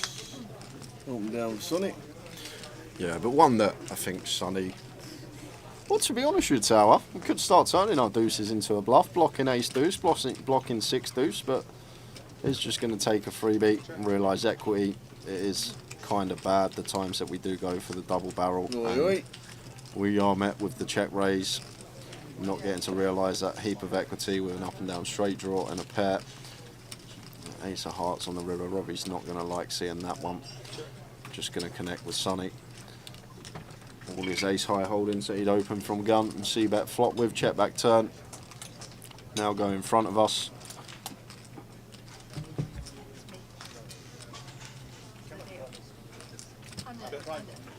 And Sonny goes for value, 2/3 thereabouts.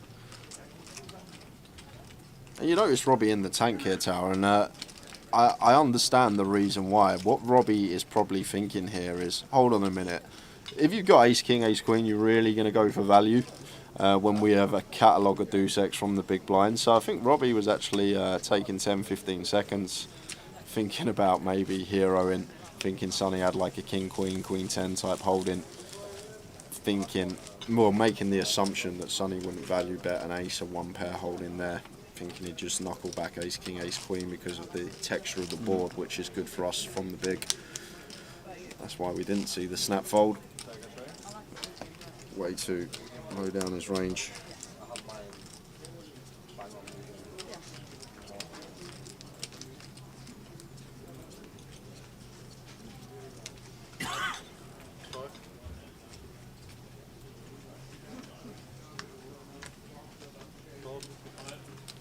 Fold.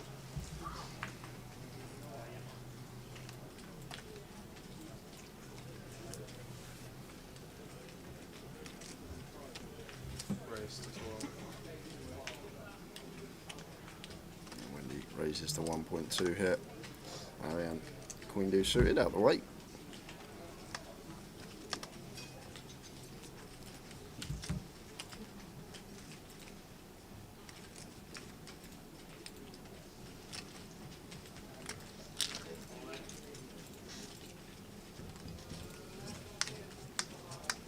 Eight, 9, 10 flop.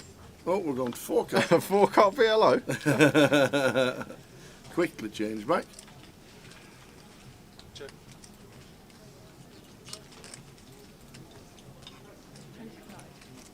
Wendy makes it 2.5. Yeah, and we'll got an easy check call here with the jack 9, middle pair up and down straight draw. Well, stack size in question, I've actually just recognised this stack and play here. Just with 8.6 behind, and Wendy has gone fairly hefty here.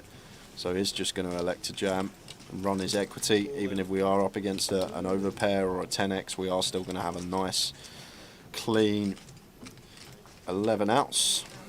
13 outs, I should say, of the 9s live as well.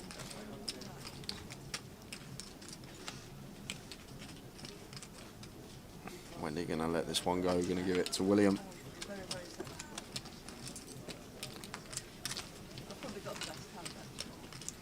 Pretty big hand. No, I've got a straight draw. And a pair and a straight draw. I had a pair and a straight draw. So did I. Did you? Mine was 7-9. Oh yeah, you're behind. Sorry? You're behind. Yeah, but that's what I figured. You had a 9, yeah? Jack 9. Yeah. Thank you.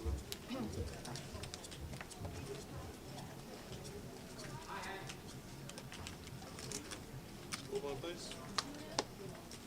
Fold. Fold.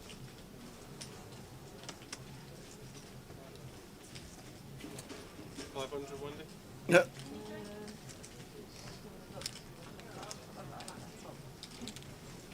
You have to wait to have a look at that, don't you? Do you? Yeah, it only shows it and then it... What's she saying now? I think it's still registered. I don't. Thank you. When you're sitting over there, you can see it all the time. On telly.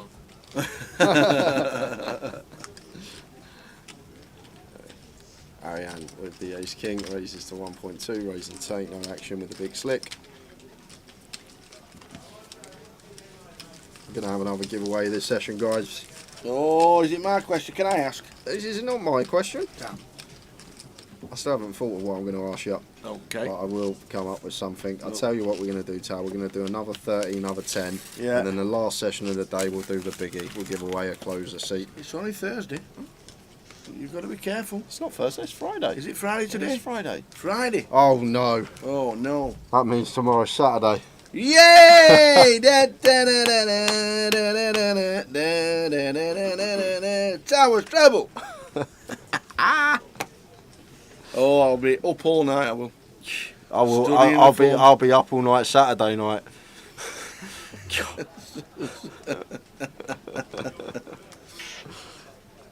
You love it, you know you do.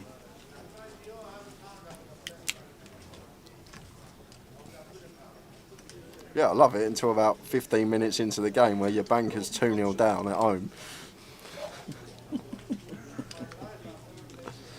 So complete from Sonny ace-4 suited, field checks his option with the 10-4. To the flop we go. Ace 3 6. It's a nice flop for Sonny. Flops the top pair. I guess out of position one we could mix in a check with as well. 3 to a straight. He's going to be happy to just fire for 1 BB. And Phil 10 for a diamonds. Wow, that's a tight fold from Phil. Blind on blind, face with 1 BB.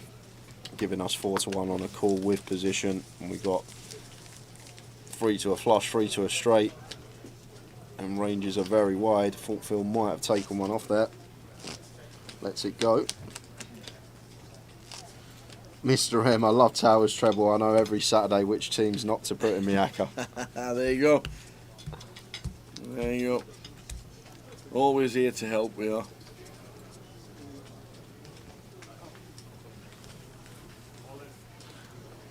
I might do a Trixie tomorrow. A little Tricks? Trixie. What's one of them? 2 doubles and a treble for your... Oh, that used to be called a round robin. Back in the day. Or 3 doubles and a treble, sorry. Yeah, just called a round robin. Ace 10 for Ariane raises to 1.2 and Robbie finds kings in the hijack.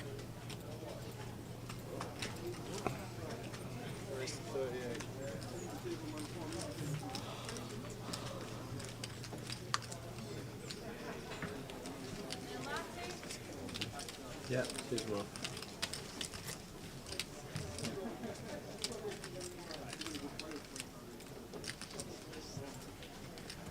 It's not going to be continuing here out of position as Ariane off super or weight, not going to do well. Once we open EP and get 3 bet, Robbie just gets that one through.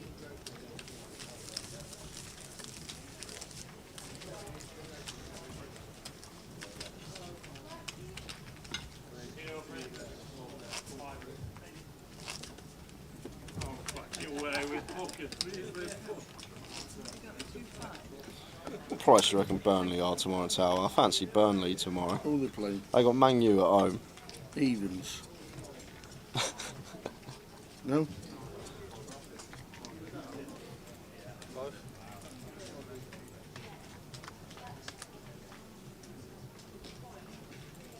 So back to back ace 10 for Ariane.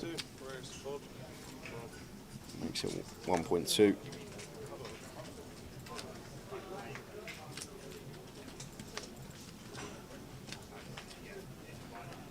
Phil with the 9s on the button. Making the call. 7-6 of clubs for Wendy. Defends in the big. 7-2 says Mick DeMar. Thank you very much. I might have a little punt on Burnley tomorrow. 7-2. I really fancy him. Especially against a depleting Man U team. After a tough game in midweek. Going to be leggy. Not good morale.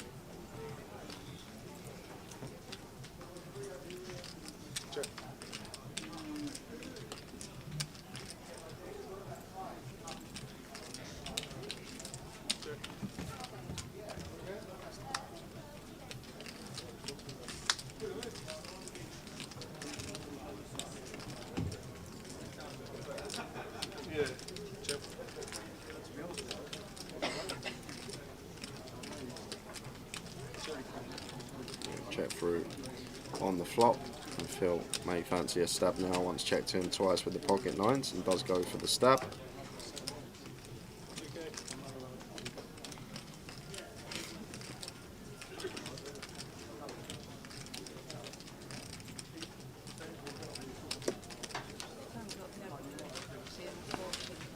Mr. M had Athens to beat Brighton at 14-1 yesterday. 14? Is that what they were? That's their easiest game of the group, so they're in trouble. Brighton were 1-6, shocking price. Did you see that header though? No. Have you seen it? Nope. One of the best headers you will ever see, ever. Really? Yeah, the AEK Athens first goal. Like an absolute bullet. He's just inside the box from a corner, and somehow he's got power to put it in the top corner off his head. Better than what Lazio keeper's got. Better than the Lazio. Yeah, he's a goalkeeper. It's a different kettle of fish, ain't it? But some header. Really?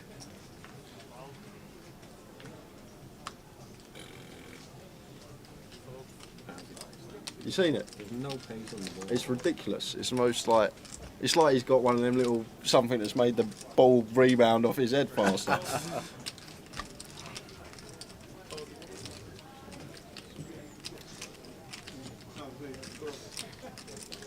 Dan Laidlaw, happy to do some comms for a bit if either one of you want a break. I've got some food coming any second, so what I'll do, I'll go eat that if you come in for 10 with Tao, and then we'll give Tao a half-hour break because he was in with Martin earlier, let me go on an early dinner. So you can come in whenever, Dan. I'll have my food, I'll be 10 minutes, and then I'll come and take Tao off, let him go for a wander. He could be sat in Manchester. Hey! I'm on my way down on train, I'll be there at 11. So Ariane defends the Jack 10 suited, and Sonny gets a nice looking flop, top pair, top kicker with the ace king. Whenever you're ready, Dan. Whenever you are ready. Man, it takes one sat outside on that nearest chair, next to the fridge. Just going to be hand over. Sonny C-bets. Goes for half. Job done.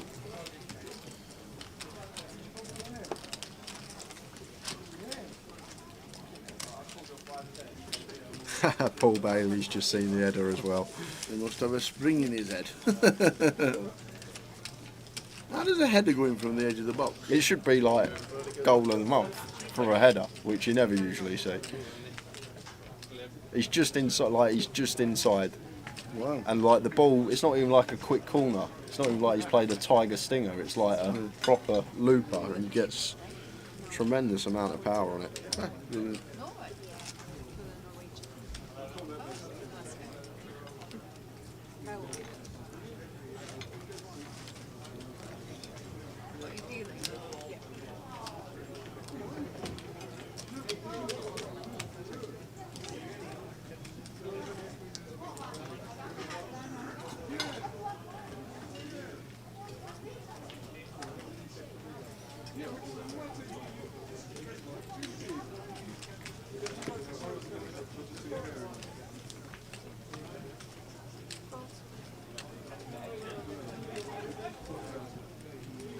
So I don't know if Laidlaw's going to come in and do some comms with us.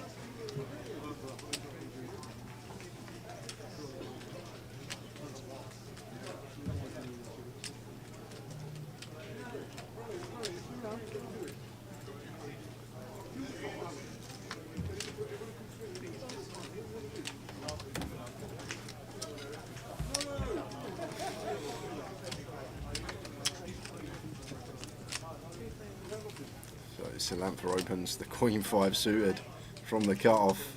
Gets a lovely looking flop, flopping top two pair. Not much going on for either Wendy or Robbie though. Wendy with just ace high. Robbie with king high, Wendy out the way.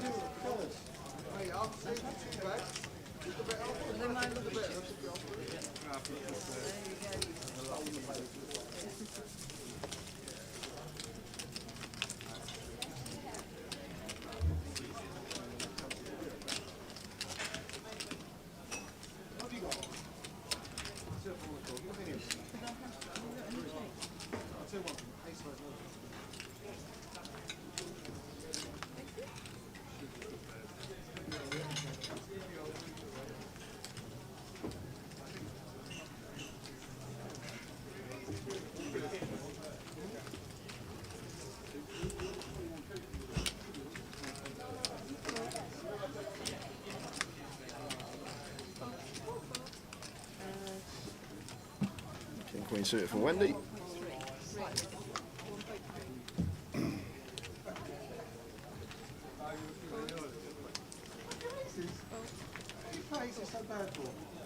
He's at 1.3. Evening, Ian. Good evening, chaps. Hope we're both well. Yes, we are. Thank you very much. Never played the seniors. Assumed it was at the end of the festival, and also increased the buy-in. Yeah, they tried something different. The numbers were pretty low, so unfortunately for the seniors, it was on last Saturday. And as you can see for Leeds, for the next one, it's back to normal on the end of the festival. So if you want to play the seniors in Leeds, it is on the Sunday, the 15th of October, the last day of the fest.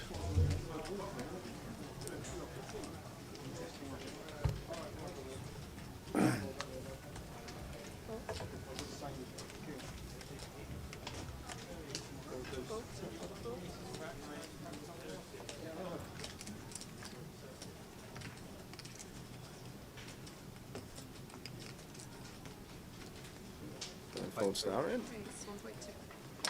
Opens to 1.2. The ace queen suited.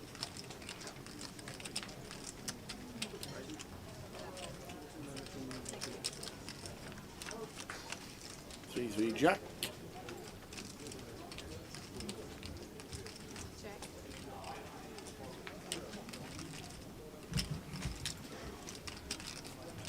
Yeah, the jack 3-3 rainbow, small bet a lot of the time. Let's go for third. Yes, hit through.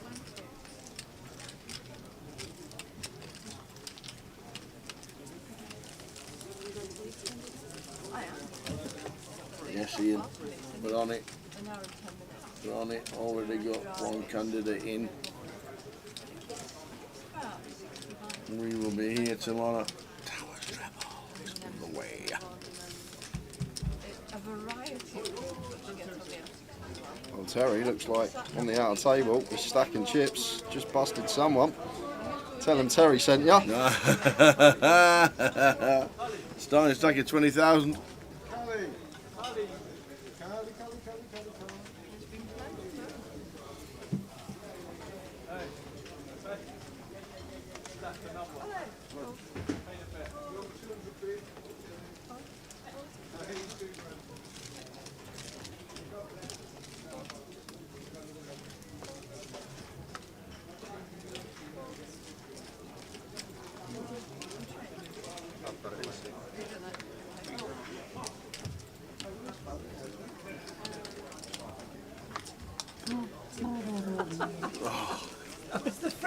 We heard the door going, we thought it was the burger. It's not, it's Danny Laidlaw. Come in, Danny. I'm going to go chase my You food. go and chase your burger and see it in 20. He's been craving this burger for about half an hour. He thought you were the chef. Hello. Danny Laidlaw, Lady Albert, there he is.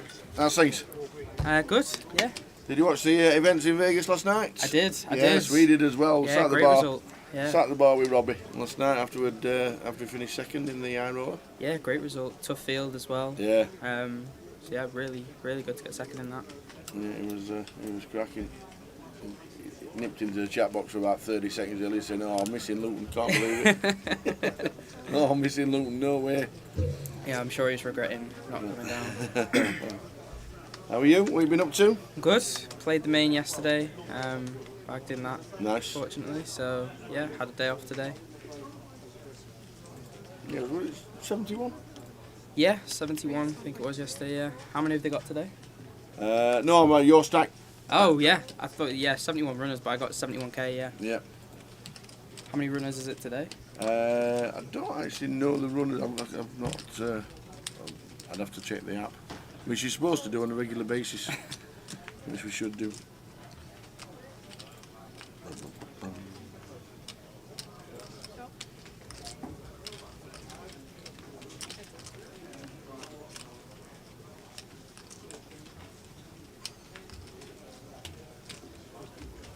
Well done for bagging. one of the smaller fields we've had for quite a while, but I think there's just GUKPT London's probably not helped that. stuff going on everywhere, isn't Yeah, it? You know, exactly.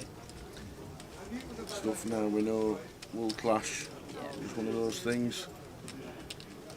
Plenty going on everywhere in the world. 193 total. So just over 200,000 over in the prize pool.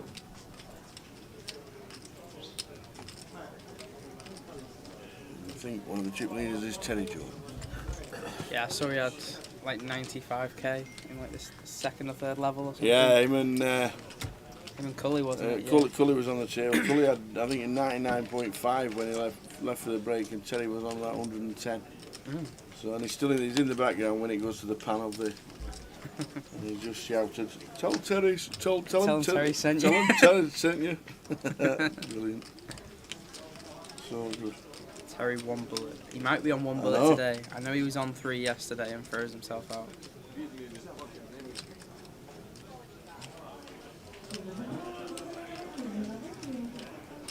Just goes check here. I think Arian really needs to turn this into a bluff often. Maybe can reach into using 8s if he wanted to.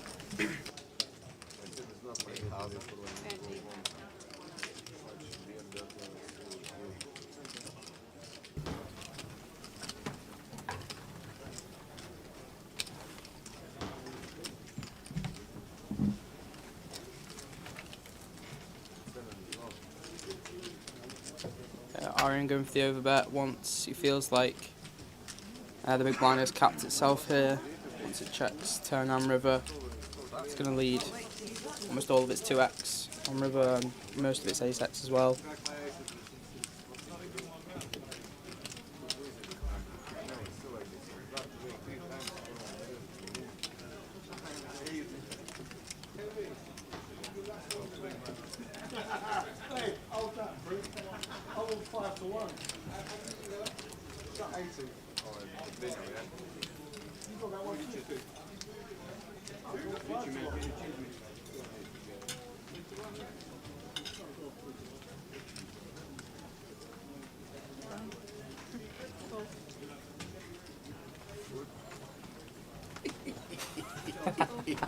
Delivery!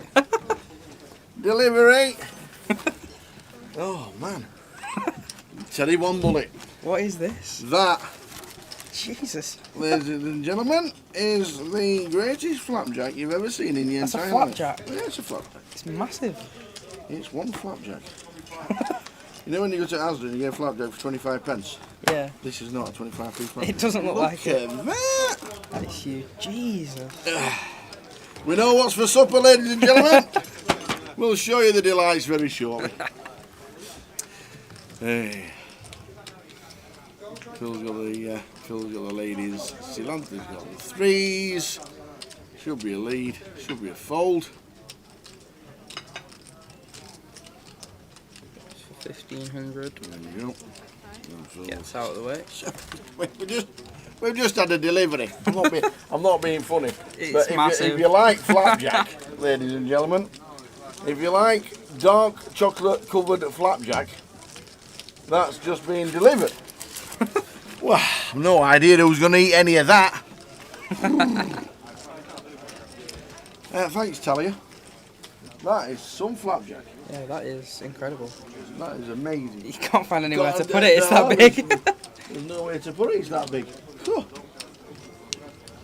There you go. That was some flapjack we just delivered. Thank you very much indeed. Tell Jay it's a bunch of fruit and he'll start eating it. He'll be alright.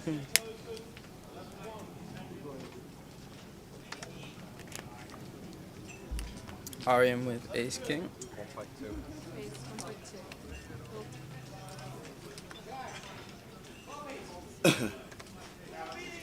Any action?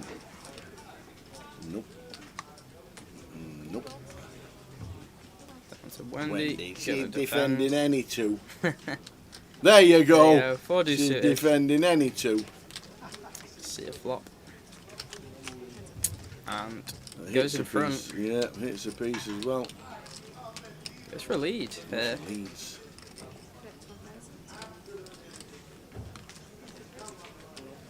Ariane won the Super High Roller this week. Yep. Took home trophy for the little boy. Yeah. Dad, come home with a trophy. And he did. How good is that? That's great.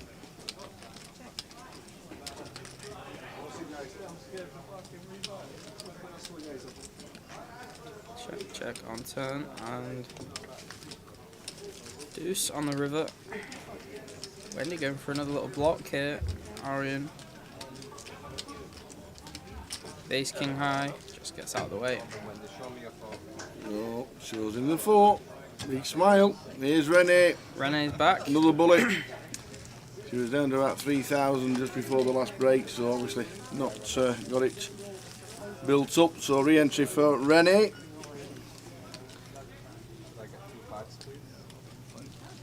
Do you know Jack's itinerary in Vegas? How long he's there for and what have you?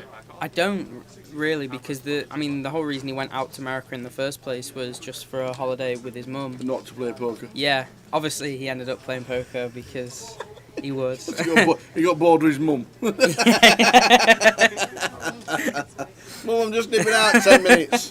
2 days later, comes back $150,000. Yeah, I think he wanted to treat his mum. Yeah. Nice. Which was, really nice. Just went to San Diego, I think. Oh, he loves it there, doesn't he? Yeah, he does. He loves San Diego.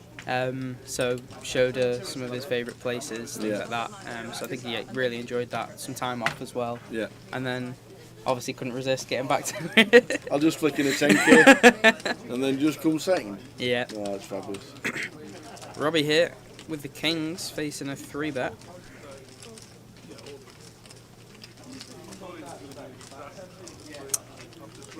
Maybe expecting to see a 4-bet here from Robbie.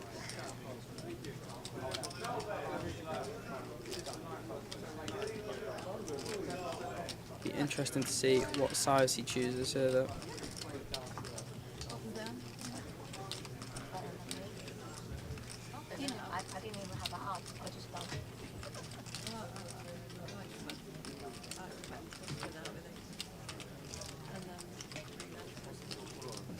Looks like 8,000. Yep.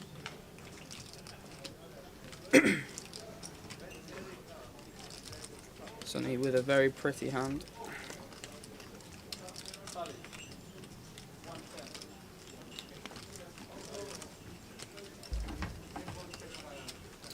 Gonna continue. Ronnie calls for 4.8.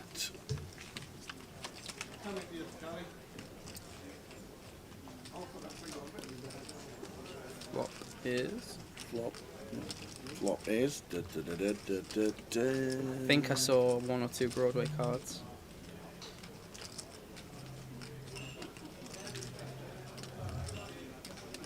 Jack, 6, Jack. Very dry flop here. Mm. Probably with the King of Spades as well. I'm expect to see a very small size here. 3.5k.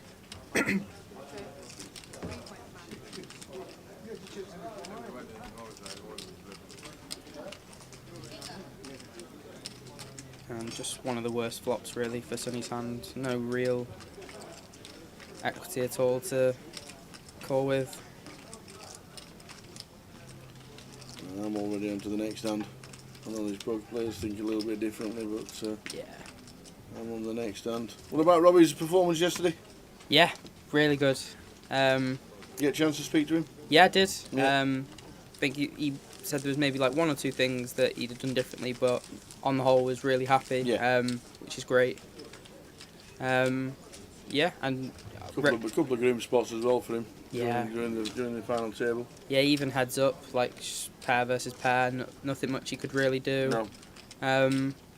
But yeah, bought into day 2, so yeah, absolutely. To come second from that, great result, and obviously the points as well to of course close the. I think it's about 30-point gap now. 30. I think that's what Robbie guessed it would be about.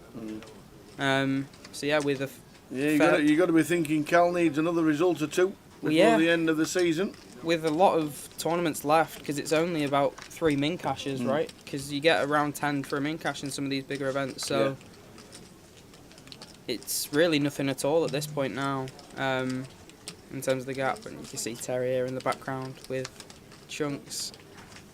Chunks.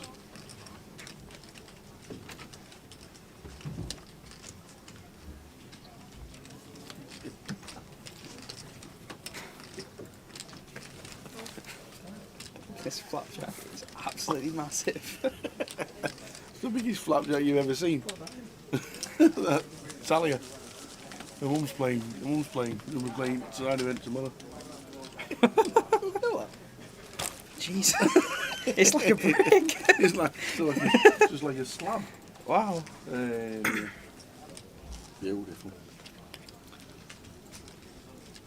Flapjack for supper, tea, breakfast, 11s.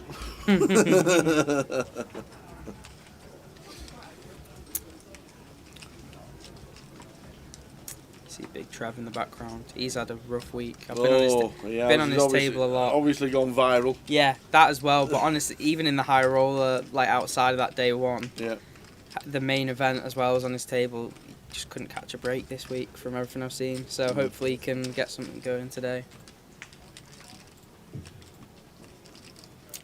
King Jack suited for Phil.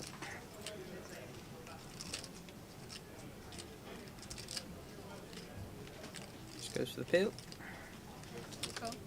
You don't realise how much Phil Clark plays until you actually see when you're at the events. And obviously does Vegas as well. Yeah. Plays a lot, doesn't he? Yeah, I've seen him in a fair few tournaments, yeah. He does play a lot, does he? And with King Queen off here in a bit of an awkward spot with an open and 2 calls. And with our stack depth.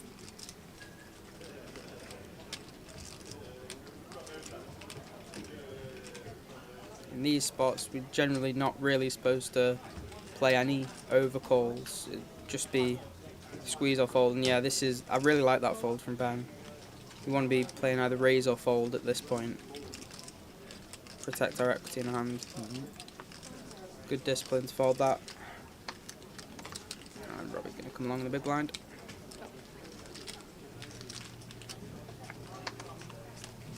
Ten 9 flop. 10-4-9. Nothing for anybody. Not much for anyone. Unless Robbie's got something of it. Yep. Phil with 2 overs, gut shot, but yeah, 4-way.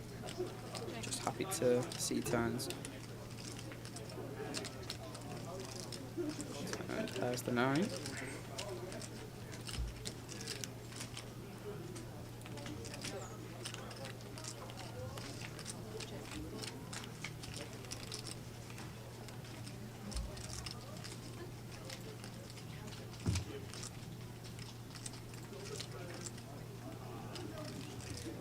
Phil can bet now.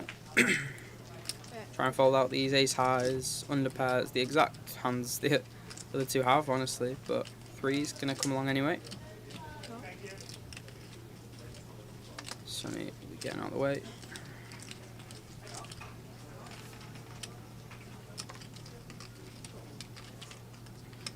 Be interesting to see if Phil goes for it on the river here on a 10.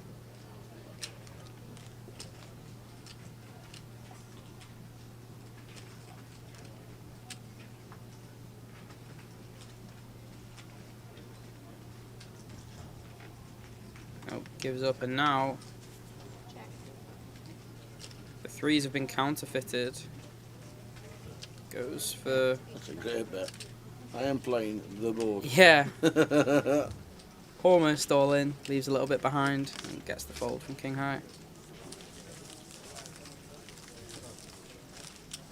Trev pulling in a few chips as well. Yeah, good.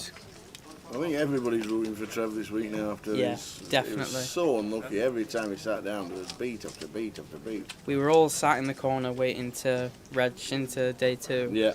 Like me, David, Robbie, Ewan, all of us. And he came over and said to Mitch, he went, "That's the worst bad beat I've ever taken." And Mitch went, "No, it's not. It can't have been that. It can't have been that bad." And he went, "I got in jacks versus 9s, and the flop came jack 7-7. And then obviously before he even finished the rest of it, Dave went, "Yeah, that probably is the worst beat you've taken." Did he tell you the rest of the story? Because with TR Junior on the table. Yeah, he said Which is like, well, why? Mitch went, maybe you've had a bit worse than that, and he went, and the turn came a 9, and Terry Jr. tells he's folded a 9. Yeah. So then we all burst out laughing and we went, yeah, that probably is the worst beat when he tells you that he's drawing dead. Tell us, like TR's obviously sat back and thinking, well, I'm stupid in these chips, Yep. let's get them in, pull them in as quick as you can. Oh, he's folded a 9, great, no sweat. Bang! Oh dear. Oh, Rene with aces here. Back at starting sack after a re-entry for Rennie's yet. Great spot to 3-bet there. Yep. Makes it 3k. Raise to 3,000. Fold.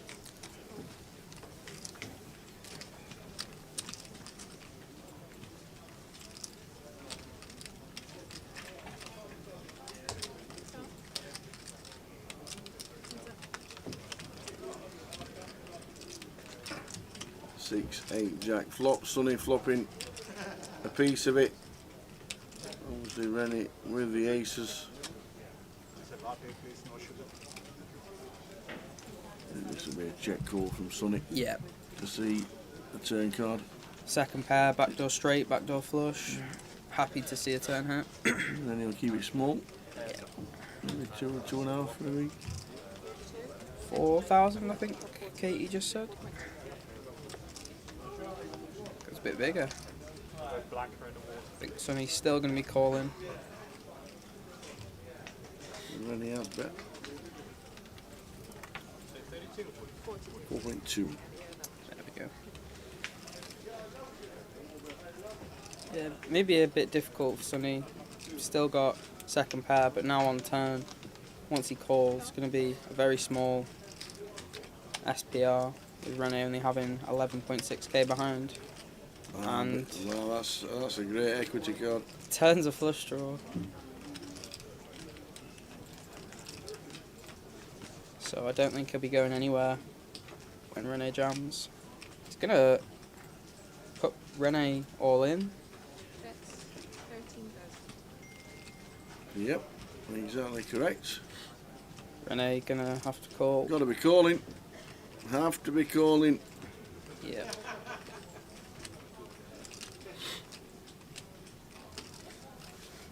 Problem is, we've just re-entered and just sat down. Yeah. Playing on your mind.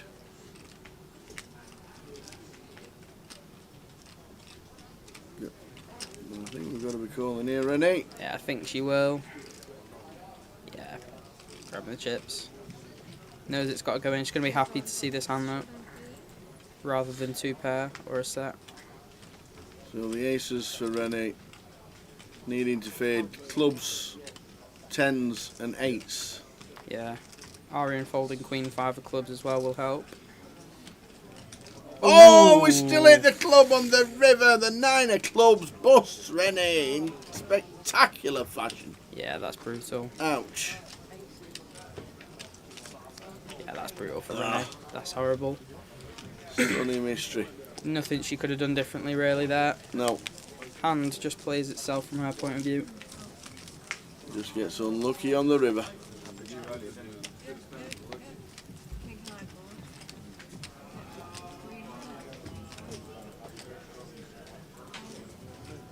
Unlucky Rennie. Re-entry, comes to sit down. Aces bust. Yeah, that's horrible. See open, table 7, seat 5.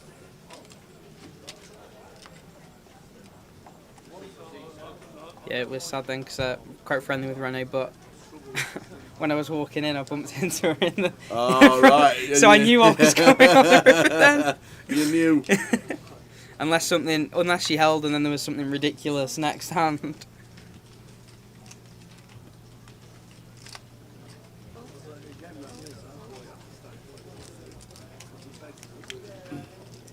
Re-entry and late reg open all day. Yep, and into and day also 2. the beginning of day 2. Tomorrow it has to be before the first hand is dealt on day 2. Yep. How many players we got today? Here he is. Full belly, ready to go. Look at the smile on his face now. Look at that. We've got your dessert as well. the world's biggest yeah, flapjack. I saw. Did you see? Yeah, I saw Talia. She said, let Tal know I got something for him. What about me? So incoming after this hand will be Jay and Danny. He's eating his supper. He had burger for breakfast, burger for dinner, and now he's just had a burger for supper. He's burgered up.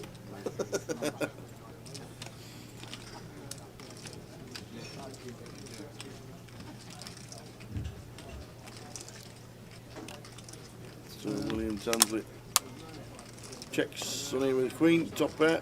Goes 5 of diamonds, it goes check, check. Sonny can check or bet here. Gonna be fine to do whatever. I think we'll probably see him bet top pair though. Yeah. Maybe not the end of the hand. Half pot. Blind v blind. I think we'll see William continue. A lot of possible draws that Sonny can have. Third pair versus half pot. Getting a good price. You want to see the river.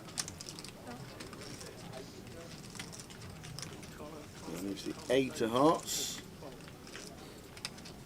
Check shot, William. It might be hard with. If he was deep, it'd be brilliant. But I think it's really hard with this SPR. What against like half if Sonny goes like half here? Like. If Sonny goes like 2k, I'd find it really hard to not jam myself in game. Like one of those really face up, like I have top pair but don't want to go big sizes. Yeah, he's done it. Goes to the lead, yeah. Yeah, shoved. I'm a fan of this. If he gets called, fair play to Sonny, it's a good call, but this is good from William. Very lovely hand to do it with. Acknowledges also that he's going to river way more 2 pairs as well that are also going to want to do this, like the 10-8, 7-8, 5-8, which Sonny probably won't bet on turn, will probably just check back. And he's going to continue all of them. So now he gets to river here, even with like Jack-9 type hands, 9-6. Yeah, I like this from William. He's getting the best hand to fold and survive. 2x pot as well, really on the nose. Yeah. So hard to call with, I think, for Sonny. Yeah, if he does find the call, fair play to him. But I do like this from William.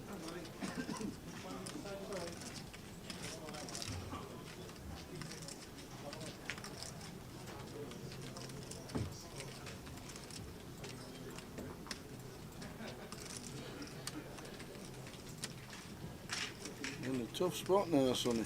Grim. Yeah, the 9's just such an important card here.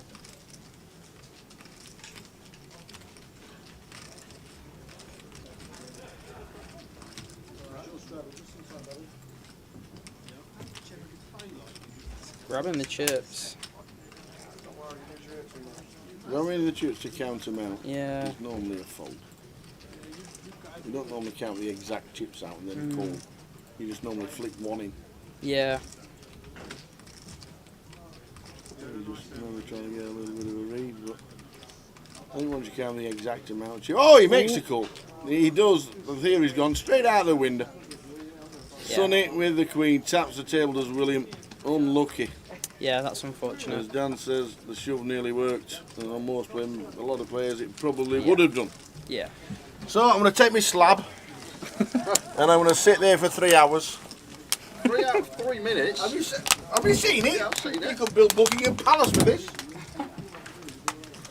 And I'm not taking 2 pieces, I'm taking a piece for Dina. Oh yeah. Yeah, that old chestnut. Yep. Dina who left at 7 today. I've been warned. I've been warned. Don't worry. Don't worry, it's alright. Danny and Jay. Enjoy the flapjack. Oh, what flat? Grapes and bananas, that's what they are. Looks nice, I'll be... What? What? Do you want to finish that sentence? I'll be looking at it. I'm not sure I'll be having it.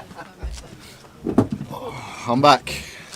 Back in the mix, joined with Dan, still here with me. Gonna give Tower a break. Back to the action. Yeah, I think that's unfortunate for William. Because we can just have plenty of value for that line.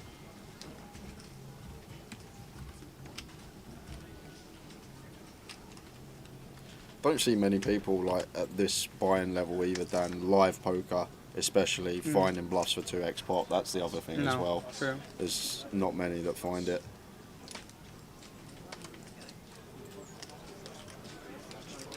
Ariane here raises to 1.3 from hijack. King 3 suited. Robbie looking for his 7th cash of the week. Yeah, he's had a ridiculous week. 60 something points I think he's got. Wow. The gap was 90 before this week. Well, we figured it out yesterday. It's down to 32 now, I think. So, plus the main event, plus the cup side event, still potential to get some points. Assuming Cal doesn't cash anything, Cal's still in the mix. He's going to be firing everything. Yeah, joined by Dan Laidlaw, unshook one. Yeah.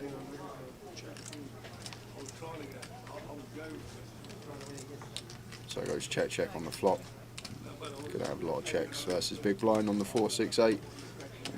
Not really too much going on for Arian's hand, and Phil gonna go for lead here now with the King 9. Does actually have the best of it. They're gonna take this down here. Yep.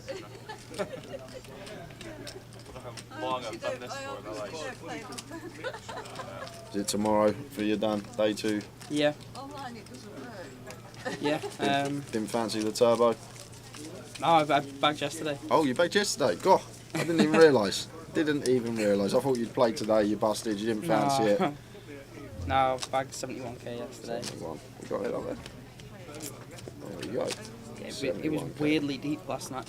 It's the lowest percentage I've ever seen go through in a GUKPT. Less than 20%. Yeah, it was 106k average, I think it was, to end the night. It was like mental. Because like your stacks usually around average coming back exactly, day 2, like, 71k. It just felt like barely anything, but obviously it's still, at the end of the night, it's 70 bigs. Yeah, heaps. Heaps and heaps. Yeah, also I think you get a bit of a snowball effect of when you have that in a 1 hour structure and you're playing short-handed to end the night, you're getting more hands in, you're paying the blinds more often, chips are going in. So yeah, it does add up. Raise and take for Wendy, A6 suited, gets that one through. Yeah, I saw Cal on an outer table when I walked in. He's grinding away.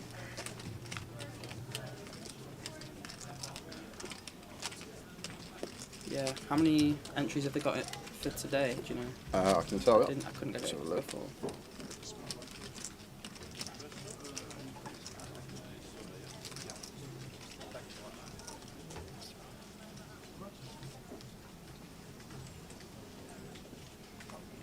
I was just giving it enough time to do its thingy.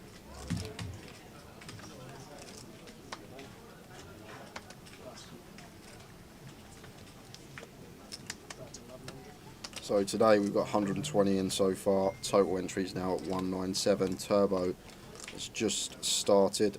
Let's see how many are in the old turbo. Thank you very much.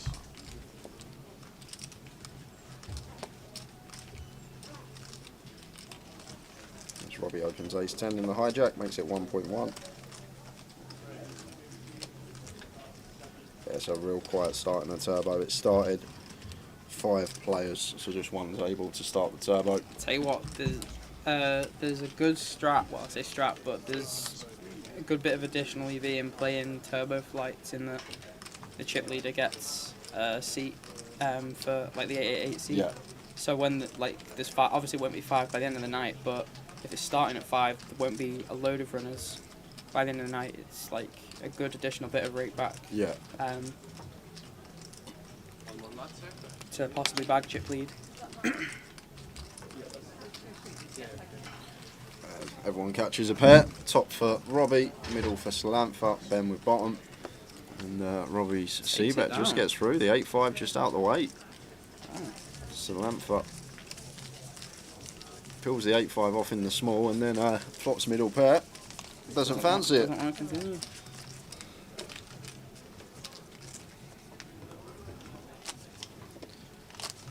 Well, I've got the iPad in front of me. I'll have a look at some bust outs we've had.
A quick look who's exited the field. We lost Gary Miller, Chris Johnson, William Tansley we saw, Andres Sadorsky, Janice Phillips, Jack Allen, Yavid Akhtar, Iman Sarkashik, Ravi Chef, Riyad names. Solomon, Paul Eprinson, Rupender Bedi. George Bedi's in the field, didn't even realise. Ollie White, Stefan Vidori, Ben Reynolds, Anthony Desai, Ravi Chef again, and Jem Usadel. And that's all the players that have busted so far this session. A lot of names there. We've gone 6-way to the flop here. Yeah, open from Arian, gets called in 5 spots here, as you do in a 1250. Respecting the raises. I can't even tell who's got what. It's that messy. Sonny's got top pair. Sonny's got top pair. Checks in the hijack, just bet small, and think that's going to be. Well, Arian does have. I think Arian peels with the backdoor. Yeah, backdoor like straight. Three to backdoor a flush, flush. 3 to a straight.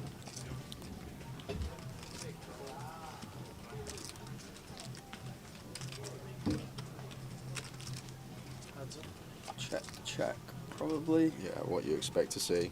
Once Sonny bets into 5 players, gets called by the original opener here. This is like the bottom of his value range on flop if it ever bets. I guess diamonds. No, diamonds aren't really that relevant. Give up here from Arian. Yeah. Just against a thinking player, like we can't really credibly rep an ace here Yeah. after calling flop. Yeah, and we don't need to turn second pair into bluff. And I think it's tough to have a proper value. Like we have some like ace 9. That's about it. Maybe some ace 4 suited. He had the little. He's ready to turn his hand over there. Yeah. Arian. Sonny turned the 10 over, and the other card got stuck. It's a good card to see a 10. Yeah.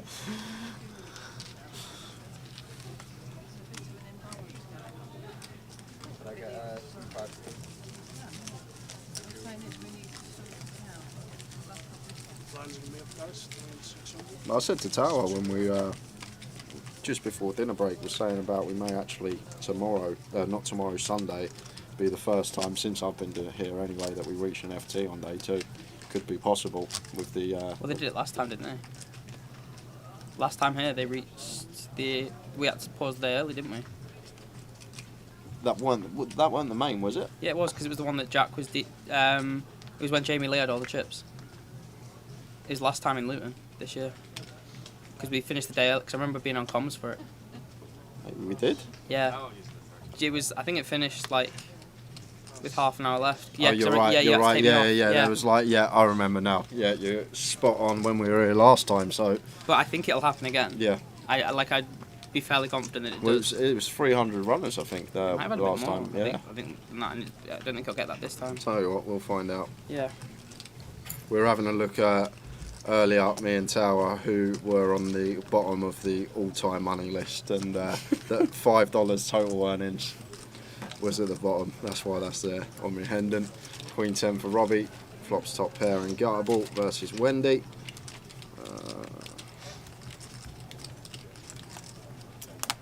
Getting out of the way.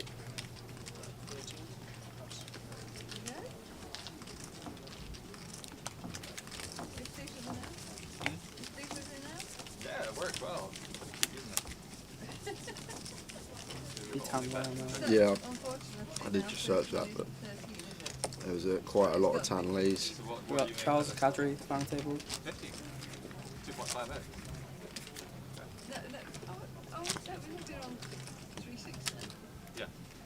Oh, now I do remember it because that you just reminded me. Yeah, You just reminded me now. I do remember it. You're spot on. What happened at Luton earlier this year? Then before Vegas, wasn't it? GUKPT Luton. There we go. Leg 5 had 331 runners. Chris Day took that down. Jamie Lee was second. Charles Akadiri in third. Sonny Mystery, who's on our featured table, come fourth for that one. But yeah, I remember now. Dan, spot on. Was an early finish last time we were here in Luton because Jamie Lee had all the chips, didn't he? Yeah, and he lost like a ridiculous mega pot and still had like half the chips in play going to the final table or something. So look at this, blind on blind. 2 legitimate holdings, aces for Arian. I'm glad Arian's found the limp here. That a lot of people don't. With the top hands, people end up just really capping themselves, and in live fields you get to go pretty mental with the ISOs from the big blind. And when you start actually mixing in the limp 3-bets, it's really powerful. Oh my word, seat 1 had kings and he weren't at the table? Don't tell Arian that. Oh wow. Oh wow, Silantha went for a quick Dodging break, bullets. comes back, misses his hand, but the cards are in the box registered as kings. That's a bit of run bad for Arian there. So 3 bets to 7.6k. Now Robbie with ace 9 off, blind on blind. I think we're always going to be continuing.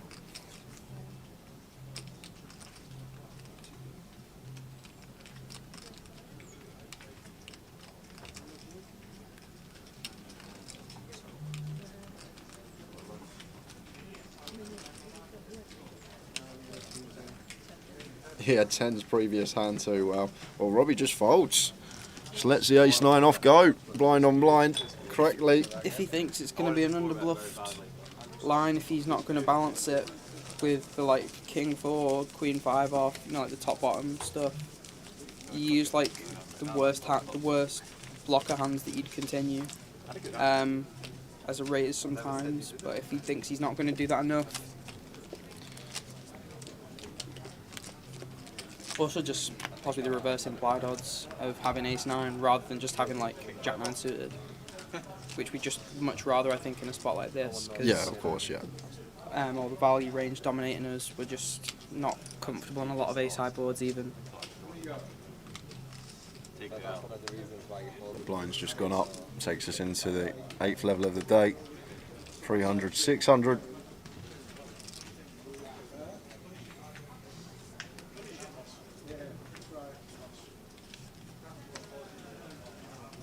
Queen 9 off on the button here for Arian, expect to see open. Mm-hmm.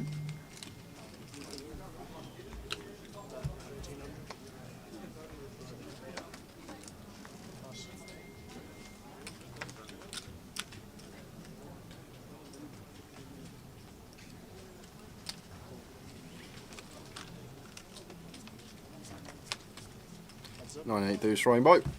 Nice looking flop for Arian here. Top pair. 9 8 deuce.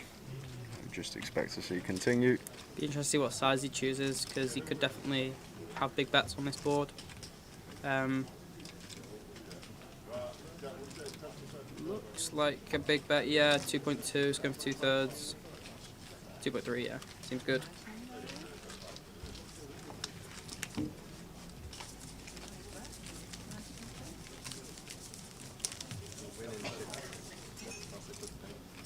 Just puts a lot of them like dummy end or even middling gut shots in the bin, the bigger bet, whereas reverse is third.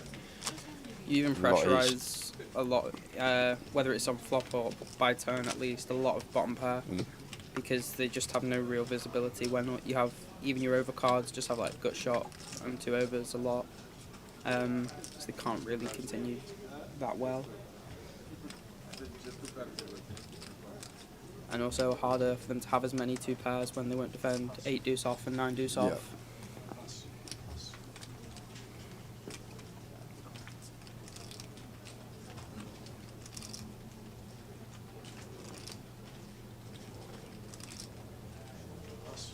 On the button, ace 3 off, gonna open.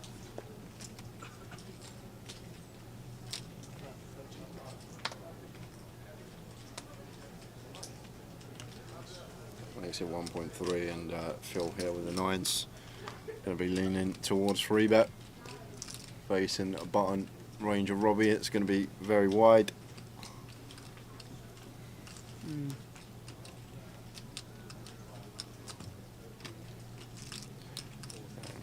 Yep. Let's go for 3-bet. Quick fold from Robbie. Nice big chunky sizing just south of 4x. Yep, seems good.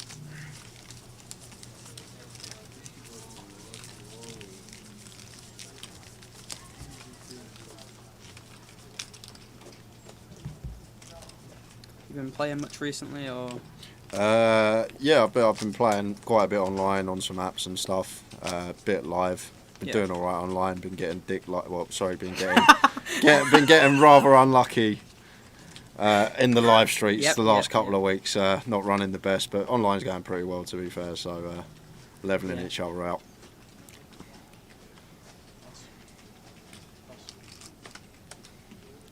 Yeah. 6 card. Yeah, 6 card. I actually went and played last night because we finished fairly early. Went and played for a few hours. Any good? No good. No good. I had a tilt hand as well. I literally just topped up. I topped up a chunk, and then end up aces full versus quad jacks on ace jack jack in a 3-bet coup, which I know is 6 card, but Yeah. it's one of them. I didn't like it, but I weren't folding. I made a pretty mental fold in the high roller the other day. Like, one that Jack and David, like I told them about it, and they both, because they weren't here in the chat, they both went, oh, I hate it. I hate it so much. Like, you can just have worse value. And Robbie was on the table with me, and he was like, nah, they're being harsh. Like, I might have called, but I'd have regretted it in my spot. I opened King 4 of hearts on the button. The small blind calls, big blind calls, and we're all really deep. It's like near the start-ish, the high roller. Flops 7-5-3 with 1 heart and 2 spades. Checks through. I think it's a nice one to check back, multi-way. Turns the jack of hearts. Small blind bets half pot, which is about 4k, and we're 100k deep. Big blind folds, I call. River's the 6 of hearts, so any 4 or 8-9 is a straight, and the flush completes, and I have a flush. He bets 8.5k, so just over half. I raised to 35k. It's like a middle-aged guy, not someone that I've played with really at all before. He uses a time bank, or like throws a time bank in, but uses 4 seconds of it before jamming. And I used 4 or 5 time banks and folded a king high flush face up. And he was like me, Brandon, Mitch Johnson all went, you gotta show the bluff. Like, I even said, just like, I'll shake your hand if you show the bluff, because like this is a mental fold. I should never ever fold this. And he went like, and he just like put his cards in the muck. So I was like, I was happy at this point. Yeah, that's good. Because Mitch sign. went, if I ever have the 10 of diamonds there, I am putting it in your face every time. But he came up to me after and he was like, yeah, I had ace 5 of hearts. It was like, I don't know how you folded that. But yeah, there's a couple of things. I told him my hand as well, because when at the start of my tank, I was like, I've got a king high flush. And for the next minute and a half, he was just like completely calm. Yeah. So I pretty much ruled out like him overvaluing like queen 10 of hearts or queen 9 of hearts, because he'd be terrified if I said that and was tanking. Yeah, back to the action. Yeah. As got a bit sidetracked here because we've got 3-bet. Well, Phil went for the 3-bet here with the queen 8 suited. Sonny peeled. Phil continued flop. Sonny called. And now Sonny, after floating flop, stabbed the turn. Phil went with check call. So let's see what the river brings. So Sonny's gone for the call here with King Jack on 9-8-5 rainbow. So floating flop with just the 2 overcards. I think this is a really bad one to empty. Yeah. I'm glad he's acknowledged that. This would be like, I think this is possibly the worst river to empty as a bluff. Phil just has all the overpairs that knuckle on the pair in 9 as well, like every single one. Yeah. That can possibly, I'm not saying they all do it all the time, but he can just happily knuckle aces and let Sonny like empty these gut shot type hands, overcard hands. Very big pot for the upper hand. Full house? Yeah, monster. Did you not see the board? Someone called please.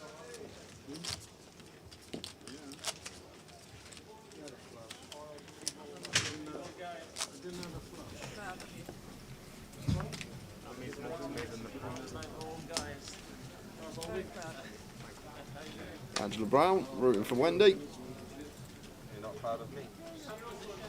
Looks like she's doing alright. Yeah, you hear about the hand with Robbie. He told me. I'd raise this any bigger, but it's 16%. How can I not raise? And then just laughs and has to call.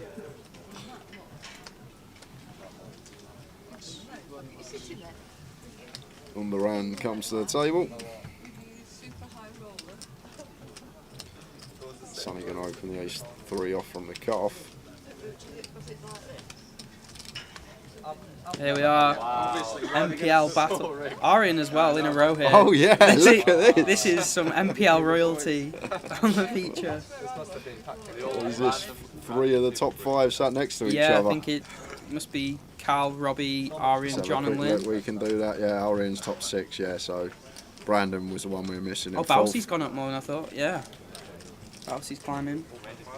So MPL battles. Yeah. Make sure you smash the boys out. Yeah. First time in the future, I just give her a huge double up. Yeah.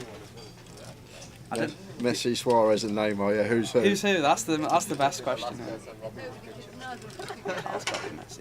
So he's top of the league. And I think Robbie's got to be Suarez because Yeah. Suarez is the only one over 6 foot. I think Arian would take being named.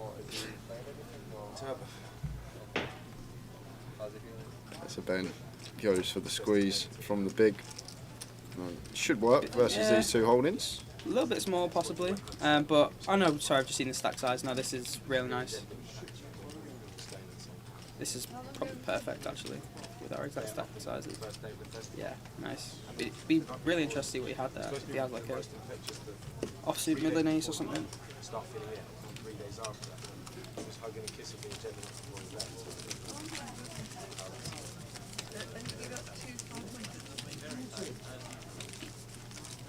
Wonder if this is one of those totally random receipt draws. Oh yeah.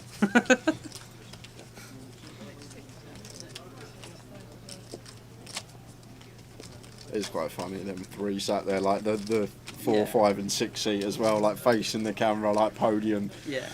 1, 2, 3 finish. Had it in Manchester because I was on the feature and it was like a weirdly tough table. Like it was on day 1 of the main and I was like, if I had this table on like day 2 of an EPT main, I'd be like, this is annoyingly tough. Yeah. It was like 8 players that all play for a living and then like 1 recreational player. Andy Wilson was there, he busted. And then 5 minutes later, comes back onto the feature and he went, second bullet went well. He'd already done another bullet and got put in the exact same seat. I remember that in Manchester. He was on the feature table. He was on the feature, bust, and then it must have been about 3 minutes genuinely, because he sat down, bust his first hand elsewhere, comes back. We thought he'd just like come to collect his stuff or something. He was like, nah, second bullet went well, this is my third now. And Jacks and 7s here, MPL action. Umbaran going to throw a spanner in the works and come along with a 10-9 off from the low jack. Getting in the mix. What's the dynamic here for Robbie? Because obviously he's not going to want to give Cal chips and give Cal like a chance to build a big stack and potentially have a run at this tournament for points. It's like a weird ICM type of thing, right? So like taking chips off of him is more valuable to us than anyone else in the table. Yeah.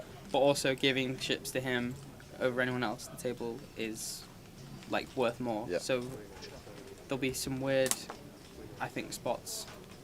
Maybe he flats jacks more often versus Carl than someone else. Only Robbie will know. Yeah. King parent on the turn here. Looks like Cal is going to go for delayed C-bet. Goes for 40%. Robbie's going to call, Umbaran will get out of the way, and it'll go check on river. Put a jack on the river, let's prove that wrong. Put a jack there, dealer. The river's going to be a brick, and it's going to check. What if it's a king? And then Robbie surely has the value bet. If it's a king, I think Cal might block. No, he might. No, he won't. No, he wouldn't. Check. Visionary. Yeah. So round 1 goes to Robbie Ball.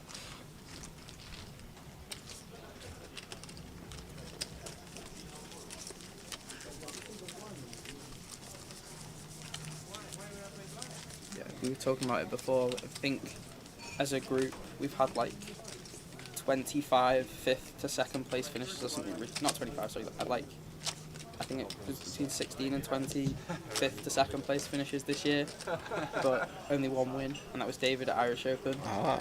But yeah, Robbie's had a lot of close ones. Yeah. I've had like 3rd, 4th in a couple ones. Jack obviously 2nd yesterday. Got 4th in Manchester this year. A lot of close spots.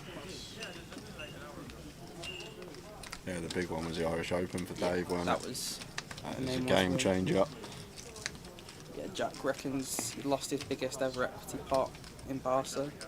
He had, I think it was day 3, or nearing the end of day 3. It might have been day 4. I think it could have been day 4.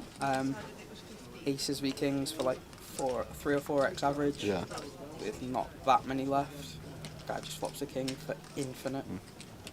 That's my biggest equity pot, Yeah. although it was 4-card PLO in the 10k this year for like 2.5x average aces versus kings. Yeah. Biggest spot of my life. Just king in the window.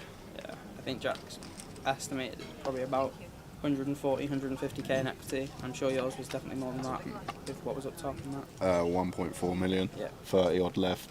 1.4 million up top. 35k locked. For like 2.5x. And the steaming thing about it at the time, Sovereign had all the chips, like 4x average, so there was such a skew of like the stacks of yeah, like, you actually do have control. yeah, like it's huge, but it's what it is. Go again next year, get them next time. Evening, Stevie. Check. And no good Jack on the river. Chop it up.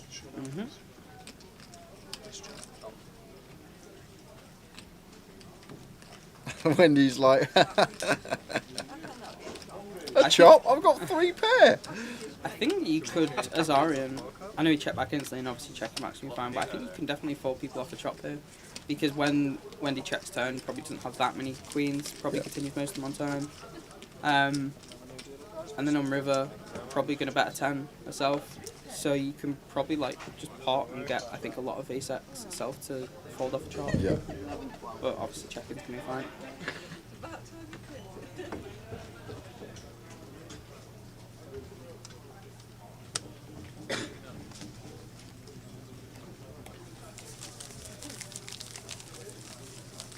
Not long to you can get out to Vegas now. What you got next year? One more year after next year, 2025 it will be, won't it? I can do winter next year. Winter next year. Because I turn 21 in the November next year. So I can do the win series, which I'm looking forward to. Got a 40 mil guarantee this year. Yeah. We're actually tossing and turning about that one, me and a mate, thinking about it, but it's a long way to go just for like 5 days, isn't it? It's such a long flight for 5 days. There's like a 10k and a 1k, and then they'll obviously have other side of stuff at other tournament, other venues. But yeah, the event itself is huge. I mean, Jack. Cause I remember Jack played it last year. He won because he won the high roller. He played grand final because he needed the points. Won the high roller at the start, and then just got straight off to play that. And once he played it, he was like, yeah, I'm just never not playing this again. Because he got a swap in with Benny as well. You know, Benny had like that ridiculous spot on the final. Benny Glazer, yeah. So he had a swap with him. And he said it's like incredible, obviously the best 10k outside. Yeah. The WSOP main. But then he played the boss of 5k this year and he was like, Prague's the same time. And he's like, man, EPTs are just still a joke. He's like, I don't know what I'm going to do. That would king queen off here. Definitely consider squeezing. Yeah. Good combo to use. Looks fairly small though here. It's very small indeed. 3.8 total, I think. 3.9. Yeah, this is very small. Now Ben just gets to peel Ben here just has a direct prize here. Like this is. I was expecting at least 6k here from Cal. Yeah. Maybe slightly less because of the stack size of Ben. Sub 30 effective. 3.9. Tiny size in here. Yeah.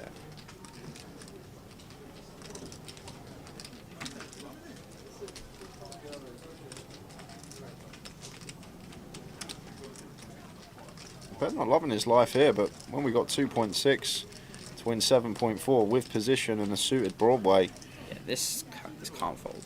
Like, this just can never fold.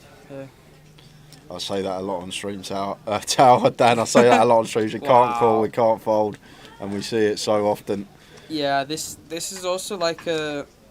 It also goes down to even just a minimum defense sort of thing where if we don't call this, what do we call? Because if we're going to 3-bet ace queen a reasonable amount ourselves, we obviously 3-bet ace king. Are we only going to call ace jack? Like, are we just not going to call anything else? Maybe like a couple pairs? Because if we do that, then Cal can just squeeze like anything if he knows that the overcaller never really calls. Especially with the price he's getting. To put in 4.5 bigs more. Yeah, 2.6 to win 7.2. Yes. So nearly 3 to 1 on our money. I mean, we even have a direct price versus ace king. Like he could show us ace king and it's still a call position. Yeah, of course.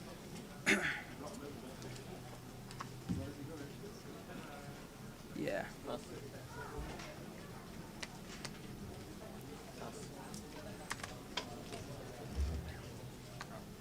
King 10 for Phil from +2. Come in.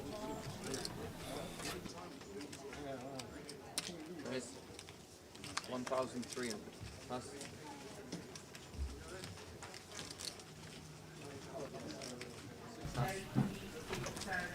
Phil does go for open, makes it 1.3. Aaron going to be out of the way on the boat. Who is in seat 1? Seat 1 is Silantha Arakiki. Silantha Arakiki. Ooh, Robbie with queens. Don't think he'll be getting any action. Yeah, Phil's a very solid player, Phil Clark. Like, not one to get out of line.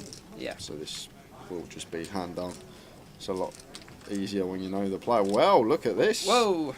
Robbie with the just call. Not what you want to see when you just flat queens from the big versus EP. Check.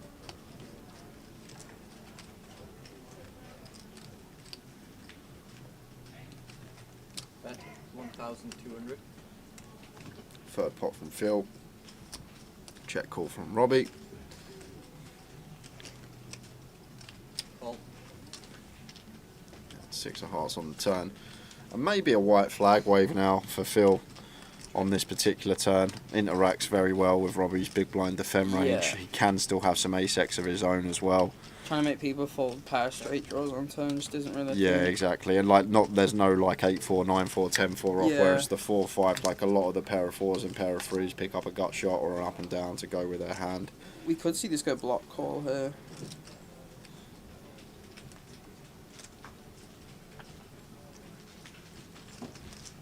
A little 600, 10%. Possibly even like a B20, B25. Yeah, I think that's what he's doing. 1,200. Bet 1,200. Yes, it does go for the 20%. Phil gonna one chip him. Call.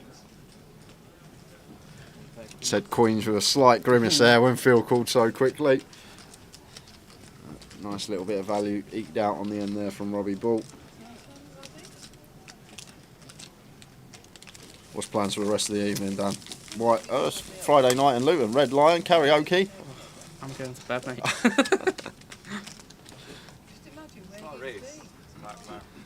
Get an early night, good prep. Wake up early, good breakfast. Yeah. This was the email I got before from... It was about things to do in Luton. The second best thing to do in Luton is the Luton airport luggage. Luton Airport luggage storage. Second best thing to do in Luton, according to the internet. That's quite funny.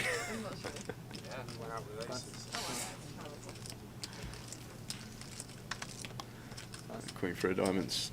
Ben, don't expect him to be getting involved. Seems fairly solid so far. Pass. Pass. Wendy out of the way. Raise. Ariane opening. Raises the 5-4 suited to 1.3k and Cal here with pocket 9s. Definitely can have 3 bets, probably more 3 bets than flats, but can flat some of the time here. Yeah, I think we're what, 60 bigs? Sorry, 50 bigs effective. I like flatting if like there's both stacks in the big are 20 BBs or less, 25 BBs or less, where they can definitely.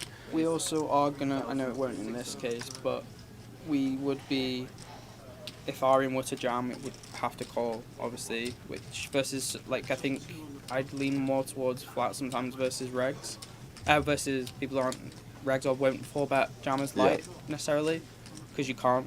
3-bet fold the pair here. Obviously, it would be comfortable to call our first variant. And Robbie now with a decision with ace queen. Can we have a 3-bet fold versus the call 4 from the small? We definitely can. If it's, well, it depends what the size it is, because obviously if Robbie's short, you can just jam. But depending on the size now, we probably will just continue. Yeah, 8.5k. Problem is, most of our hands want to play all in or fold, so having a calling range could be interesting. But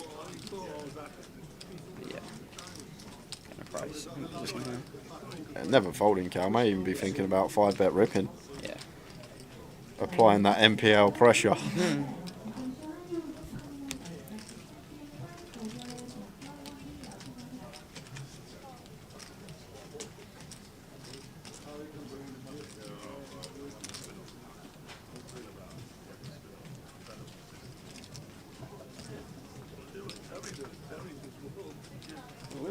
Calling, yep. Call. Cal does come with call. And now just over a 1 SPR. It's queen for Cal. Robbie with the ace of clubs. And if we're in Robbie's shoes now, obviously need to be thinking about hands that Cal's going to call. And the thing is, in these spots, when he does 3-bet the cut-off open, like, he can have all this like 10-9 suited, 7-8 suited, all these type of holdings that are just going to take their price with good playability and position. The thing is, we shouldn't expect too many overpairs really. If we just expect jacks plus It's to a jam. Even 10s, I think, probably has to jam. So when we're looking at like 9s, 8s, and then 8s is obviously top set. If Robbie were to bet here on flop and Cal jams, he can't fold with the ace of clubs. I tell. it does go very small. Yeah, with 2 overs, like 2 pairs, and then also dominating, flush, being ahead of flush draw stuff. Like we wouldn't be able to fold if he were to jam.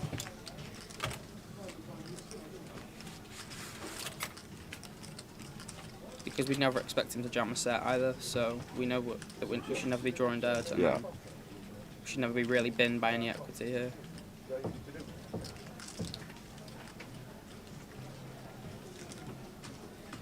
So see how Cal proceeds. Never folding, we know that. It's just whether he wants to go with it here and now, or whether he wants to just call and take some turns. Loading up the jam. And there is the jam from Cal. Yeah, I think Robbie's laughing because he knows he probably needs to call with the price now, and he's backed himself into this corner because, yeah, he's got to put in 17 to win 44. He just can't fold. Yeah, 2.6 to 1 on the call. So in the equity streets, that's going to be around 27-28% equity is what we need. And if all our aces and queens are live, we'd actually be around 6 outs twice, going to be around 29%. So equity says 24 because you can see top right of your screen. It counts for the dead cards in the muck, but Robbie doesn't know that. Yeah. So as Dan said, actually getting a break-even price here to call with 2 overcards if all 6 outs are live, plus our backdoor clubs there for some insurance. And we can be ahead. Cal's has like king, queen of clubs, king, jack of clubs. All like probably 6-7 combos of king flush nine, draws king here. 9 of clubs will be like a reasonable 3-bet.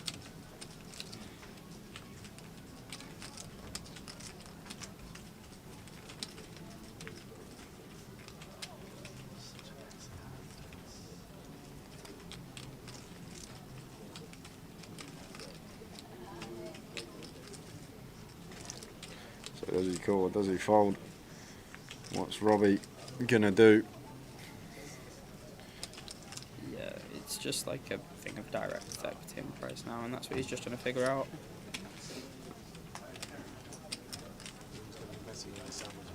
I know.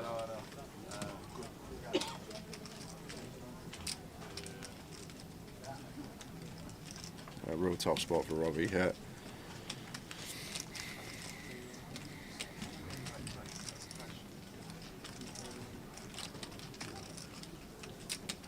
He doesn't want to chip up the league leader. That could also be going for his head. But double up cow here. He's got chips. Could have a run at this.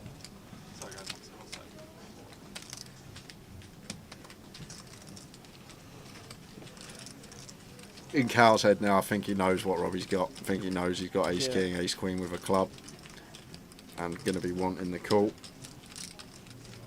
Yeah, it does call it. It is really one that you just sight off as Robbie.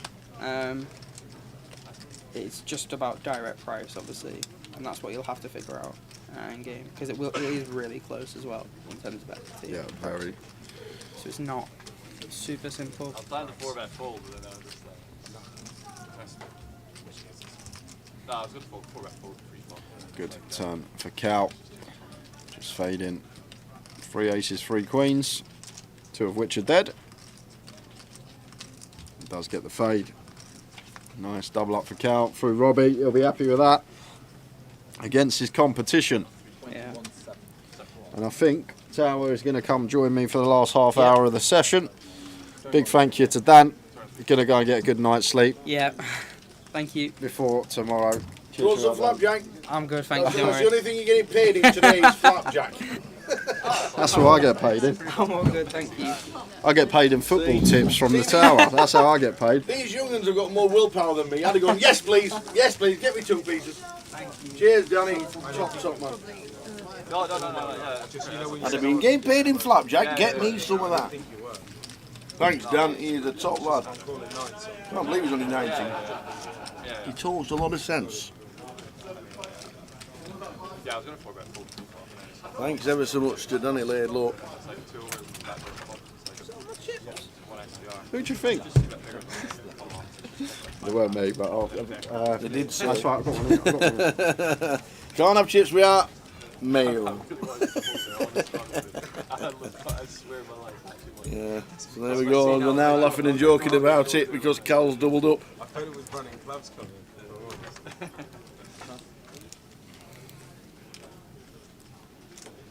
Thanks to Danny Laidlaw, top lad.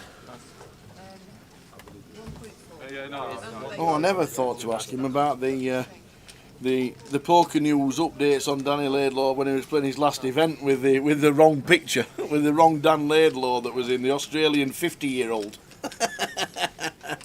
I forgot to ask him. No. Did you do a giveaway? Oh no, I forgot. Ah, we'll do a giveaway. When's the break? We'll do it straight after the break. 10:30. We'll do one more. 10:30. Straight after the. How long's the last break? 15? 20. 20 mins. I think we're on a break at 10 past. So we'll do it at 1/2 past. We'll do it at 20 to 11. Give people time to come back from the break. And we'll do one more giveaway tonight, and then we'll do a few tomorrow, and then a couple on Sunday. There's also the live stream free roll. There's plenty of poker online to play. There's also Towers Treble Saturday.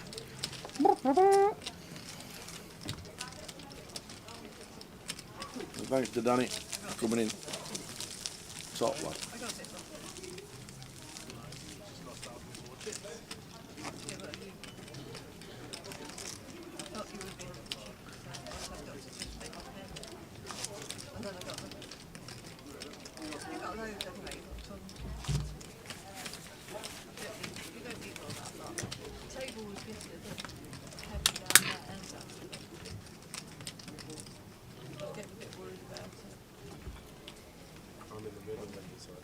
No, you're fine. You're very direct.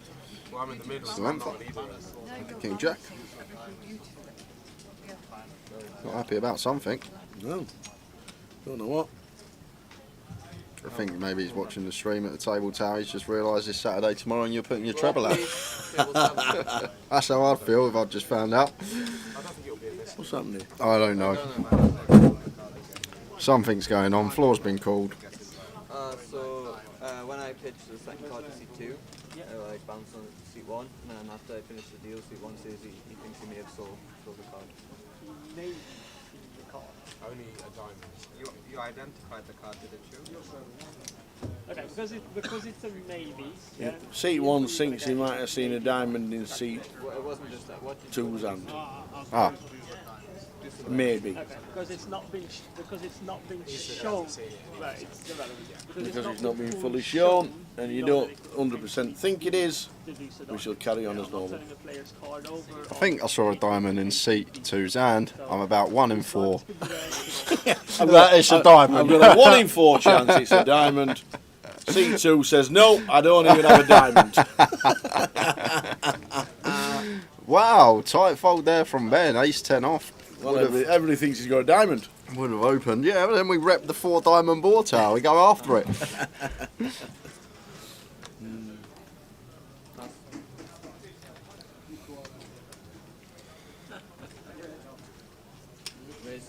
Ace queen for Robbie in the cut-off, raises to 1.3.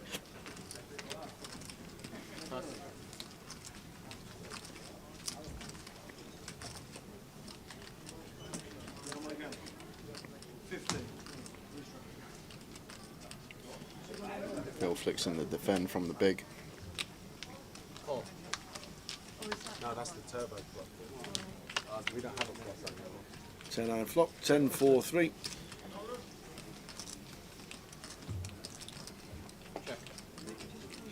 One that could see Robbie check back here. No spade in our hand. The ace queen. See the king of hearts turn. It does bring 2 flush draws in now. It is going to be the better card for our perceived range as the opener. Do have equity to Broadway. But then again, we got the nut high hand and we can just go on the hunt for showdown, and looks like that's how Robbie wants to proceed. And like to see bet here now from Phil Tower. Don't think we need to go large. Well, he's going to chuck it, check it, and Robbie's going to chuck his hand into the muck. What was he accused of doing? He wasn't accused of doing anything. He thought he saw one of C2's cards, but then he thought he saw a diamond, and then it was only a maybe. So in the end, it just turned out into nothing really, and it wasn't even a diamond; it was a heart. So it might have been the club, you don't know. It might have been the 10 he saw, not the ace. So he went from I've seen one of his cards to maybe seeing one of his cards. It might have been a diamond, and it wasn't. So, he shouldn't even be sat there, Slantha. You know why, Tower? Why? So Slantha went for a little walk. Yeah. When he went for a walk, it folded round to Arian on the button, but Slantha had kings, which were put into the box and obviously went into the muck. Right. And Arian had aces on the button. So he went for a little walk, would have got kings into aces, and he's still in the tournament. Wow. Well, there you go. Mental. Little things like that. We were just sitting right beside her, just like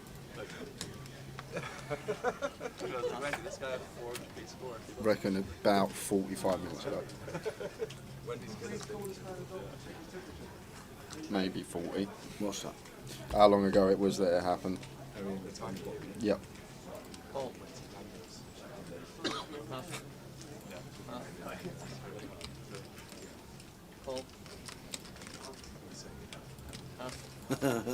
Evening, Adam.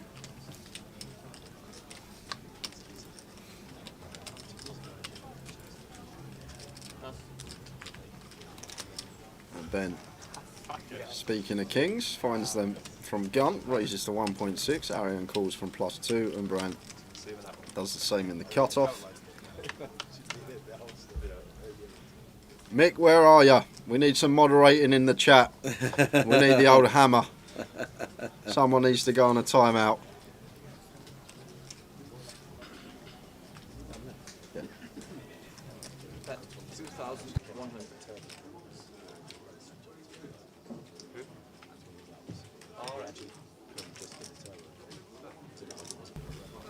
Ben flops nutboat and continues for third. Gonna get action. Arian making the call here. Heavily blocking top pair. There's Ben. And probably want to get this over 2 streets here, Tower. He's going to mix in a little check. I might have gone for a really small bet here. Maybe like 40%. Leaving ourselves. We're about 40% on the river. It does go check, check.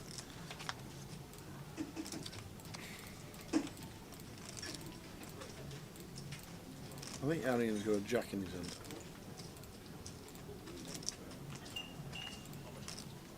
That's right, I think.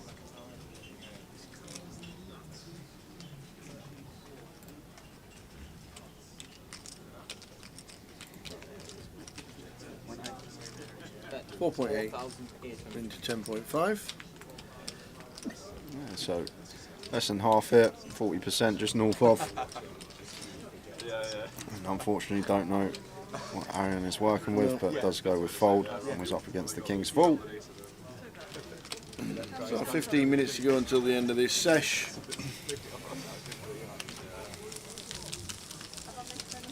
I'll tell you what, Adam, on Sunday... Oh, is there any side bets? At 4 o'clock. Uh-oh. If you win, you don't need to come in the chat going, oh, we won, what was the score, North London is red, all that. We don't need any of that. We all would have watched it. We'll all know the result. So I'm just saying, and this goes to everyone that's watching, on Sunday, if there's any comments about the football, if we lose, if we win, you can say whatever you want, but if we lose, if there's any comments about the football... If we win? Yeah. Am I a Tottenham fan? Yeah, you're a bit of a Spurs fan. We're all Spurs fans. fans. We're all big Andrews fans, are we? Yeah. But I'm saying, if Spurs win, you can say what you want. If we lose, then there's any comments, I will be getting the hammer out. I want a nice chilled day free. I don't want any of this riff-raff from these Arsenal fans because they get lucky on the day. But you can mention it if you lot win. Of course I can. Don't tell me it finished 0-0 and your player never even had a shot. Wendy with the 10s raises to 1.5k.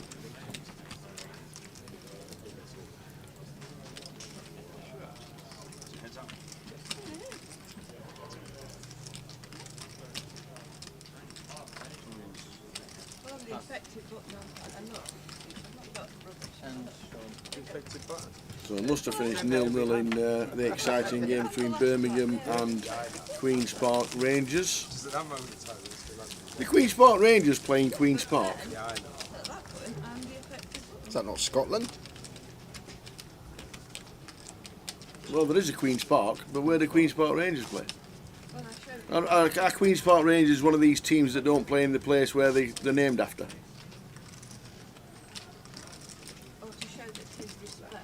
What is it? West London? South West London? It's near Queen's Park. There you go. So there is an actual place called Queen's Park. In Shepherd's Bush. Bush. No income tax, no VAT. There we go. I didn't actually know there was a place called Queen's Park. That's all. Is there not a Queen's Park in the Scottish League? Yes, there is. Yes, there is. Huh? Do they really? Queen's Park play at Hampden. Well, there you go. Hampden's like 85,000. I'm guessing the average crowd at Queen's Park is about 85 people. Bring Terry Jordan back on the feature table, liven it up, says Rakesh. We'll see who we got coming on for the last session of the evening when we've got the names. We have got 10 minutes to go until break. Andy Robertson used to play for them. He used to play for Luton. Is that Steve Nichol who used to be a caddy? Oh, average attendance is between 600 and 700 and the stadium holds 50,000. Wow.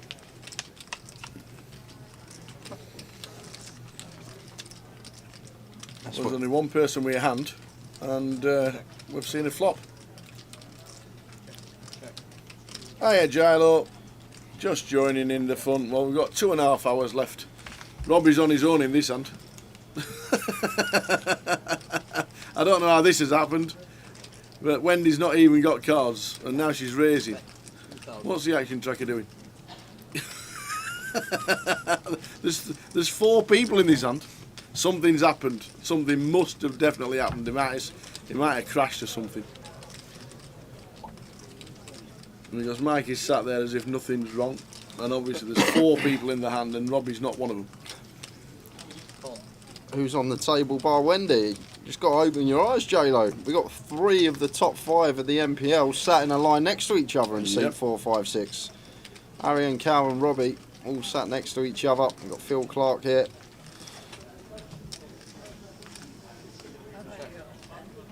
Yeah, apologies. I don't know if Mikey sent a message to the team that something was wrong. But there's a 15k pot there going towards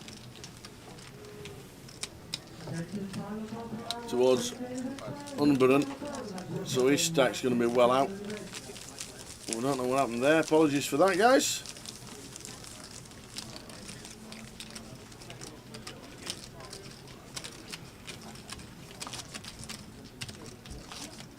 Bet you're a bit scared of those eggs. No. I'm just scared of myself. Scared of yourself? Jay says back 3-3 on Sunday in the Arsenal match. It's 50-1. That's what Jay said. He said it could be 2-2 or 3-3.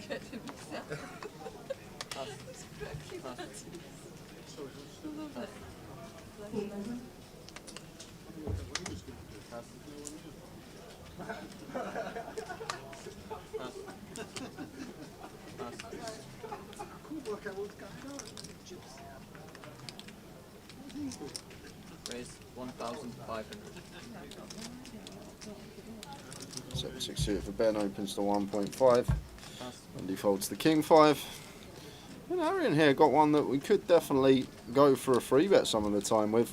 Obviously not always going to do it, but the old king deuce off, definitely one that works well as a free bet bluff versus the button open, and is going to take it. Makes it 6.6k here. Nice chunky sizing, what we like to see.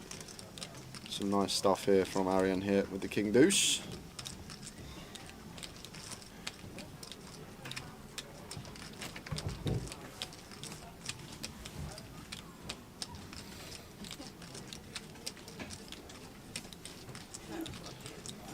And this is why we go big as well in these spots, tower out of position, because if Arian goes like 3x here, Ben just then gets a decent price to peel in position, hand with good playability, a nice chunky north of 4x sizing, gets the job done, takes it down with the king deuce. Spurs to win in over 3.5 goals, says Razor Kev. Yeah, these tips are really flying to this week, aren't they? Cheers, Kev.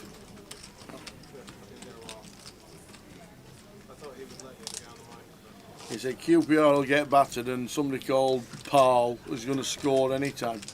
It finished 0-0. Could you put a Towers treble out on Sunday as well this weekend and just throw Arsenal in it for me, please? If there's 3 games on Sunday, I'll do that for you. Right, lovely. We'll have a Saturday and Sunday treble. In fact, we might even have an NFL treble on Sunday.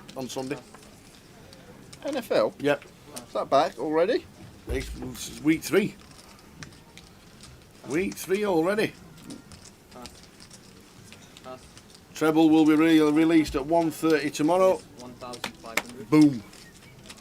Be in the lab all night tonight.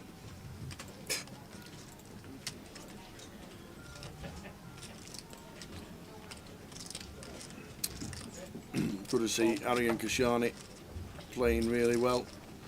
Started doing a lot of training now as Arian. Got himself a lovely trophy this week in the super high roller, and such a nice lad off the felt as well. Proper nice lad. Is Arian? Adam says, does feel like one of us is getting a slapping this Sunday. Kind of worried. I'm worried too, Adam, to be honest with you. Everything's been going too well so far. To be fair, it's the first year in about 20 that it's actually even.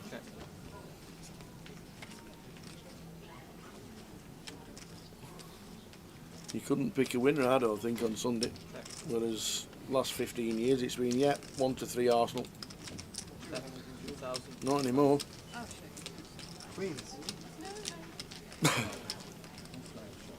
5 minutes to go on the clock, guys, and then we're going to be on the final 20-minute break of the day, back at 10:30, finishing up probably around 1:45 this morning. So far we have 205 entries across all 3 flights. Still got day 2 buy-ins though, don't forget about those. Yep. Doesn't look like we are going to hit last year's total of 331, sorry, earlier this year of 331, but you never know.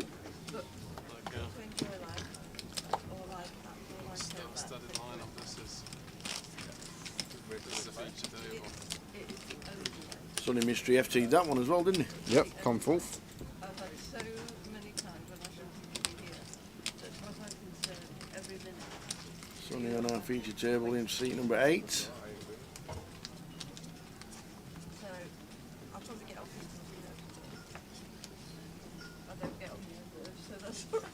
And most people couldn't tolerate me. I tolerate you more, maybe.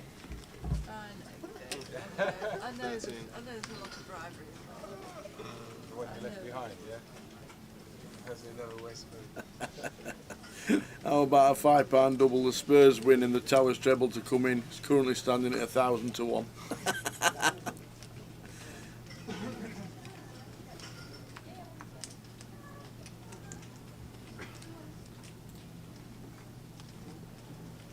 Cool.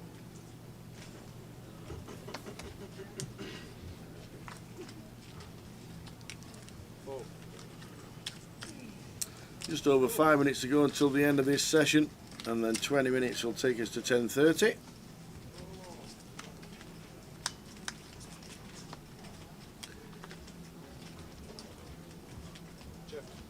Top pair, up and down for Arian. Robbie with pocket fives.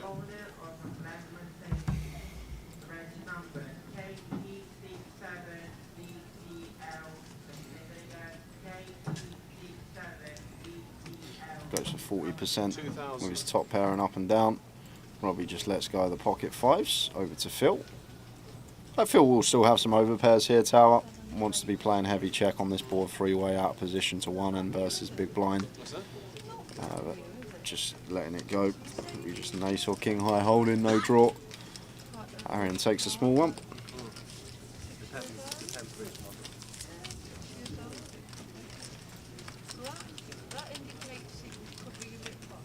No, that indicates they could be selling crack. Yeah, more likely. Okay. But you can't spot on. That tickle you a bit low. Probably. Nothing to do with the fact that I drive a black car. No, I do not drive crack. No, I know you don't. I didn't realise it was a known thing though. I drive a black Mercedes. I was going to say, yeah, my mum does, and I don't think she's so. That's not yours? Anything's possible now. Is mine the crack Mercedes? No, the KP67 that needs to go to reception. Yeah, if it did, I think he's going to do it now. Anyone that gets probably not going to get up. Phil with ace king raises to 1.3.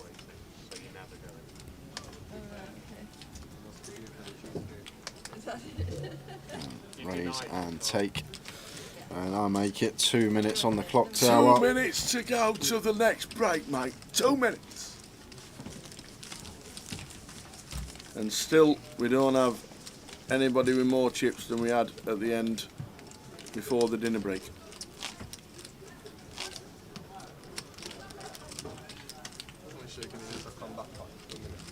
I wonder how Terry's getting on with his 90k. Well, he's still there. That he left us with.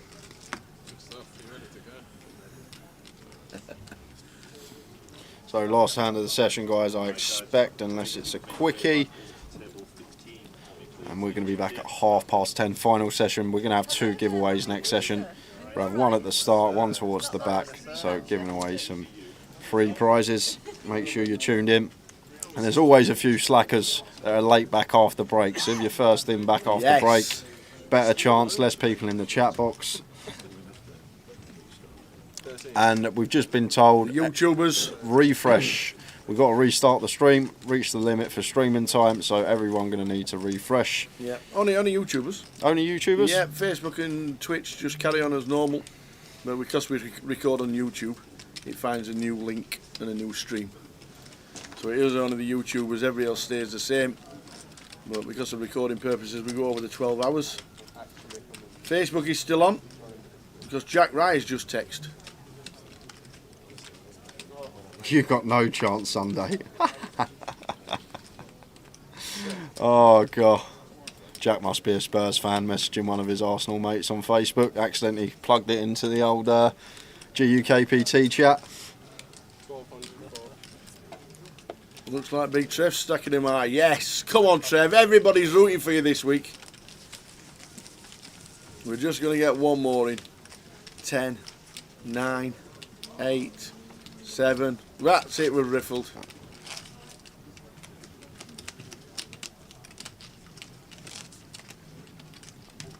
So are going to be on break. This will definitely be the final hand. It will indeed. More giveaways. 2 coming up next session. The final session of the night. Finish the stream between 12:30 and 12:45. We've got 20 minutes. It's a shame they don't do chai latte in this building. Fancy a chai latte? Anybody got any? I can try someone if you want. See if I can. I'm sure one of the waitresses will make one for you. If They won't have any chai in the building. No. Everybody's standing up. Wendy's like, where's everyone going? I know. I want to just sat down, she says. Wendy raises. Umberang calls, Phil Yes, defends. Queen 8, last hand of the sesh. Phil's in the hand as well with 5-4.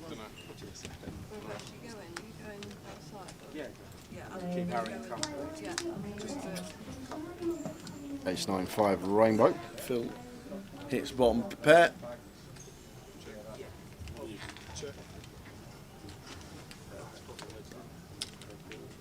Better 2.5. That's just going to be hand done. We are on 20-minute break, guys. We will be back at 10:30. Final session of the day. 2 more giveaways. See you in 20.